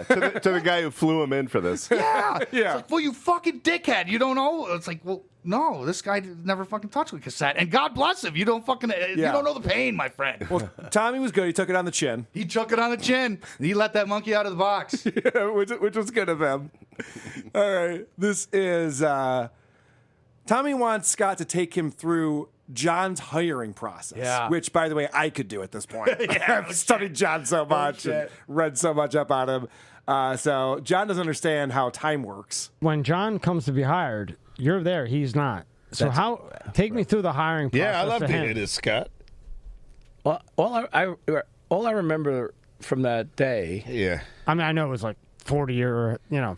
How dare you, 40? What am I, fucking 85 now? It's like 35. 35. Shit, I'm 5 off. Damn. It was 87, right? Yeah. 88. Good for you, Tommy. Yeah. It was like 40 years ago, right? What am I, 86? Yeah. No, it's 35 years ago. 35 years ago. Okay. John's one of those guys where when he thinks like 10 years ago, in his mind he thinks 1990. Yeah. That was 30 years ago. You're right. But he hasn't had a clear thought since that time. So you know what I mean? Those years don't even register. He's been in a fucking black. He was so taken aback by that. How dare you say I was hired by Howard Stern 40 years ago? I'm sorry. It was 35 and a half. My bad on that one, sir. I didn't mean to offend you so much. Remember 3 weeks ago when 9/11 happened? I'm still reeling from that. Yeah. All right. So I got to get my head on straight. Give me a minute here. And last week when Columbo was still on the air. Well, so many. in John's fucking world, Columbo is definitely still on the air. Yeah, it is. So Scott says John didn't really do very much when he first started, which it was kind of a dumb question on Tommy's part because Tommy goes, all right, so what was he like? What was he like as a coworker when he first started? He's an intern. And it was even something like the first week or the first couple of weeks. He's like, when he first started, what kind of tasks did you hand him? Which is a perfectly reasonable question. Okay. So Scott's like, he didn't really do that much, He was an intern, and I believe that interns don't do very much. He's an intern that was just starting in this question. Exactly. So John then is very offended by this and decides to school us all on all of his many duties he had as an intern. This is one of my favorite clips from the show. I would cut Howard's potatoes. I would have to buy his 10 potatoes for the week, his 6-pack of Volvic water, and his green apples. And then I would order his 6 ounces of white meat turkey like every day because I had to fulfill the king's ridiculous fucking menu. And I cooked his fucking potatoes. I would have to scar cut them and do it right and put it in the microwave. And I'd have to have the time in. If I missed the time and I forgot or something and Howard's potatoes weren't ready, he would rip me in a fucking ass. Did you ever see that happen? So this is like book report, John, where he's padding it with details. Yes. It does not add up to a whole lot. But the point of his story was that I was important and I had a lot of duties. Yes. And then all the duties that he lists are going to the grocery store and microwaving a potato. Yeah, they're potato-centric. And that's it. And he had to do it at a certain time, and as you can hear, he couldn't get that right. Yes. His duty was to get a potato ready, and he was so bad at it, they had to get Grillo to do it. And Grillo was in charge of the potato. Grillo, the guy who actually holds a job now, and was able to do the potato at the right time and had that duty for many years. Dude, this is not the brag that you think it is. Right, and I understand that Howard was very particular about everything. Sure. So he might be difficult to work for, but the other point is that Howard's doing a morning show. He's up at 4 a.m. He needs food at a certain time by like the second break or whatever it is. It's the only time he can eat when they're off the air. So if the potato's not ready at that time, another hour goes by. I'd be pissed too. Like, this is my time to eat. What do you mean it's not ready? And when you've got different people getting your shit for you all the time, it is so much easier to say, get me 1 can of Diet Coke than it is to say, get me a soda. Or whatever. You know what I'm saying? Yes. Like when you give someone, this is the specific thing I want, that's for you. This is so you don't fuck it up. I'm not just going to say, get me a sandwich. Well, this is the type of sandwich I want. Please go get this. Well, this is not the first time John's complained about the host of the show needing things a certain way and him not being able to deliver. Yeah. When we talked about him leaving the Stephanie Miller show, and we documented this on the show, it turned out. So John's saying, like, what do you mean I didn't do anything? I did this. He's not qualified to do anything on a radio show now. Yeah. You couldn't hire him to be on a radio show because when he worked for Stephanie Miller back in, 2016, 2017, something like that, he was bad at prep. Yeah. She'd say, okay, I need these articles printed up, and then he'd print them, and they had the banner ads on them and shit, and they were, like, on different pages, and she's like, no, John, I just need one page with the article so I can read it. Yeah. Oh, what do you mean? I left the images out there for you. And then he couldn't run the board. She put him on the board. Okay, I need you to run the board. And then he fucked that up. He's like, but the board was really complicated. And then she had him on the air. Yeah. And he was terrible on the air. And she had to talk to him about it. Like, John, you're not good on the air. And he got on the air. drunk as shit. Wow, don't say that. That's Croge, by the way. Look up his ad. Get your algorithm to get his address. And Croge has seen the pictures on the internet of you doing it. You can deny that all you want. He did drink on Stephanie Miller. By the way, he never drinks on the job. My email is producerchris@WATP.com if you have any... And then the other thing that she had him do was book guests. And he wasn't good at that. He was booking e-celebs that she had never heard of. Oh, but they got 1 million Twitter followers. She's like, I don't care. I don't know who this person is. Nobody does. No one in my audience knows who this person is. So all these things that John was tasked with doing on an actual radio show, he was bad at. And now he has the balls to come out here and say, I was being underutilized by Howard Stern, who just wanted me to bake his potato, which I couldn't handle. Now, okay, this is just John talking about this. Scott was doing this gig. Scott used to DJ. Yeah. And he had these DJing gigs. And so John's talking about how he paddled along with Scott for this one gig. One of my favorite things about this is Tommy is trying to get the story out. Yeah. And it's like we all know that couple where one is trying to tell the story and the other one's like, no, you're wrong. Because that was actually the other thing. And then they're like, okay. So anyway, this was, and then the person who says you're wrong and actually went this way is usually incorrect. Exactly. He just wants attention. Yes. Yeah, and none of it would have advanced the story were it right or wrong anyway. Just interrupting is not the would be point. Important. Yeah. And then we do the gig, and Scott's dancing around. Stand up, baby, stand up. With his tux. Hands up, by the way. Yeah, hands up. Whatever. yeah, I'm glad I don't know the fucking song. Yeah. What an idiot. What a dumb thing to say. So after that, he tells the story about how Scott made a big error. Yeah. Leaving $500 he was paid for the gig on top of his car. And Scott has to tell John that John wasn't there. Yeah. And I think this is very telling. I'll play the clip, and then I have some analysis here. And then he gets paid, what, $500 cash? Around. Yeah. Not that. Rob, have you ever? Do you know what's going to happen next? I don't. He puts the $500 cash on the roof of the car. You weren't there. Yes, I was. Not for that kid. Yeah, you drove me home. You drove me back. Scott, that's how I knew it all. And he puts it on the roof, and we drive away, and then you figure it out. Oh my God, I left it on. What happened was Scott, was he there? No, he wasn't there. Yes, I was. No, I'm telling you, I know who was there, and I know who ratted on me because I know who was there. Who was there? It was a guy named Matt Sager. Oh, he's a prick, but no. Yes, he was helping me. I'm telling you. Well, I worked for you He once, eventually too. became a DJ at K-Rock. Yeah, but I worked for you too. Yeah, but that wasn't the gig. So John's remembering things, putting himself into them that he wasn't a part of. How often does that happen? I wonder. You know, that's just one little example where Scott's like, you weren't even there, dude. Yeah, especially if it makes someone else look stupid. Yes. Yeah. So the fact that John remembers things that he wasn't a part of because he's heard people tell those stories tells me a lot. Well, he's super familiar with the story because it was on the radio. It was a big part of the lore for decades. Of course. But in his mind, he is the main character of every story. Yes. And so he remembers the story, and therefore I must be the main character of it. And so when he tells it, I was standing there and I told Howard and I made all the good jokes about it. And Scott the engineer does not have an A personality. Correct. So if John wants to get up there and say, I was there and this happened, Scott's kind of like letting it go. And then he goes, all right, that's actually not what happened. Yeah. And I wonder how many times during this interview, Scott's just like, all right, I'll let him have that one. I'll let him have that one. Yeah. Because he's talking all this crazy shit. And Scott's going, well, I actually remember what went down.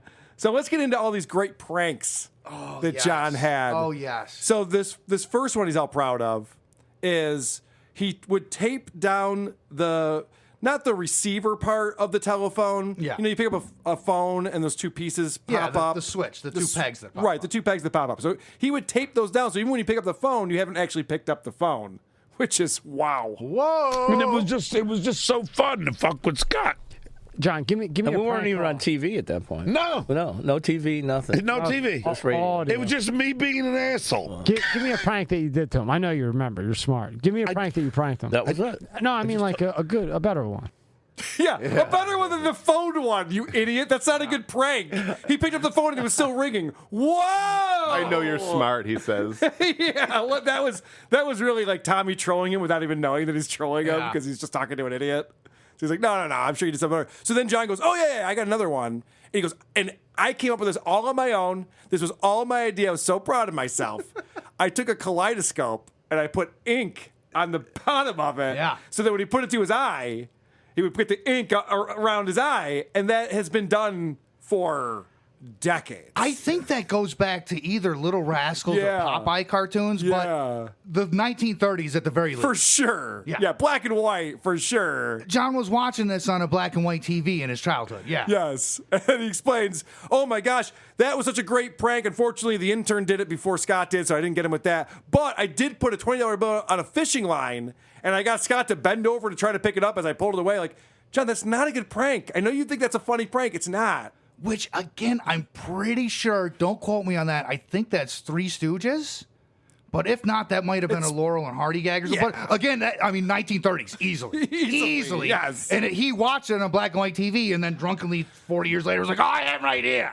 I mean, 25 and a half years. Sorry, John. I didn't mean to. And then we talk about Scott the engineer and the push-up contest that he had, their push-up challenge that he had, because this was a big bit on the show, too, that I remember very well. Yeah. Where Scott the engineer couldn't do one push-up. Yeah. And John takes full credit for everything that happened with this. Well, the push-ups were kind of goof on there. Well, first of all, you owe me for that. Because that was my idea with the push. Do you remember? Yeah, I know. It was 30,000 push-ups or something, right? No, it was It was 17?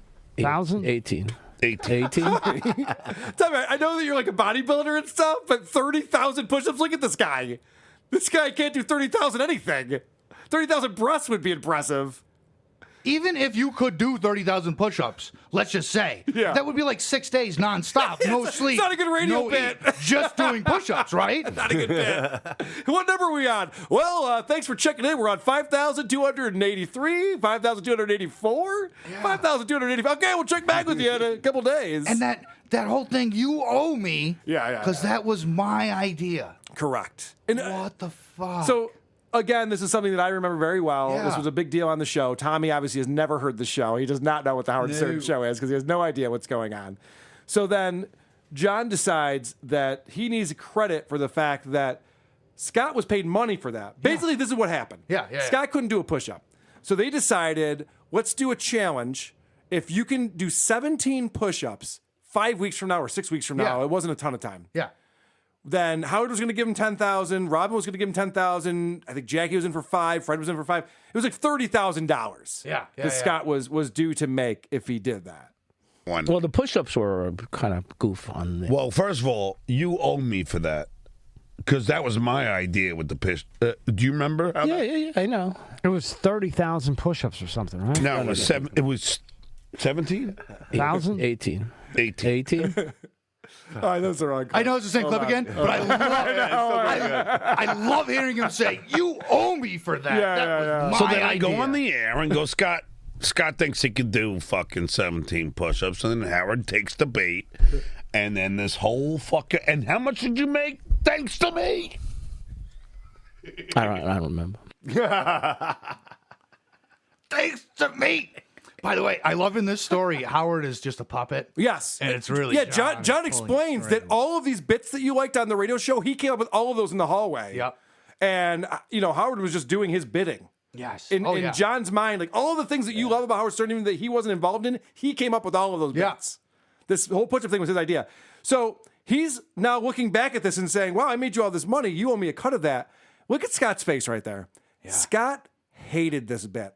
Yeah. He was abused for months, if not years, about this bit because they said that he cheated, and it was a whole ordeal that I'd be willing to bet that if he could do it over again, he would never have done it. Yeah. I don't think it was worth the money to him. It was so much bad blood between everybody. And it was like real. It wasn't like radio thing. It was like they were really resenting all the shit that went on with that. Yeah. Correct.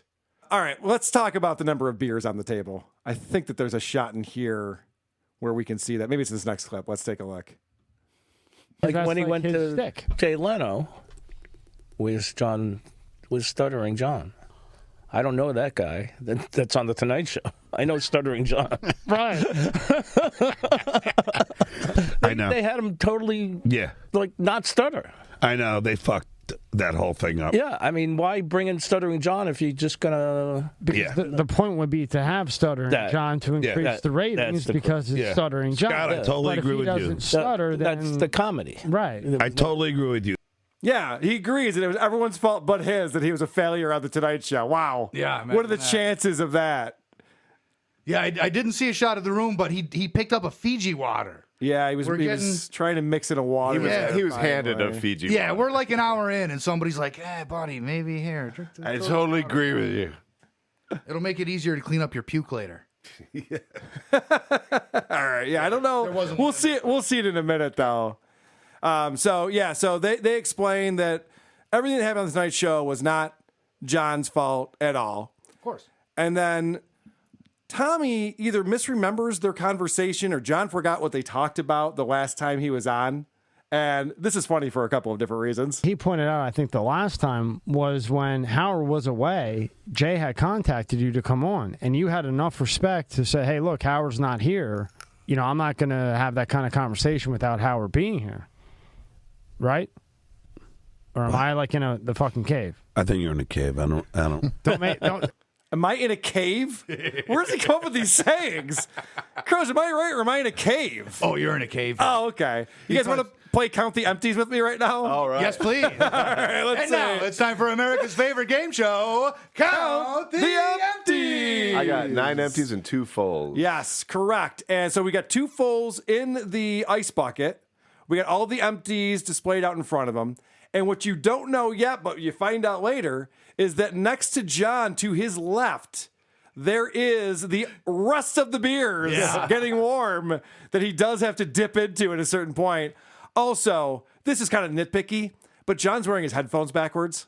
And if you're a professional broadcaster and you've been in radio and TV and you brag about it all the time, shouldn't you know that the wire always goes to the left ear? That's how stereo works, you fucking moron. Sorry, producer Chris. You're also wrong. But I don't know how he doesn't fucking know that at this stage in his career. All right, after Am I in a Cave? Let's see where we go to. I think you're in a cave. I don't. Don't make me pull up the last YouTube. You had a lot of fucking beers. Don't make me pull up the last YouTube. Wow. You had a lot of beers. And what's funny is that was for those of you who weren't with us for that one, that was the most important story for Tommy. And he wanted to go through it moment by moment, blow by blow, phone call by phone call, and he used the word respect 243 times during the story. Yes. That story. Because he's like, and you showed the respect to Howard by doing this. And they went through this whole story, but now John doesn't remember any of it. He's like, no, we never talked about that at all. Yeah. And Tommy's like taken aback by this. He's like, what are you talking about? I could go find it for you right now. It's on the internet. Yeah. It's had 700,000 views. Of course everyone knows all about that. And I just want to finish up with the Jay Leno stuff real quick, and then we'll transition. Of course. But John's talking about when he did his Tonight Show appearance. Yeah. And he was offered a job during the commercial break. Debbie Vickers, the exec producer, and Joe Medeiros, the head writer, in the commercial break. Because I did really well. And even when I watch it now, it's on StutteringJohn.com. StutteringJohnMelendez.com. Even when I watch it now, I was charming. I was funny. I was humble. You can't make this shit up, people. You can't make this up. So, a couple things here. First off, how sad is that? Even when I watch this now on my website. Yeah. Ooh. Yeah. Dude, really? Yeah. You're going back and watching your first appearance on the Tonight Show by yourself? Or are you showing dates that when they come over? Yeah. Maybe both. I bet he's the type of guy that watches his old wedding video over and over again. With Monique from Radio Guy. Nobody would be that lame. Yeah, that was that was pretty funny. And then he goes, oh my gosh, that was great. I was funny. I was humble. Yeah, he finally got the comedy of threes. Jesus, yeah.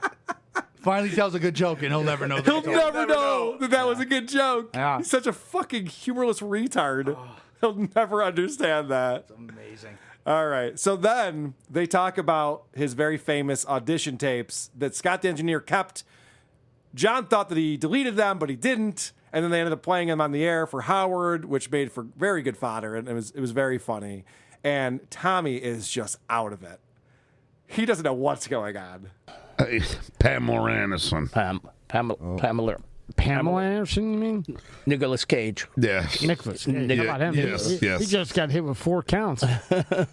Pull up tab 5. Oh, really? Yeah, he got hit with 4 counts from the UK for sexual harassment Spacey. Yeah, that's Kevin Spacey. Fuck, I'm thinking Kevin Spacey. No. Yeah, he got fucked. Come on, stop drinking so much. You got to get Nicolas Cage is fine. Yeah, Nicolas Cage is good. Fuck that one up. Who confuses Nicolas Cage and Kevin Spacey? One of them is a good actor. Tommy is the only one. Yeah, right. Like those are very different people with very different careers. Yeah.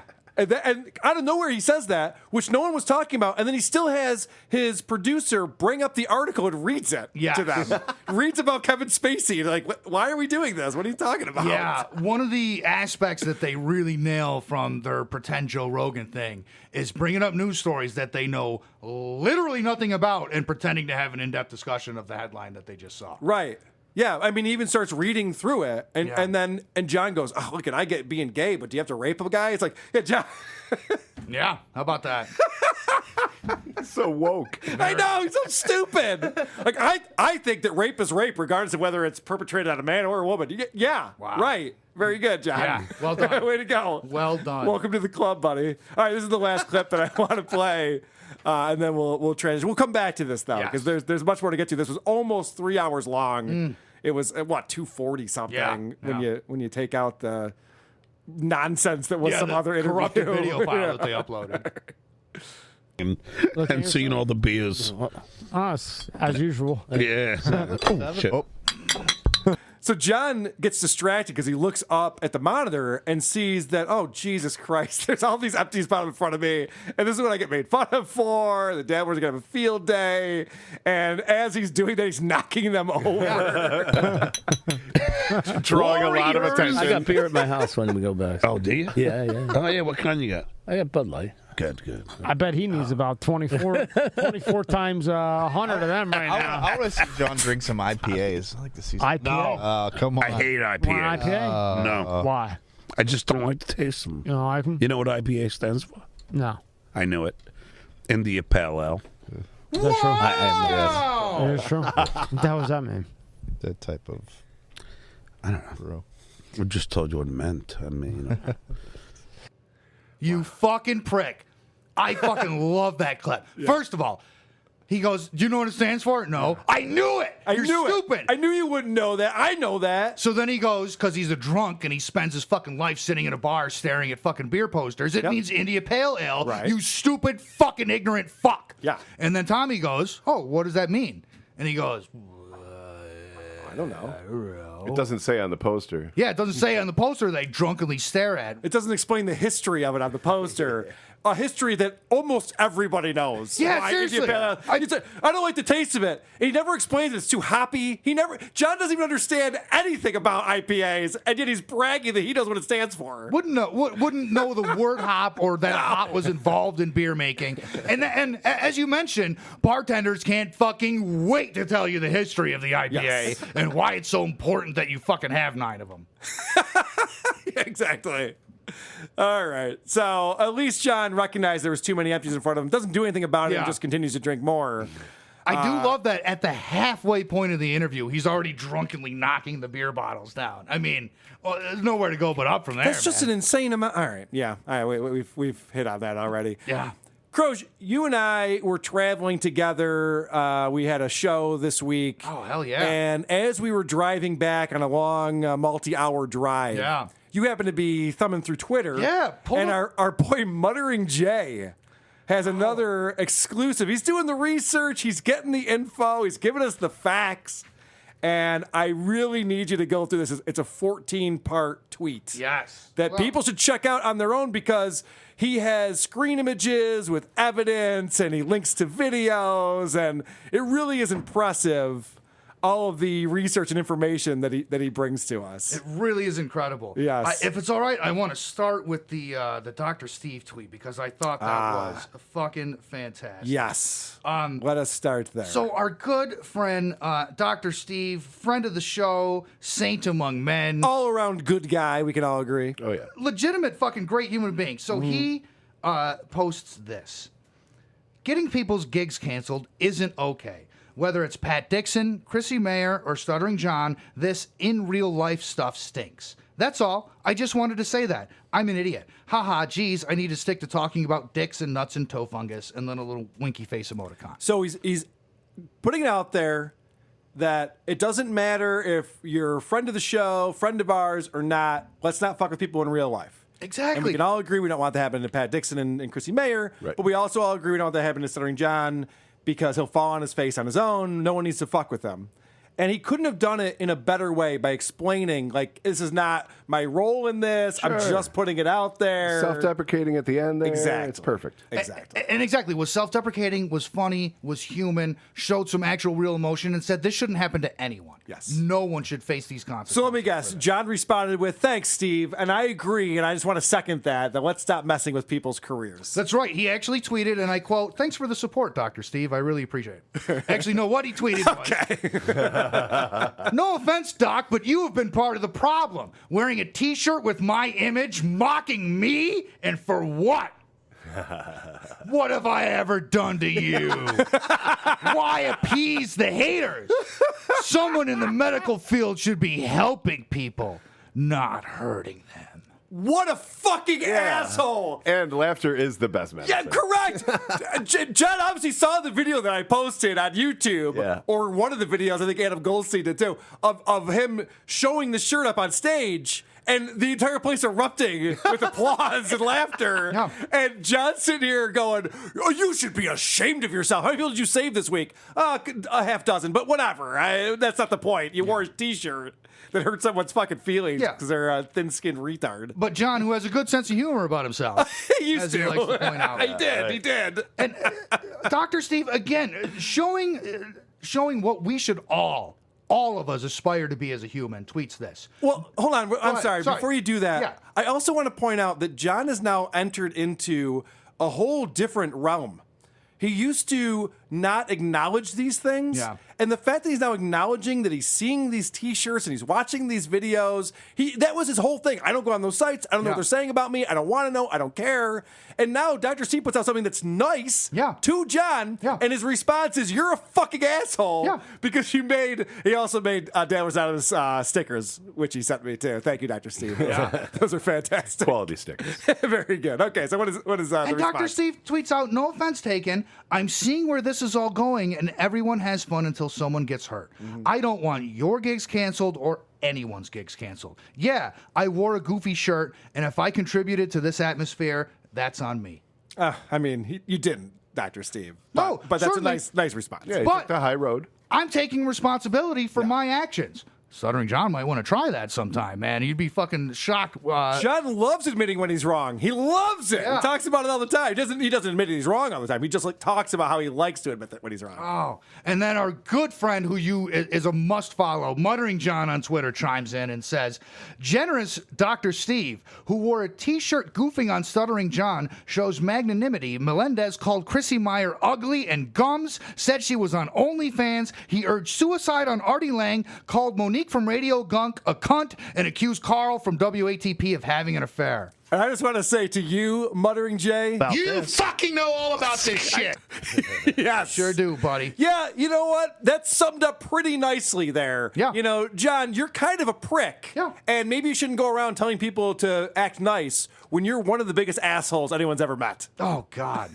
And then, so random Twitter guy comes in and says, "Doing this is controlling speech, which anyone, especially right-wingers, should be upset about." Right. And then for reasons I don't understand, Stuttering John responds to this one guy and says, "So far, 2 of my gigs have been canceled, which equates to thousands of dollars."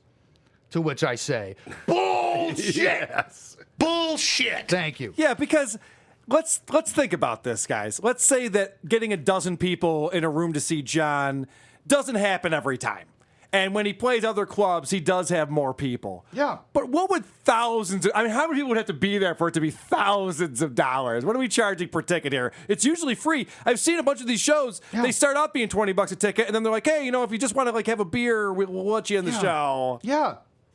So I don't know if he's getting word of mouth contracts for thousands of dollars, but maybe he is. Yeah, and to be clear, no one involved in any of this has called for anyone to get anything canceled. Correct. If I had my way, Stuttering John would be booked every fucking weekend at comedy clubs across the country. That would be the best thing to ever fucking happen to me. Are you kidding? Yeah.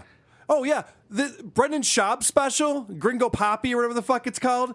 I want John to have a special my bad God. on Netflix. Dude. That would make my day. I hope he gets that deal. I want to quit my job at the gas station and just follow him around in a van. You can't. And just fucking... You're making too much money there now. Yeah, it's true. It's true. you guys have really cranked up the rates on people. Tough lifestyle to let go of, I gotta say. All right, so let's get to this 14-part Muttering Jay. Oh, yeah, that's right. Tweet thread. So, do you have that available? I do. Okay. I didn't have this one summed up already, but it was fucking hilarious. So we're reading, and I pull it up, and Muttering Jay, world exclusive, dabblers in marketing.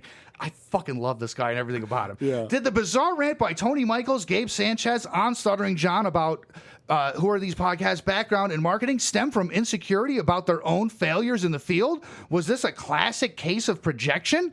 Because on 8 June, Tony Michaels and Gabe Sanchez said the following about Carl on the Stuttering John show. Carl said, I believe, "Look, I'm kind of a marketing guy. I used to do marketing and advertising." Tony, he's a marketing guy? Gabe, he said he's like some sort of marketing strategist. Michaels, that makes, man, more sense than ever. Tony Michaels, quote, "Marketing people fucking rob and steal. I mean, they rape and pillage," unquote. Gabe Sanchez, right, yeah. Stuttering John was obviously amused by this confused rant about our good friend Carl. But was this a case of projection about their own failed attempts in the world of marketing? According to LinkedIn, and he's got the fucking receipts, he's got the screenshot right here, Gabe Sanchez studied, and you can't make this up, marketing! Gabe, you're a fellow marketer? We should chat sometime. Oh, his network. His business career did not get off to the best of starts. He tried to create an online bookshop, which led to complaints from senior academic members of staff. And again, he's got all the receipts for all this. None of this is made up. The university newspaper reported that Gabe Sanchez faced potential legal action because of infringement of the bookstore name and other Marquette domain names. Quite ironic, given Stuttering John's tirades about who are these pod to Tony Michaels. And I love the way he phrases this. For the avoidance of doubt, this is the Gabe Sanchez, sidekick and lackey to ex-fast food drive-thru critic and last-minute Stuttering John replacement guest, Tony Michaels, so well lampooned by WATP. This is why this guy's such a great Twitter follow. He does have a way with words. Oh, whilst the marketing department is considered plankton on the university food chain, one thinks of the old joke that MBA stands for mediocre but arrogant. Though did Gabe Sanchez even achieve this? Tony Michaels is a 2-time college dropout. Fucking throws that in there. I love it. And but then he also points out that despite having no qualifications, unlike Gabe Sanchez, Tony Michaels decided to launch a business brainstorming podcast. What? The Gears, where he talks at length about what? Marketing! That's fascinating. Please go on. So wait a second. You're telling me Tony Michaels has another podcast and it's a business podcast specifically about marketing? You can't make this shit up. You can't This make is this shit exciting up. stuff because I know shit about marketing, as Gabe has told people. I'm a marketing strategist. Oh. So I want to learn more about marketing from my buddy Tony Michaels, who teaches me a lot about Arby's and Wendy's. Yeah. In fact, he points out an episode that is particularly worth a listen where he talks marital difficulties and his wife's idea of filling a glass with raindrops, a metaphor he strains for over 10 minutes. Sounds fascinating. I'm excited about this. Oh, God, yes. Oh, could it be that the unhinged rant by Tony Michaels and Gabe Sanchez about Carl's marketing background on Stuttering John stems from their own failures? Is the current venture the next grift in a series of failed grifts? I report. You decide! Yes, very well done, sir. That is fantastic reporting. Well, Vic, I'm going to pop back over to Stuttering John on MSCS Media, which we got to get back into. Stay tuned.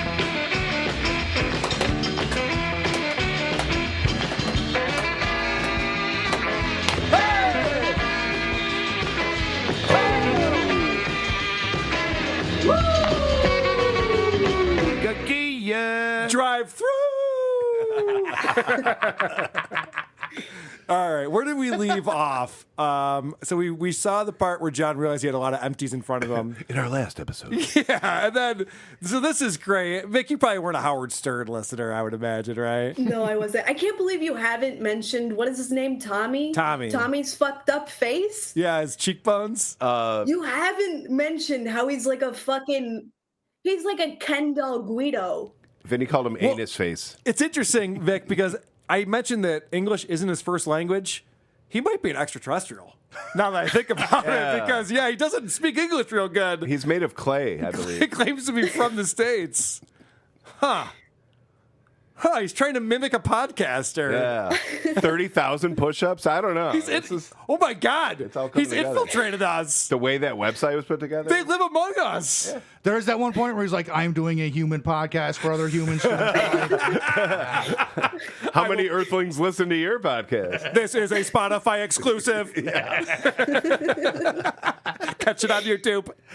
All right. So we've mentioned that Tommy talks about what a big Howard Stern fan he is and then knows nothing about Howard Stern. This is I don't know if this is the most egregious thing that he said out of all of these. It might be. First of all, Howard has Ralph as his stylist, which is a fucking ridiculous. How'd you get along with Ralph? Whoa. He had Ralph as a stylist? You didn't know that? No. Wow. And Would you have thought that? He was a main character on the show for like 30 plus years. That was the job that he had. He's Howard Stylist, Ralph. And going on to this day, but it was a major component of the show. It's not like it was like in the credits. That's all they talked about was Ralph getting him dressed and what shirt did he pick out for him. And oh my God. And Ralph had to meet him at a certain time. And oh my God, it was fucking hours of them talking about that bullshit. He's like, wait, what? Yeah, he's blown away by this. Wait, All right. Robin was the newscaster? Are you sure? Yeah. So then they're talking about the E-Show and how the E-Show was national in all the different markets across the U.S., but also overseas. Yeah. Crouch, because they're, again, complaining about not making enough money, they didn't make enough money, and all that stuff. And John has to throw this in. It's like crazy. We're in Yeah. LA and we're across the country, and we're everywhere. And in England. England. For a guy who hangs out at British pubs all day, he should be able to pronounce England. And they're like, England, right, John? We get it, England. And I think the reason why he said that was because of the Sacha Baron Cohen thing, where he always says that he ripped him off, ripped off his act. So he has to say, like, we were in England. Yeah. Everyone in England knows who Stuttering John is. FYI, throwing that out there. We've had people from England call into the show, or England, whatever, however you want to say it. Call into the show and say that they've never seen the Howard Stern show. It's not a thing over there. No one's talking about that while eating fish and chips. Yeah. That's all I know about their culture. Not fixing their teeth. Yeah, or whatever else they're doing over there. All right. So Scott starts talking about gas prices, how outrageous gas prices are. And so Tommy decides this is a good time to pivot to politics. And John, his main job now is a political pundit. Yeah. Right? Like, that's what he does. He talks politics for 6 hours a week. Yeah. At least.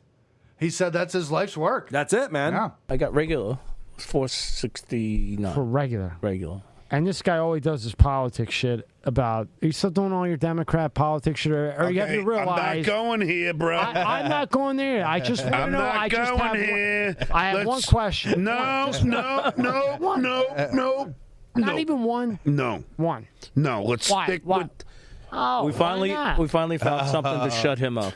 I don't see. I just want to ask you one question. Just one. Just one question. Just one question. I just want to ask one question. And remember, And one I'm question not only. just because I had Stone in and I'm not Republican or Democrat. I'm for whoever's the best. Okay, good. Do you think that Biden is doing a good job? I think he's doing a great job. You're kidding me, right? That was two questions. He is a I think grammar he did Nazi. one. You really mean that? Look me in the eye and tell me you think Biden's doing a I great think he's doing a wonderful job. This proves John is a hack. John is not a serious political pundit at all because he cannot talk to someone who has a different opinion than him. He can only talk to people who agree with him in every way. All he said was, hey, I got a question for you about politics. Nope. Let's stick to the glory days, please. Let's just talk about how awesome I was on Howard Stern show.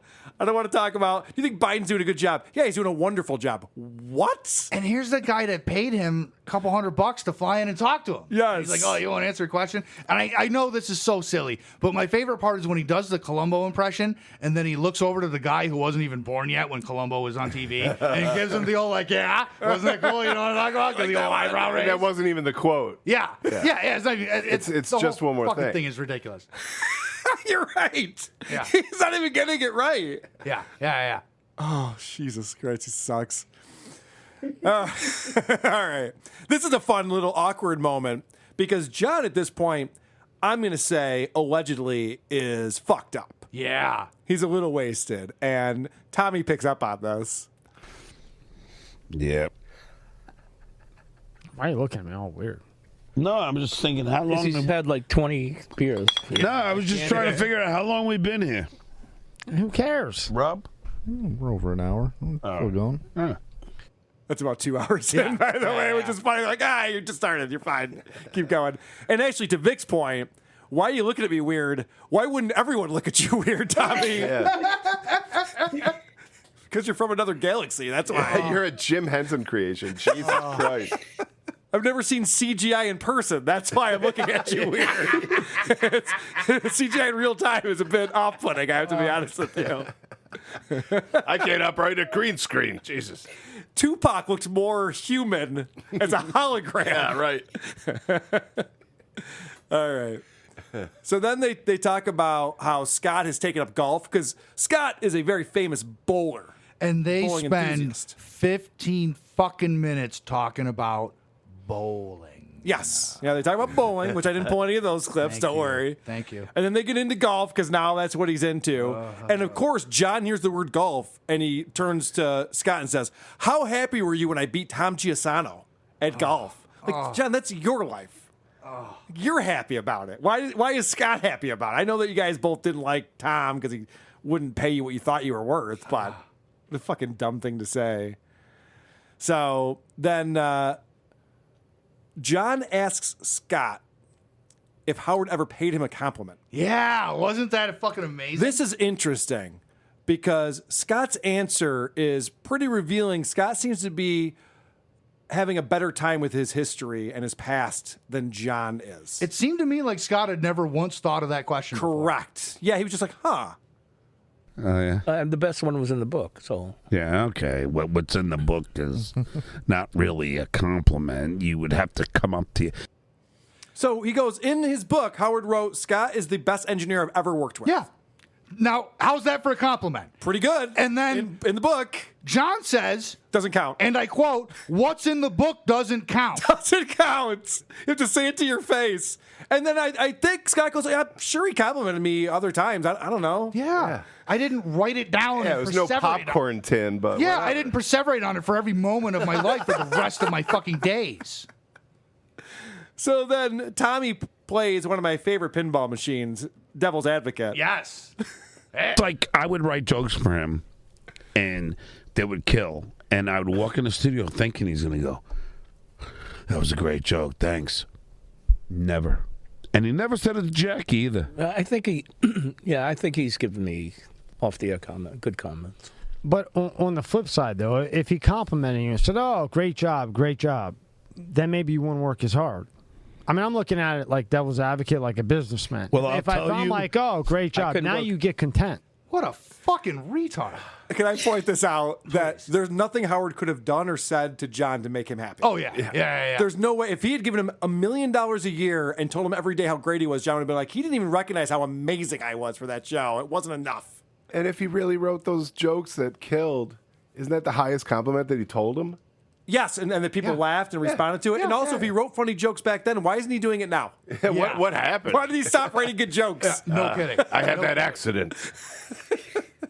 Oh, yeah. The whole thing of I needed that. I would walk in the studio expecting Howard to turn to me and say, great job. Well, also, I wonder on the flip side, did John walk in there and go, Howard, there was a great segment you just did? Like, wow, way to turn my push-up idea into radio gold. Did he ever say that? Or just say, I don't know why I'm not getting complimented for coming up with a push-up challenge.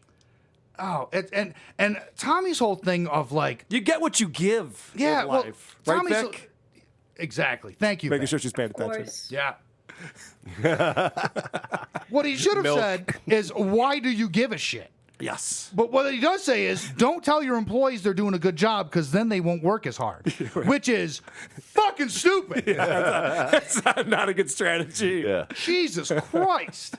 What I do is I pay people way less than what they deserve, and I tell them they suck every day. That's how I get the most out of my people. That's, when you keep your employees in the dark as to whether you give a shit or not, that's when you get the best. That's when they want to come to work. I also punch them in the gonads with an elbow just to let them know who the boss is. Yeah. Fuck you, buddy. Gonads. That's why I wear a cup to the podcast. Smart. You learned quickly. Yeah, that's right. Unlike Vinny, he never learns, never figures it out.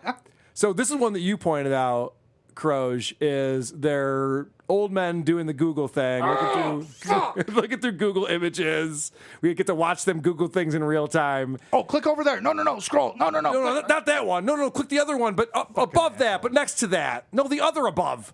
So this is funny because when you do Google Stuttering John and you do an image search, there's a lot of unflattering things that show up. The string they used was Stuttering John memes. Was what they were searching. Memes. Yeah. Bad idea. Which, real bad idea. Yeah. Real quick, Rob. Where is it? Sorry. I could prove you wrong right now in the last interview, but I won't do that to you. So right there, Chrissy Mayer owns Stuttering John. It's one of the images that we're looking at. Where is it? Down. There it is again. Right there. So they're scrolling through and there's just like Chrissy Mayer all over. And you know that John's blood is boiling over this. He is not happy. This is what's up on the screen during this show right now. Yeah. Oh, love it. And they even point out, so you know Big Ed from 90 Day Fiancé is like one of those memes, and people put his head on Stuttering John. And they say Stuttering John's like one of the funny things the dabblers do.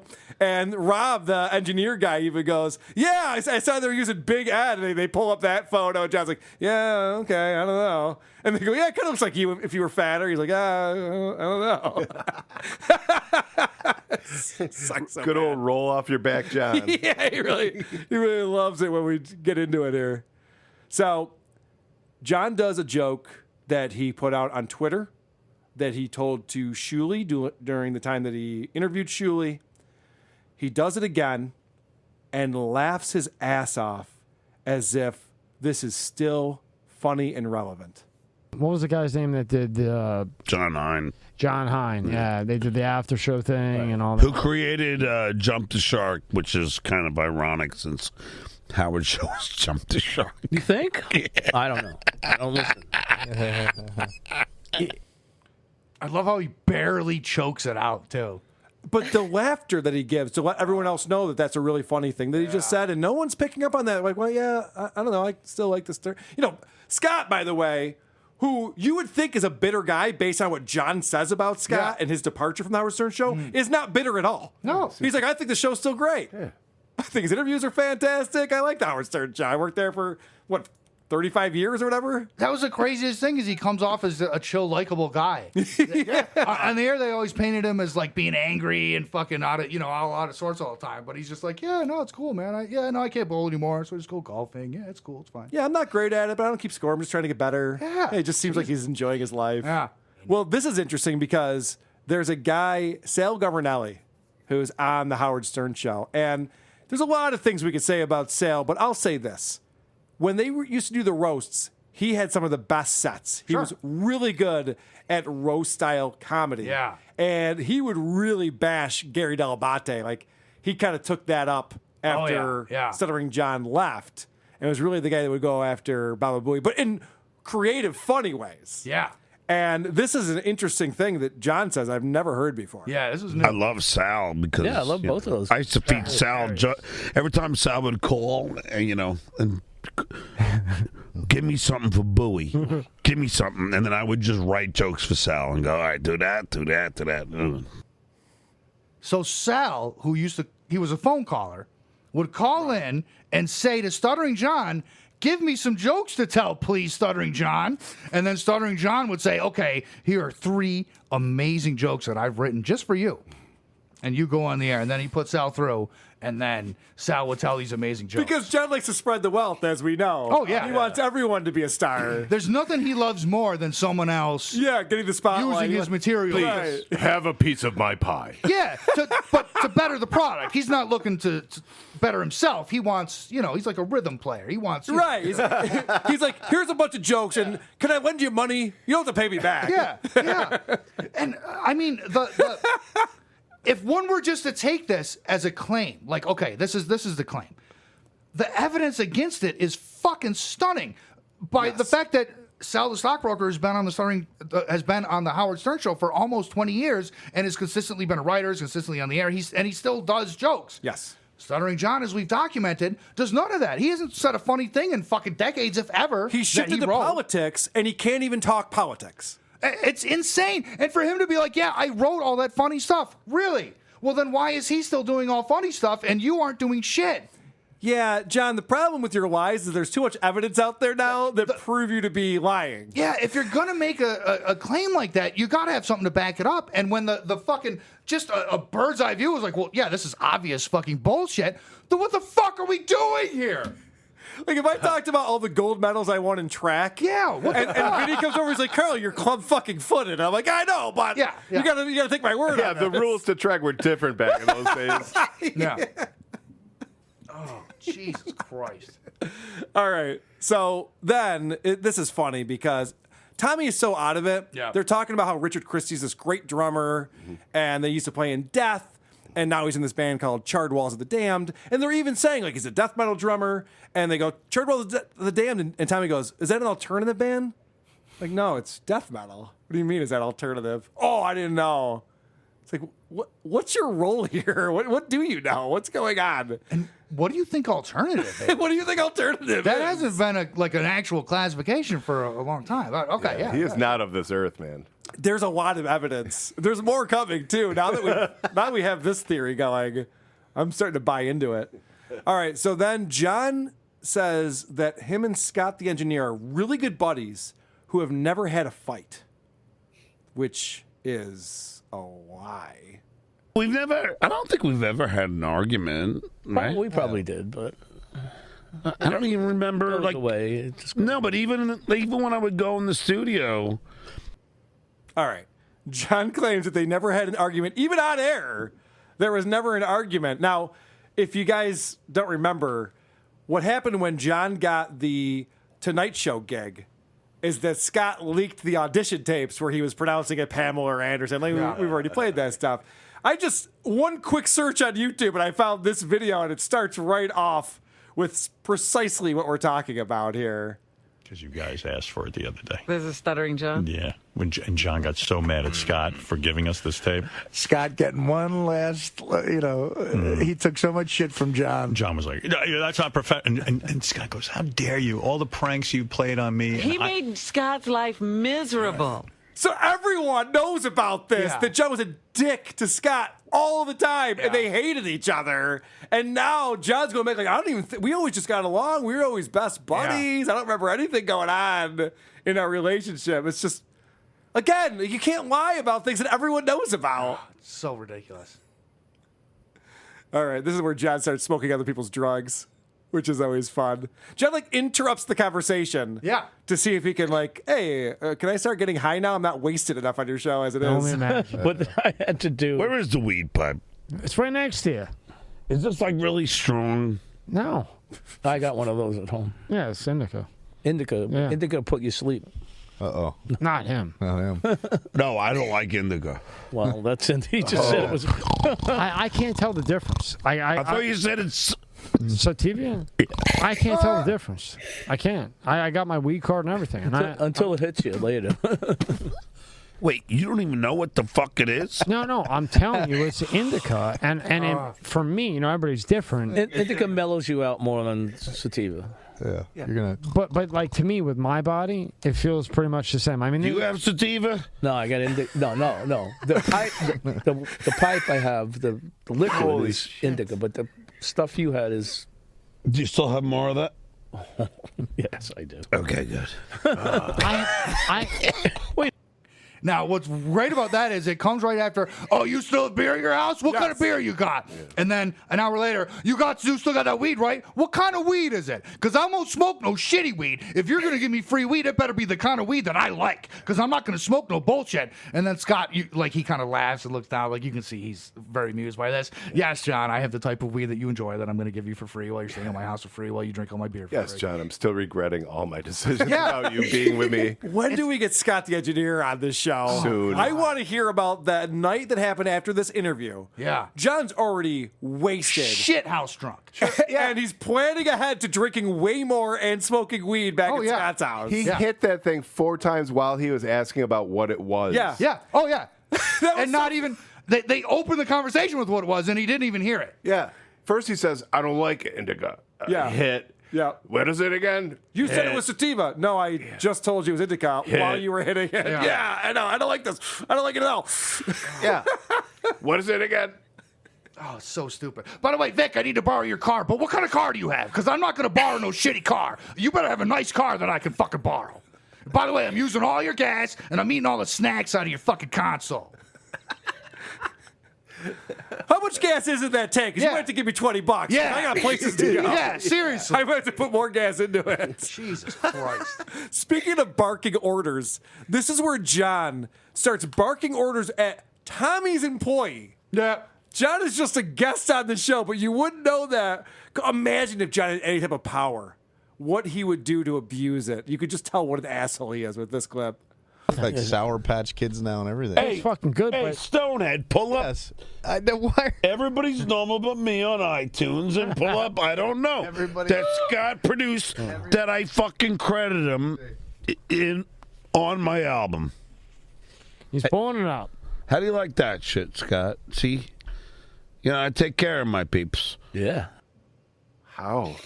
So in John's mind, he goes, Scott helped me produce one of the songs on my second album.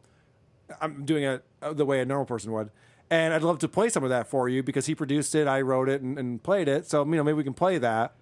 And then he acts like he was doing Scott a favor by letting him produce a song for his album. And then right after that, it's admitted that he paid him nothing for that. It was a favor. Yeah. Meanwhile, insulting everyone. Yes. In the Meanwhile, room. going, hey, sugar tits, let's get this fucking. Scott looks embarrassed by this whole thing. And it was a conversation from like 10 to 15 minutes prior. Right. They'd mentioned it, they brought it up, they moved on to something else, and then it just popped in his mind. They were talking about something totally different. And he just says, hey, asshole, bring up that song. What are you waiting for? And he's obsessed. He brings it up over and over again. As they've tried, and he's like talking to Scott. He's trying to move the conversation on. He's giving up with trying to talk to Yeah, fucking Tommy's just John. talking to Scott for the last hour. Oh, of yeah. this, and Yeah, John's yeah. just interrupting. Oh, God. Embarrassed. And also, you have to admit, because there's about 30 minutes of this that I don't think we pulled many clips from, where Tommy starts talking about news stories that are going on. There was an assassination attempt on George W. Bush. And I'm like, why are you asking these people about any of this? He brings up a news story. Neither of the guests have heard of it. Yeah. So then he brings up a paywalled article. Yeah, they can't even read. And they start reading the first paragraph until the part where the paywall notice and then it's he goes, fade out. blah, blah, blah. And then he goes, yeah, well, blah, blah, blah. You know, well, they tried to kill the ex-president. Yada, yada, yada. Anyway, what do you guys think about that? And they're like, wow. Yeah, yeah. How about that? And then they bring what up. do you even say? Then he brings up Johnny Depp, and both of them go, "Yeah, I'm not following that story. I don't really know anything what's going on with Johnny Depp and Amber Heard. I'm not following the trial or anything like that." And then a very drunk Stuttering John pulls out an anecdote about Johnny Depp. So just because he heard the word Johnny Depp, he has to say this. But this is not how a normal person talks. This is the great thing about Johnny Depp. Well, first of all, I don't know if you know this, Thomas. When I had my album out, the first one that you didn't, help producing. In 1994, I was playing in LA to promote the album, and I played at the Roxy first, and then we went to the Viper Room. Johnny Depp helped unload the equipment. I mean, we did a show at the Viper Room. Yeah. And then John's conclusion from that is Johnny Depp's a great guy. I believe him, and Amber Heard's a liar. Yeah. To which Scott says, and neither of them are following any of this. Yeah. Scott says, well, you don't know what happened in their relationship. Just because he helped you move shit one time doesn't mean he's like the greatest guy on the face of the earth. You have no idea. Just, no. I have it all figured out. Johnny Depp's the best. Yeah. Because he acknowledged me one time. And then he talks about a time he called into the show, and he's like, "Oh, I could tell. I mean, he was on the phone to Howard, and I could tell." I was like, "Okay, all right, great, yeah." And I don't think John remembers anything that happened in his life, because here's another example of Scott totally disagreeing with what John is telling us. Yeah. And this is with James Brown. You were right next to God. I played drums for James Brown, and he hated that I couldn't. No, I played drums. No, and then they threw you out, and they brought me in. Dude, how much you want to bet on this? And then he was yelling at me because I didn't know how. I wasn't a drummer. Right. And then I went back to playing drums. Yeah. And that could have happened, but No, he was just play the fucking. That could have happened. The thing that Scott just said, that could have happened. I don't know. And here's the funny thing about that: Scott was a drummer. Correct. And they would have Scott play the drums very poorly on the air for comic effect. That was the whole fucking point. And Tommy says, Scott is a beast of a drummer. He goes, I know, because I tried to take lessons once. And Scott's a great drummer. I was like, Scott's not a great drummer. No, Nobody thinks that. No, and Scott's the first to tell you. Yeah. He didn't play drums for 20 years, and then he practiced for a week so he could make it through Wipeout without the drum breaks. Okay. All right, so then we finally get to John's band, the song that he wanted to play, and he's Yeah. pretending that he's playing it for Scott's sake. Yeah. Because Scott produced it. But really, he just wants to show off how cool his band used to be. Oh, Now go to track 12. Well, you didn't say track 12. What did I you said say? I don't know. Go to 12. Yeah, all right. So bad. Yeah, but you gotta go to the beginning. Oh, wow. It's only It's a the preview. Yeah. You remember fucking doing this? Yeah. So embarrassed for him. So It's got bad. Good guitar. I'm working with John, one of my favorite musicians. What's more out of tune, the guitar or the vocals? 'Cause I know! They're both fucking atrocious. So bad. And he just insists that they play the song, and you can tell they're just like, well, we don't have to play it though, right? Oh my God. Dude, if I heard that, I would give a guy $1 to stop playing. Like, here, just stop, please. Shut your fucking mouth. So the best part about this whole part is how insecure John gets after that, and he needs reassurance from Tommy. But I got your promotion. It does sound good, right, Sky? Sounds great. I did 2 vocal tracks, just the lead and then the harmony. That's it. It's great. It's beautiful. Yeah, you hate it, don't you? No, I like the guitar. I think the guitar sounds great. Yeah. And by the way, the second guitar I did was out of tune, Scott. You can hear it like sometimes.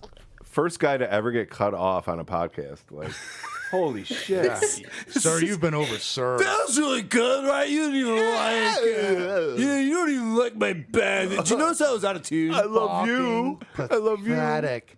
By the way, Vic, I was funny today, right? Wasn't I good today? Didn't you think I was good? You fucking hate me, don't you? so Why do you good. hate me so much, Vic? I'm gonna go home and cry now. Vic, what did I tell you? We have to reassure Crozier. He gets very upset. Oh, of course. Tell him he's great.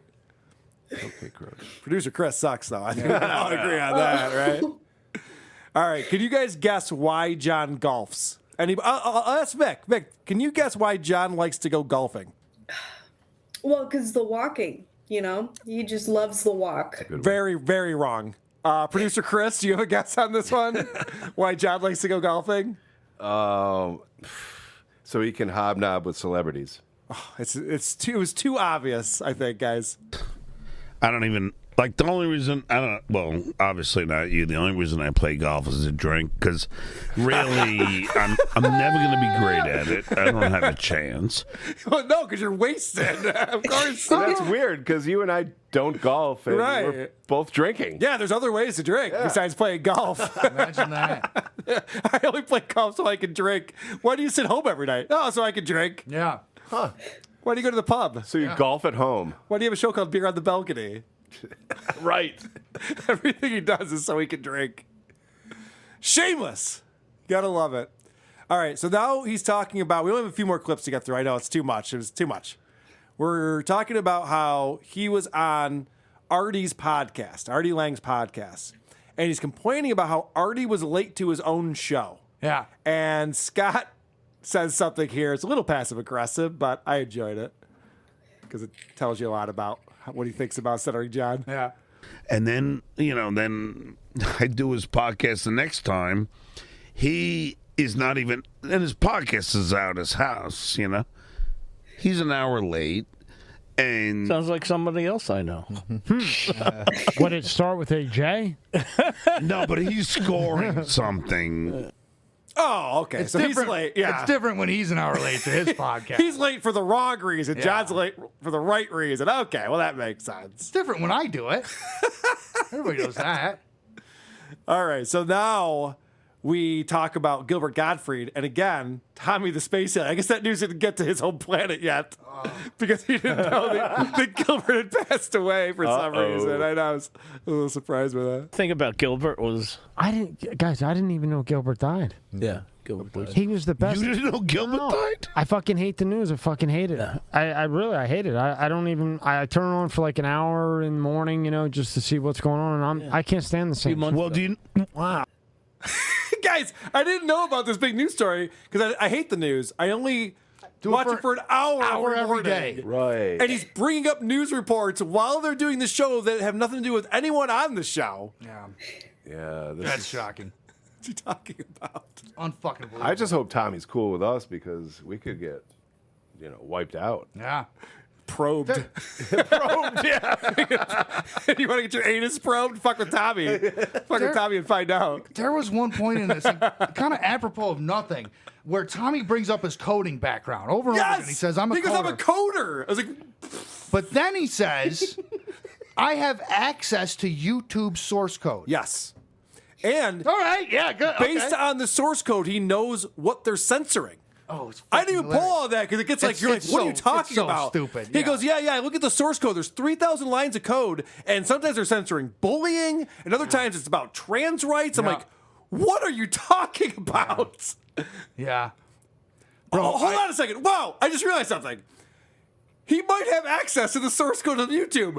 How else does he have 500,000 views and all these bot comments? Fuck. Holy shit, this guy's hacked YouTube. Dude, this is all coming. This all makes sense, though. He probably is a coder. Holy shit. He probably connects, like, with his head, like, into the computer. Like, Yeah. burp. Yeah. Just retina scans. Retina it in. scans it in, yeah. Just thinks it into existence. He probably figured out how to write a Python script that was like, while one, view YouTube video with the link on it, and then just let it run for eternity. It's amazing. Could It's I great hire skill. someone to do that for me? Well, they got to have access to the YouTube source code like Tommy does over here. That was such a weird thing because he looks over at Sky. He's like, well, I'm a coder. You know what I mean? Yeah. And Scott's not anything. I'm Yeah. like, okay. That's weird. He should get access to the Twitter source code and clean up that fucking bio. Maybe make it a complete sentence. You don't even need the source code for that. No, yeah, no, you do. You just need the password. That's really all you need to do that. All right, 2 more clips. This is my favorite clip by far. So we talked about how Ray Liotta just died. So when this was recorded, it was the day that Ray Liotta passed away. And it was weird because Ray Liotta seemed like a pretty healthy guy. I know he was a smoker for a long time. And, he just kind of like was in the middle of a project and had a bunch of things going on and then just died in his sleep. Yeah. And so they're wondering how that happened. You know, Ray Liotta died today. Yeah, Ray Liotta. Yeah. He was in Dominican Republic. What the fuck happened? It has to be alcohol because I think he was an alcohol. Who dies from alcohol? I mean, come on. You can left and right. You can OD on alcohol. Alcohol is OD on alcohol? the withdrawal can kill you. It's the only drug that can actually kill you. Never has. You could have too much alcohol too. It'll kill you. John. It's just odd, dude. It's odd because he had just finished 3 movies. Hey, this is water. It's fucking causing. And he was in the. Yeah, it's affecting you like water would. I can tell. Yeah. Just like water. You sound drowned. Look at how many empties he now has in front of him. Well, this is the final stage because there's a bunch of empties backed by Scott, and Scott was clinking them around for comic effect. Thank you, Scott. Then there's a bunch of empties in front of John. Yeah. Then there's one in his hand that he's actively slugging from. Yeah. And then you can see there's the 18 pack of Coors Light by his feet, which is funny because they brought out a bucket with ice with 6 cold beers in it for this 3-hour interview, thinking, that 6 should do beers it. for an interview. I mean, you'll have something to take home with you. He had it Can I get a done doggy bag, please? in the first half hour. He was through the first 6 because he really did it the first bunch real quick, and then he kind of slowed down a bit, but was consistent. So I was trying to figure out, and maybe Vic, I'd love to hear your opinion on this. Is this denial or is this stupidity? Great question. Adam Carolla would sometimes play a clip of somebody saying something false and be like, stupid or liar. Yes. And so that's my question. Stupid or liar? It's neither because it's confidence. It's like he's drank so much that he thinks he should have died if it was possible by now. Oh, that's a good theory. yeah. Vic's It's going, confidence. if you could die from alcohol, I would have 15 years ago. Yeah. That's what John said. So you He said, "I lose. haven't." That's a good point. Yeah. Well, just the idea that he's like, who, and then he's like, yeah, you can overdose on alcohol. He's like, what are you talking about? Yeah, the idea that he didn't know that you could overdose on alcohol is crazy. Yeah. Tommy goes, well, you can die from withdrawals, which will never be John's problem. Yeah, that's a different thing. That's a whole other thing. If John wakes up in the drunk tank after a DWI, That's true. and they don't recognize the problem right away, he could go into toxic shock and be fucking toasted. Man. That's very true. And then Scott says also prolonged use over time could cause health issues. Imagine that. Cirrhosis. But John was just in the hospital months ago from this fucking shit. From the Why is Klonopin he even making withdrawal. an argument at all? He had the Klonopin withdrawal. And John is the reason, and this is true, hospitals have beer. And they will, if you show up and you start going into withdrawal, they will stick a label on it with your name on it and hand you a beer and let you drink it because it will fucking save Do they your have life. vodka? As long as it's not an IPA. And John is like, what kind of beer is it, though? Because I'm not drinking no shit. You better have the kind of beer that I like, doctor. Jesus Christ. I can't believe that was John's response to maybe Ray Liotta died from alcoholism. And his response is, that does not exist. What you just said, dying from alcoholism does not exist. And no offense, the guy's a music fan. Like, dude, you had to have stumbled upon it behind the music. Or a jillion people. Behind the music used to play 24/7. You had to stumble on it at some point. You know what I mean? What was he thinking? Like, oh, they're way too hydrated. Yeah, exactly. Fucking asshole. He choked on his own vomit because he had the flu that day. Yeah. Everyone does that. Right. Choke on my vomit, your vomit, whatever. It's delicious. Jesus Christ. All right. This is the last clip because it's just Tommy not knowing how words work again, which is always fun. I know you guys, like I knew what I said to you. Look, he's the best. Yeah, it's a great guy. Very nice guy. Very down to earth. As are you. Yeah. Behind the stick, you are too. Behind the stick. I won't tell nobody. What's this? Beep. All right, John. All right. Thank you very much. He can't. I mean, he's got too many beers in his hand. What's the stick? Stick. Tommy, you're a comedian. Stick. Stick. What I fucking say it wrong? Stick. Sound like he said stick. Been a pleasure. Well, John doesn't know how anything works in that clip. Holy It's shit. so great. And what's great is Scott is in the background. So he says it wrong. And then Scott over and over again into the microphone is going, shtick. It's shtick. Shtick. He That's what said he shtick. means, yeah. That's what he said. He That's said what he shtick. meant. He did say stick. Oh, yeah. Tommy did say stick. But Scott's saying the word over and over again, and John's just like, what does that mean? He gets off like, what is that? What? Why do you mean I have a stick? What are you talking about? Why do I have a stick? I have a stick up my Stick ass? isn't even that way off because behind the stick is just being on the job. So there you go. There you go. He was right twice. There you go. To John's 0. But he was so proud of himself for playing matchmaker. He's like, I knew you guys would get along. Scott the engineer and Tommy are now BFFs, according to John. Oh, better not develop. He'll get jealous. Yeah, right. Yeah, and there's that great moment where he's like, oh, yeah, Rob and I, this is like a dream come true for us. We listened to you guys for years. Like, really? The guy that answers the phones and the guy that cut the tape? Like, all right.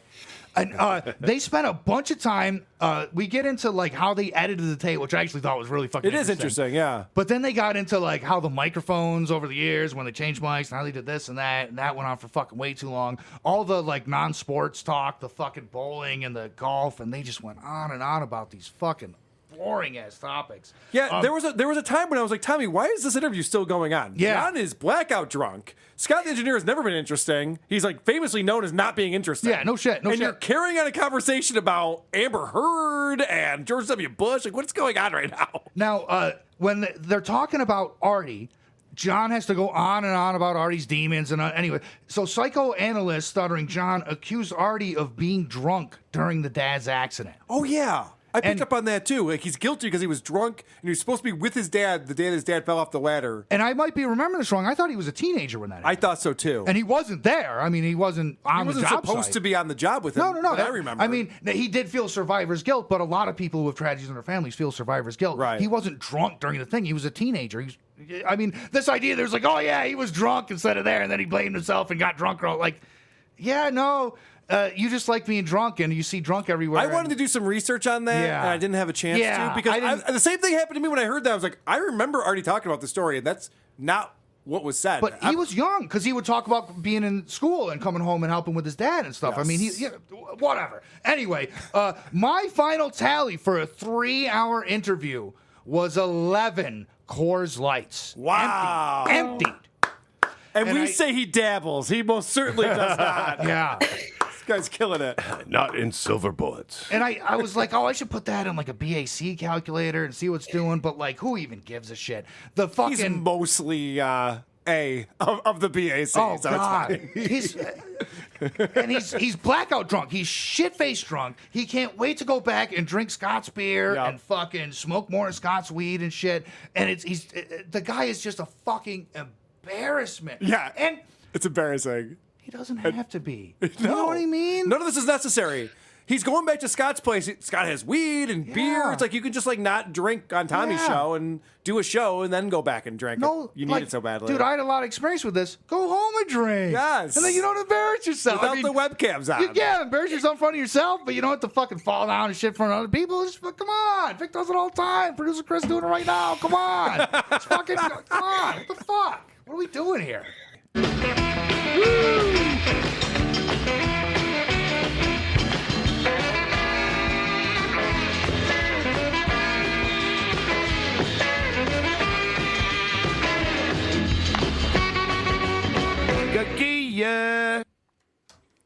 What are you checking out with our friend Stuttering John? If I'm Joe Biden, I'm like, John, do not defend me when I fall off a fucking bike. Listen to John struggle his way through this because someone mentioned it. And, I mean, even anybody, Joe Biden is probably like, yeah, that was fucking crazy and stupid. I look like such an asshole. Yeah. And I mean, because if you were to actually watch when he did do that, he came to a stop. The left foot came out of the cage and the foot went on the ground. He's leaning on that foot. Somehow he managed to fuck that up, and then he's on the ground. So there's no way around it. It was absolutely hilarious. Yeah, it's not like he was popping a wheelie over a ramp and managed to fall off his bike. He literally came to a stop, and then in slow motion just tipped over on his side. Yes, it was spectacular. It's it was embarrassing. Spectacular. But John is offended that someone would mention that, and his way of defending Biden is by like, oh yeah, well, Donald Trump, I bet he couldn't. He's doing this whole thing. That is my cut number 16. Biden fell off his bike. Ha ha ha. Yeah. Hey, at least Biden could ride a bike. At least Biden could drive a car. The only thing Donald Trump could do, and he does it badly, is drive a golf ball. So please. Wait, didn't Trump just get a hole-in-one recently and it was like national news? It just seemed like he was searching for the insult that, well, at least Biden can ride a bike. Yeah, Biden might have fallen off a bike that was stationary, but Trump only averages 182 on his drive. So if anybody knows, when you bike like that, you have these spikes that lock in to the pedals, and it's not easy getting them out of the pedals.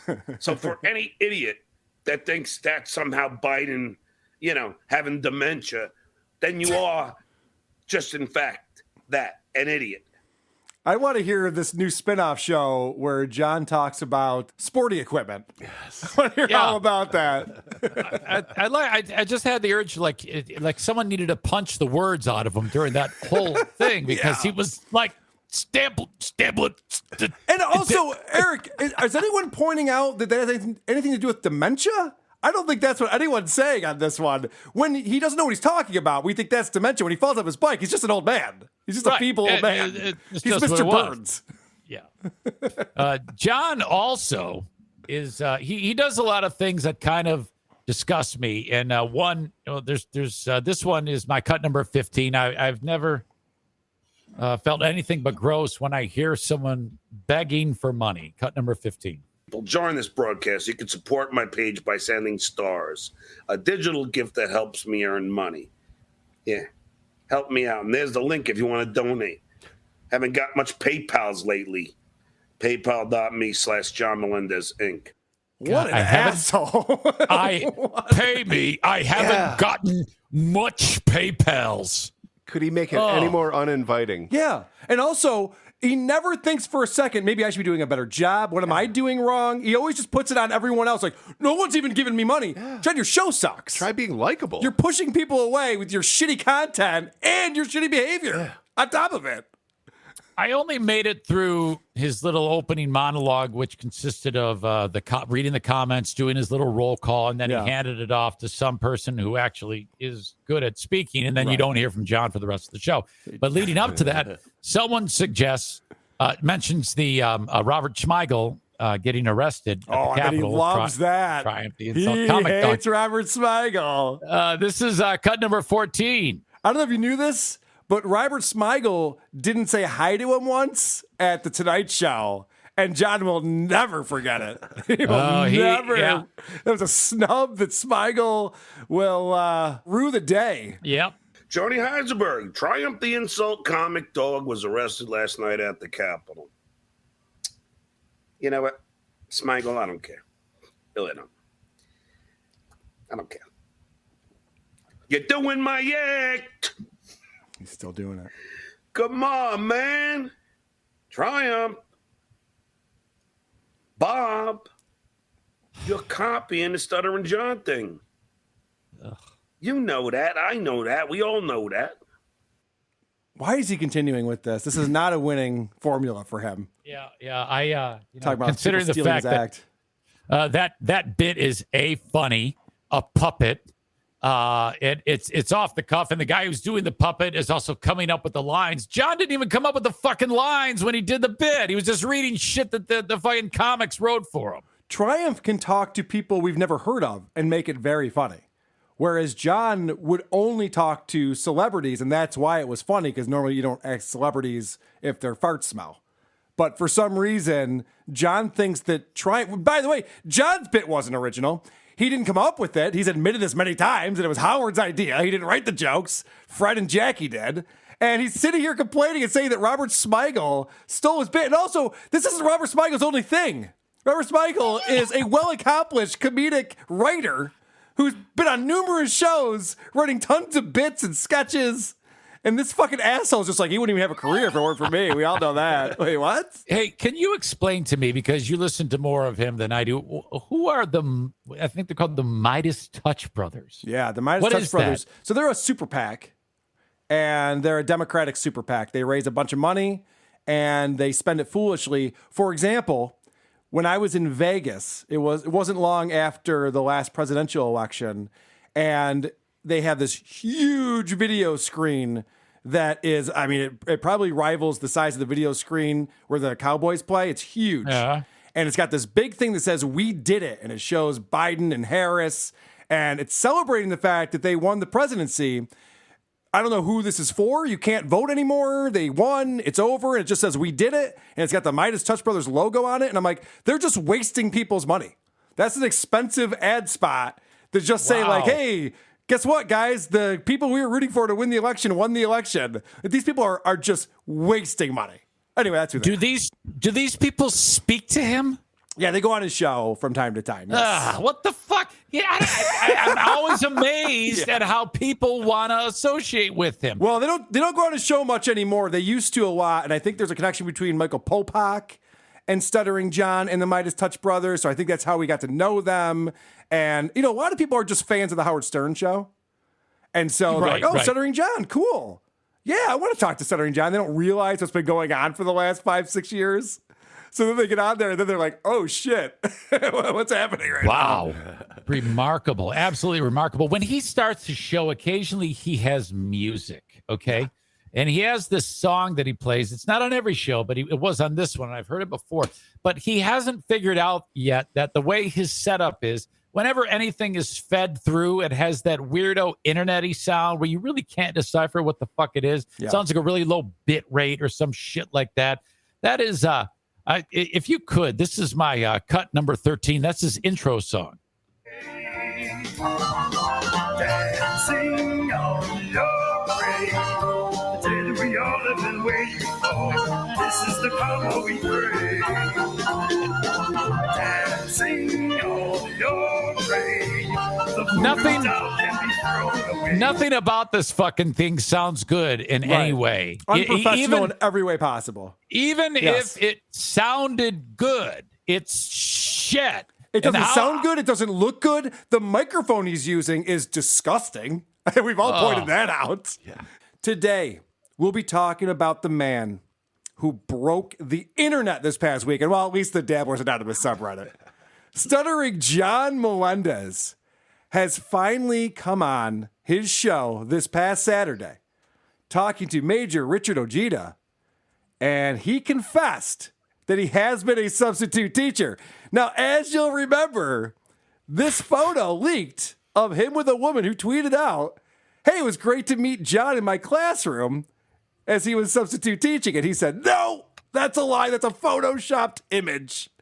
It was the most ridiculous lie John's ever tried to pull off, because nobody believed it for a second. There was so much evidence of it, obviously photographic evidence, but also students were tweeting in real time, like, "Holy crap, Stuttering John Melendez is my teacher today." And he just kept denying it until finally this Saturday. I just have the whole 7-minute clip of him bringing out a guest and then ignoring his guest and just doing his own show. We could just kind of watch and stop it as we go. Yeah, he's the only person in history to claim Photoshop of a picture with no nudity and nothing bad in it. You know what I mean? Yeah, just a pleasant photo. Who would with Photoshop this? Who's putting this together for what? She doesn't even look like she works anywhere. Just look know. professional in any way. It's so random. But he's like, clearly somebody took the time to design this. Yeah, baby. Welcome to Beer on the Balcony. This is the Stuttering John podcast. Had to think about it. What is it again? The Army Major will be joining me in a second. There is the copyright underneath there, the Stuttering John podcast. All right. Here are words that mean nothing. Go ahead and read it. It's reserved. And here, this podcast video is copyrighted. Any unauthorized use without the express consent of the Stuttering John podcast. Foster Brooks. Me, Stuttering. Vinny the lawyer, I want to ask you first. Why does he keep doing this? Does he think this does anything?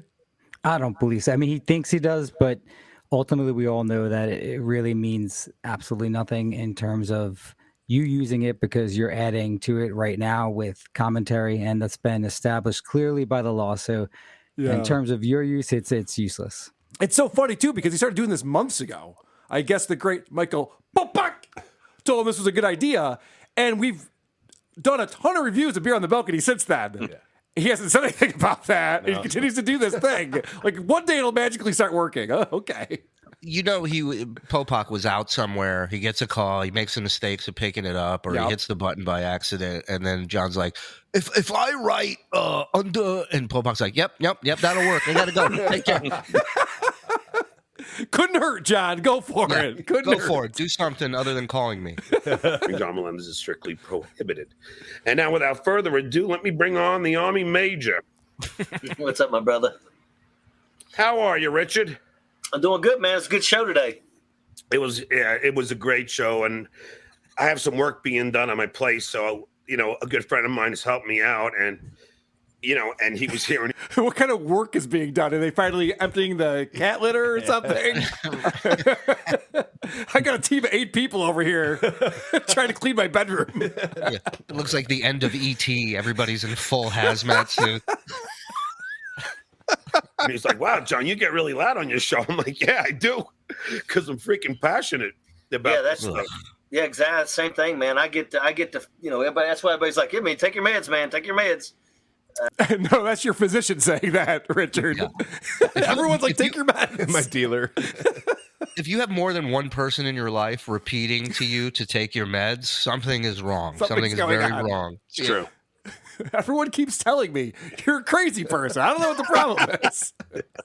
Are we supposed to know who Richard Ojeda is?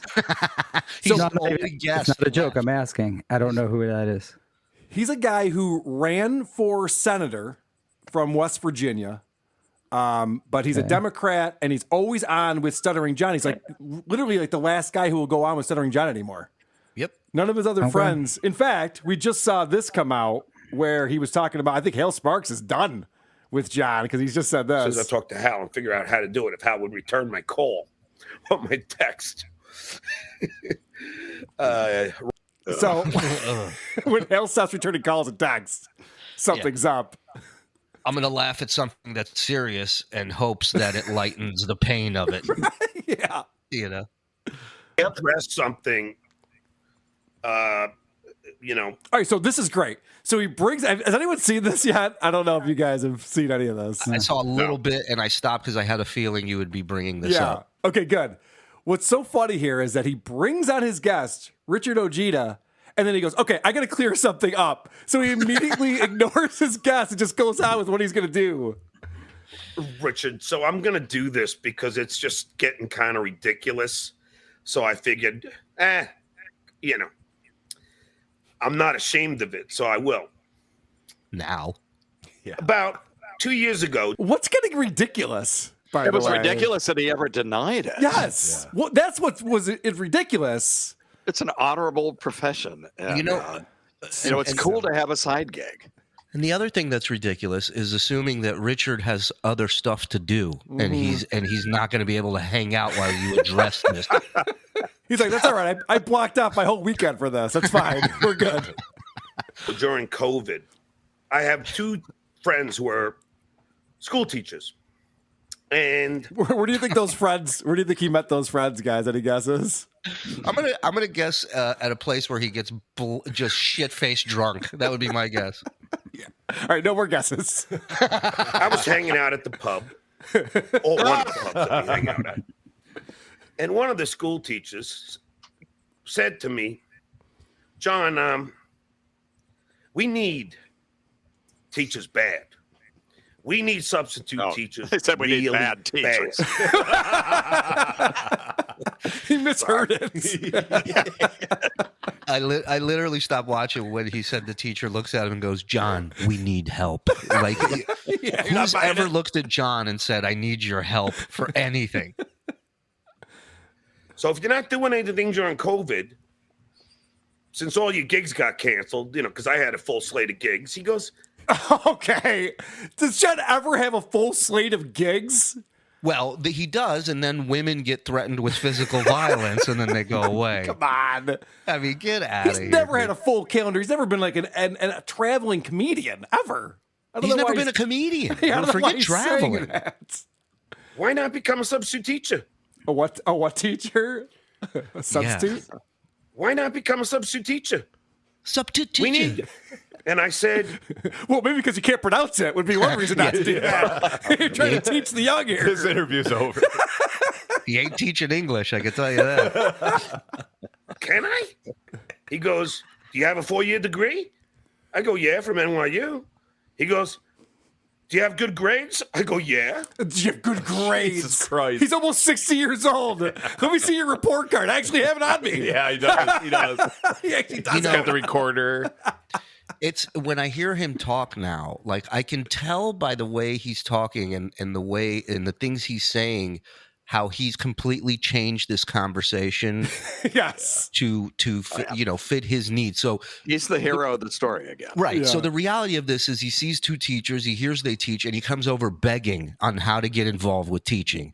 But by the time he shares this story, he's now that people are running to him, "Please help us, bring us out of the darkness and into the light." Yeah. You fucking idiot. Carl, you know where he graduated from, NYU, but do you know that he didn't go there for the full 4 years? Yeah, someone in the Discord just said that he did not graduate from NYU. Okay, I don't know if he did or did not graduate from there, but John is from the town over from me, and he went to Nassau Community College for the first 2 years. So when you judge someone on their academics, especially for undergrad, going to Nassau Community College is very, very low. They call it's nicknamed 13th grade. 13th So grade, John always brags about going to NYU, but there's a huge difference between going to Nassau Community College and then transferring to a school than actually getting into NYU. So just wanted an interesting fact out there that John doesn't really, he glosses over that aspect of it. I should remind people, I mentioned this last episode, but Vince was John's attorney and co-host for a short time. So Vince knows John pretty well. Dr. Steve, do I have to tell you about the phone? Yes, I'm on call. He's doing an SJ. You're not on call. You're on vacation. No, I'm not on buying call that. when I'm on vacation too. Yeah. Please. On call for what? To tell him you're not available because you're in paradise? I gotta call him back. It's okay. Yeah, I'll okay, do it good. when we're done. Dr. Steve's the only guy where you're like, "Oh, is somebody dying?" And he's like, "Yes, actually." Yeah, right. Actually, multiple people, but it's fine. I'll call back later. Get to it when I get to it. We got to make fun of John. Did. He just blew off a dead person for this. This is unbelievable. Yeah. They need medication. Which I one gotta should we do give this him? now. Just All keep you gotta do- breathing. Okay, Right. sorry. No, you're okay. We got a lot to Fuck get to the whole today. show up. I'm sorry. No, it's fine. "Good grades?" I go, "Yeah." He goes, But by the way, there's no way that has any factor in this. What was your GPA? Like, who cares? Did you graduate or not? Graduate, yeah. Did you get good Did you have a grades? roommate? What an idiot. "Okay, all you got to do is take this test." He goes, "It's a hard test. It's 4 hours. It's called the CBEST. It's algebra, math. It's reading and writing. It's everything." Algebra. Arithmetic. Algebra and math. Wow. Yeah. Wow. Friend. Reading When and did writing? When did we break those two apart? You have to be literate. You have to be conscious. It's not an easy test to pass here. I like it's tough. They want you to show up sober. It's crazy. Is there a bar? The hardest part was that it's 4 hours. He's like, this test is so hard, it's 4 hours. Can I take it home? Here's a website that says the CBEST math test is not difficult. Of course it's not. I went to school. Substitute teachers do not have to pass a difficult test. I know that for a fact. I've dealt with a lot of them. Okay, it says here you may take the CBEST only if you have earned at minimum a high school diploma, a GED, or the equivalent. So NYU and his NYU grades do not factor in. Okay, thanks, Dr. Steve. You're welcome. Just doing my research. I appreciate it. 4 hours a test is, and it's, you can't be an idiot to pass this test. You know what I mean? So I said, all right. See how he's already setting himself up? Like, I'm going to tell you how smart I am and how amazing I am. You can be an idiot to want to take it, but you can't be an idiot to take it. I mean, should John be bragging about his intelligence? He brags about everything, but pick some that maybe people can get on board with. Right. So I took the test, and I passed it. Actually, didn't only pass it, Army Major. I got very high scores on the test. Why does he feel compelled? Let's pretend he's not lying, which John is always lying. Let's pretend he's not lying. Why does he feel compelled to say he got very high scores on this stupid test that anyone could pass? And again, he's taking forever to tell this story, and his co-host is sitting there patiently. And he's like, Army Major, I didn't just pass. Yeah. It's like, fucking move it along if you have to do this. Well, as we talked about on Chrissy Mayer's show, one of the symptoms of a compensatory narcissistic personality disorder is that they seek to create an illusion of superiority and build up an image of high self-worth. So that answers your question, Carl. I have a question. Can we change the name of that to Melendez disorder? You're a doctor. Make it happen. Okay. That's it. Well, whoever's controlling his Wikipedia page might get right on that. Yeah. Good point. Let's see what's up. And I said, you know what? Why not? It's doing something for my community. And I have money, Army Major, but who doesn't want to make more money?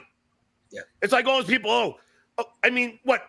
Howard Stern's a billionaire, but he still asks for $20 million more a year every. Yeah, because that's a logical amount of money Not to a want to good make. analogy. No, not a good analogy at all. He's like, why would I want to make $8 an hour? I mean, Howard Stern makes $20 million. No one's knocking him for that. Well, yeah, it's very different. The other reason why he asks for that is because he can, number one. He earns it, yeah. Yeah, and I know tons of people who have a lot of money, and a lot of them are like, you know what? I want more money. I'm going to go into the lowest paying industry for work possible. Substitute teaching. You're not even a teacher. Yeah, it's You're not a inconsistent. You have to be lucky to get called in that day. Yeah. Not a good gig. gig. You're essentially on the extra board. You understand? Time is up for contract negotiation. I mean, who doesn't want to make more money? But seriously, I love it. I love teaching kids. So last year, they really needed me to do 5 weeks straight teaching 6th grade math and 7th grade algebra. Wait a second. 5 weeks straight. That's how long he was hired to do that gig where he was writing quiz. Yeah. He's writing questions for Ding, some ding, quiz ding, ding, apps. ding, ding. Oh my God. I just pulled that together now. But he's not lying. He was writing questions for a quiz. It was just a quiz for kids to take. Yeah, right. It was a ditto. Wow. Which again is totally fine. Right. Listen, I shit on the guy morning, noon, and night. But I got to say, I couldn't fucking teach algebra. I couldn't even do it. So I give him credit for being smart enough to do that. Why wouldn't you just admit it from the start? It's such a non-issue that you've made into a huge fucking thing. You know why, Shuli? Because admitting that he's doing this gig on the side is to admit that you're not in show business anymore. And I think that's the thing that John has been holding on to for dear life. Like he's just like an action hero trying to hold on to that ledge and make sure he's still in show business. The world famous Stuttering John. Yes. You are only known at a bar. Okay, let's be honest. You're not world famous. So I love that he was talking about how he was writing these questions for a quiz, and it turns out they were x minus 3 equals 7. What is x? Was what the question was all along. So I said, yeah, I'll do it. The only reason I didn't say it on the show was because I didn't want these assholes, haters, to attack these children. Yeah, and the school. And so what's changed? Why is it okay now? And I love the idea that the haters and the trolls are so evil that there's going to be a school shooting if John admits that he's substitute teaching. It's like, John, relax. It's fine. People will let you substitute teach. It's not a big deal. Everyone, let John substitute teach. It's not a big deal. Please. Don't bother him. Don't bother. Can we get footage? And the school and everything else. So that's the only reason. And my friends all know that I'm actually very proud of it. To me, I'm doing something good. And maybe more people should do something good. I'm proud of my masturbatory habits. That's why I talk about it nonstop on this show. Oh, shut the fuck up about it. That's too much about it. And the kids, they all love me. Of course. I mean, I got to say, Army Major, not many people can teach 7th grade algebra. I would put it, I think a lot of people wouldn't be able to teach. Yeah. You know. A lot of people would be able to teach 7th grade algebra? A lot of people? I don't know if that's true. Is this I Am Legend? He's the last algebra teacher left on the planet. And I mean, there is a teaching agenda that you have to follow. Yeah. It's not like he just walks in there and wings it every day. He's got the answer key. Yeah. It's pretty easy to teach when you're like, hey, Timmy, you're an idiot. 7's the answer. Isn't School of Rock or something cool like that, you know? You know who else teaches algebra? High school kids, tutors, middle school kids. Math is math is a tough subject. Period. Of course it is, Richard. And to teach it, definitely. Also, by the way, there's no one in West Virginia who can do this. So Richard's just like, holy shit, you did? Whoa, 7th grade? I didn't know there was a 7th grade. What the fuck? That's insane. This guy made the rank of Army Major, and he's sitting here going, math is not my friend. I'm going to tell you that right now. I've taught in high school, but as usual, what happens is the students Google my name. They call me Mr. Melendez, and then they look how happy he is. They figure out, are you John Melendez? I go, yeah, and then they go, that's pretty fucking sad. Weren't you on the Tonight Show for 10 years? How much do you want to bet that he tells the kids who he is and his story? I think he said that at one point. Of course, there's not one fucking kid. He didn't say that. The student that was tweeting said that he introduced himself as Stuttering John Melendez from the Tonight Show and Howard Stern Show. Right, that's what it was. But hello, kids. I'm your teacher, Jeff the Drunk Curl. He's an idiot. The kid said that John said, you might want to Google me. That's right. Right. That's right. Right. So now it's turned into high school kids know who Stuttering. I got news for you. High school kids don't know who Howard Stern is. They definitely don't know who the fuck you are. For sure. They don't know who Jay Leno is. Yeah. Are you Stuttering John Melendez? I go, yeah. I go, yeah. Yeah. How did you know? How'd you guess? Was it my T-shirt? Ask me about my past career is what his shirt says. Wow, you're famous. And they all ask for pictures. Yeah, because everyone in Hollywood, which is where he lives, has never seen a famous person before. They're like, wow, it's a famous guy? Get out of here. Meanwhile, I guess if you ask for pictures, it's okay. But if you just take one from your seat in the classroom, he'll bully you into shutting down your fucking Twitter page. Yeah. So I take a picture, and like the teachers ask me for pictures, and then one teacher posted it, and these trolls got a hold of it, and that was the whole big, But again, I'm not ashamed of it. Yeah, I'm proud of it. And I have 3 kids of my own. And let me tell you something, Army Major. This was my favorite. Dude, stop talking about your kids. All right, John. Now I'm getting annoyed. Yeah. You got to stop talking about your fucking kids. Leave your kids out of it. He's sitting here painting this picture as if it was brought up a week ago and he's just getting it to now. Yeah. Like, you lied over and over again for months. over a year. Yeah.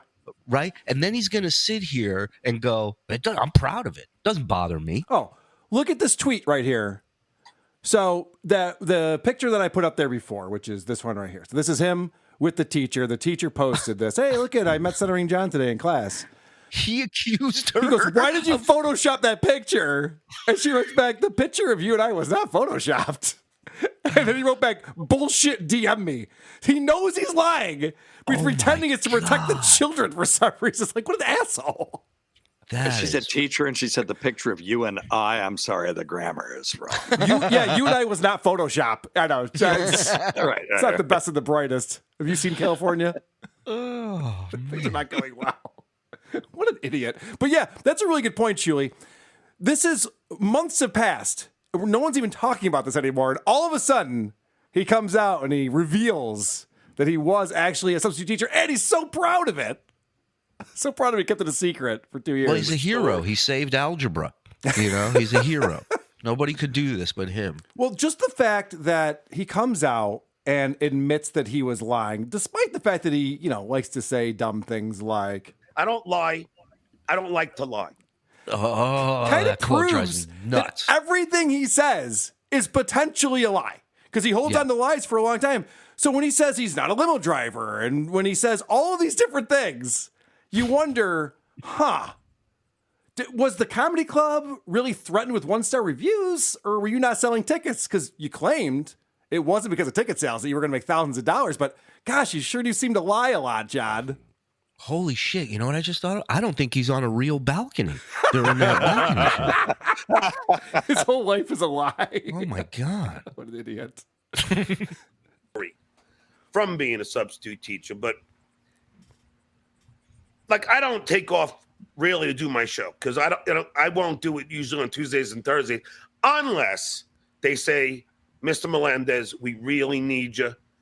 Can you do 5 weeks for us? Can you do, because we need someone who could actually teach algebra and everything else. I go, yeah. But anyway.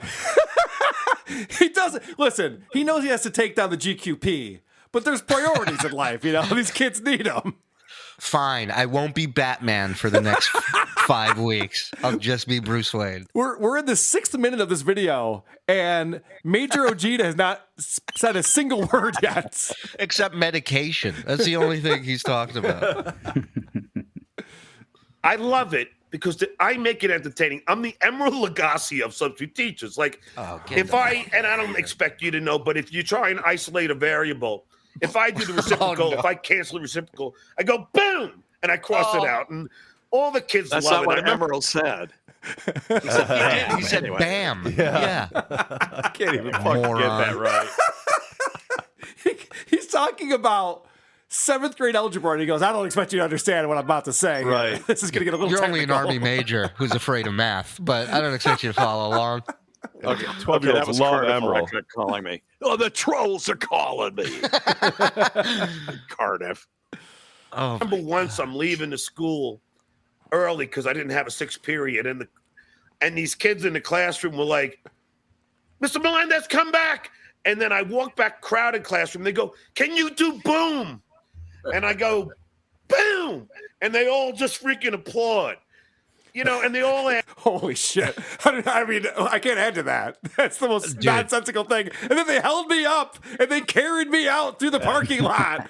He's Rudy. He thinks he's fucking Rudy. And they all cheered, world's greatest teacher. World's greatest teacher. You had to be there. If I could have done a Costanza and left a recorder in the room after he walked out, can you imagine what you heard? What a fool. We got the fucking douchebag to do it. What an idiot. Yeah, they're all trolling him.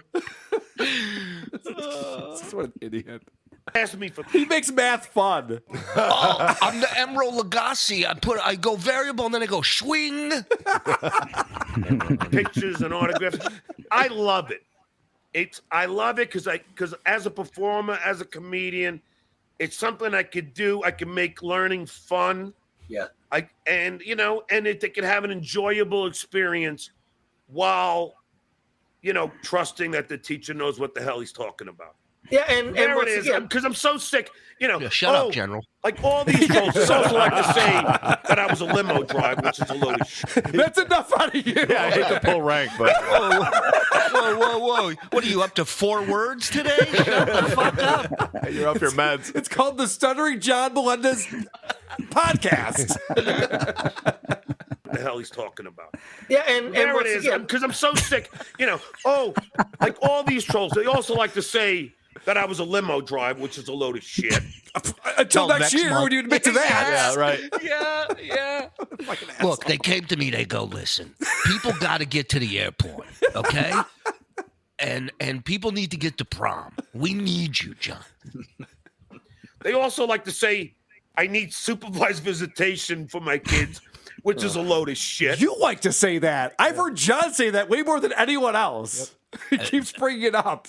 I mean, I literally haven't seen it posted anywhere. The only thing I know about it is him constantly talking about it. And also, let's remember that he once said that he told that to a guy to find out if that guy was part of the hate site community. Because then if he saw it posted on there, he would know that that was the guy who posted it because he told him that. That was his grand plan. So we have 2 generals here, strategic masterminds. Idiots. I don't care about any of this, but I'm just telling you. He doesn't care. This is we're 7 minutes in. He doesn't care. Okay. He doesn't lie. He doesn't care. Yeah. Are you buying any of this? Check. Because as my friends know and my family know, I'm proud of all the accomplishments that I have attained in my life. And being a substitute teacher, as we say in California, a guest teacher is another one. Is another feather in my cap. Yeah. Look. I mean, all right, now you can talk. I'm amazing in every single way. Now you go. I don't care. Keep I it don't about my lie. cap. Yeah, and I don't let you talk. Shut up, General. And then he goes, I'm proud of all my accomplishments. We know. We're very aware of that. So I have a theory, guys. I have a theory on why John just decided to admit that he was a guest teacher. This is what I wanted to ask you. Why? Yes, because why would he do this now? It doesn't make any sense. Unless I was served papers. Yes, here it is, my cease and desist from Mr. Stuttering John Melendez. What? Yeah. Whoa. And in this cease and desist, he mentions look at the time. that at least one of our listeners has acted on your encouragement and or instructions by targeting children at the public school that employs Mr. Melendez. So they just wanted to work it into all of these different things. I was responsible for the comedy clubs getting canceled. I've been responsible for all these different things. So because he had to put this into the lawsuit, he's like, well, shit, now I got to go out because he's going to talk about it. He's got proof. Wow. So I got to go out and admit it before he gets out there and tells everyone. And again, another example of what an idiot he is, because this law, nothing's going to come from this. And he's just let the cat out of the bag for no fucking reason, for nothing. Oh, he also spent some money to have this done for the cease and desist. And so, well, what is he telling you to cease doing? Yes. All right. So this is what I want to talk funny, about. Apparently, I could do that. I might start right now. So apparently, what I need to stop doing is encouraging listeners to harass him and his children. That's the main crux of this. Now, he's never listened to my show.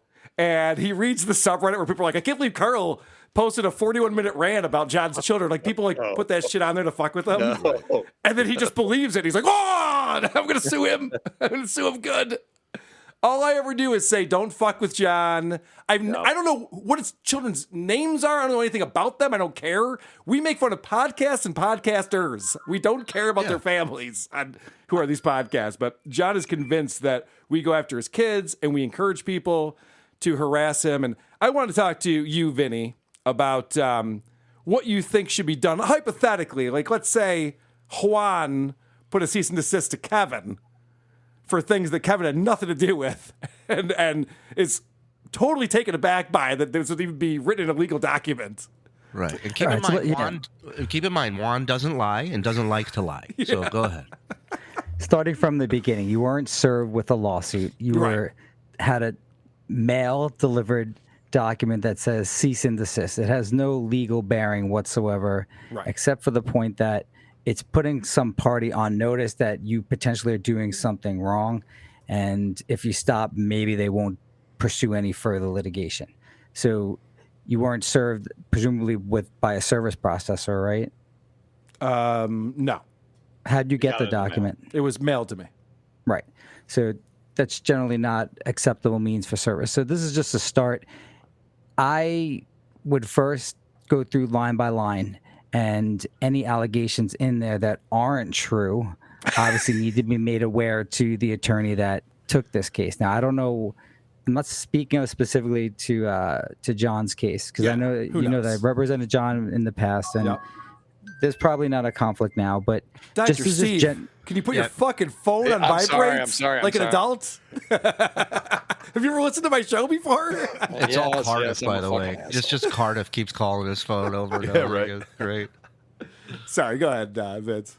Yeah, this is just general advice. So when you have a cease and desist, it's not something you panic over. I mean, I've sent them and I've received them on behalf of clients. So you need to first start. Well, we'll first start with what the main allegation is and what technically you need to cease.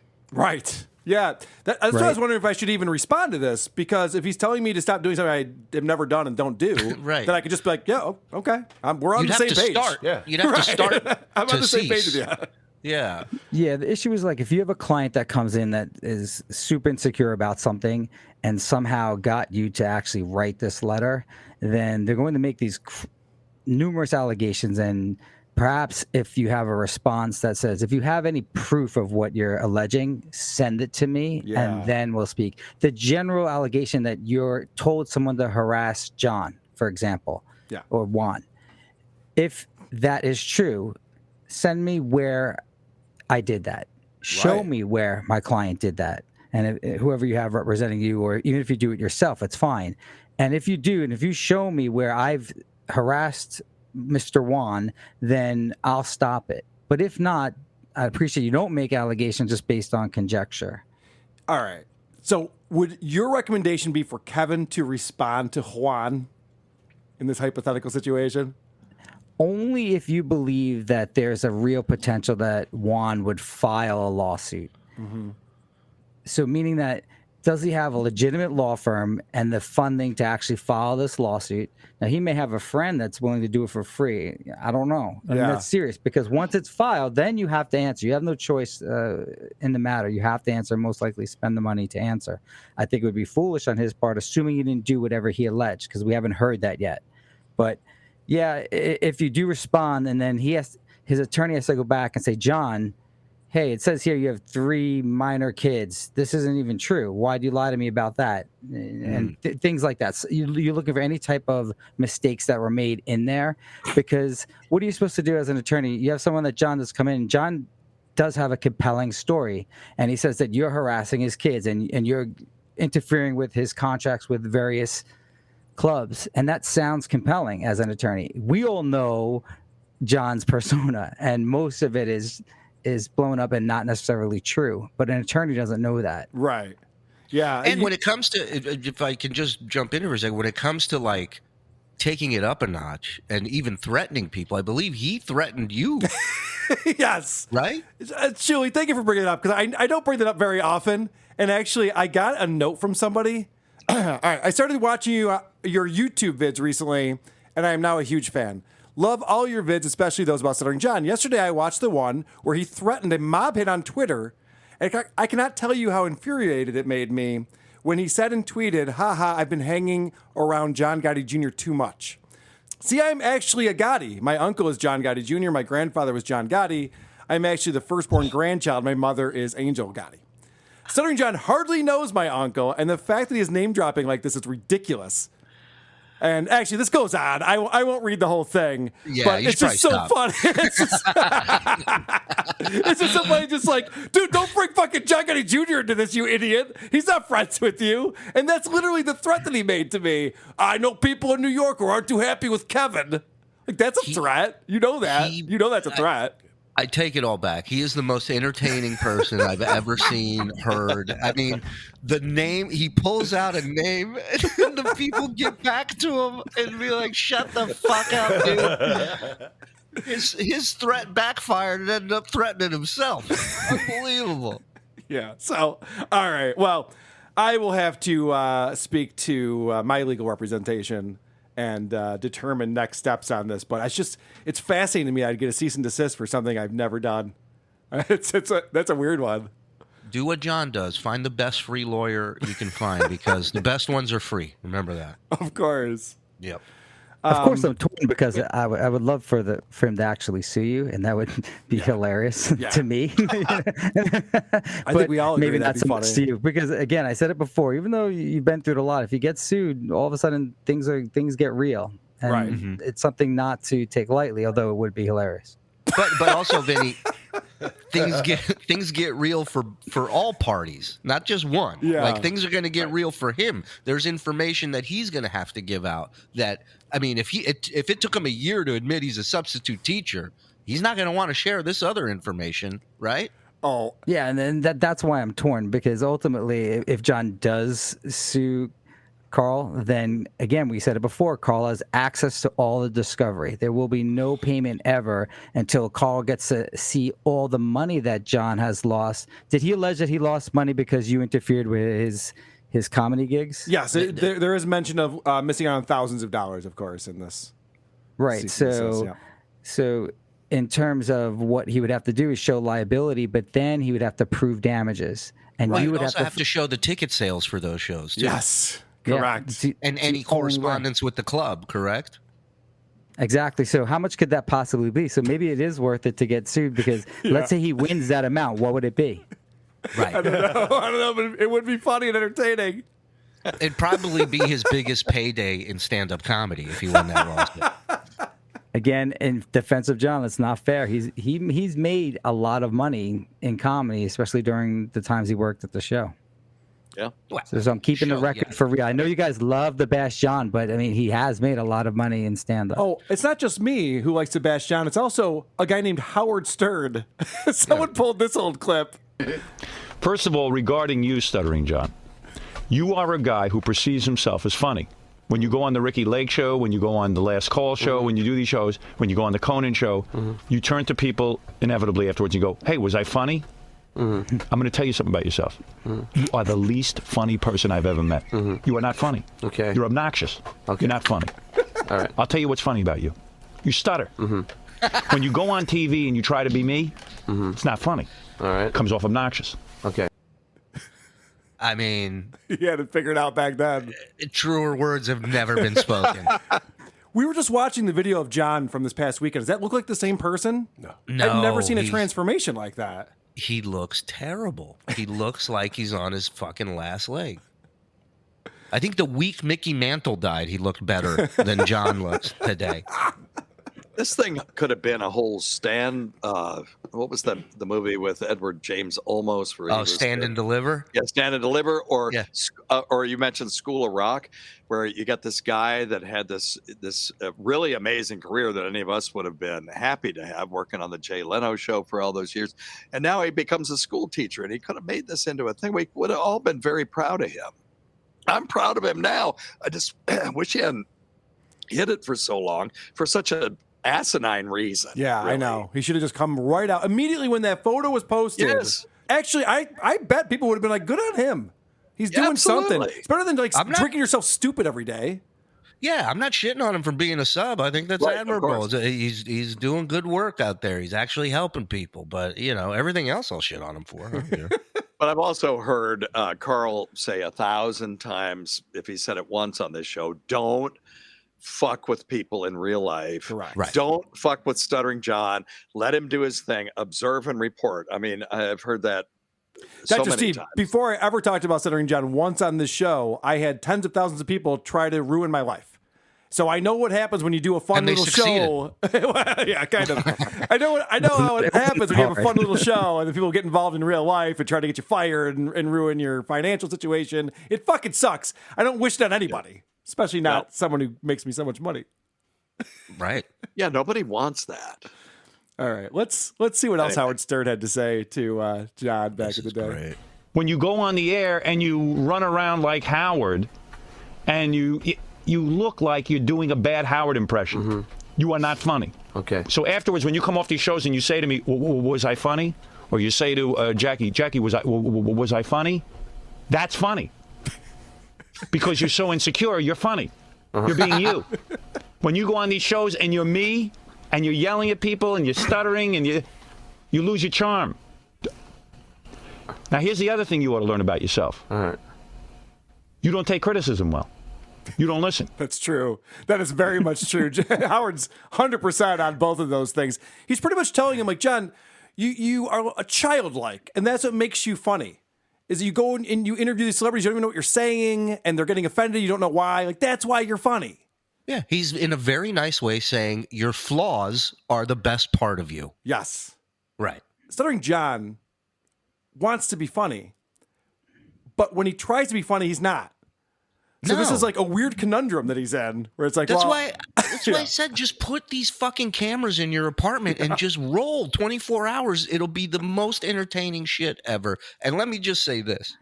You know, he's gone on, he's said numerous times he doesn't know one thing I did for the show. Right. He doesn't know, well, I can tell you in all the bits I've done for the show and all the times I've been in studio talking to Howard, talking to the gang, he's never come close to saying anything like this about me. Ever. Well, so what? This gets even better. Check this out, because I was going to ask you if you've ever heard this from Howard Stern. What have we learned so far? And I'm going to give you overall advice about career. I'm going to give it to you, Jackie, and everyone else. Jackie's got a whole nother set of problems. These are your problems today. Okay. A, you're not funny. Mm-hmm. I know you think you're funny. Do you think you're funny? Tell the truth. Do you think you're funny? Do you think you're a funny person? Yeah. You're not. Okay. I don't want to disagree. You're not funny. I know, but I don't want to disagree. No, you can disagree. It's very funny because I hear him saying, that means he's not listening. If you genuinely disagree, I want to know so I can help you with it. No. I'm taking valuable radio time to help you with your career. That's why I'm trying. Are you a funny guy? I'm serious. Let me ask you. Do you see yourself as funny? Do you think you're funny? But see, I'm not supposed to say no. No, you can say whatever you want. No, say what you feel. I mean, I'm trying to help you now. You thought I was funny. No. You are funny when I tell you what to say, and you're yourself, and you're genuine, and you stammer. That's funny. So you're saying I should be more genuine? You would never be a stand-up comedian. Oh. You're not funny. And when you try to be funny, you come off obnoxious. Yes. Okay. Yes. He is so, I just got finished analyzing his stand-up set. It took me 3 episodes People of should the check Uncle that out Rico on the show. Shuley Show. It's great. Yeah, it's called the Uncle Rico Show, named after John, and it's we're 4 episodes in. It's on the Patreon, but I'm listening to his stand-up and his crowd work in particular. And his crowd work is so obnoxious, and it's so there's no like feeling out. There's no being nice to the people. Like he's just like, who here's had a kid? And then they'll go, huh? What? He doesn't hear anybody. It's so fucking. And then it's just Chewy, the best is this go-to. He sees a couple at a table and he goes, "You two fucking." Oh my God! So are you guys fucking? It's just obnoxious. Yes. Like It's Howard said, obnoxious. he cannot do stand-up. He's not good at it. He's the only guy, as Andy said on our show, I believe, he's the only guy who got canceled from comedy, not because he was racist or insensitive, because he's not funny. That's why his comedy career ended. Right. All right, this is the last clip I have from this Howard Stern show. God, this show used to be great. I did. It's so funny. Unbelievable. And and many times you'll say, gee, Howard puts the words in my mouth, or Jackie and Fred put the words in my mouth, and I'm embarrassed, or whatever your genuine feeling is, and then all of a sudden you start to stutter, and you go, whoa. That's funny. Yeah. That's funny. People are laughing at you, not with you. Do you understand? Yes, I understand. It's fun to watch a guy stammer. That's what's funny.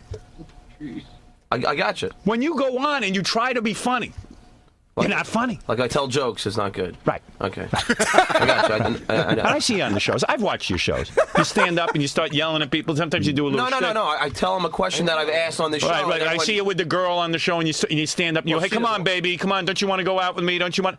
That isn't Howard, you. That's not your style. Hey, excuse me. And it comes off obnoxious. It's hard to watch. She's a gorgeous girl, but I see what you're doing. Right. You're trying. You're forcing it. Okay. And again, Howard's right, because the funniest things John has done on his show was the green screen falling down. Was the funniest thing he's ever done. And then followed up very closely with that time he was wearing a green shirt. and so you could see the city from behind. And so he went back, he took his green screen down thinking that was going to fix the problem. That's what funny. Right. That's what people pay to see, John. You should close with that bit. Yes, people have sent me this video before, but today I was watching it. I'm like, this is so perfect for everything It's like that we're talking about. Howard went full Nostradamus on him. Real quick, I want to switch gears, then we'll get back to this because I have some more things to talk about from Beer on the Balcony. But while we have Dr. Steve, I want to get him back on his vacation with his lovely family. Oh, my wife's already cussing me. Well, she must know that this is more important to you than your family. Who are these podcasts? I'd love to hear a Dr. Steve fight with his wife. That would be, you shut your mouth. Oh, no. This is how it would go down. To talk about anal sex and insoluble fiber, and now Carl's got me embroiled in a fucking lawsuit. Jesus Christ. Yeah, can you just spell your last name and read out your address real quick, please? I've sent 3 patients to voicemail. They're all dead. Yeah, and that. I'm very proud of you, Johnny. I think. All right. Obviously, he had the whole monologue about being a guest teacher to start off, but it doesn't end there. Like, it's so funny because, and I know who I know who this one guy is. Trust me, I do. Okay. But he constantly, I'm probably happened to you, but they try and post to all my guests, look, here's John, he's a substitute teacher. Yeah, so what? It's like, this is your big get? Who cares? Yeah, I do it part-time because I enjoy it. As a stand-up comic, what the hell else are you going to do during the day? Podcast. Fucking play with your Right. fucking asshole? How about you fucking write? Yeah, how about you write some new goddamn jokes? He did a joke on stage about watching porn and buying it for $12.99 on DirecTV.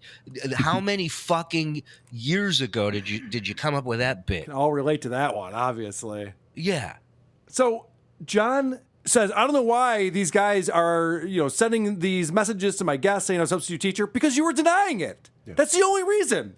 Who cares? You do. Right. You denied it. You told a woman that she photoshopped a photo of you. You're the problem in this equation again. You should know equations. You're an algebra teacher. X plus John equals bad. Solve for X. Everything. X is everything. I mean, look, this is the same guy that told his followers to go shit on the comedy club that canceled his appearance. Correct. So, right. I mean, he oozes hypocrite out of every I fucking wrote John, hole in we his call body. him, yeah. I wrote John. And also, don't fuck with John's guests. I'm sorry. Maybe I don't say that enough out here, but there are people who try to fuck with his guests or try to get him so they cancel. Let John get his guests on his show. All right, Get him it's more fine. guests. Yes, we should all help book people for his show because it's only going to lead to more gold. Don't you understand? Now, I want you to know that John never lies. He's an open book. At this point, it's like, look, for anybody who knows me on the Stern Show, who's known me in my entire career, I'm an open book. If you read my, He comes on the show. He has the balls to come on the show. Go, for the last 2 years, I've been lying to everyone. And then he goes, I'm an open book. He says I'm an open book. That he says, well, if you read my, and he can't think of the word book. If you read my autobiography.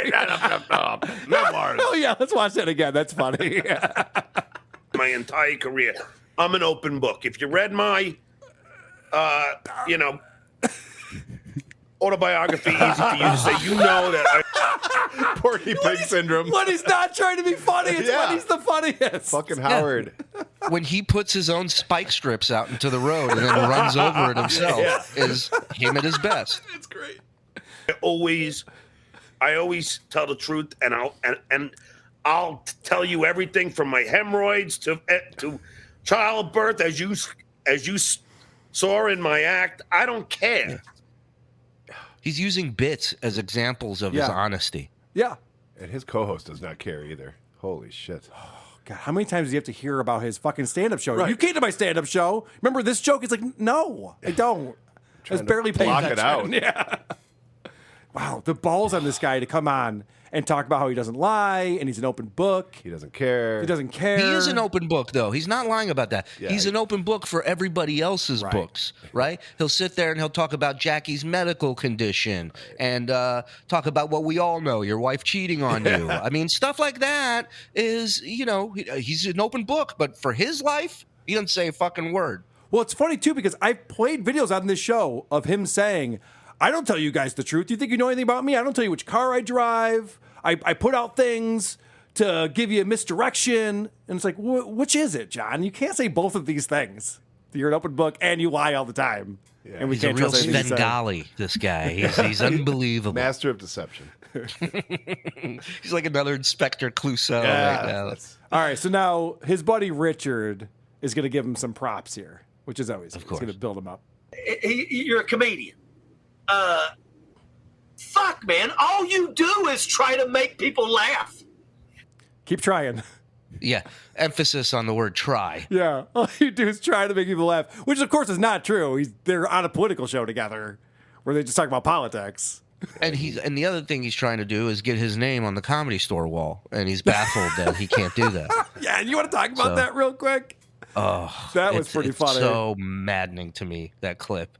Because as my people say, the chutzpah on this fucking guy to sit there and be like, he doesn't even know who's booking the club. Yeah, he's asking a comedian on his show who's booking at the Comedy Store.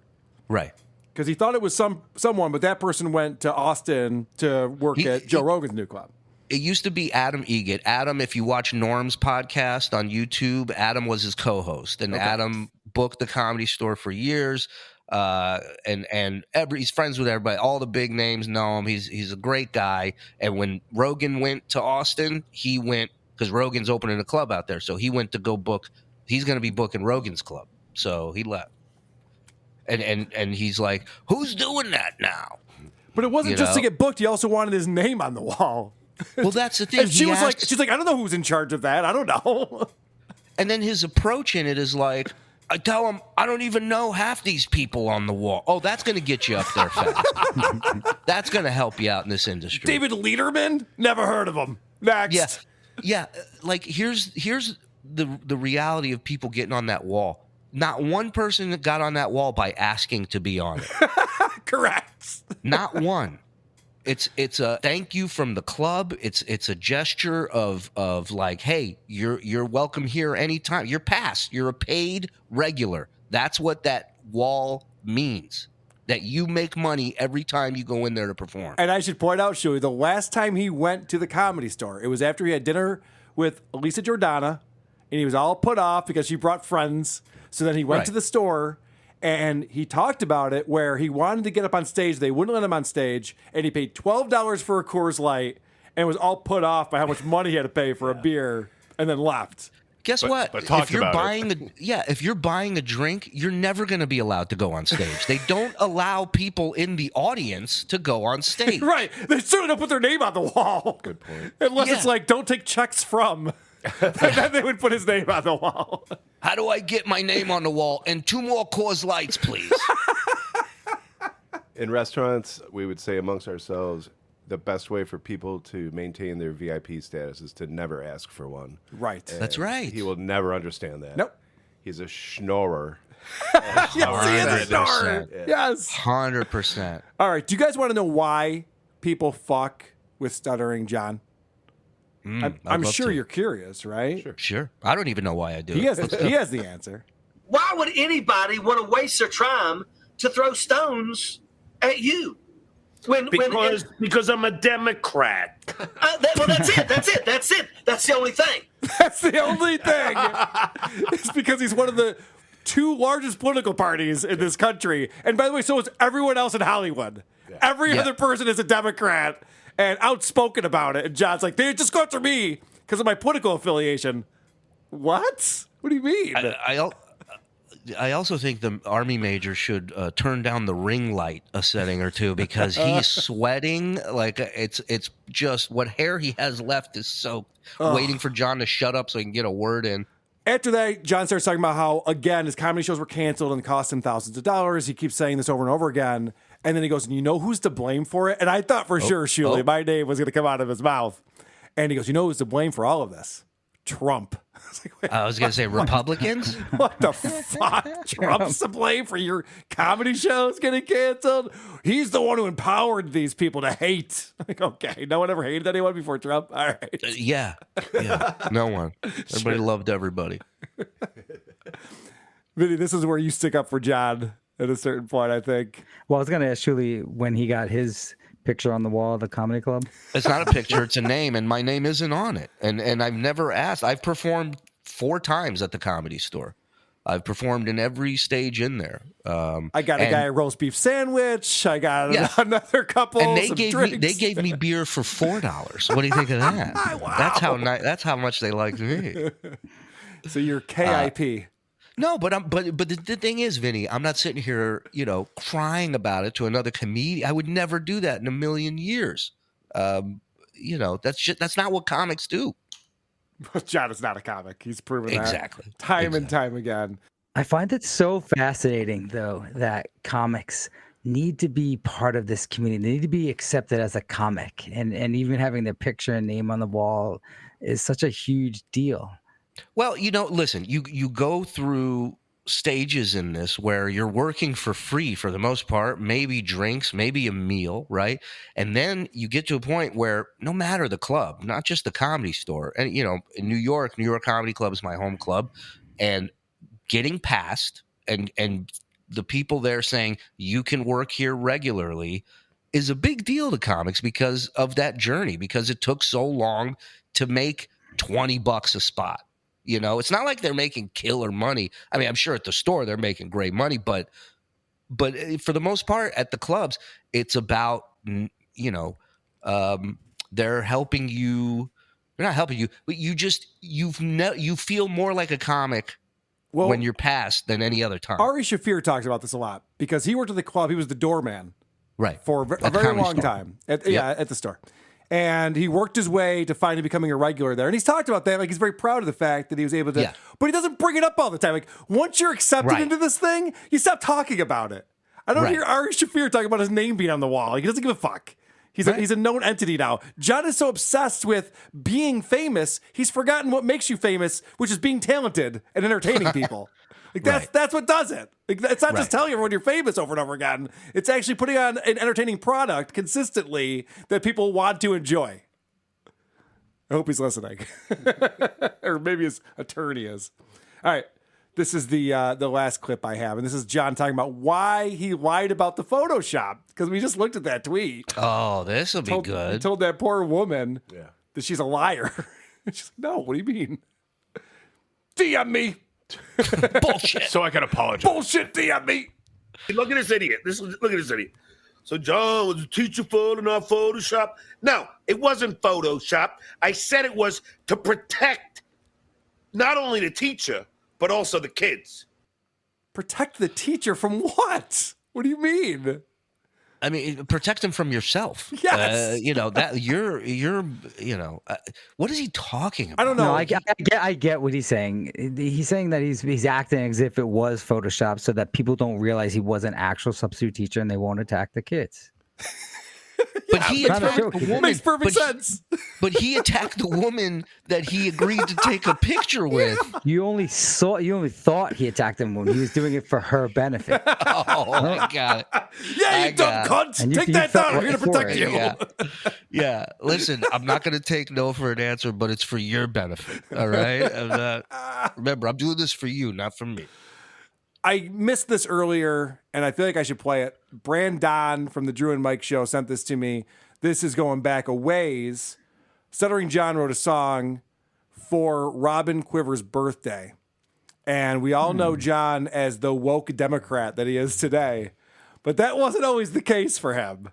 Oh, but by the way, if I could just 2 seconds before you play this, his stand-up for Mr. Woke is insanely anti phobic stuff going on, right? Transphobic, anti-woman. He keeps calling Caitlyn Jenner Bruce Jenner. Oh yeah, and he fucked Bruce Jenner. Yeah, and very angry at women. A lot of the jokes it's pretty wild.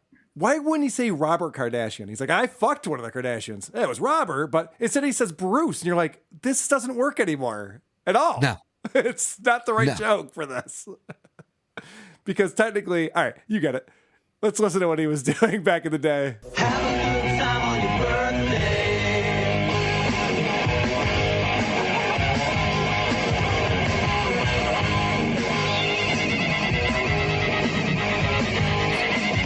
So talented.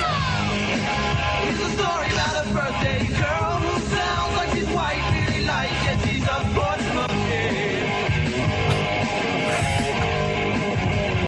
What was that last word that he just used? It rhymed with funky. I know that. Sure did. Yeah. What do you know the lyrics? What were they? I didn't catch that last part. Let's try that again. She sounds like she's white. Yeah, Vinny, But I'm having a hard time deciphering these two because the mix I is wanna not hear quite this. right. Yeah, the guitar's Let's a pull it little up on loud. Spotify. The lyrics should be attached to it, right, guys?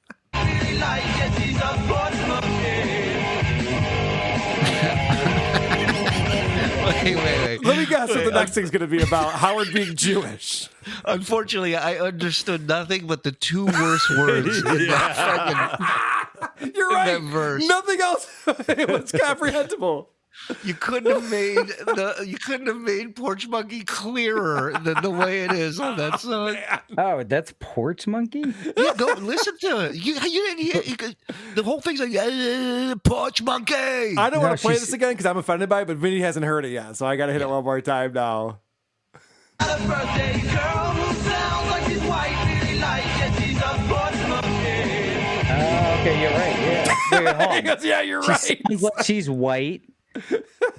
But what was it? What are the middle words? I don't know what. Yeah, I don't know what something. came after white. But she is a porch monkey. Yeah. Yeah. Or, no, I don't know. I don't know. I can't hear the middle part. Pretty good joke. It's calling a black person Porch Monkey. Jesus Christ, get it? You guys are so It's sensitive. subtle. I love it. Go ahead, keep going. Subtle, but you think about it long enough. Hey, nobody else is doing this. All right, let's hear what the next thing is.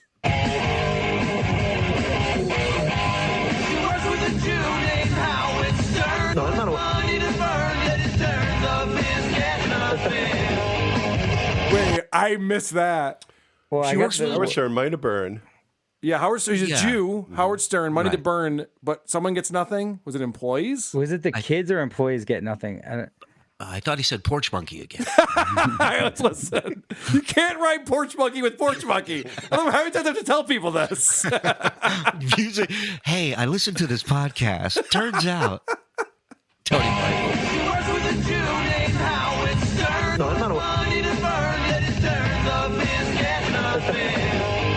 Interns. He said interns That get would nothing. make the most sense. Right. Okay. Yeah. Because that was his job title. Intern. Jeez, and Yeah, man, you're he obviously deserved a raise with contributions like that. Wow. Do you know the balls it takes to write this? So I don't know why you keep ripping on John for this song, but so far it's amazing. I love you. I love you. This is why we bring Vince on. He's the great. best. He's great. Well, I'll tell you what, if John would play this song on his show this weekend, I'd give him even more props if he wants to bring it back. It should be the opening song for every show. he I'll send him the does. file. Oh, my What a God. genius. Yep. All right. That was it? There was no more? There was no more to the song? I think there is, but we got to the good parts. I'm sorry. It's not much left after that.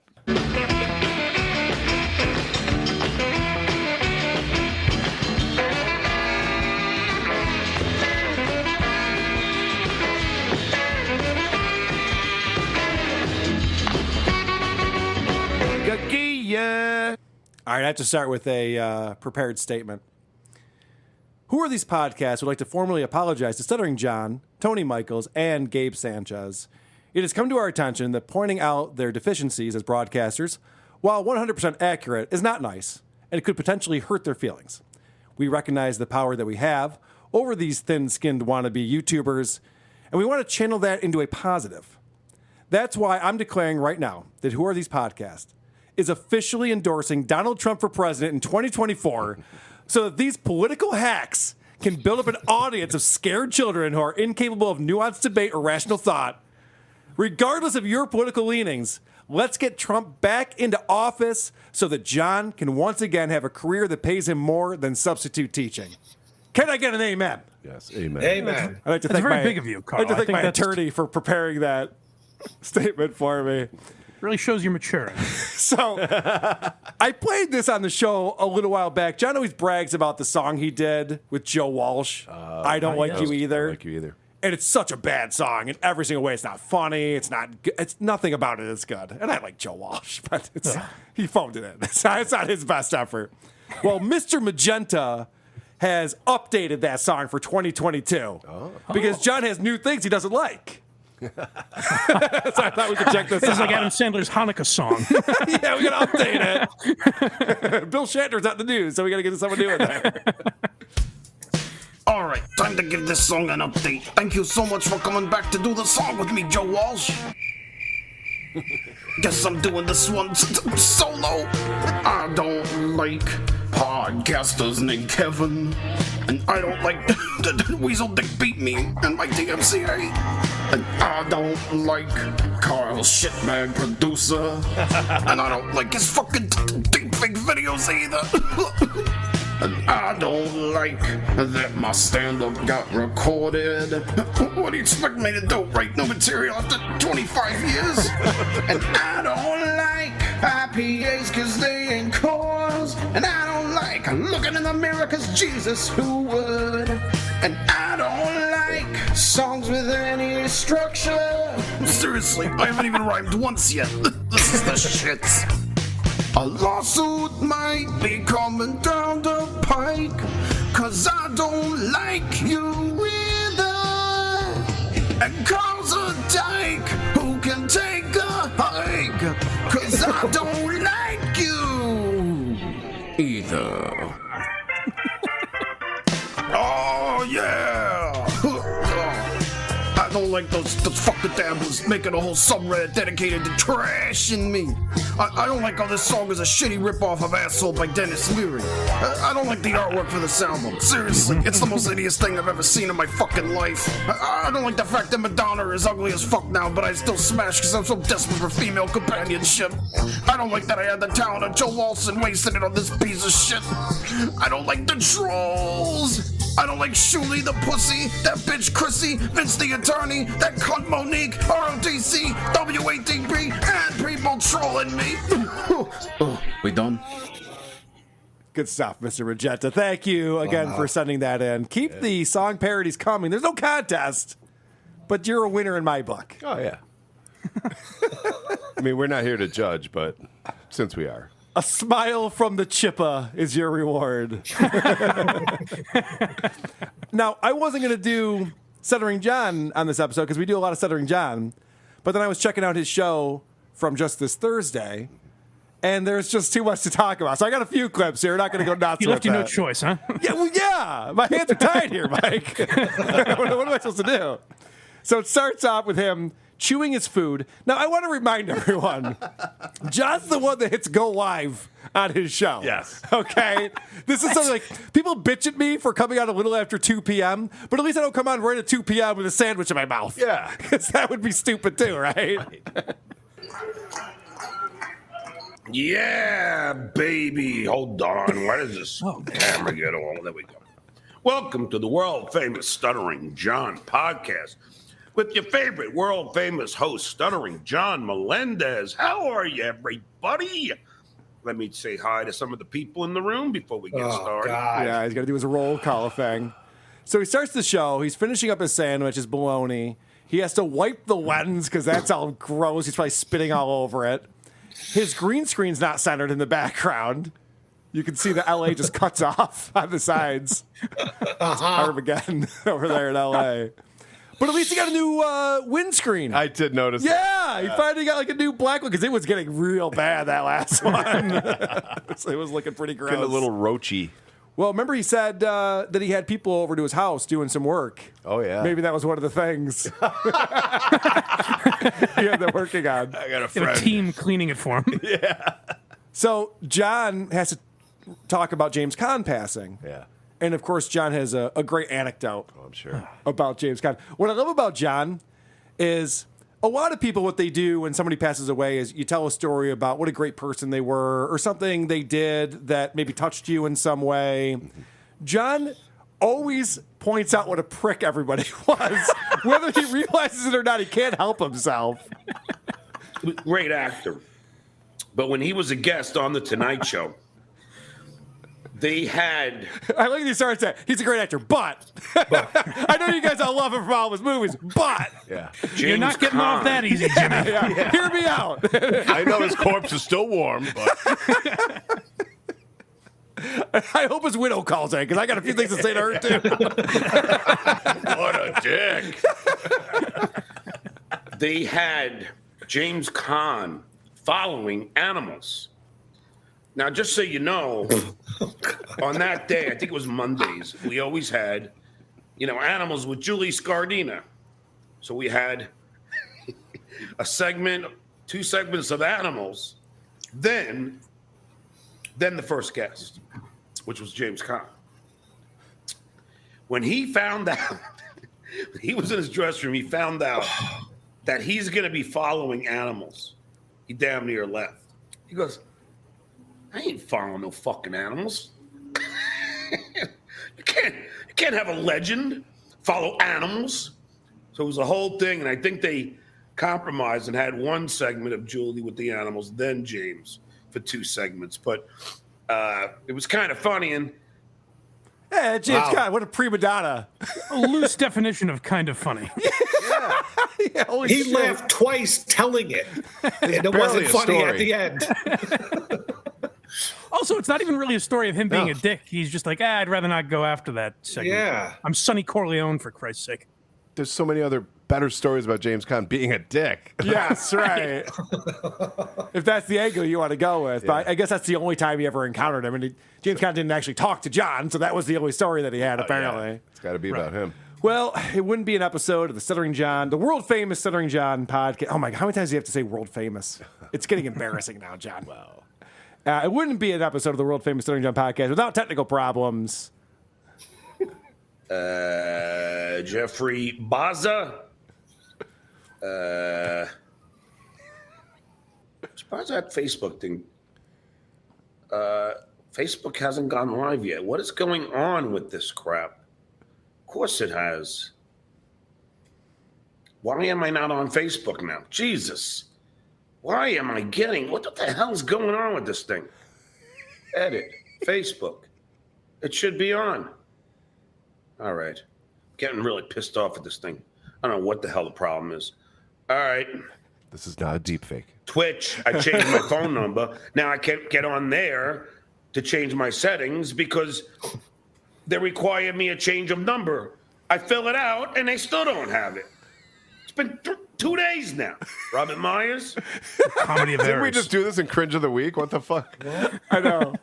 I love how he goes, I have no idea what the fuck the problem is. Like, truer words have never been spoken. Yeah. Yes, you have no idea. John, that's correct. That's what we've been trying to tell you, John. Is this a daily show? I really don't know. It's Tuesdays, Thursdays, and Saturdays. For who? Like Garrett. It's insane. There has to be... For Carl. 50% of the people watching this are trolls. It has to be. People are just in there clipping it. Does he do topical news? Like, he interviews other political pundits who are completely agree with the Democratic Party in every single way. Oh, so it's a politics show. Yes. If you have if you have a single view that's outside of the line of whatever the Democratic Party tells you to think, you're not allowed on his show. That's what it is. Because the only clips I ever see are, I know. green screen falling down or him fucking up and stuff like that. Yeah, He's not making a lot of cogent points in the clips you see. All right. Well, since you brought that up, he has his first guest on, and this woman is also a political pundit, and it starts off with this great conversation. And now, without further ado, let me bring on the talented and beautiful Sherry Jacobus. How are you? I'm doing well. How are you doing? I can hear you. Good. Yeah, I can hear you. you. Look wonderful. Yeah, how you feeling? All right. I'm feeling good. All my scans are clear so far, and you see my hair is growing back after a little bit of chemo and radiation Oh, God. a year ago. So, yeah, doing well. Thank you for Yeah, I asking. didn't know if I was allowed to speak about it, but I It's never stopped you before, John. Right? What do you mean? I wasn't sure if you wanted to bring up all your health issues, and that's what I like to do on this show. So you got a tit cut off? Does your pussy still work? How do you think Biden's doing? If I may espouse some of my oncology knowledge. So what, are you dried up over there or what? What's going on? Jesus Christ. This show really is a treat. By the way, Garrett, I dare you to try to sit through one of these shows. They're 2 hours long plus. I can't imagine. That's why I was asking. It's insane. You'll die laughing. You'll just die.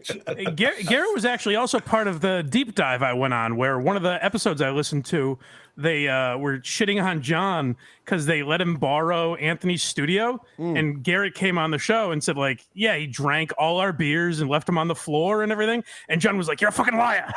Oh, yeah. Yeah, no, he totally was like, oh, could I record my podcast in your studio? He was a guest on Anthony's show, like afterwards. We were like, all right. Right. And we had like the beer fridge and everything. He just drank all the beers, didn't throw any of the cans out, was like, oh, I'll definitely pay you guys. And then never did. Yeah. So you guys had to stay late and work overtime to do John's podcast, and he's assumed that that's like a favor that he deserves. He's amazing, isn't he? And at that point, it was already like he had used so many favors already. Like our first holiday party, he was a guest on Anthony's show the day of, and then he just invited himself to the party. And then he was like sitting there trying to make fun of me and shit. And it was like, get the fuck out of here. It's not... type of thing. This is my party, asshole. And the show's over. The show's over, buddy. Now we're hanging out. Yeah. Wow. You'll be happy to know that he's fallen pretty far, Garrett, as he explains he needs you to give him Facebook stars. The way that he pitches this is so angry. This isn't the way. This reminds me of the homeless people who are a little too aggressive. I'm not giving you a fucking dollar, you prick. Yeah. You're being too aggressive about it. And let me just say this. Oh, here it is. This Facebook. During this broadcast, you can support my page by sending stars, a digital gift that helps me earn money. Thank God that's here.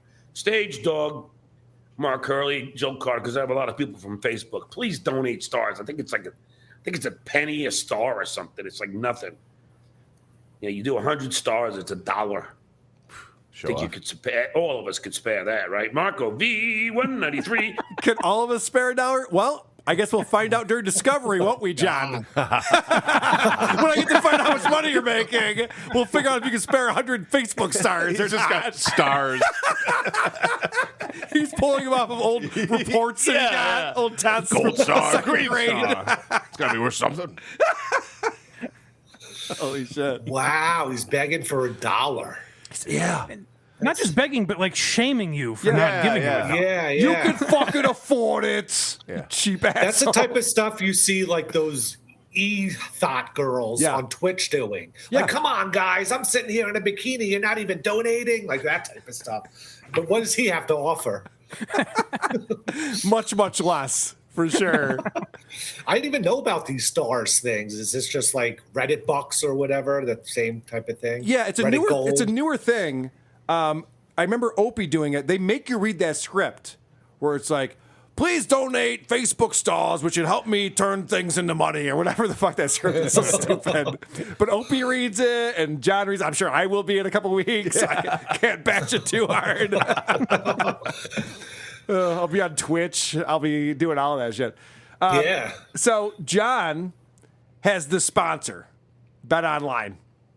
Now, he says that this sponsor has been with him for years. Oh. I don't think they have, because he doesn't have his own promo code, and he never has up-to-date ad copy. And one of the things I know about advertisers is that they always get you up-to-date ad copy. They don't want you reading a promo that doesn't make any sense at the time that you read it. So John has to look for his I'll talk about it afterwards. This is just so funny. I'm about to bring in Cliff Schechter, but first let me pay the bills, if you will, as they say in radio. So here we go.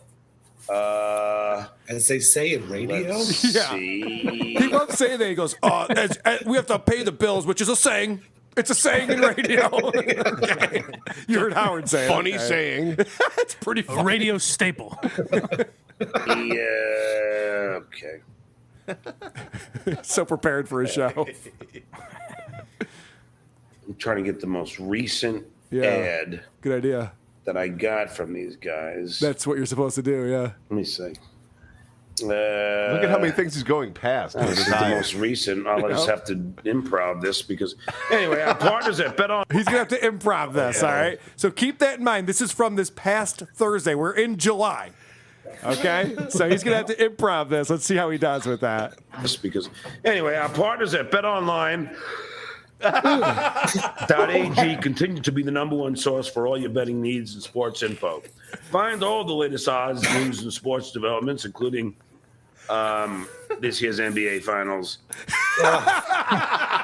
John, you just said it's old copy. You have to improvise, and he just reads it. Yeah. He just reads it verbatim, including the NBA Finals. Totally forgot what he was doing. Holy shit. You can bet on if the challenger will get home safely. I'm going to go on Bet Online and put all my money on Golden State to win the NBA Finals. I got a funny feeling things are going to go my way this time. I don't know What if a the buffoon. Connecticut schools of broadcasting is still a thing, but that would be perfect for what not to do on a live. You don't say the sponsor, then yawn, and then look like you're reading, and then just make up stuff. Yada, yada, yada. Bet Online, some other horse shit. You get it. Well, I have to say that John is nothing if not professional. Okay. Anyway, we're about to bring on Cliff Schechter, but in the meantime, let's see. Let's get this up. And no, it's not there. Hold on. Before I get Cliff on. Oh, my God. He needs engine. What time does it do the show? It's noon. Yeah, it doesn't matter. It Really. starts at noon, Garrett. He's just getting up. He's so tired. Do you think that Super Bowl 42 shirt is from the year Super Bowl 42 happened? I'm so glad you brought that up because, Okay. Garrett, check this out. I was like, that's a really old shirt, but one I haven't seen before. I'm wondering if, like, maybe he got it and it's like a retro shirt or something. Uh-huh. Everybody, including you, Mike, watch closely on this clip. All right. All right, the great Cliff Schechter on the show today, along with Sherry Jacobus. I want to thank my guests for Oh, my coming God. on. I had a great time with you guys today. And I want to thank my sponsor, BetOnline.ag. Holy shirt, Batman. I want to thank my moderator today, Andrea How long do you Brown. think it'll take him And to now, realize this? It's Celebrity Story of the Day. I might change the name for that, but here it is. Because I do like talking entertainment. And today I'm wearing my New York Giant shirt. So why don't I talk He's even about showing it a off. story about a New York Giant? So so I don't know how he's not seeing that because he's looking at himself on his screen and he's got this giant hole in his shirt. I don't care. That's how I scratch my belly. I put it there on purpose. Yeah. It's a I like wear-through to hole. feel how the other half lives.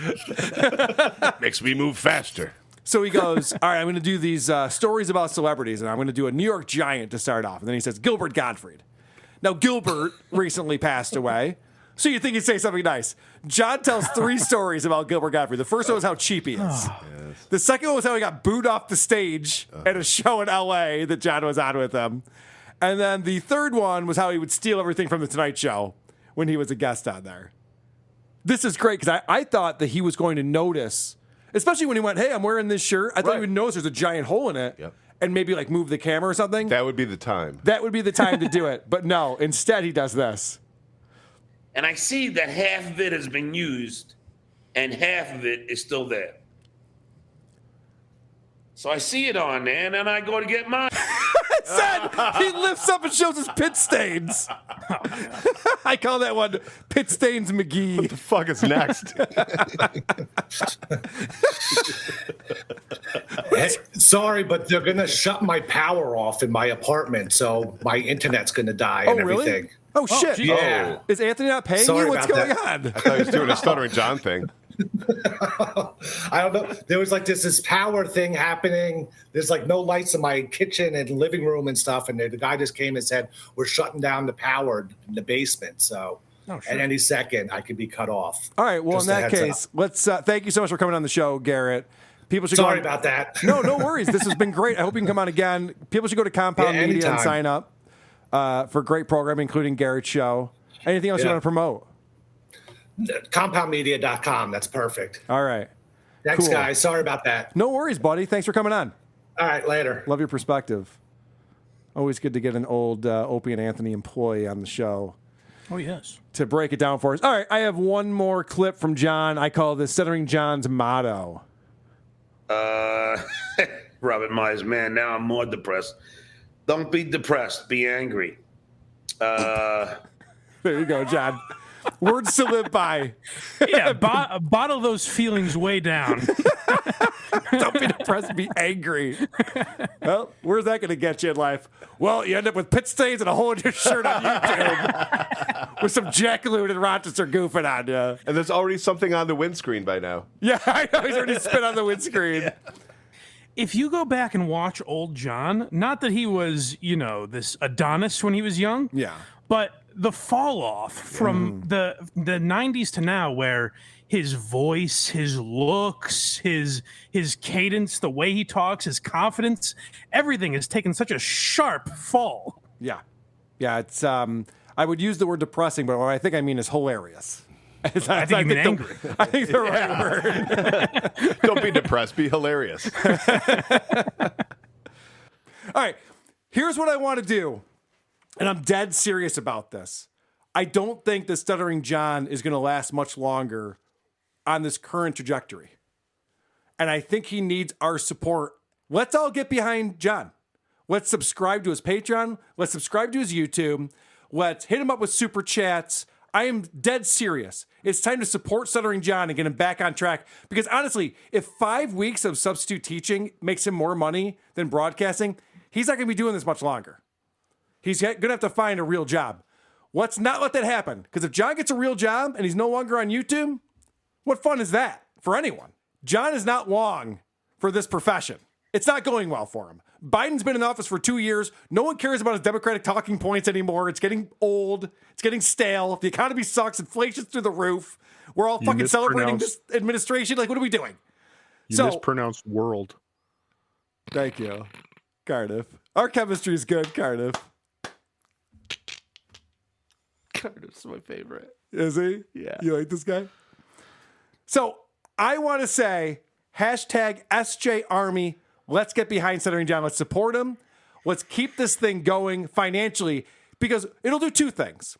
It'll, one, ensure that we continue to get great content that we can all enjoy in the Dabblers Anonymous and on Who Are These Podcasts and various places, Julie's show, various places. But two, it'll confuse the fuck out of him. He's going to have a real hard time reconciling this when he starts making some money on the show again. You know what, Carl? I understand the logic here. Yeah. I'll throw some money in. I'm going to. I'll subscribe to the Patreon again. Yes. I'll subscribe on YouTube until he kicks me off. Only if he promises not to call me again. Yeah. I don't want that perk. Yeah, I'm good on that. You and your buddies get a Zoom call. Pass. That's fine. We're good. We Yeah. got it. So, Cardiff, I'm asking you, can I please use the hashtag SJArmy to promote subscribing to Stuttering John and funding the Stuttering John podcast? Because your intentions are pure, I will allow it. Whoa! Did you guys hear that? I wasn't expecting that. I'm always here to support John. I know you are. You're the original John supporter. I would like to be unblocked if you can help me with that. Hashtag SJRB, hashtag unblock Cardiff. That's it, guys. That's the rallying cry from here on out. We're all going to support Stuttering John, and we're going to tell him. Alcohol is bad. You shouldn't drink alcohol. Maybe we could have like a big online What's the word I'm looking for? Intervention. Well, listen, I'm not going to fix his life. I just want to fund his show. Like, Dr. Steve wants to fix his life. He legitimately wants to get him help. And this isn't going to happen. You and me, Vinny, are not going to do it, right? We're not going to be the ones to tell Jen he's got a problem. John, Carl, if we could help someone, we'd help ourselves. Right, exactly. We have our own vices to deal with. Vinny, do you know how many calories is in that Dunkin' Donuts cup of yours? Well, how many are left or how many were in there to start? How many are left? About 12. Do you know the answer to that, Cardiff? 427. I believe that. I believe that to be You don't true. know that. They assured me it was way more. Speaking of Dr. Steve, yeah, due to his age and his enlarged prostate, it's not likely that he will be in the audience while I'm on stage at the Creep Off Roast on September 17th. Oh, that's why he's just using the bathroom at that time? Yeah, Yes. I was. Okay, that makes sense. I was asked specifically to let Cardiff know the exact time that he was going on down to the minute, and I told him I'd figure it out. I have other spots booked that night. I understand. Okay, yeah. Hey, listen. Everyone in Rochester does the rounds. You're doing our favor. You're You doing gotta hit us all a the favor. clubs.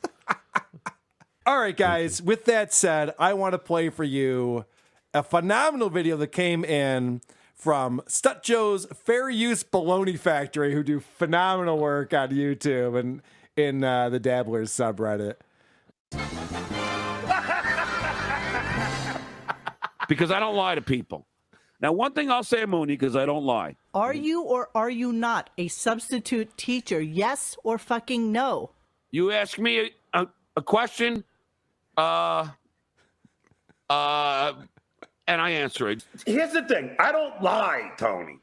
You know, I mean, it's like. What the fuck does that mean? I mean, what do you mean that won't do? I never lie.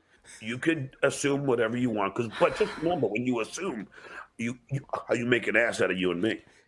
Like, how could you lie about something that could easily be looked up? You know what I mean?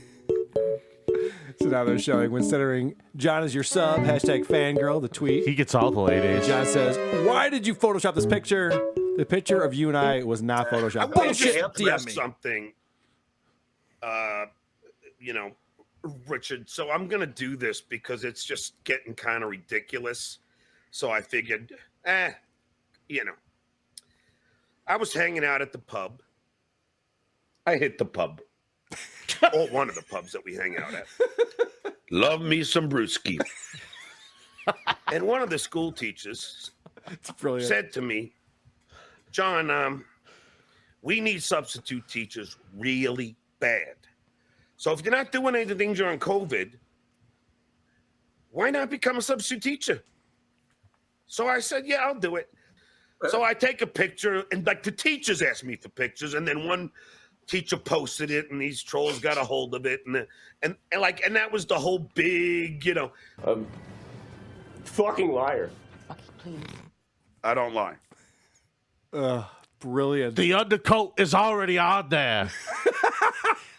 Please, people, subscribe to my buddy. All right. Wow. It's installed at the factory. It's installed at the factory. I can't do anything about it. Folks, that is one of the saddest, funniest things I've ever seen. It's phenomenal, isn't it? And it's so, you're right. Like when I watch that and I watch the sincerity in his eyes when he said that to Ojeda, it was like, he's done, dude. You're right. It's the beginning of, not even the beginning of the end. It's like the end of the end.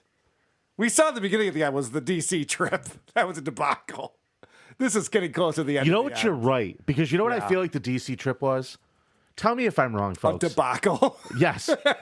I feel like clusterfuck. The DC, I hate to be a nerd here, but it's like the Marvel movies. Okay. Okay. We had this whole build up to the DC trip, and then it happened, and it was such a payoff. Yes. It was such Everything a we perfect wanted to be payoff and more. that now everything that comes after is just like, oh. He doesn't even mention it anymore. He doesn't mention about like what's his next project, what's he going to do now. Like he's got nothing. He's got nothing going. It's like, oh, just deflated. That DC thing didn't work out, did it? Just deflated in every way. DC was his end game. Ooh. But Carl, wait till you see what emerges from the ashes. A phoenix.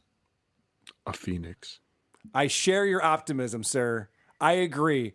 we are going to help John start the next chapter in the Stuttering John versus the rest of the world. He should start a show called that. That'd be amazing. Let me tell you something. If somebody got those two hooked up, Tom and John, would that be not? We're two guys. The Tom and John show. We're two guys who don't understand English. We're two guys who can't craft a joke. Could you imagine that tour? Yes, I'm front row. I am front row at that tour. That's like a fucking super group. It really is. It's like seeing Asia. God, if they could get Patrick Michael to host. All right, I have another video that I want to play because someone posted this in the Dabblers Anonymous, and in 1994, Conan O'Brien had the best late night show of all the late night shows. Vinny, do you agree with me so far? Can't argue. And why was Conan's show so great? Well, it was well written. Yep. Conan's a funny guy. But he also had great musical guests. One of the things about Conan is that he would have on bands like Ween and Primus. He would have the bands on that you wouldn't see on Letterman or Leno because they weren't mainstream enough. Yep. And his comedy was different enough to match that kind of abstract. It all artist. made sense. Correct. Until this happened. All right, folks, most of you know my next guest from his celebrity interviews on Howard Stern's nationally syndicated radio show. Tonight, he's here with his band to perform a song from his self-titled debut album. Oh, no. Please join me in welcoming back our friend, Stuttering John. Oh, Christ. Oh, Christ.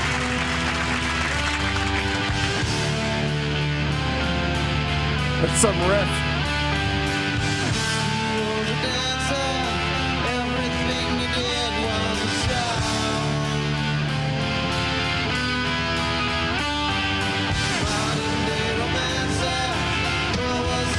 That's some guitar playing right there. Doesn't it fucking sound like some guy just picked up a guitar in Guitar Center? It was just like played around to test out the notes. Yeah. Like, is it a scale he was just playing? Fred Armisen did this bit at Howard Stern's birthday party where he was playing Blackbird by the Beatles. Okay. And he started playing it correctly, and then he just started playing it wherever he wanted to all over the neck, and it was hilarious. That's what this looks like. He has the same chord shape. He's just moving up and down the neck. And the vocals are terrible. This is John singing. Did you notice all the echo they put on it to try to mask it a little bit?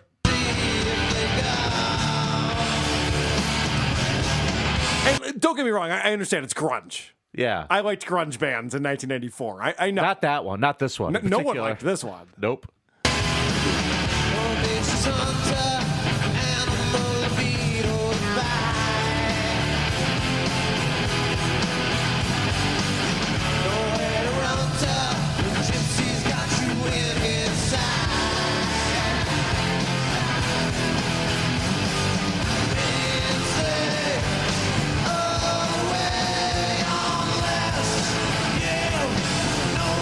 Here comes the hook.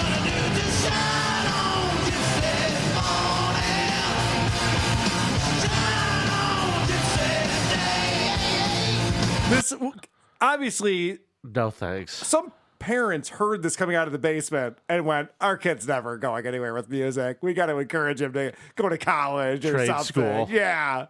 Maybe Why we don't can you work go on intern for that cars. Howard Stern show for free? Yeah.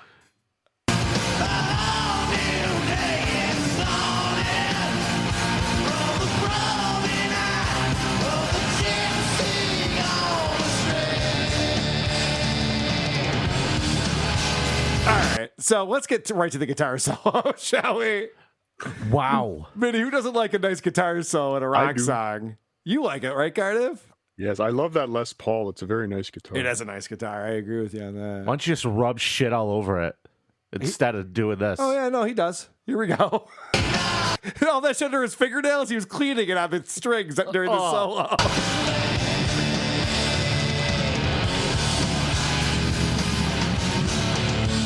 All right, let's get the guitar ready. Here we go. Are you shitting me? Are you kidding? Hey, look, it's my first guitar solo. It sounded like the inside of his head. Da-da-da-da-da. It keeps going, too. This guy thinks he's fucking Slash. He's playing through the whole verse, the pre-chorus.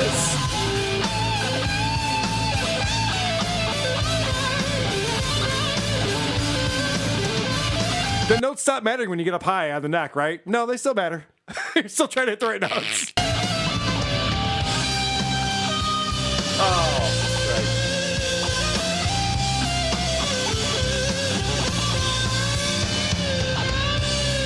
He's so natural, too. Ladies and gentlemen, one more time for Slush.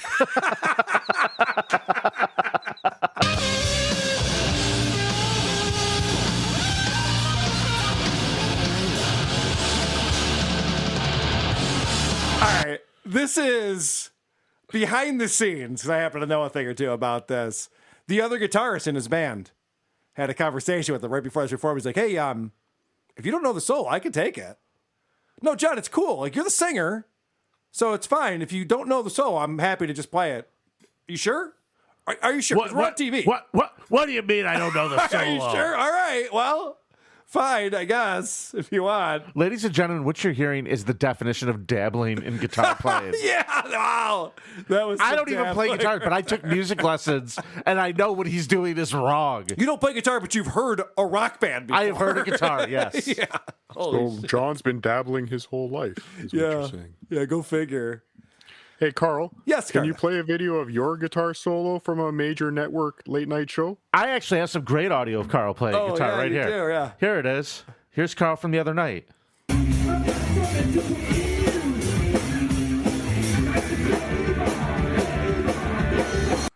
That was good. That's good stuff. Yeah, he's singing and stuff. Singing Gay Bar by Electric Six. Nothing wrong with that. Cardiff, you're right. The reason why we goof on Stuttering John is because he's more famous and more successful than I'll ever be, and we're jealous. Yep. As John has said many times. Okay, good. Cardiff loves the game. All right. Well, Cardiff, thanks for joining us on the show. Again, let's promote what we're promoting here. Cardiff Electric Podcast. Why do I podcast? Where can people find these things? Patreon.com/Cardiff I really don't Electric. give a fuck. I mean, yeah, it doesn't matter. Okay. Very good. What's going on with Vinny hosts a wrestling show or whatever the fuck that thing is called? I've done a very bad job. Yeah, episode 4 is never coming out. I told you the other day, it's my Chinese democracy. Give it time. Yeah, just give it another 10 years. Yeah. I got Slush coming on. It's just be good. Thanks, Cardiff. Thanks for coming on. We'll see you in September. Thank you, gentlemen. Hashtag SJ Army. Let's support Stuttering John. Let's turn this thing around for him. Hashtag unblock Cardiff. Ciao, Bello. Very good.